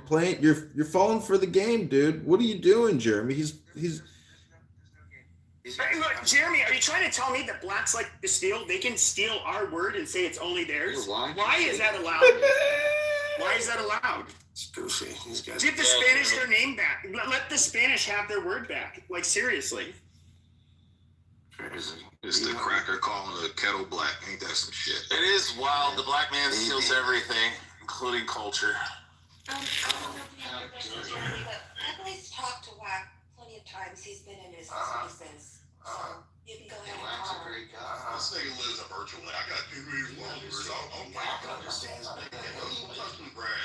Touch the fucking grass. Better than anybody else. You talk real tough on the internet, big dog. The thing is, though, we are against calling black people. We're against calling black people the N-word because we own the word. We call each other that name, and so my nigga Wyatt. Okay, we're allowed to. We're allowed to call each other that. A black person. It's a self-powering. Yeah, it's Heard Jeremy say it so many times, and we hear how offensive it is. And we decide not to fucking say it because we see how disparaging it is. Can you please show me that? Because There's so many instances. I don't think you have. Yo, so Wax in here. Go ahead and keep dropping them bombs like you said you want to do. He's done it. Go ahead, bring him up.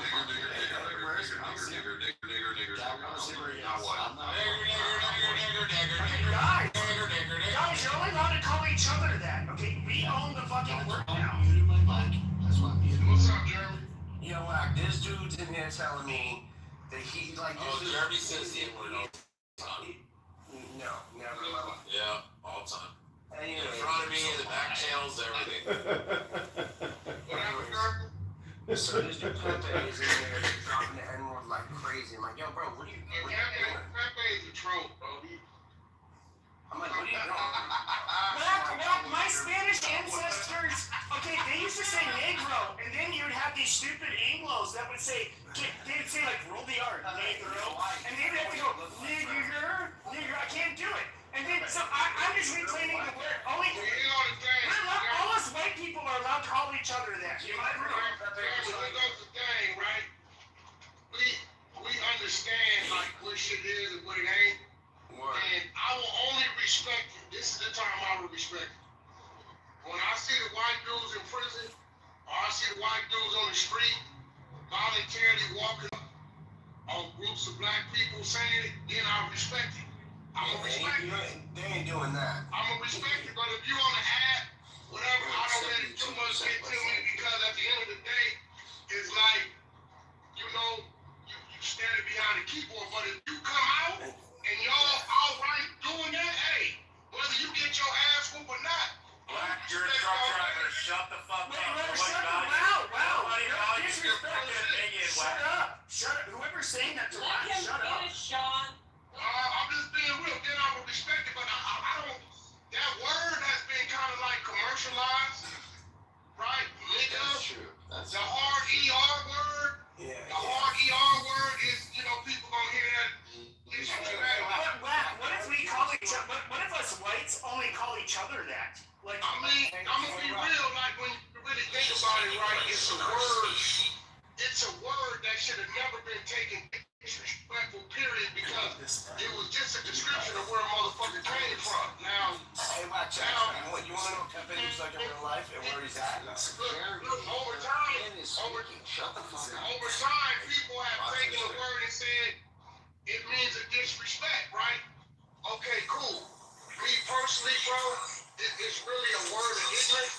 If you want to use it to disrespect somebody, cool, that's your thing. I'm never gonna call nobody a redneck or a cracker because I have friends and business partners, you know, of that culture. So I always think about everybody as a whole. I'll disrespect you, something about you, before I disrespect the whole race. Because there's somebody in that race that I do business with or I got a friendship with. So, you know, if that's what you want, that's what you want. So that's your. Well, wouldn't you say that it's the same? Like, if you were to have, like, let's just say there was you personally walking down the street. Hold on, Jeremy, hold on. I'm about to show you your. No, shut up. Yes, I'm a Mexican.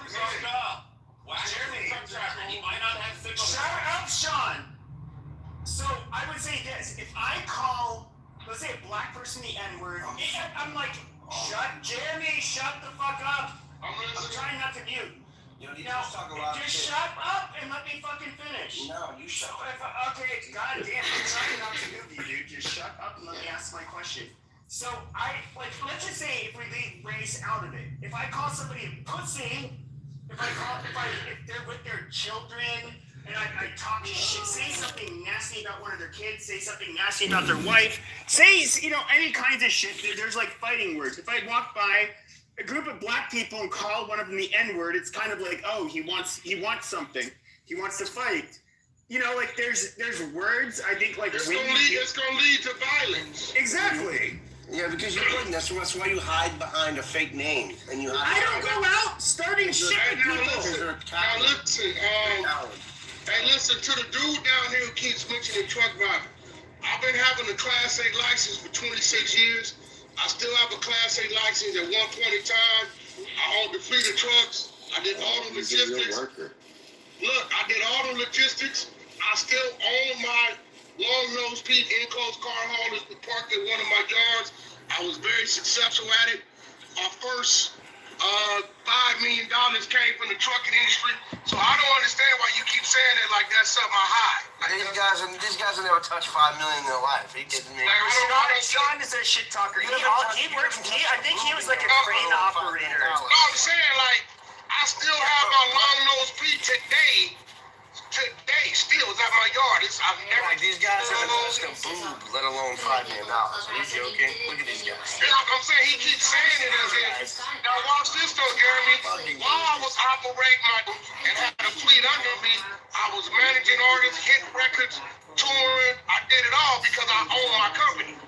I could come and go as I please. So none of these guys have any level of success. And I still have my Class A right now today. So you keep saying that like as if. Still got his Class A. I still got it. That's a fact. I still got my fleet. Yeah, well, WAC 100 is successful. We all know that. I think it's silly. You've never met him in your life. You like.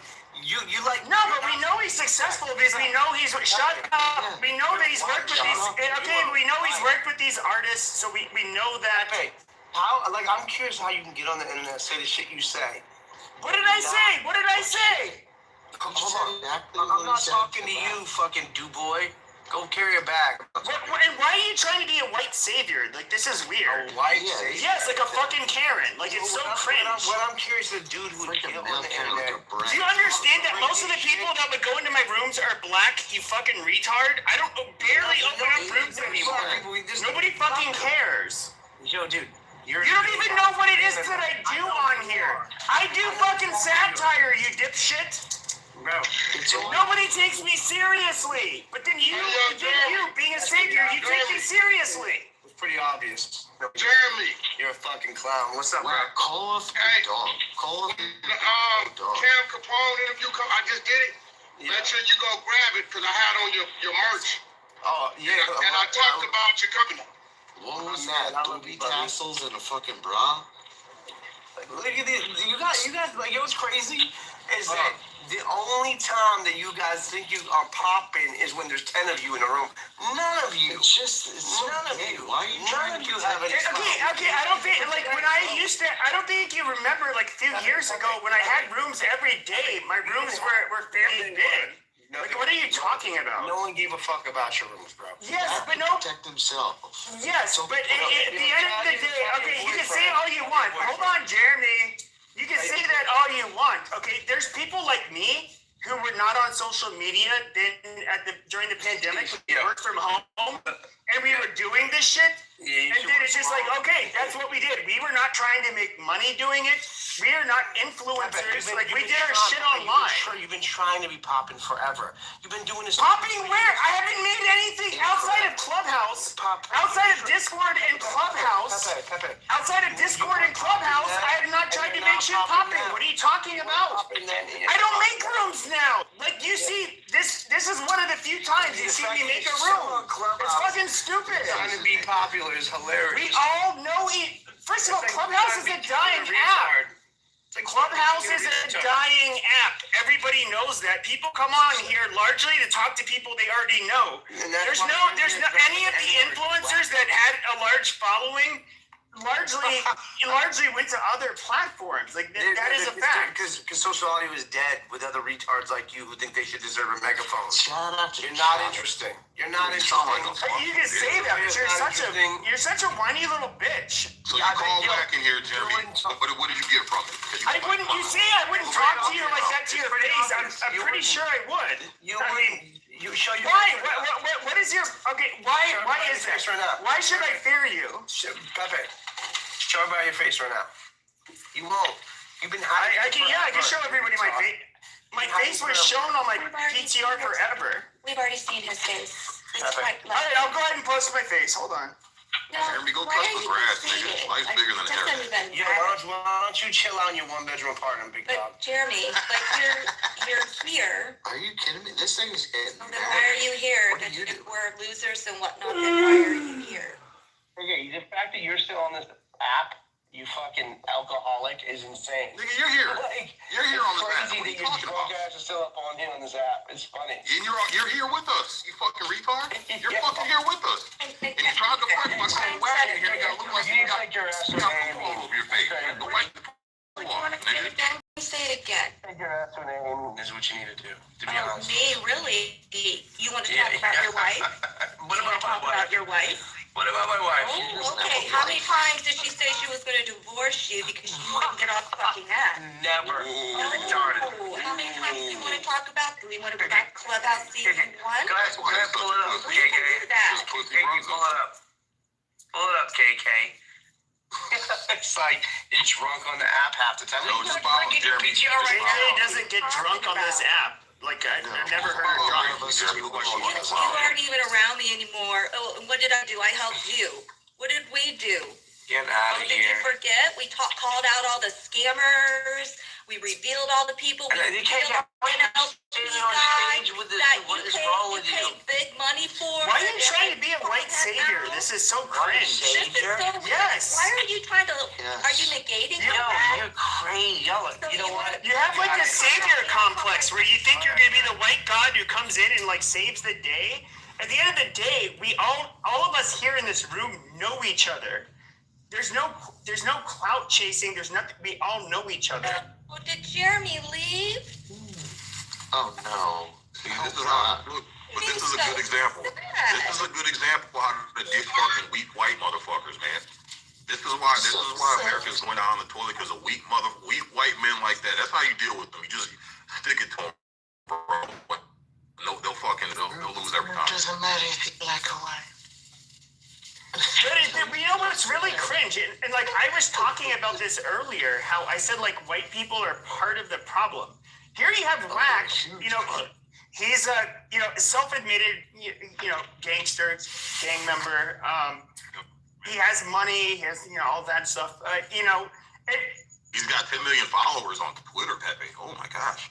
Yeah, but like the thing is though is that I've talked to him before. He knows. Like I was a very performative troll that would say very offensive shit. Like I made this room just to like kind of, in a way, there's always like grain of truth to what I'm saying. And I am just like digging my nails into the topic and pissing people off. And it's just like, yeah, obviously Wack gets it.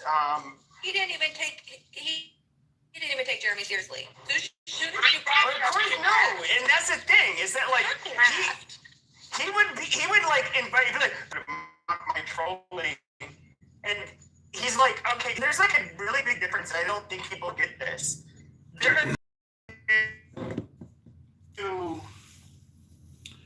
Pepe, you're in the Matrix, and are you really admitting that you're a satire humorist? See people you can have like mistreated. Shut up, John. Shut up. Okay, there are people that want to see like black people or non-white people abused because of the color of their skin or the mistreating or not hiring you. That's never been my thing. Now I get it. I made on Clubhouse. I was a very performative troll who said very offensive shit, and then people found me very offensive and thought I was a vile individual. Fair enough. That was my. I don't know what else to say, and some people would find it funny, but it's just like ridiculous. Like, why is this white man coming in to save the day? Save the day from what? I was in a dark side room one time. I can't remember. This was maybe a year or two ago. I can't remember whose room it was. It wasn't Wack's room, but we were in a dark side room, and he said something. To be cute and funny, he said, can't remember exactly what he said, but they cursed him out. Oh, I don't know why he came in here with all that shit, and I would not lie about that because it's been done to me. So, time, and I know he's like ingratiated himself with these people, and at the end of the day, I would. Which was weird is like when I stopped making my rooms, and all of you that moderated my rooms, I think it was more blacks than not. Like we all had the private chats where we were basically choosing the next troll name of the room, what topic, how we were going to pivot. We're doing all of, and yes, I stayed in character. Now, the very weird part was like kind of, this app kind of died 2 years ago, and the format was different, and that's when I was like, yeah, I don't need to make rooms anymore. This is fucking boring. In fact, I don't need to like continue this, like the shit, the trajectory I was on. So I was kind of like, okay, well, I'll just basically like, I know these people, they're people to talk to. I'll just do that. And people would kind of see me, and then they kind of would hear like a different side of me where it's just like, I'm not trolling. I do it sometimes. And a lot of, I can understand a lot of people are really just like, oh, that Nazi is, why are you talking to him? Pepe, would it be safe to say that even in your worldview, black people are not the problem? Yeah, I don't. I think that there's like the problem. People that would be the problem would be Jeremy. I do think that like if we look at huge problem, I would think that like there are politically different groups are weaponized against each other. Now, if you look throughout history, like race, religion,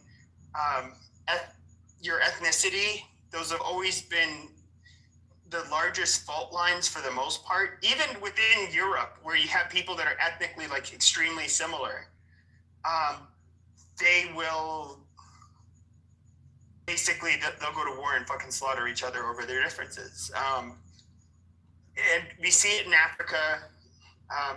Up until even fairly recently, we can look at Rwanda. It is a real thing, and so disgusting. I don't really. Do black people, Pepe? Do black people have less capable minds than white people? This is what we've always fought over. Yes, 100%. I don't want, you know, I hate saying this. I hate saying this. Like, I'm somebody, here's the thing. I was raised Catholic, right? We're all children of God. Now, let's just say that even that was the case, that some groups of people are not going to have, on average,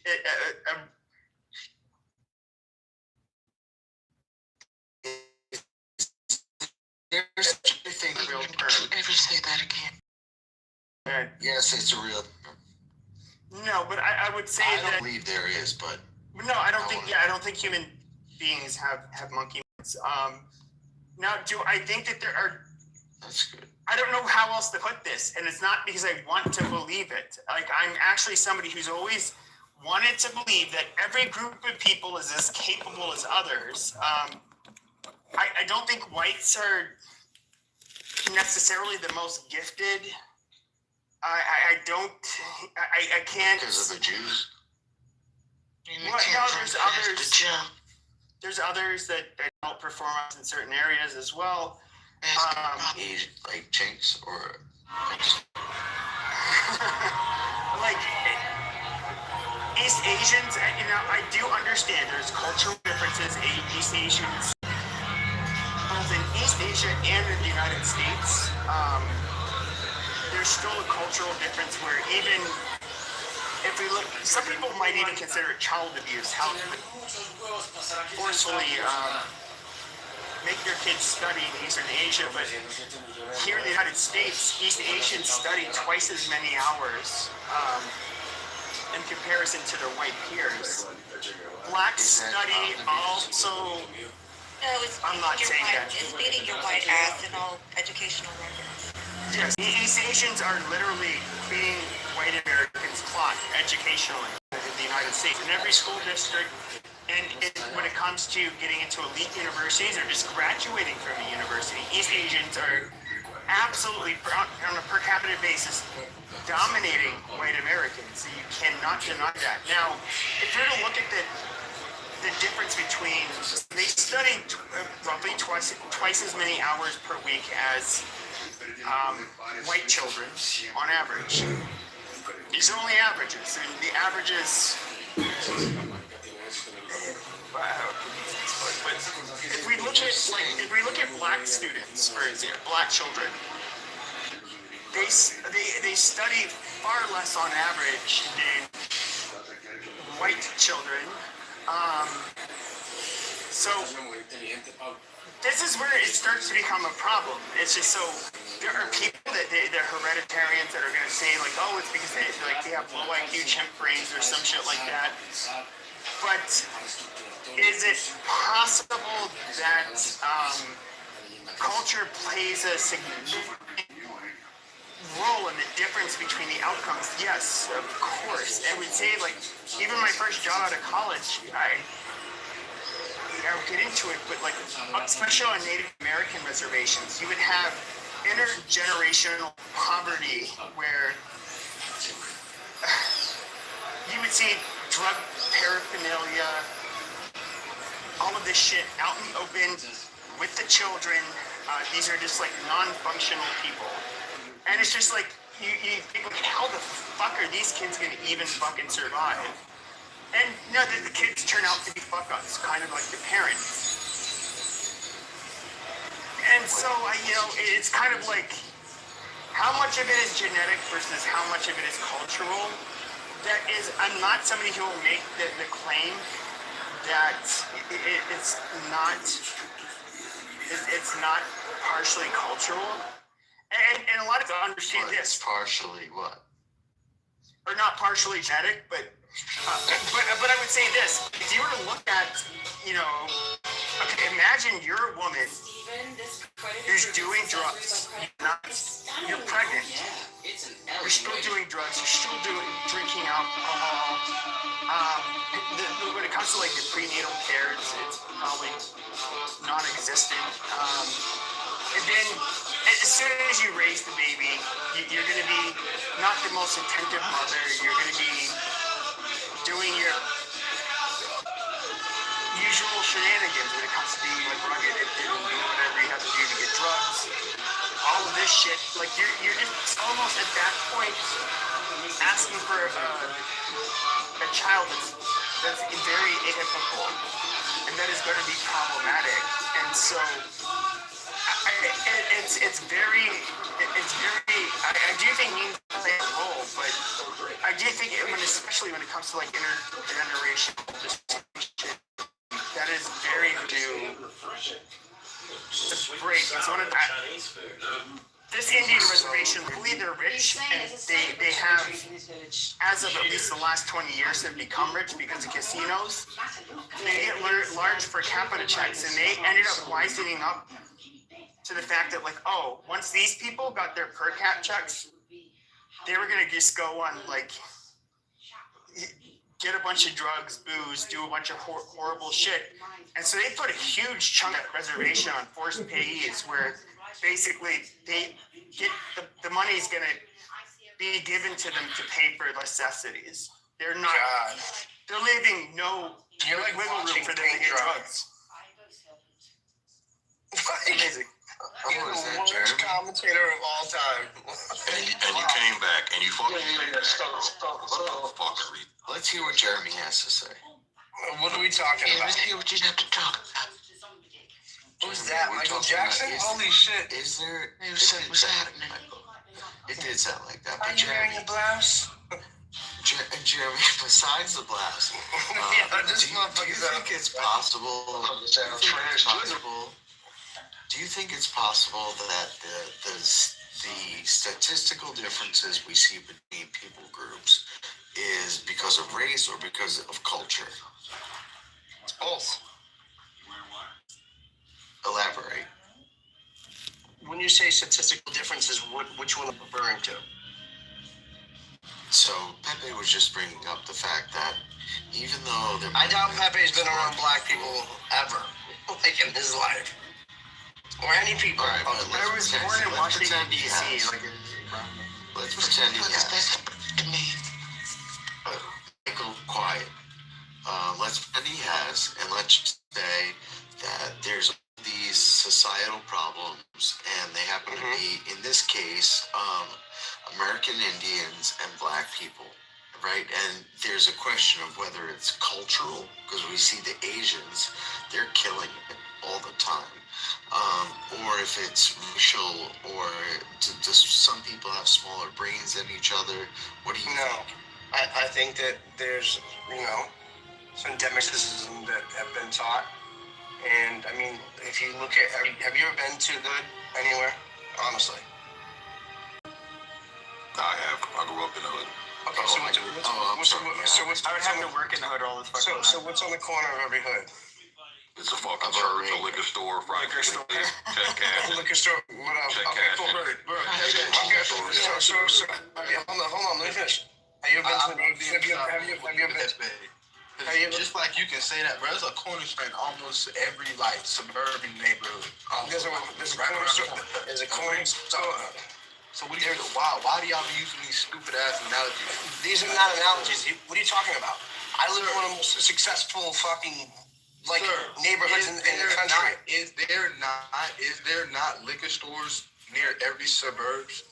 Not like there is in the hood, no drop. You literally don't know what you're talking about. It's not true, sir. I stay I stay in Brooklyn. Yes, y'all say no. Liquor is every bit as available in the suburbs. But liquor is every bit as available in the suburbs as it is in the hood. With that, okay, so give me y'all neighborhoods then, and let's see if I'm within a 5 mile. It is a liquor store in every suburban neighborhood. You're talking about on the corner. What are y'all talking about? Every hood of every poor community. Like black, white, Asian, Mexicans. That's why it's liquor stores all over the place. It don't have shit to do with black people for real. Like matter of fact, it's more white people that drink than blacks. So what are you talking about? With drop, if we're being honest, the hood has a liquor store in every fucking corner. You don't see that. So what do you mean? Let's talk about. Let's actually somebody say something that's relevant, right? So liquor is relevant. That's what I'm saying. Everybody's got liquor stores. Who owns the liquor stores in the hood? Who owns the liquor stores in the hood? Who owns the liquor stores in the hood? Bro, listen. I don't want the Asians. I'm not arguing with you, Drop. Who owned the liquor stores in the hood? Is it the members of the community in the neighborhood, or is it They know this. So the liquor stores in the black community are not owned by the black community. So technically, it is not their culture to have the liquor stores there. You're hilarious. You're funny. It's the other. That's the point. Number two. That is the point. That is the point. These same liquor companies in America, they have the prohibition in America. That is absolutely outlaw liquor. Liquor was a liquor, right? That is the point, dummy.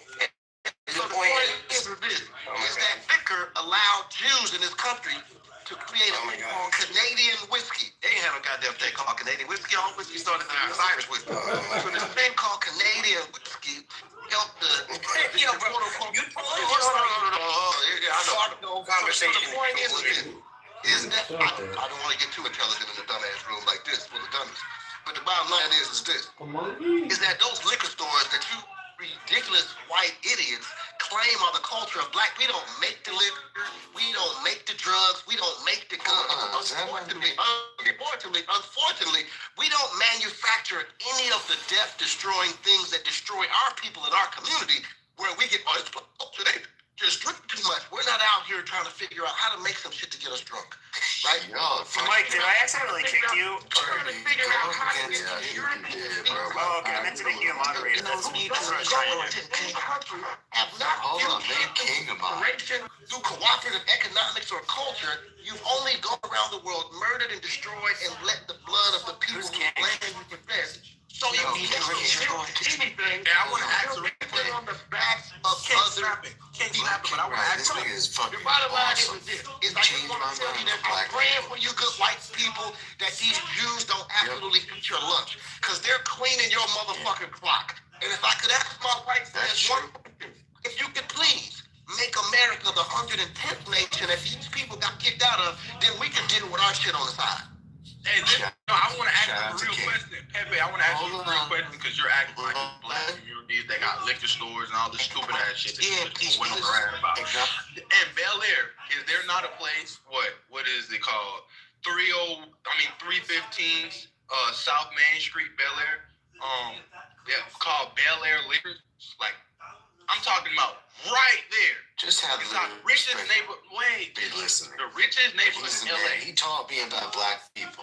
This man. The richest neighborhood in LA has a liquor store less than a 5-mile radius outside of the community. So again, what the fuck are you talking about? What the fuck are you talking about? What the fuck? You just went on a long rant saying black people. Like white people are any better. If you're an American, you act like an American. That's how I see it. I'm gonna be real. You act like an American. Your perspective is quite confusing, sir. It looks like you're an African American individual. So when I say that African, yes. So unless you hate yourself and your people, then you would be relieved to understand in a group full of people who are saying it is your toxic culture, and there's a liquor store. When a person says there's a liquor store on the corner of the hood, they're making insinuation and accusation of the people in the community that are being spoken of. They're not making an accusation about Arabs that sell tobacco that they're not supposed to post because it's not halal. They're not talking about hold on. For the Arabs. So there was nothing for you to really disagree with. Okay, no. Hold on. The Arabs are notorious for having liquor stores, for selling they're selling cigarettes and all of that shit in poor communities, and not just poor communities, but if we look at like actual where I live in. Hold on, Jeremy. But if you look at like where. If we even look in like areas, that are more affluent, like where I live, they own a lot of these spaces. But what I'm curious about is like, how do you blame? So you have the Koreans, you have the Middle Easterners, which are not all Muslim, that have these small businesses, especially in poor communities. What does it have to do with Jews? Because that's not really that's not really like the Jewish. That's not really like. Hold on, I'm asking the other guy. So what does that have to do with Jews? Let me give you an answer. Can you please tell me any other race that could roll up into a Chinese community and put a fucking liquor store there, or a Jewish community and put a liquor store. Yeah, but that's not answering his question. The other guy was saying that the Jews are they're the reason for the destruction. He's retarded, obviously. Yeah, but that's why I'm asking him. But listen, but what we're talking about is what is destroying the neighborhoods in the urban communities. That's what we're talking about. And what I said was about systemic racism, right? We're talking about, like, there are a bunch of things that happen to other cultures. Right, yes, it does. Yes, it does. Really? Okay. Tell me. As a black person, I agree with you, Jeremy. As a black person, I agree. Well, let's talk about this. Tell me what race has gentrification happening.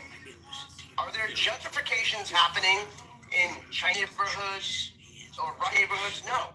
What's happening? No, it is. No, hold on. Gentrification occurs everywhere, bro. No, it doesn't. No, it doesn't. Let me finish. Yeah, it does. If you look at South, if you look at when gentrification occurs in predominantly white communities, you need to study the relationship between the bank and the community. When that community is gentrified, hold on, that community is gentrified, but gentrification, yes. So, community gentrified, but in the black community, gentrification happens with people removed. So our communities don't get gentrified until the black people get moved out of the community. Then the community gets gentrified. Well, no, I would actually push back. Jeremy Green would not. Jeremy. In other communities, I don't know what side. It's not predicated on the removal of the people in the community. Yes, it is. Yes, it is. So Jeremy will have to. Based on the movement of black people, and also gentrification is not a new thing. It is a remnant of what was called redlining in America. Yeah, we know about redlining. America participated in redlining. So redlining is an absolute impetus for today's modern day gentrification. Okay, but I would say this: if we look at one of the most gentrified places today that exists, it would be, and I know Jeremy Green is from that neck of the woods. If we look at the Southeast, where they come from in South Boston, that has largely been gentrified. And these were largely poor white people. Listen, I'm saying plain and simple. I'm trying to say plain and simple. The wealthy move poor people all around the checkerboard, including in Southie. Were those not mostly poor white people? Yes, that does happen to poor white people, but it happens normally to the black community. There are things. Listen to me. Nobody's gentrifying the trailer park, gentlemen. Y'all stop it. Cut it. Correct. They are. Hold on. They actually do. They take down trailer parks in Florida and they build condos. Y'all are just talking shit out your ass. You're speaking from stereotypes. You really don't understand the difference. I'm here right now. I can read the stats. Smartest white man on the stage so far. I can read stats on these. I can read stats. Like I can read stats about how many liquor stores are in black communities more than white communities. I can read how no black person would go into a fucking Chinese community and open up a fucking liquor store in every single corner. Because they wouldn't allow it. They wouldn't allow it. But here's the thing. Hold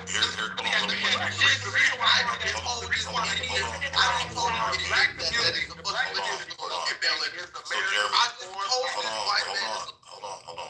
I've been raised by black people. White man Hold on 1 second. Drop. It's a liquor store. Drop. Relax. Jeremy, the thing is that businesses don't stay open if they're not generating revenue. How are these liquor stores, these Arab-run liquor stores, able to stay in business? Is because blacks continue to consume their products and spend money there. So the blacks, hold on. If black, and I'm in Metro Detroit, so I'm literally 10 minutes down the road. I'm literally 10 minutes You're down the agreeing road. with the same thing I'm saying. Well, but here's the thing, though. I'm not agreeing with this white supremacist, racism, systemic bullshit. If you want to look at what's destroying black communities, it's white, leftist, liberal policies. That's what's destroying black communities. It has nothing. Now, I want to call them motherfuckers racist because of their policies. I would agree with that. Personally, I'm Republican. I don't care about Republican or Democrat. I don't care about this shit. Let me give you an example. to do with that. Let me give you an example. Stop interrupting him.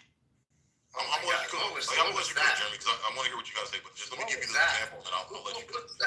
So, Jeremy, if you look at Detroit, for example, Detroit public schools fucking sucked, and they sucked for decades. But there's been nothing but black people running that school board for fucking decades. It's been nothing but black mayors. If you look at Kwame Kilpatrick, if you look at Coleman Young, they raped those fucking cities with their horrible fucking policies.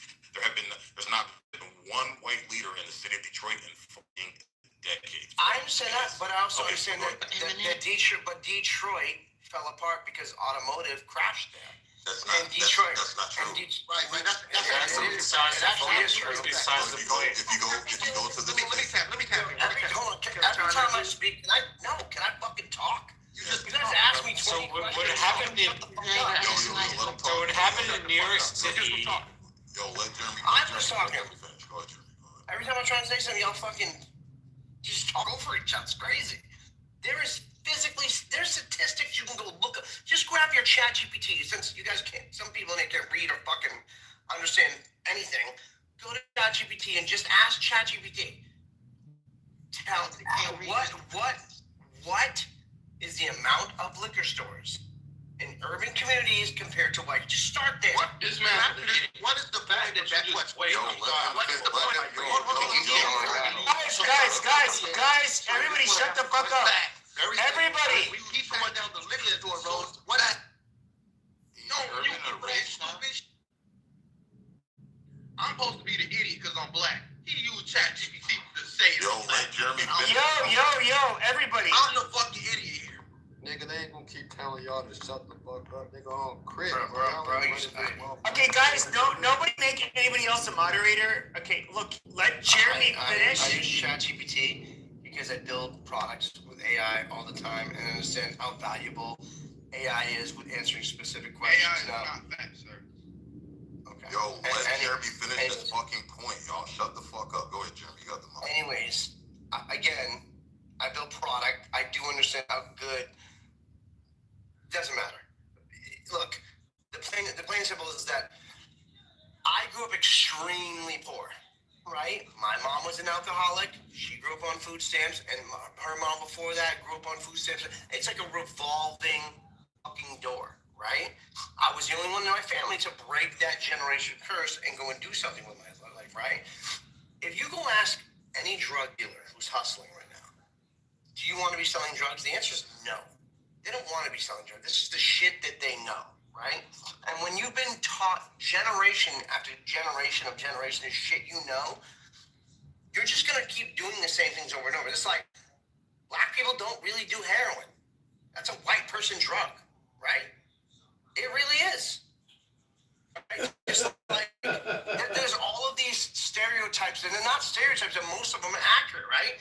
The fact is, there are liquor stores on every corner in the hood, and that is put there to 100% control the community the way they see fit. Now, you may think that's not accurate.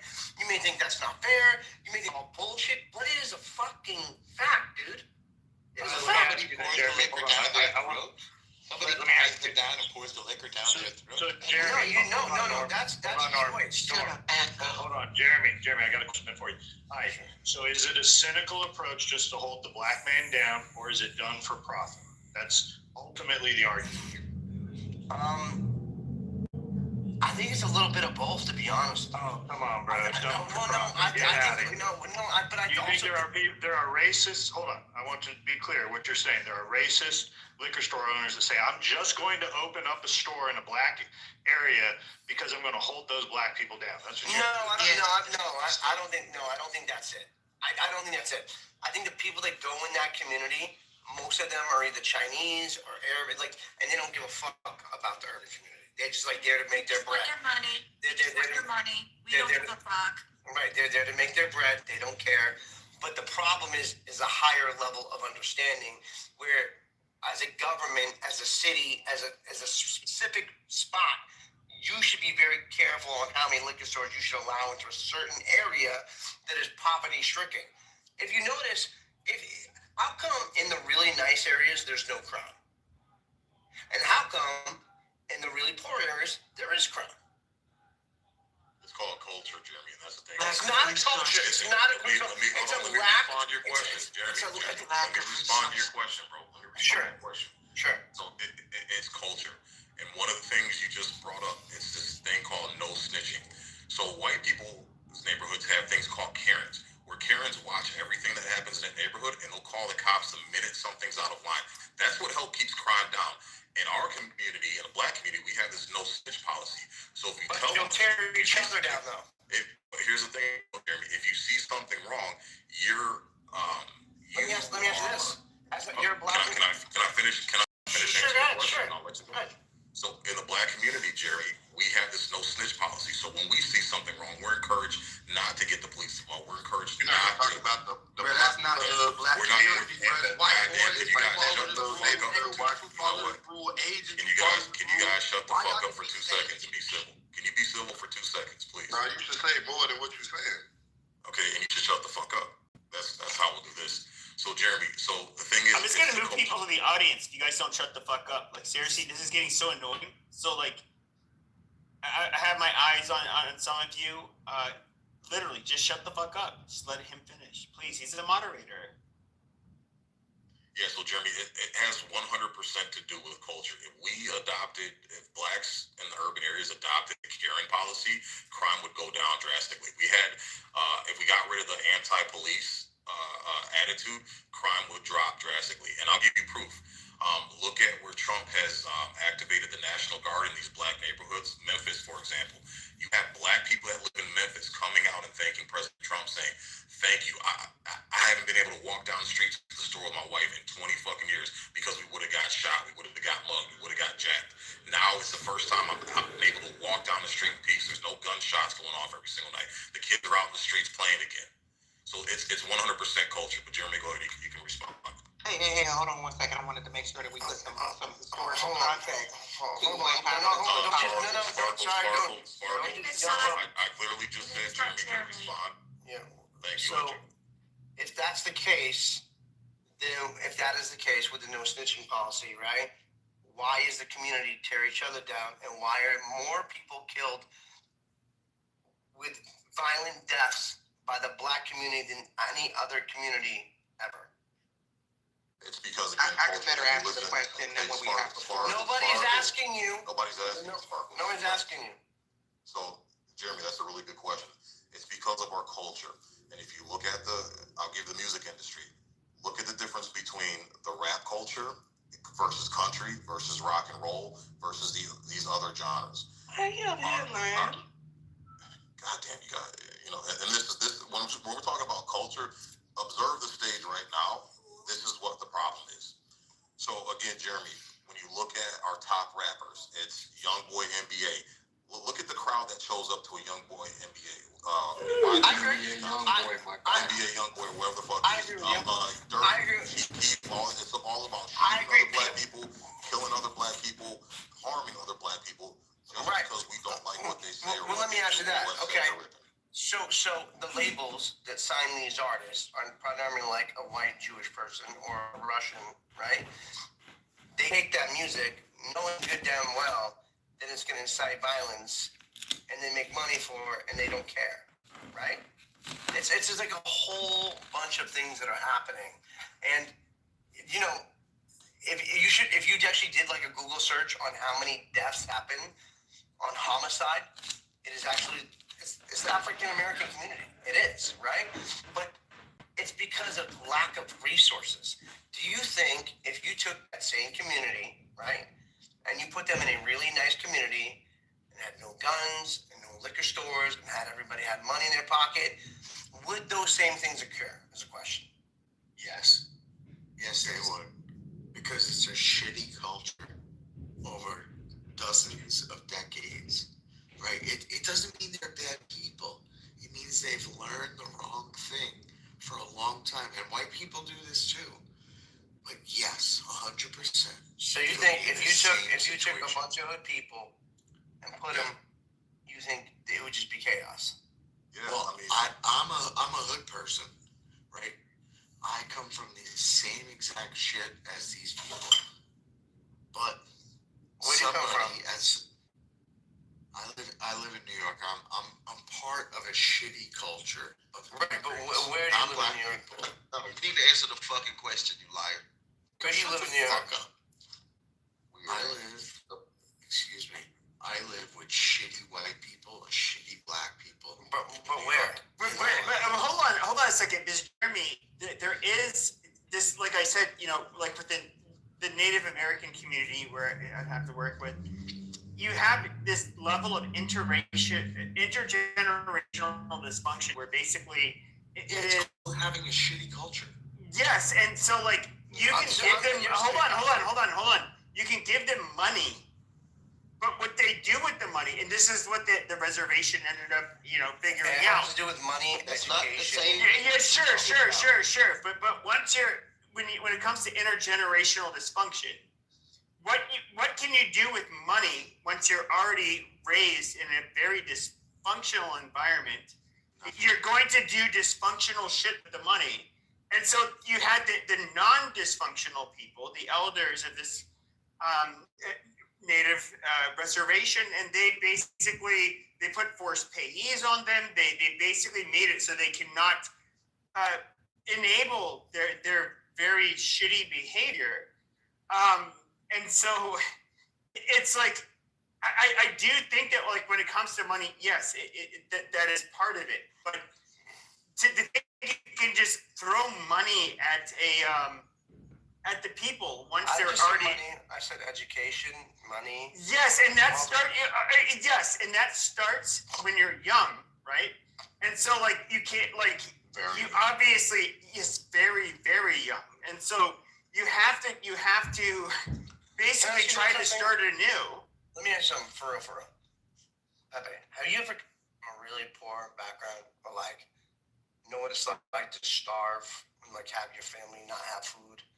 And like go out and have to do shit to get your family fed. Have you ever had to do that? Seriously. Can I answer this, Pepe? No, not you. I didn't ask you. I'm asking him. Personally, I as an adult, I've been. No. So the answer is no. You've never really had like. Yeah. So what is your point? Are you trying to show that like, oh, I came from the bottom and I rose to the top? That's not some of this shit. Like this is so retarded. No, you're not understanding because you don't understand. You don't understand what it's like to be that poor, what it's like to be that fucking poor and have to do things to survive. It has nothing to going from the bottom to the top. It has people have to feed their fucking family sometimes. There are people we all get it. Yeah. No, you don't. You don't get it. You don't get what it's like to be a single mom with 3 fucking kids, with a deadbeat ass dad, live in an apartment with no heat and no fucking food to feed. But you're talking about but once again, you're talking about dysfunction. Okay, so when you have intergenerational dysfunction, okay, when you're Jesus Christ, you're doing drugs and drinking during your pregnancy, which really your offspring. There's a host of issues that could end up coming about because of that. But then you end up. That is taught, Pepe. That is taught. That is taught. Yes, that is taught. That is taught. No, hold on a second. Hold on a second. Yes, that is taught. That is yes. Hold on. That is taught. But that thing that is taught, okay, has a real measurable outcome when it comes to affecting the fucking neurochemistry of a goddamn child that you're giving birth to. Nobody advises getting drunk or doing drugs while you're pregnant. Pepe, you're not getting it because you've never. I can tell people who have never struggled, and you have never struggled. No offense, I'm not trying to be hateful. I'm telling you the truth. You're saying I've never struggled, but you don't know. Pepe, you can hear this that is so shit. Pepe. Jeremy, you can hear that. Hold on, let me finish. You can hear that shit voice, bro.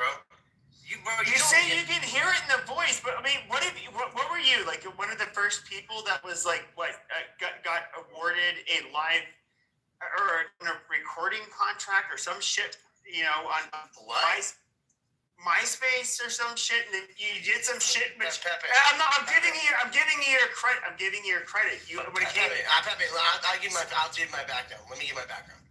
I came from an area where my mom was a crackhead. My sister was prostituting when she was 13.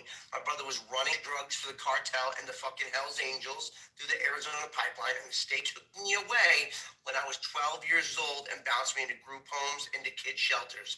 I knew nothing but hurt, struggle, food stamps, all of that shit. And that's what my mom knew before me, and her mom before that. I was the only one to break that chain. I went on to sign a deal with Interscope MySpace, making me the biggest artist in the world on MySpace. Then signed a Bad Boy, had 5 platinum records. After that, I did facial filters for Facebook, sold that shit to Facebook. Now run one of the biggest companies, and I'm the creative director for Will Smith and fucking Jaden Smith and the whole family, and I have a company worth $500 million. Yes, I am a kid who came from absolutely fucking nothing. And I was able to change my own destiny out of my own will.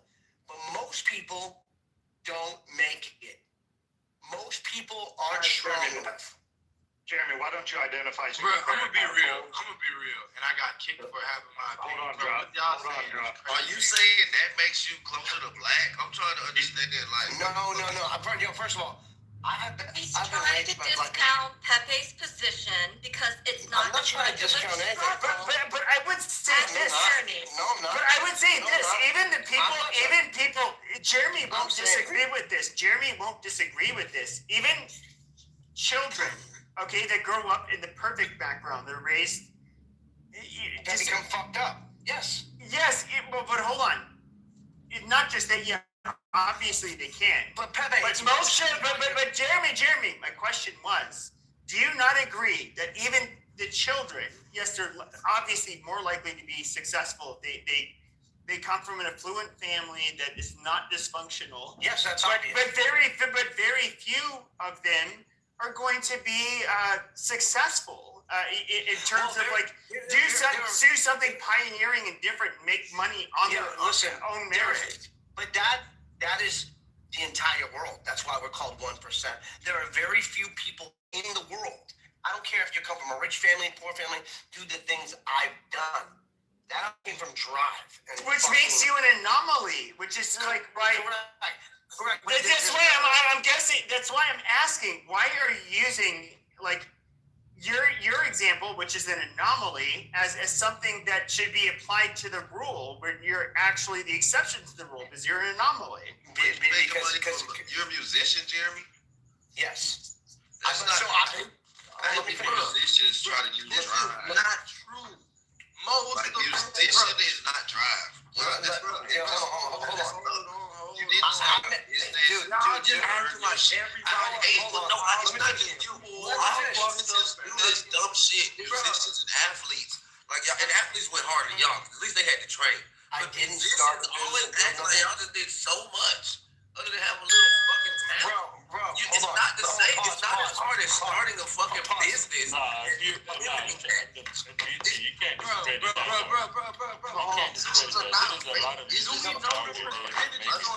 like, okay, so again, he likes statistics. This nigga love chat GPT. This other nigga like the same thing.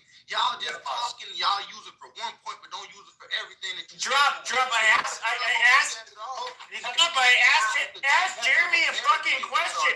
Jeremy, drop. I asked Jeremy a question. Bro, how's you telling me? I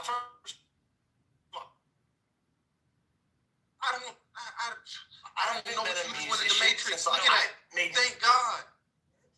Been a musician. So again, like I was saying. Jesus Christ. Okay, drop.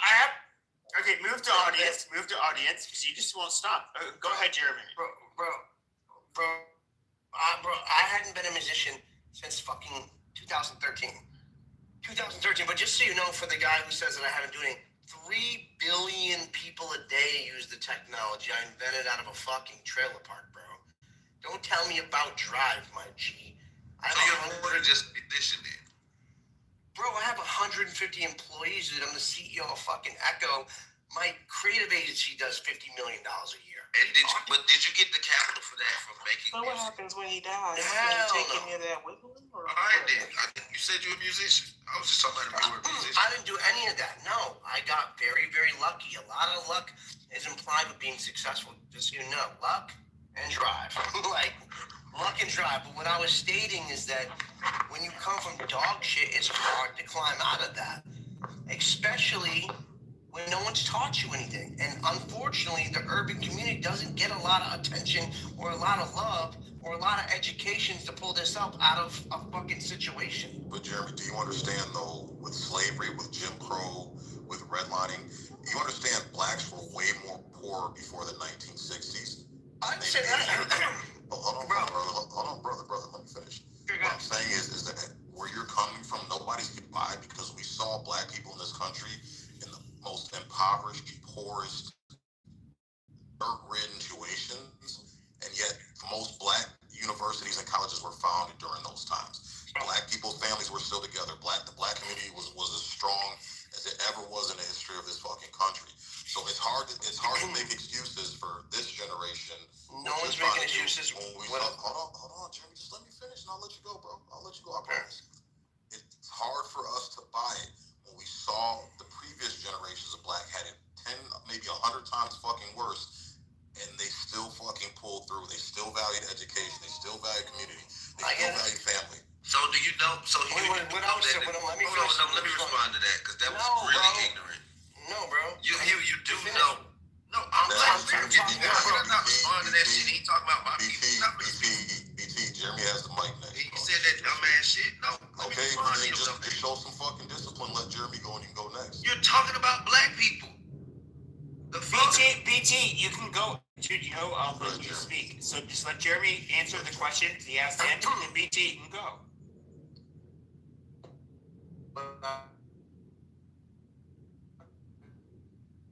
How to assemble in the right man. If you look at the Jews went through it, Holocaust, they got busy, they started owning a ton of shit.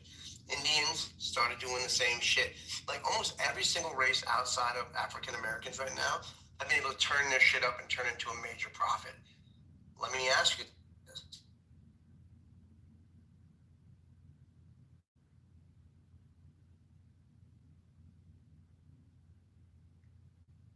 Okay, so it's not that powerful as. Okay, he's back. Jeremy, you're in the Matrix. We have not heard anything you've said. You said, let me ask you this, and then you went in the Matrix. You're still in the Matrix. And you're in the Matrix again. Yes. That's so much of a piece of shit. Can you hear me now? Yeah, we can hear you now. Yeah, we can. Okay, what I was going to say is that every race, Jewish, Indians, Islam, all of them have all assembled and like rose up and built incredible empires and business, right? Would you agree to that? Yes. Yeah. Okay. No. Okay. Well, that's you live under a rock, dog. Let me ask you, as a black man, why have not the African Americans? Why has that not happened with African Americans? Because here's my thing, and thank you for asking me. We are playing a game, okay, as Americans in general, and if we're intellects, if we're intellectual, who made the game? I can go buy Twister and figure out who was the creator of that. You can tell me who was the creator of AI. Who was the creator of all the concepts that we have to follow as Americans? Was it black men? Was it Asian? No, it was white men. I don't give a fuck how you put it. I don't give a fuck how far you go back. It was white men. So again, a white man saying that, hey, my forefathers made this game and I'm struggling at the games my forefather fucking made. It's not the same fucking thing. It's not. It's not. It never will be the same thing at all ever in fucking life. And most of you niggas, I'm gonna be real, like are not struggling. Most of you niggas don't know what you're talking about because most of you niggas have never been poor. You are pampered Americans. How many Americans are actually poor compared to like just financially immature? Let's just be fucking for real. Let's be fucking for real. It's a huge difference between poor, like the slums and the favelas and shit across waters. Like, again, slums and favelas across water, houses on houses on houses on houses on houses, nigga. Like, feel me? Y'all don't know what poor is. Y'all just be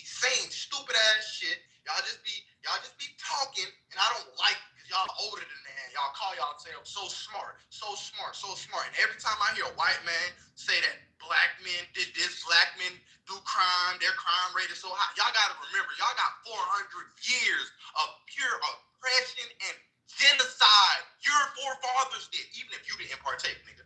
Like, even if you didn't partake, nigga. Genocide, I'm talking about mass scale murder. Y'all still got armies and shit that swoop in and go kill niggas. Like, what are you talking about? Not no niggas got that. Black men don't got that. Name a black man right now with an army with 2,000-3,000 people he can send to fucking China and go kill some. Name it. Y'all can't. Y'all niggas, y'all trying to make us feel like we're the same level because one black man inside a ghetto killed somebody because he's in America. Like, bro, get the fuck out of here. That's not the same shit. Y'all was hanging niggas by the dozens in the hunt back. And celebrating it and making postcards and mailing them to your families. Right, give me a meme. Right? It literally happened. And it's not AI. Now, furthermore, when Hugh says dumbass shit to try to compare and say, hey, well, the black people before this time period were doing great and now they're not, so it's no excuse.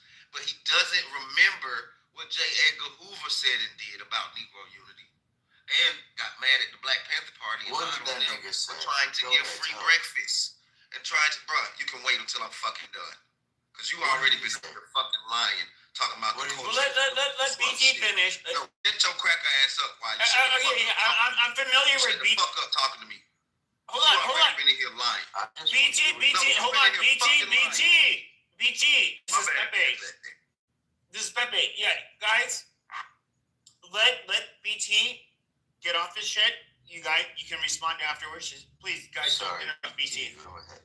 So then again, furthermore, when he says that and he completely negates the fact that after the time period he is speaking on, they noticed how well we were progressing from the slums and shit, and then they eminent domain more land, paved highways through our fucking neighborhoods and relocated us to slums, then practiced environmental racism and fucking poisoned the air and was doing all kind of experiments and shit, literally, and then put crack in the neighborhoods. And after stealing the fucking land, there's one more thing I was going to talk about that I fucking forgot, but your dumb ass is not taking anything into account when you're talking about from the fucking 50s and 60s, our ancestors struggling to us now, as if y'all didn't hinder our shit and our progress by stealing land and getting free handouts to your damn selves, while you white immigrants poured in this fucking country only you and got free shit.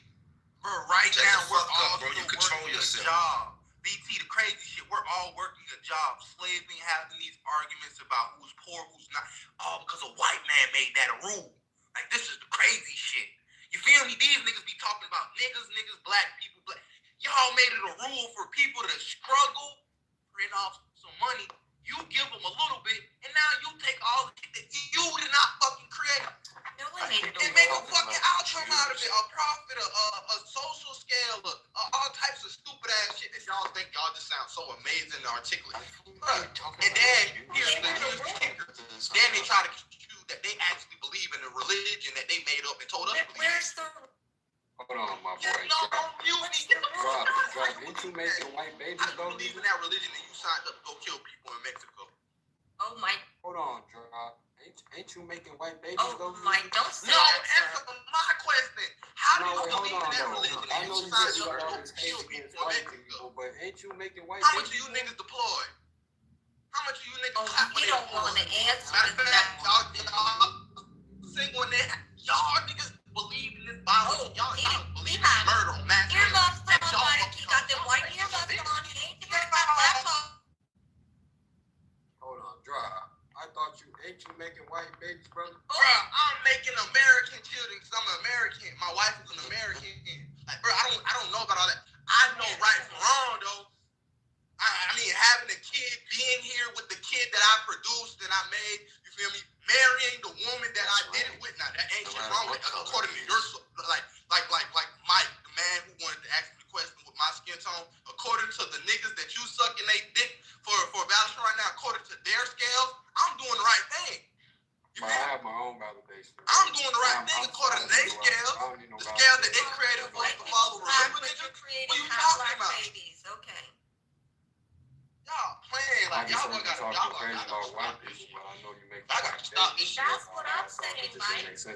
I want to know where he got these rules, though. Who made the rules that, you know, you gotta like live by, you press, and you gotta like work? The white man did. What you mean? He made the Bible. He made the Bible. Him and the Jew, they sat together. What you mean? Who made? Don't say around the Bible. Who made all these concepts? Who made math? Who made math? Who made science? Who made it able that we can have actually, television and buy too much credit, bro. Who made it able that we can fucking? Who made it able for all these concepts that we know to be fucking a thing? Why do you go to work? A white man told you to. Stupid, crazy. No, that's no, not it's how called society being was. controlled by their White ancestors. people, You don't know. The government to just pay for everything. The government ain't told me. That shit is Ma'am, water comes from the earth. Ma'am, water comes from the earth. The trees that y'all use to build y'all homes, y'all houses, all these buildings, they grew naturally. Like most of the drugs that they put inside fucking pharmacies and make people damn near die and lose their life for grew naturally if it's actually helpful to people. Again, unless it's some chemical that they add and that's fucking somebody up, because that's another thing that they do. They make financial gain off of death also. So killing you is also a part of their game. This is all rules to white man. They made the rules for you to be born in a certain condition. They made the rules for you to follow by the rules to get to a certain level, and they made the rules that they can kill you or not. Crazy as a motherfucker. How they kill you? Isn't there a black million ways to have a white baby? What about that? Stop worrying about my wife. I'm an American. No, I'm saying, isn't there a rule in the black community that you should not have mixed? That's not a rule. That's not a rule. That's not a rule. It is in the Black American community. No, it's not. No, the fuck is that? Drop. Not only drop. Get loud, bro. How you gonna say that's Drop. Not only did you get a white girl, you got the whitest of the white girls. Okay, I'm gonna go to bed soon. Wow. I love how people unmute when I'm like muting everybody, but I'm gonna listen in and I'm gonna listen to the clown show, but while I go to bed and I won't remember most of it, which is a good thing. But what I find really fascinating is why is it that we like brought in different immigrant communities, especially if we're looking like more recent ones, at least the last 100 years, we brought in a bunch of people that outperformed the native-born Americans. You see, it's white supremacy that some. I'm guessing you're going to say that like we ended up. It's our way of, I don't know, holding our position in society where we can have these quote-unquote model minorities fulfill these positions, but the reality is that if you were to look at a lot of the identitarian-minded people, they're going to look at a lot of these immigrants as a threat to them. And they do. And I just, why would we want a bunch of East Asians, South Asians, some West Africans, Jews, people to immigrate into the United States and do better than us? Like that doesn't make sense. It's the biggest trick bag this country ever sold, and it's really sinister. But it's backfiring. That's why they're windmilling now, because they see those people want to change parts of America to the homelands that they fled to come here, and so that's why the South Asians are creating their own areas. We're dealing with it in Georgia. But as a white supremacist, why would we? To Indian. Sure. Yes. But as a white supremacist, well, I don't actually know of any real white supremacists, but I would say somebody who's like a white identitarian as myself. I look at you said it's fine. You meant what you said, but no. What I'm trying to say is that I I look at these people as different from white people. Some Jews are white, but in my opinion, at least. But the last thing I want is They're for not like. white. Well, let me tell you, Pepe, what I analyzed, and then you what it is was. Okay, say it to Steve Miller. He's like the most. He's like the one white nationalist that has any kind of fucking say in our government. You all's ancestors were so racist that they would rather bring in more immigrants than and they were so racist that they would have rather brought in more immigrants for cheap labor and to assimilate to whiteness, air quote, that they would rather do that than actually deal with the problems we had going on. So they were doing it to bring in more to over. Okay, but if you're looking at the first waves of mass immigration, it's backfired. Cheaper labor costs and assimilation. Yes, you're right. They were short-sighted. They only cared about they're greedy people. But I would say if you look at starting in the 1700s, the first waves of mass immigration in the United States, you had the northern industrialists that ended up advertising in Eastern and Southern Europe and Western Asia. They're like, hey, come here, achieve the American dream, all of that bullshit. We'll give free handouts of land. No. They didn't say free handouts. Hold on. They didn't say free handouts. It was literally, back then, we didn't have a safety net. And so were the northern industrialists, they really care about the lower, those that were lower on the totem pole that had jobs which they felt that could be replaced with cheaper labor and they could flood our country with more consumers? Yes, that absolutely happened. The greed that you would see with like the WASP in particular, like I think that one of the things that I highly despise about the British Protestants is that they are just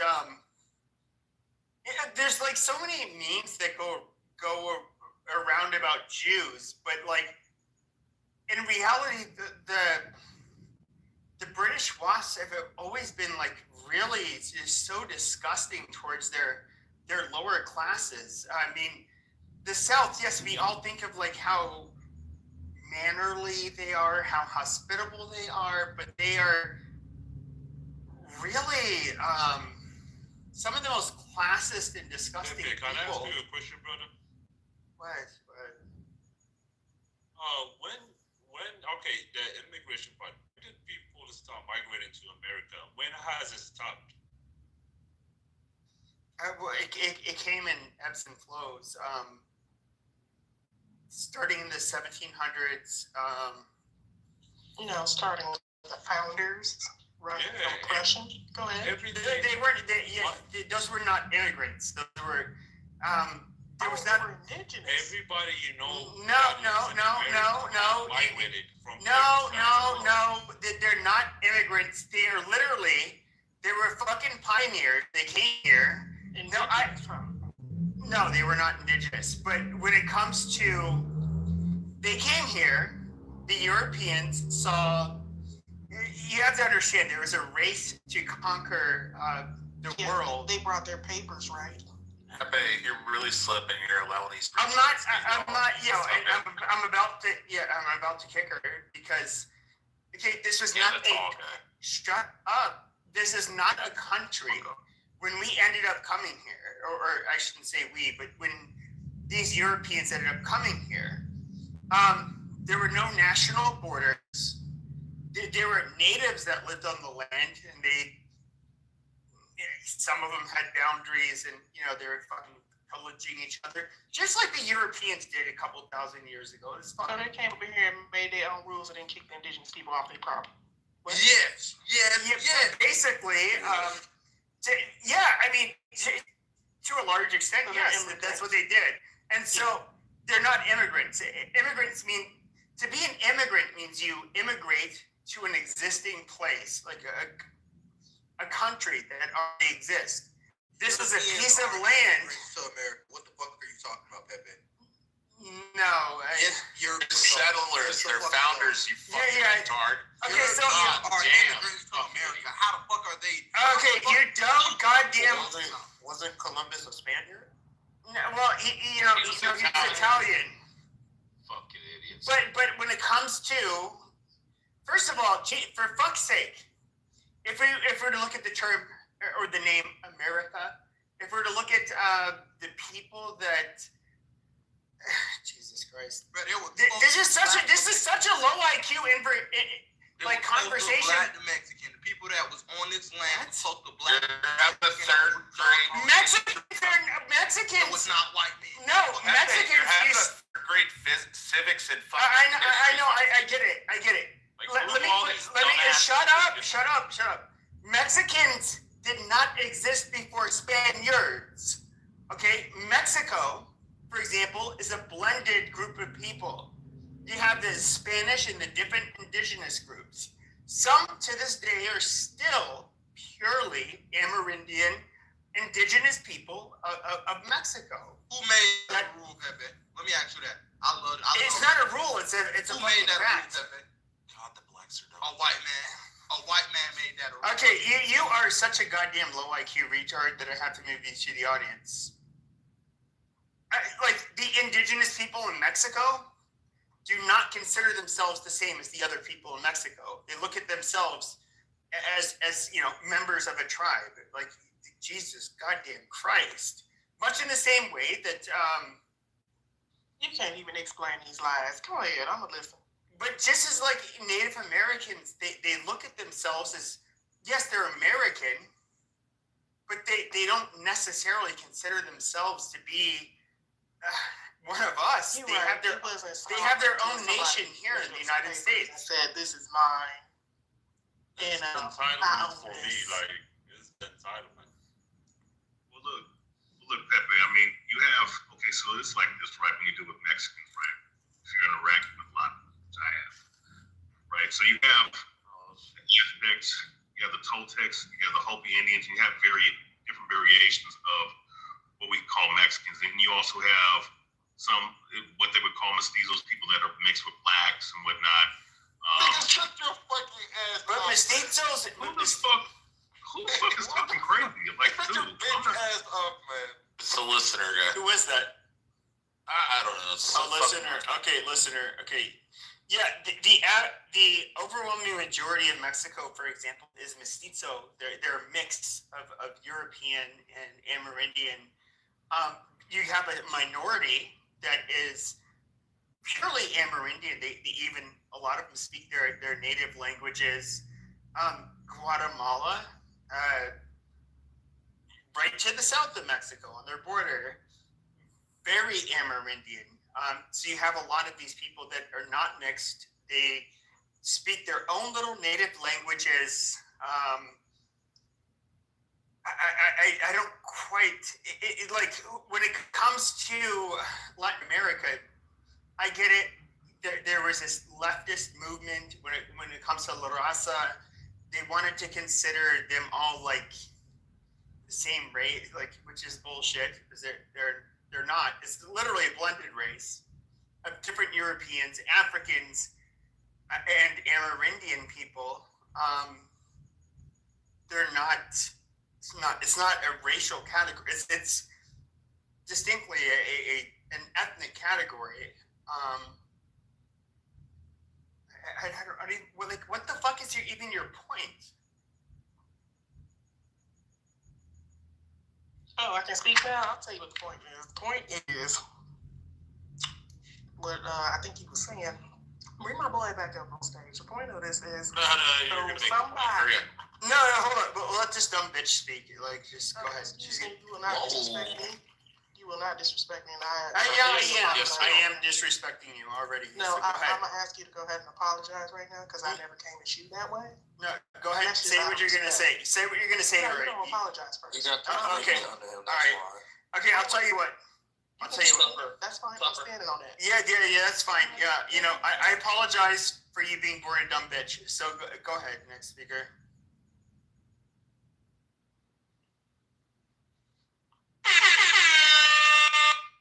let that nigger win, Pepe.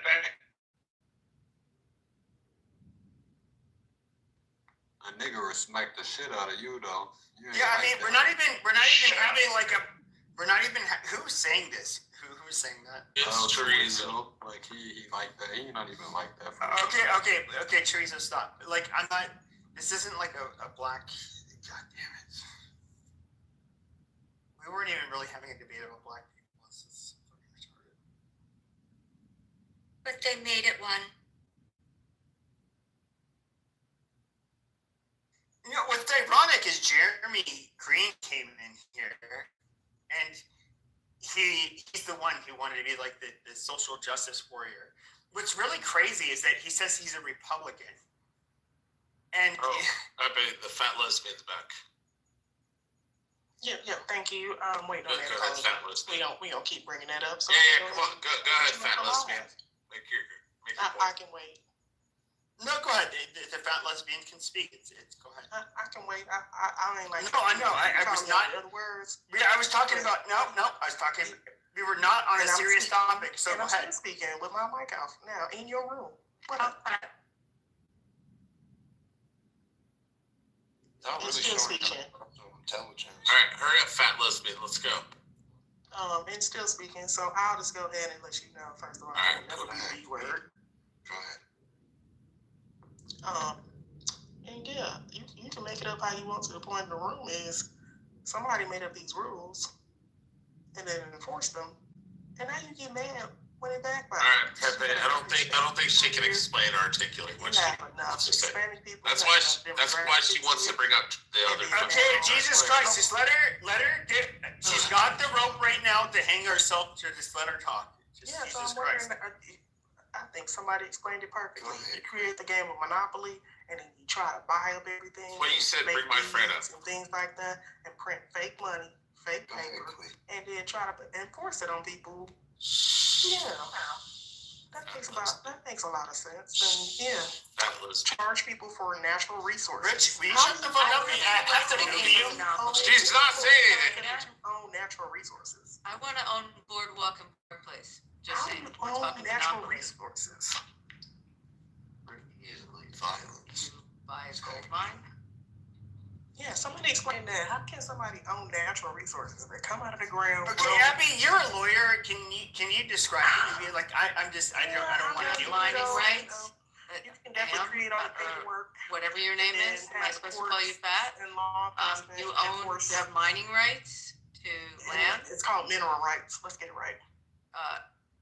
Mining rights. It's mineral rights. It's also mining rights. I happen to live in a mining state. Okay, and then a Riverton on a river, you want to own a piece of that too? It's not called Riverton, it's called riparian, not Riverton. The word is keep going. riparian.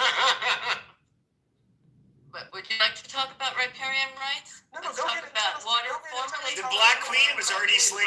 You've already been slashed with the dagger. No, Yeah, I'm cool. Go ahead and tell us all the rules. You're not cool. You got. Let's talk about Since you cut your throat like that, you created all the trade. Natural resources that you didn't create that rains for free. It's going to rain after you die. It was raining before you got here.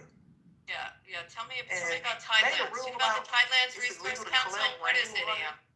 Am? What's the Tidelands Resource Council? Do you know what that is? You know, I'm just wondering. I Oh, don't the think story you that's do. coming out. I own this. What? She don't know. Most of them was like, you know what, I'm going to take on. She's spitting out her third grade knowledge. That's all. She's just The gonna Gulf of change Mexico and from call one it the Gulf subject of to the America. next subject I of own anything that she could spit out from that encyclopedia. I that she own read this, when she was and if you want to use it, we going to charge you a tariff. You going to pay me to use God's green How earth. fat is fat, guys? I'm asking that question.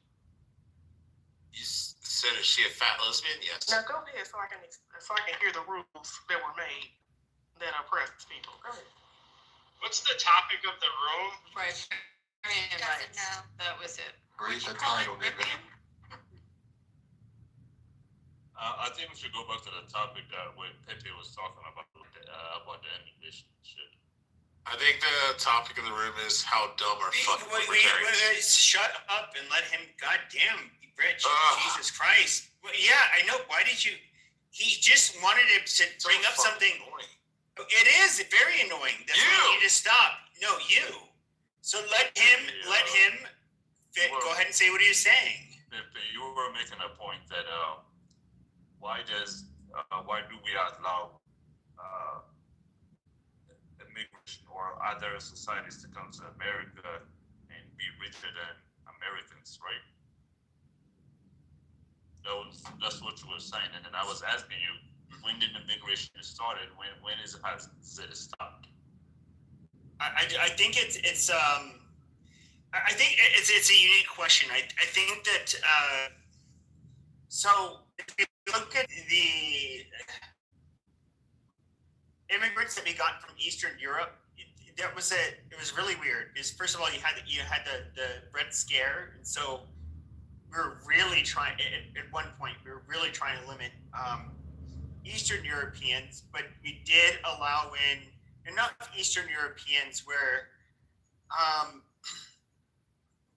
particularly Jews, kind of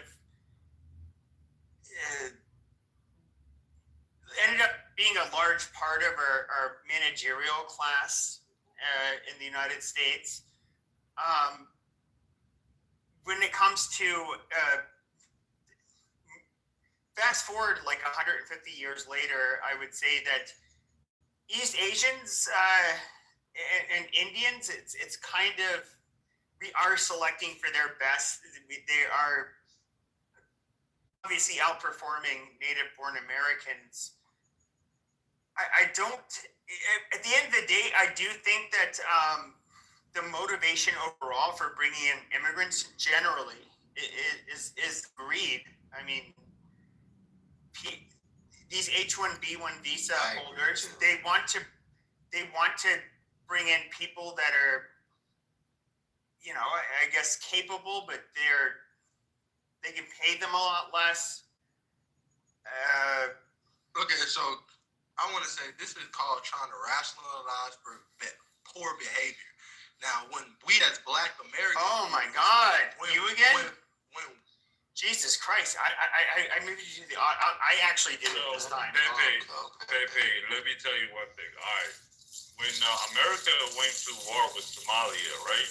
Mm-hmm. Right after the war, they brought out like thousands of Somalians from the refugee camp, and then they set up in Minnesota. When a war happens that America involves in, for example, the Jewish after the Holocaust or whatever. Well, most of our Jews came before the Holocaust. Yeah, we came here in 1860. Also during the Holocaust, right? No. Most of them. No. Opposite. Oh my God. Most Jews left after the Holocaust. You fucking retard. Most of the Jews that came here were definitely pre-Holocaust. You did have, we can look at it mostly prior to, right before the change in the Russian Empire. A lot came right at the turn of the century and up to 1914, trying to escape what was happening. If you look at like a lot of the Jews, but if you look at a lot of the Jews, Reform came in the 1800s.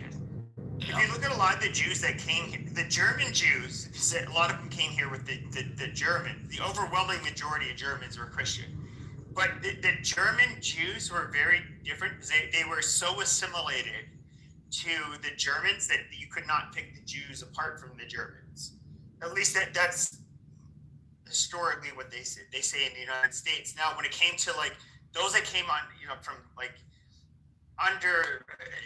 came from Russia. These are people that would not even claim they're Russian. Those Jews were literally peasants. They were different. They did not consider themselves Russian. But they were overall a group of people that ended up becoming pretty successful as well as the German Jews. Yeah, I might have been wrong about that example, but the point I was trying to make is people migrate to America and made America better, never made it worse. But the system in America should be better for Americans. like the free education, free health care, and everything, so on and so on. Like, especially just like how it is in Europe. And also keep what we got good going for us. You feel me? But immigration. Wait, did you say that nobody comes here from other foreign countries and migrates to the United States and doesn't make it better? Is that what you're saying? Made it better. People migrating from other countries. Somalians, Sudanese, Arabs, Middle Easterners. I mean, Muslims. I would say That'll make that, it worse. So I would say that when it comes to the European, or excuse me, not European, but immigrants that you see today, like if we were just look at like Muslims that come from Africa or the Middle East, countries. Amazing. So you would see. So if you would, okay. So if you were to look at like the differences between like the refugee communities that come to the United States, like the Somalians, versus those that come from the Gulf Arab states, or particularly like Iran. Let me add you. Hold on. Okay. Hold on. Who is this? God damn. Now you have country. Sorry, Pepe. But you do absolutely have a different. The Somalians tend not to do that well. They're a group of people that are largely came here as refugees, but then you have I guess you could say the brain drain immigrants that come from the Middle East, like much like what you get from Nigeria or India or East Asia. They tend to do very well.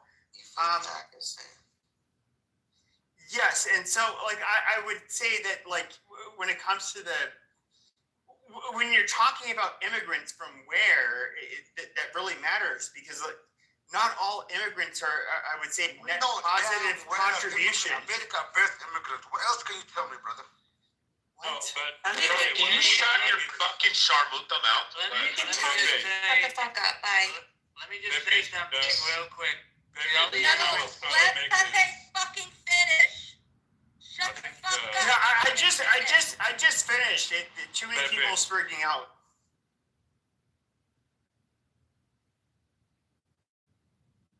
Pepe what? Oh, we were telling you to go ahead, Pepe. I told all the Muslims to shut the fuck up. No, I finished what I was saying, but like there's so many people who were speaking. I don't know if everybody heard what I was saying. I don't really give a shit. I'm gonna go to bed.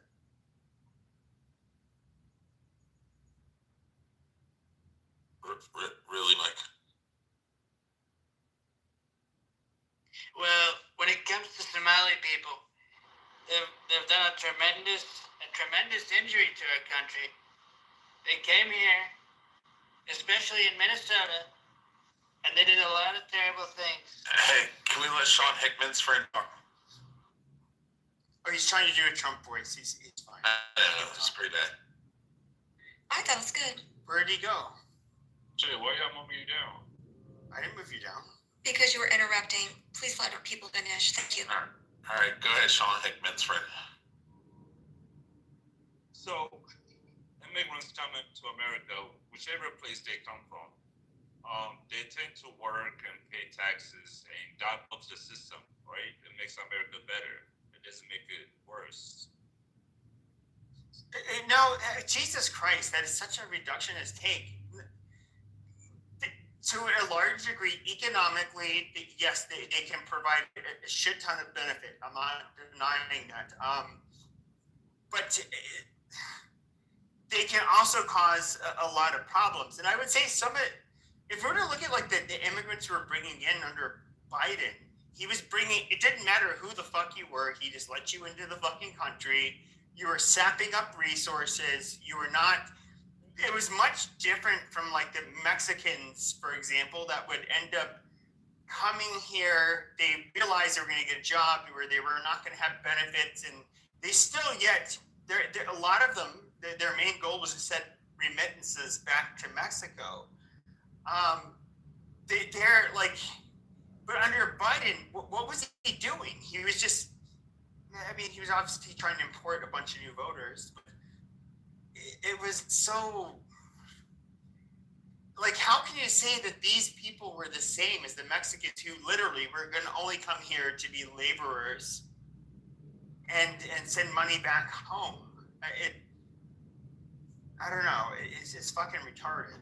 But they gotta make the money though. Like, oh, look at all this constructions. Look at all this jobs that needs to be done. The infrastructure that needs to be done throughout the Yeah, but that's part of what I was acknowledging. Like, yeah, yes, I get it. And they also, I mean, the only time it will The be ones under holiday- Biden were not doing that. They were living in hotels and they're doing basically nothing. And of course, a portion of them were fucking criminals. I don't know about that. I mean, we got. No, a portion of them were criminals. Like, why? Like, do you think that immigrants cannot be criminals, just like native-born Americans cannot be criminals? Okay, but the problem with Biden is how he was letting everybody in. Everybody was, declaring they wanted to apply for asylum. They were put on parole, which means like they're going to wait for their court dates that could be many years from now. But they didn't know who they were. And a lot of these people were absolute pieces of shit. And you somehow think that like we can actually vet all of these people while they're on parole. That's not true. They were taking in literally some of the worst people. And if you look at Venezuela, for example, they've caught the humanitarian crisis that they've ended up creating, where a bunch of South American countries have had to absorb their population. And of course, they've caused crime sprees throughout all of those countries. They come here, they're very problematic. They emptied out their fucking prisons and loony bins to send these people here, just like the Cubans did. Okay, so I want to say to that, like, even with that statement, they do crimes. The concept of crimes is something that you guys came over to this land and made up. We're not going based off what the people from this land classify as crimes. You're black. You're not even from this fucking land, dude. Like, shut the fuck up. Yes, I am. Yes, I am. No, you're not. You're fucking black. I don't understand. Okay, who let this goddamn low IQ fucking... Did somebody move him? I hope they did. Because, like... We was kings. Like, you're not from this goddamn land. You're not Amerindian. Shut your goddamn mouth. I know I'm not. But he's sitting here making the fucking claim that he's from this land. That's a crime. Then go back to Africa, bitch. Like, what the fuck do you want? What is your fucking explanation? Africa come over here, or you come over there, bro. Ain't no one going over there. That's Okay. why they're all coming over here. I think, you hear me? So there's a lot of people that think they're smart enough. So that knows a lot of things about a global. But that's one thing. Okay, American Voices only right now. Go ahead, Luna. Yeah, no. Go ahead. I was just about to move on. So move to audience. Move to audience. Okay, Go ahead, like. Lunatic. Go ahead, Lunatic.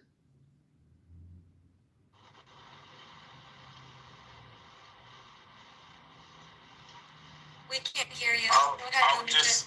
just like to say that I think the fat lesbians from the islands, so you might want to move for. We can't hear you, Lunatic. Sean, can you hear us?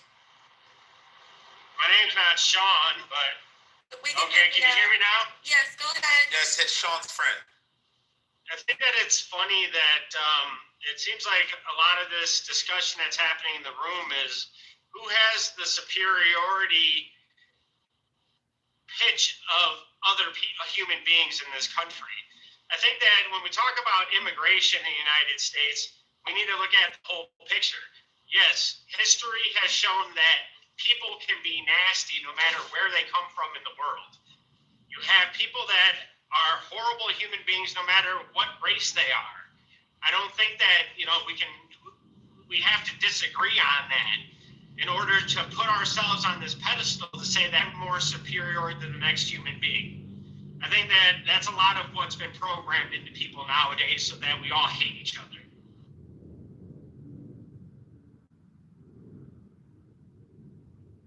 Yeah, but you would agree that Asians are superior, right? I agree that no human is superior to another human. You may have different qualities or capabilities, right?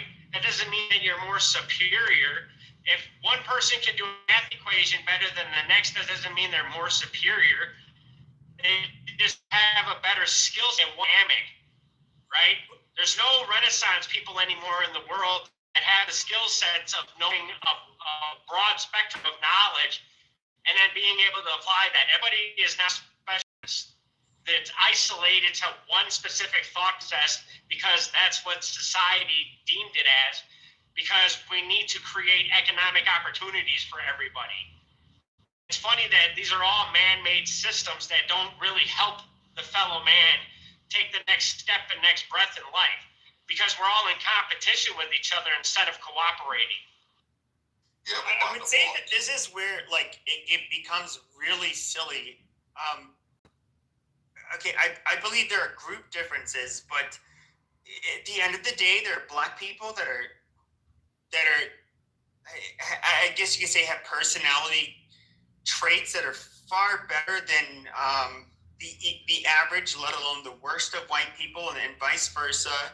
There are people that are not white that are more intelligent. And of course, maybe they have the same, really good personality traits. I don't we can talk about group averages, but at the end of the day, you do have to look at people as individuals. I mean, I would say even with me, despite the stuff that I say, I'm not limited to just being around white people. We are all very different as individuals. But I don't know, even the thing about Rich, what you were saying about Asians, how they're superior. Okay, metrically they outperform white people in most areas, but I mean there are white people that are obviously I would say whites and Jews and Asians. Sorry. Amazing. But I've met retarded Jews. I've met Jews that are conniving pieces of shit. Same as Asians, same as whites. It's just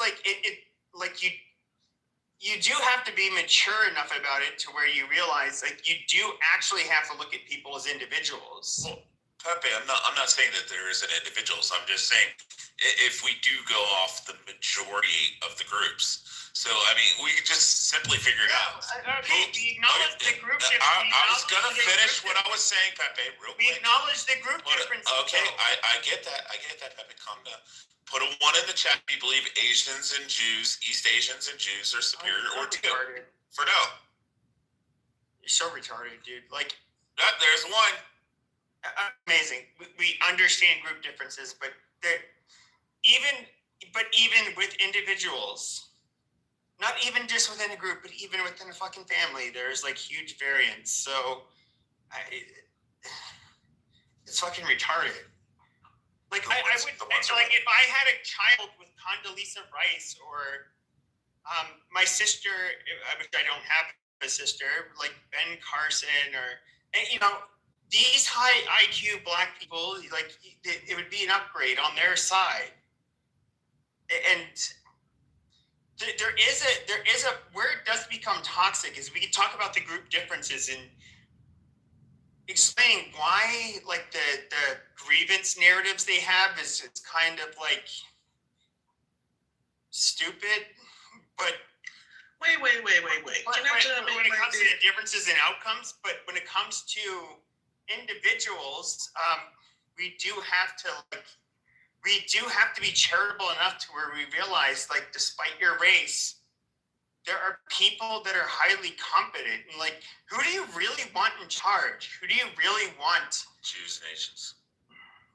But that's dumb. You want actually people that you don't want to just look at identity. You want to look at people that are the most competent and have the people's like best interest at heart. Oh, hold on, but their best interest at heart. Like that's who you want in charge. Why would you want? I'm just saying the country would be run more efficiently. If you were to say otherwise, you're going against your own. You're going against yourself in a weird way just because you want to be a collectivist vegetarian. Yeah, I don't care about my interests. I care about the country's interests. I mean, we could just look at East Asian countries and see how productive they are, how safe they are, their education system. You're talking about Japan, China, Korea. Yeah, but you're talking Taiwan, about all these places. Singapore. You're talking about group differences. Yeah, I mean, we're gonna. No, I'm not. Talking about individual. Okay, listen, we're talking about individuals in America. I agree that if this happens, we're going to have to limit on how many blacks and Hispanics we can have. But we still have them. I mean, we need gardeners. You don't have to limit blacks and Hispanics. But we're not going to limit how many fucking cut our grass. How dare you? People to build the houses. How dare you say some we're going stupid to shit need like that? slaves. Rich, What? you don't have to limit them, okay? You literally need to focus on the best people for the. You need to focus on the best people for the goddamn job. Jesus, goddamn. That's what I said. Jews and Asians. You're so fucking. I'm right. Fucking moron.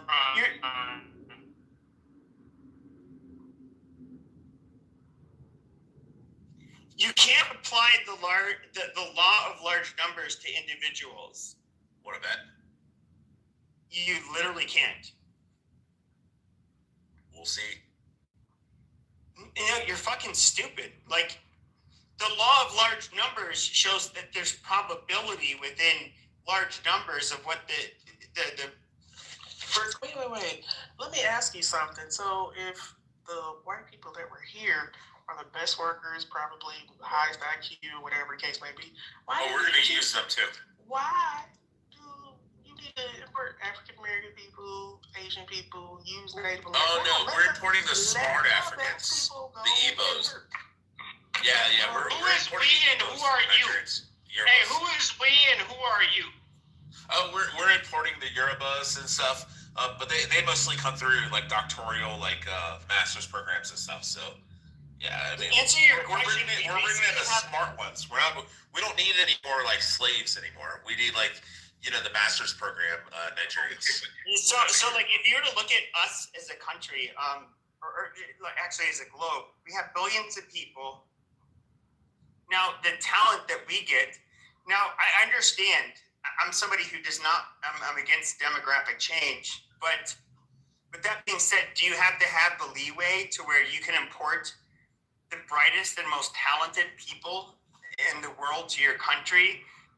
And is it an advantage? Yes, it obviously is. Like you can't deny that. And so we do take in the smartest people from all over the world. We have the best universities in the world. They come to our universities to be educated. I don't. You're asking why? I have a question for you, brother. But out of billions of people, yes, we're. No, she's assuming that we're taking in low-class people from the continent of Africa. No, I'm not but assuming we're not. anything. I mean, I think the record's clear. Europe's doing that. Genetic breeding. You want the best. No, we're not saying genetically. We're talking about class. Even with classes. No, we're talking about the Igbos. The Igbos are the highest median IQ in the continent. You're talking about genetics. I mean, that's key part right there. Like, do you care what you do to people? Because it takes everyone on this planet. We don't want all the Igbos and the Yorubas. We don't want the Hausas. We don't want the Deltas. You know, smart They have is trolling, purpose. right? He's just trolling you. But Pepe, let me ask you a question. What the poorest state in America? Probably Mississippi. It is Mississippi. Who lives in Mississippi? Like black people. Mostly black people and white people. It's predominantly black. Immigrants, right? Huh? What? He said immigrants. No. Listeners. I think the percentage of immigrants there is actually probably somewhat low. Okay, where do you think the highest immigrants? Which California, has the by far, California. California. New York City. California is what? It's specifically Los Angeles. Right? No, it's not. But California is that one. Oh no, California is actually in a decrease in population. They're losing tons of fucking businesses. They're growing by 0.59%. Texas is actually growing 3.5 to 4.5% right now. If you were to look at everybody's flooding here. Okay, stop. So if you're looking at places like Boston,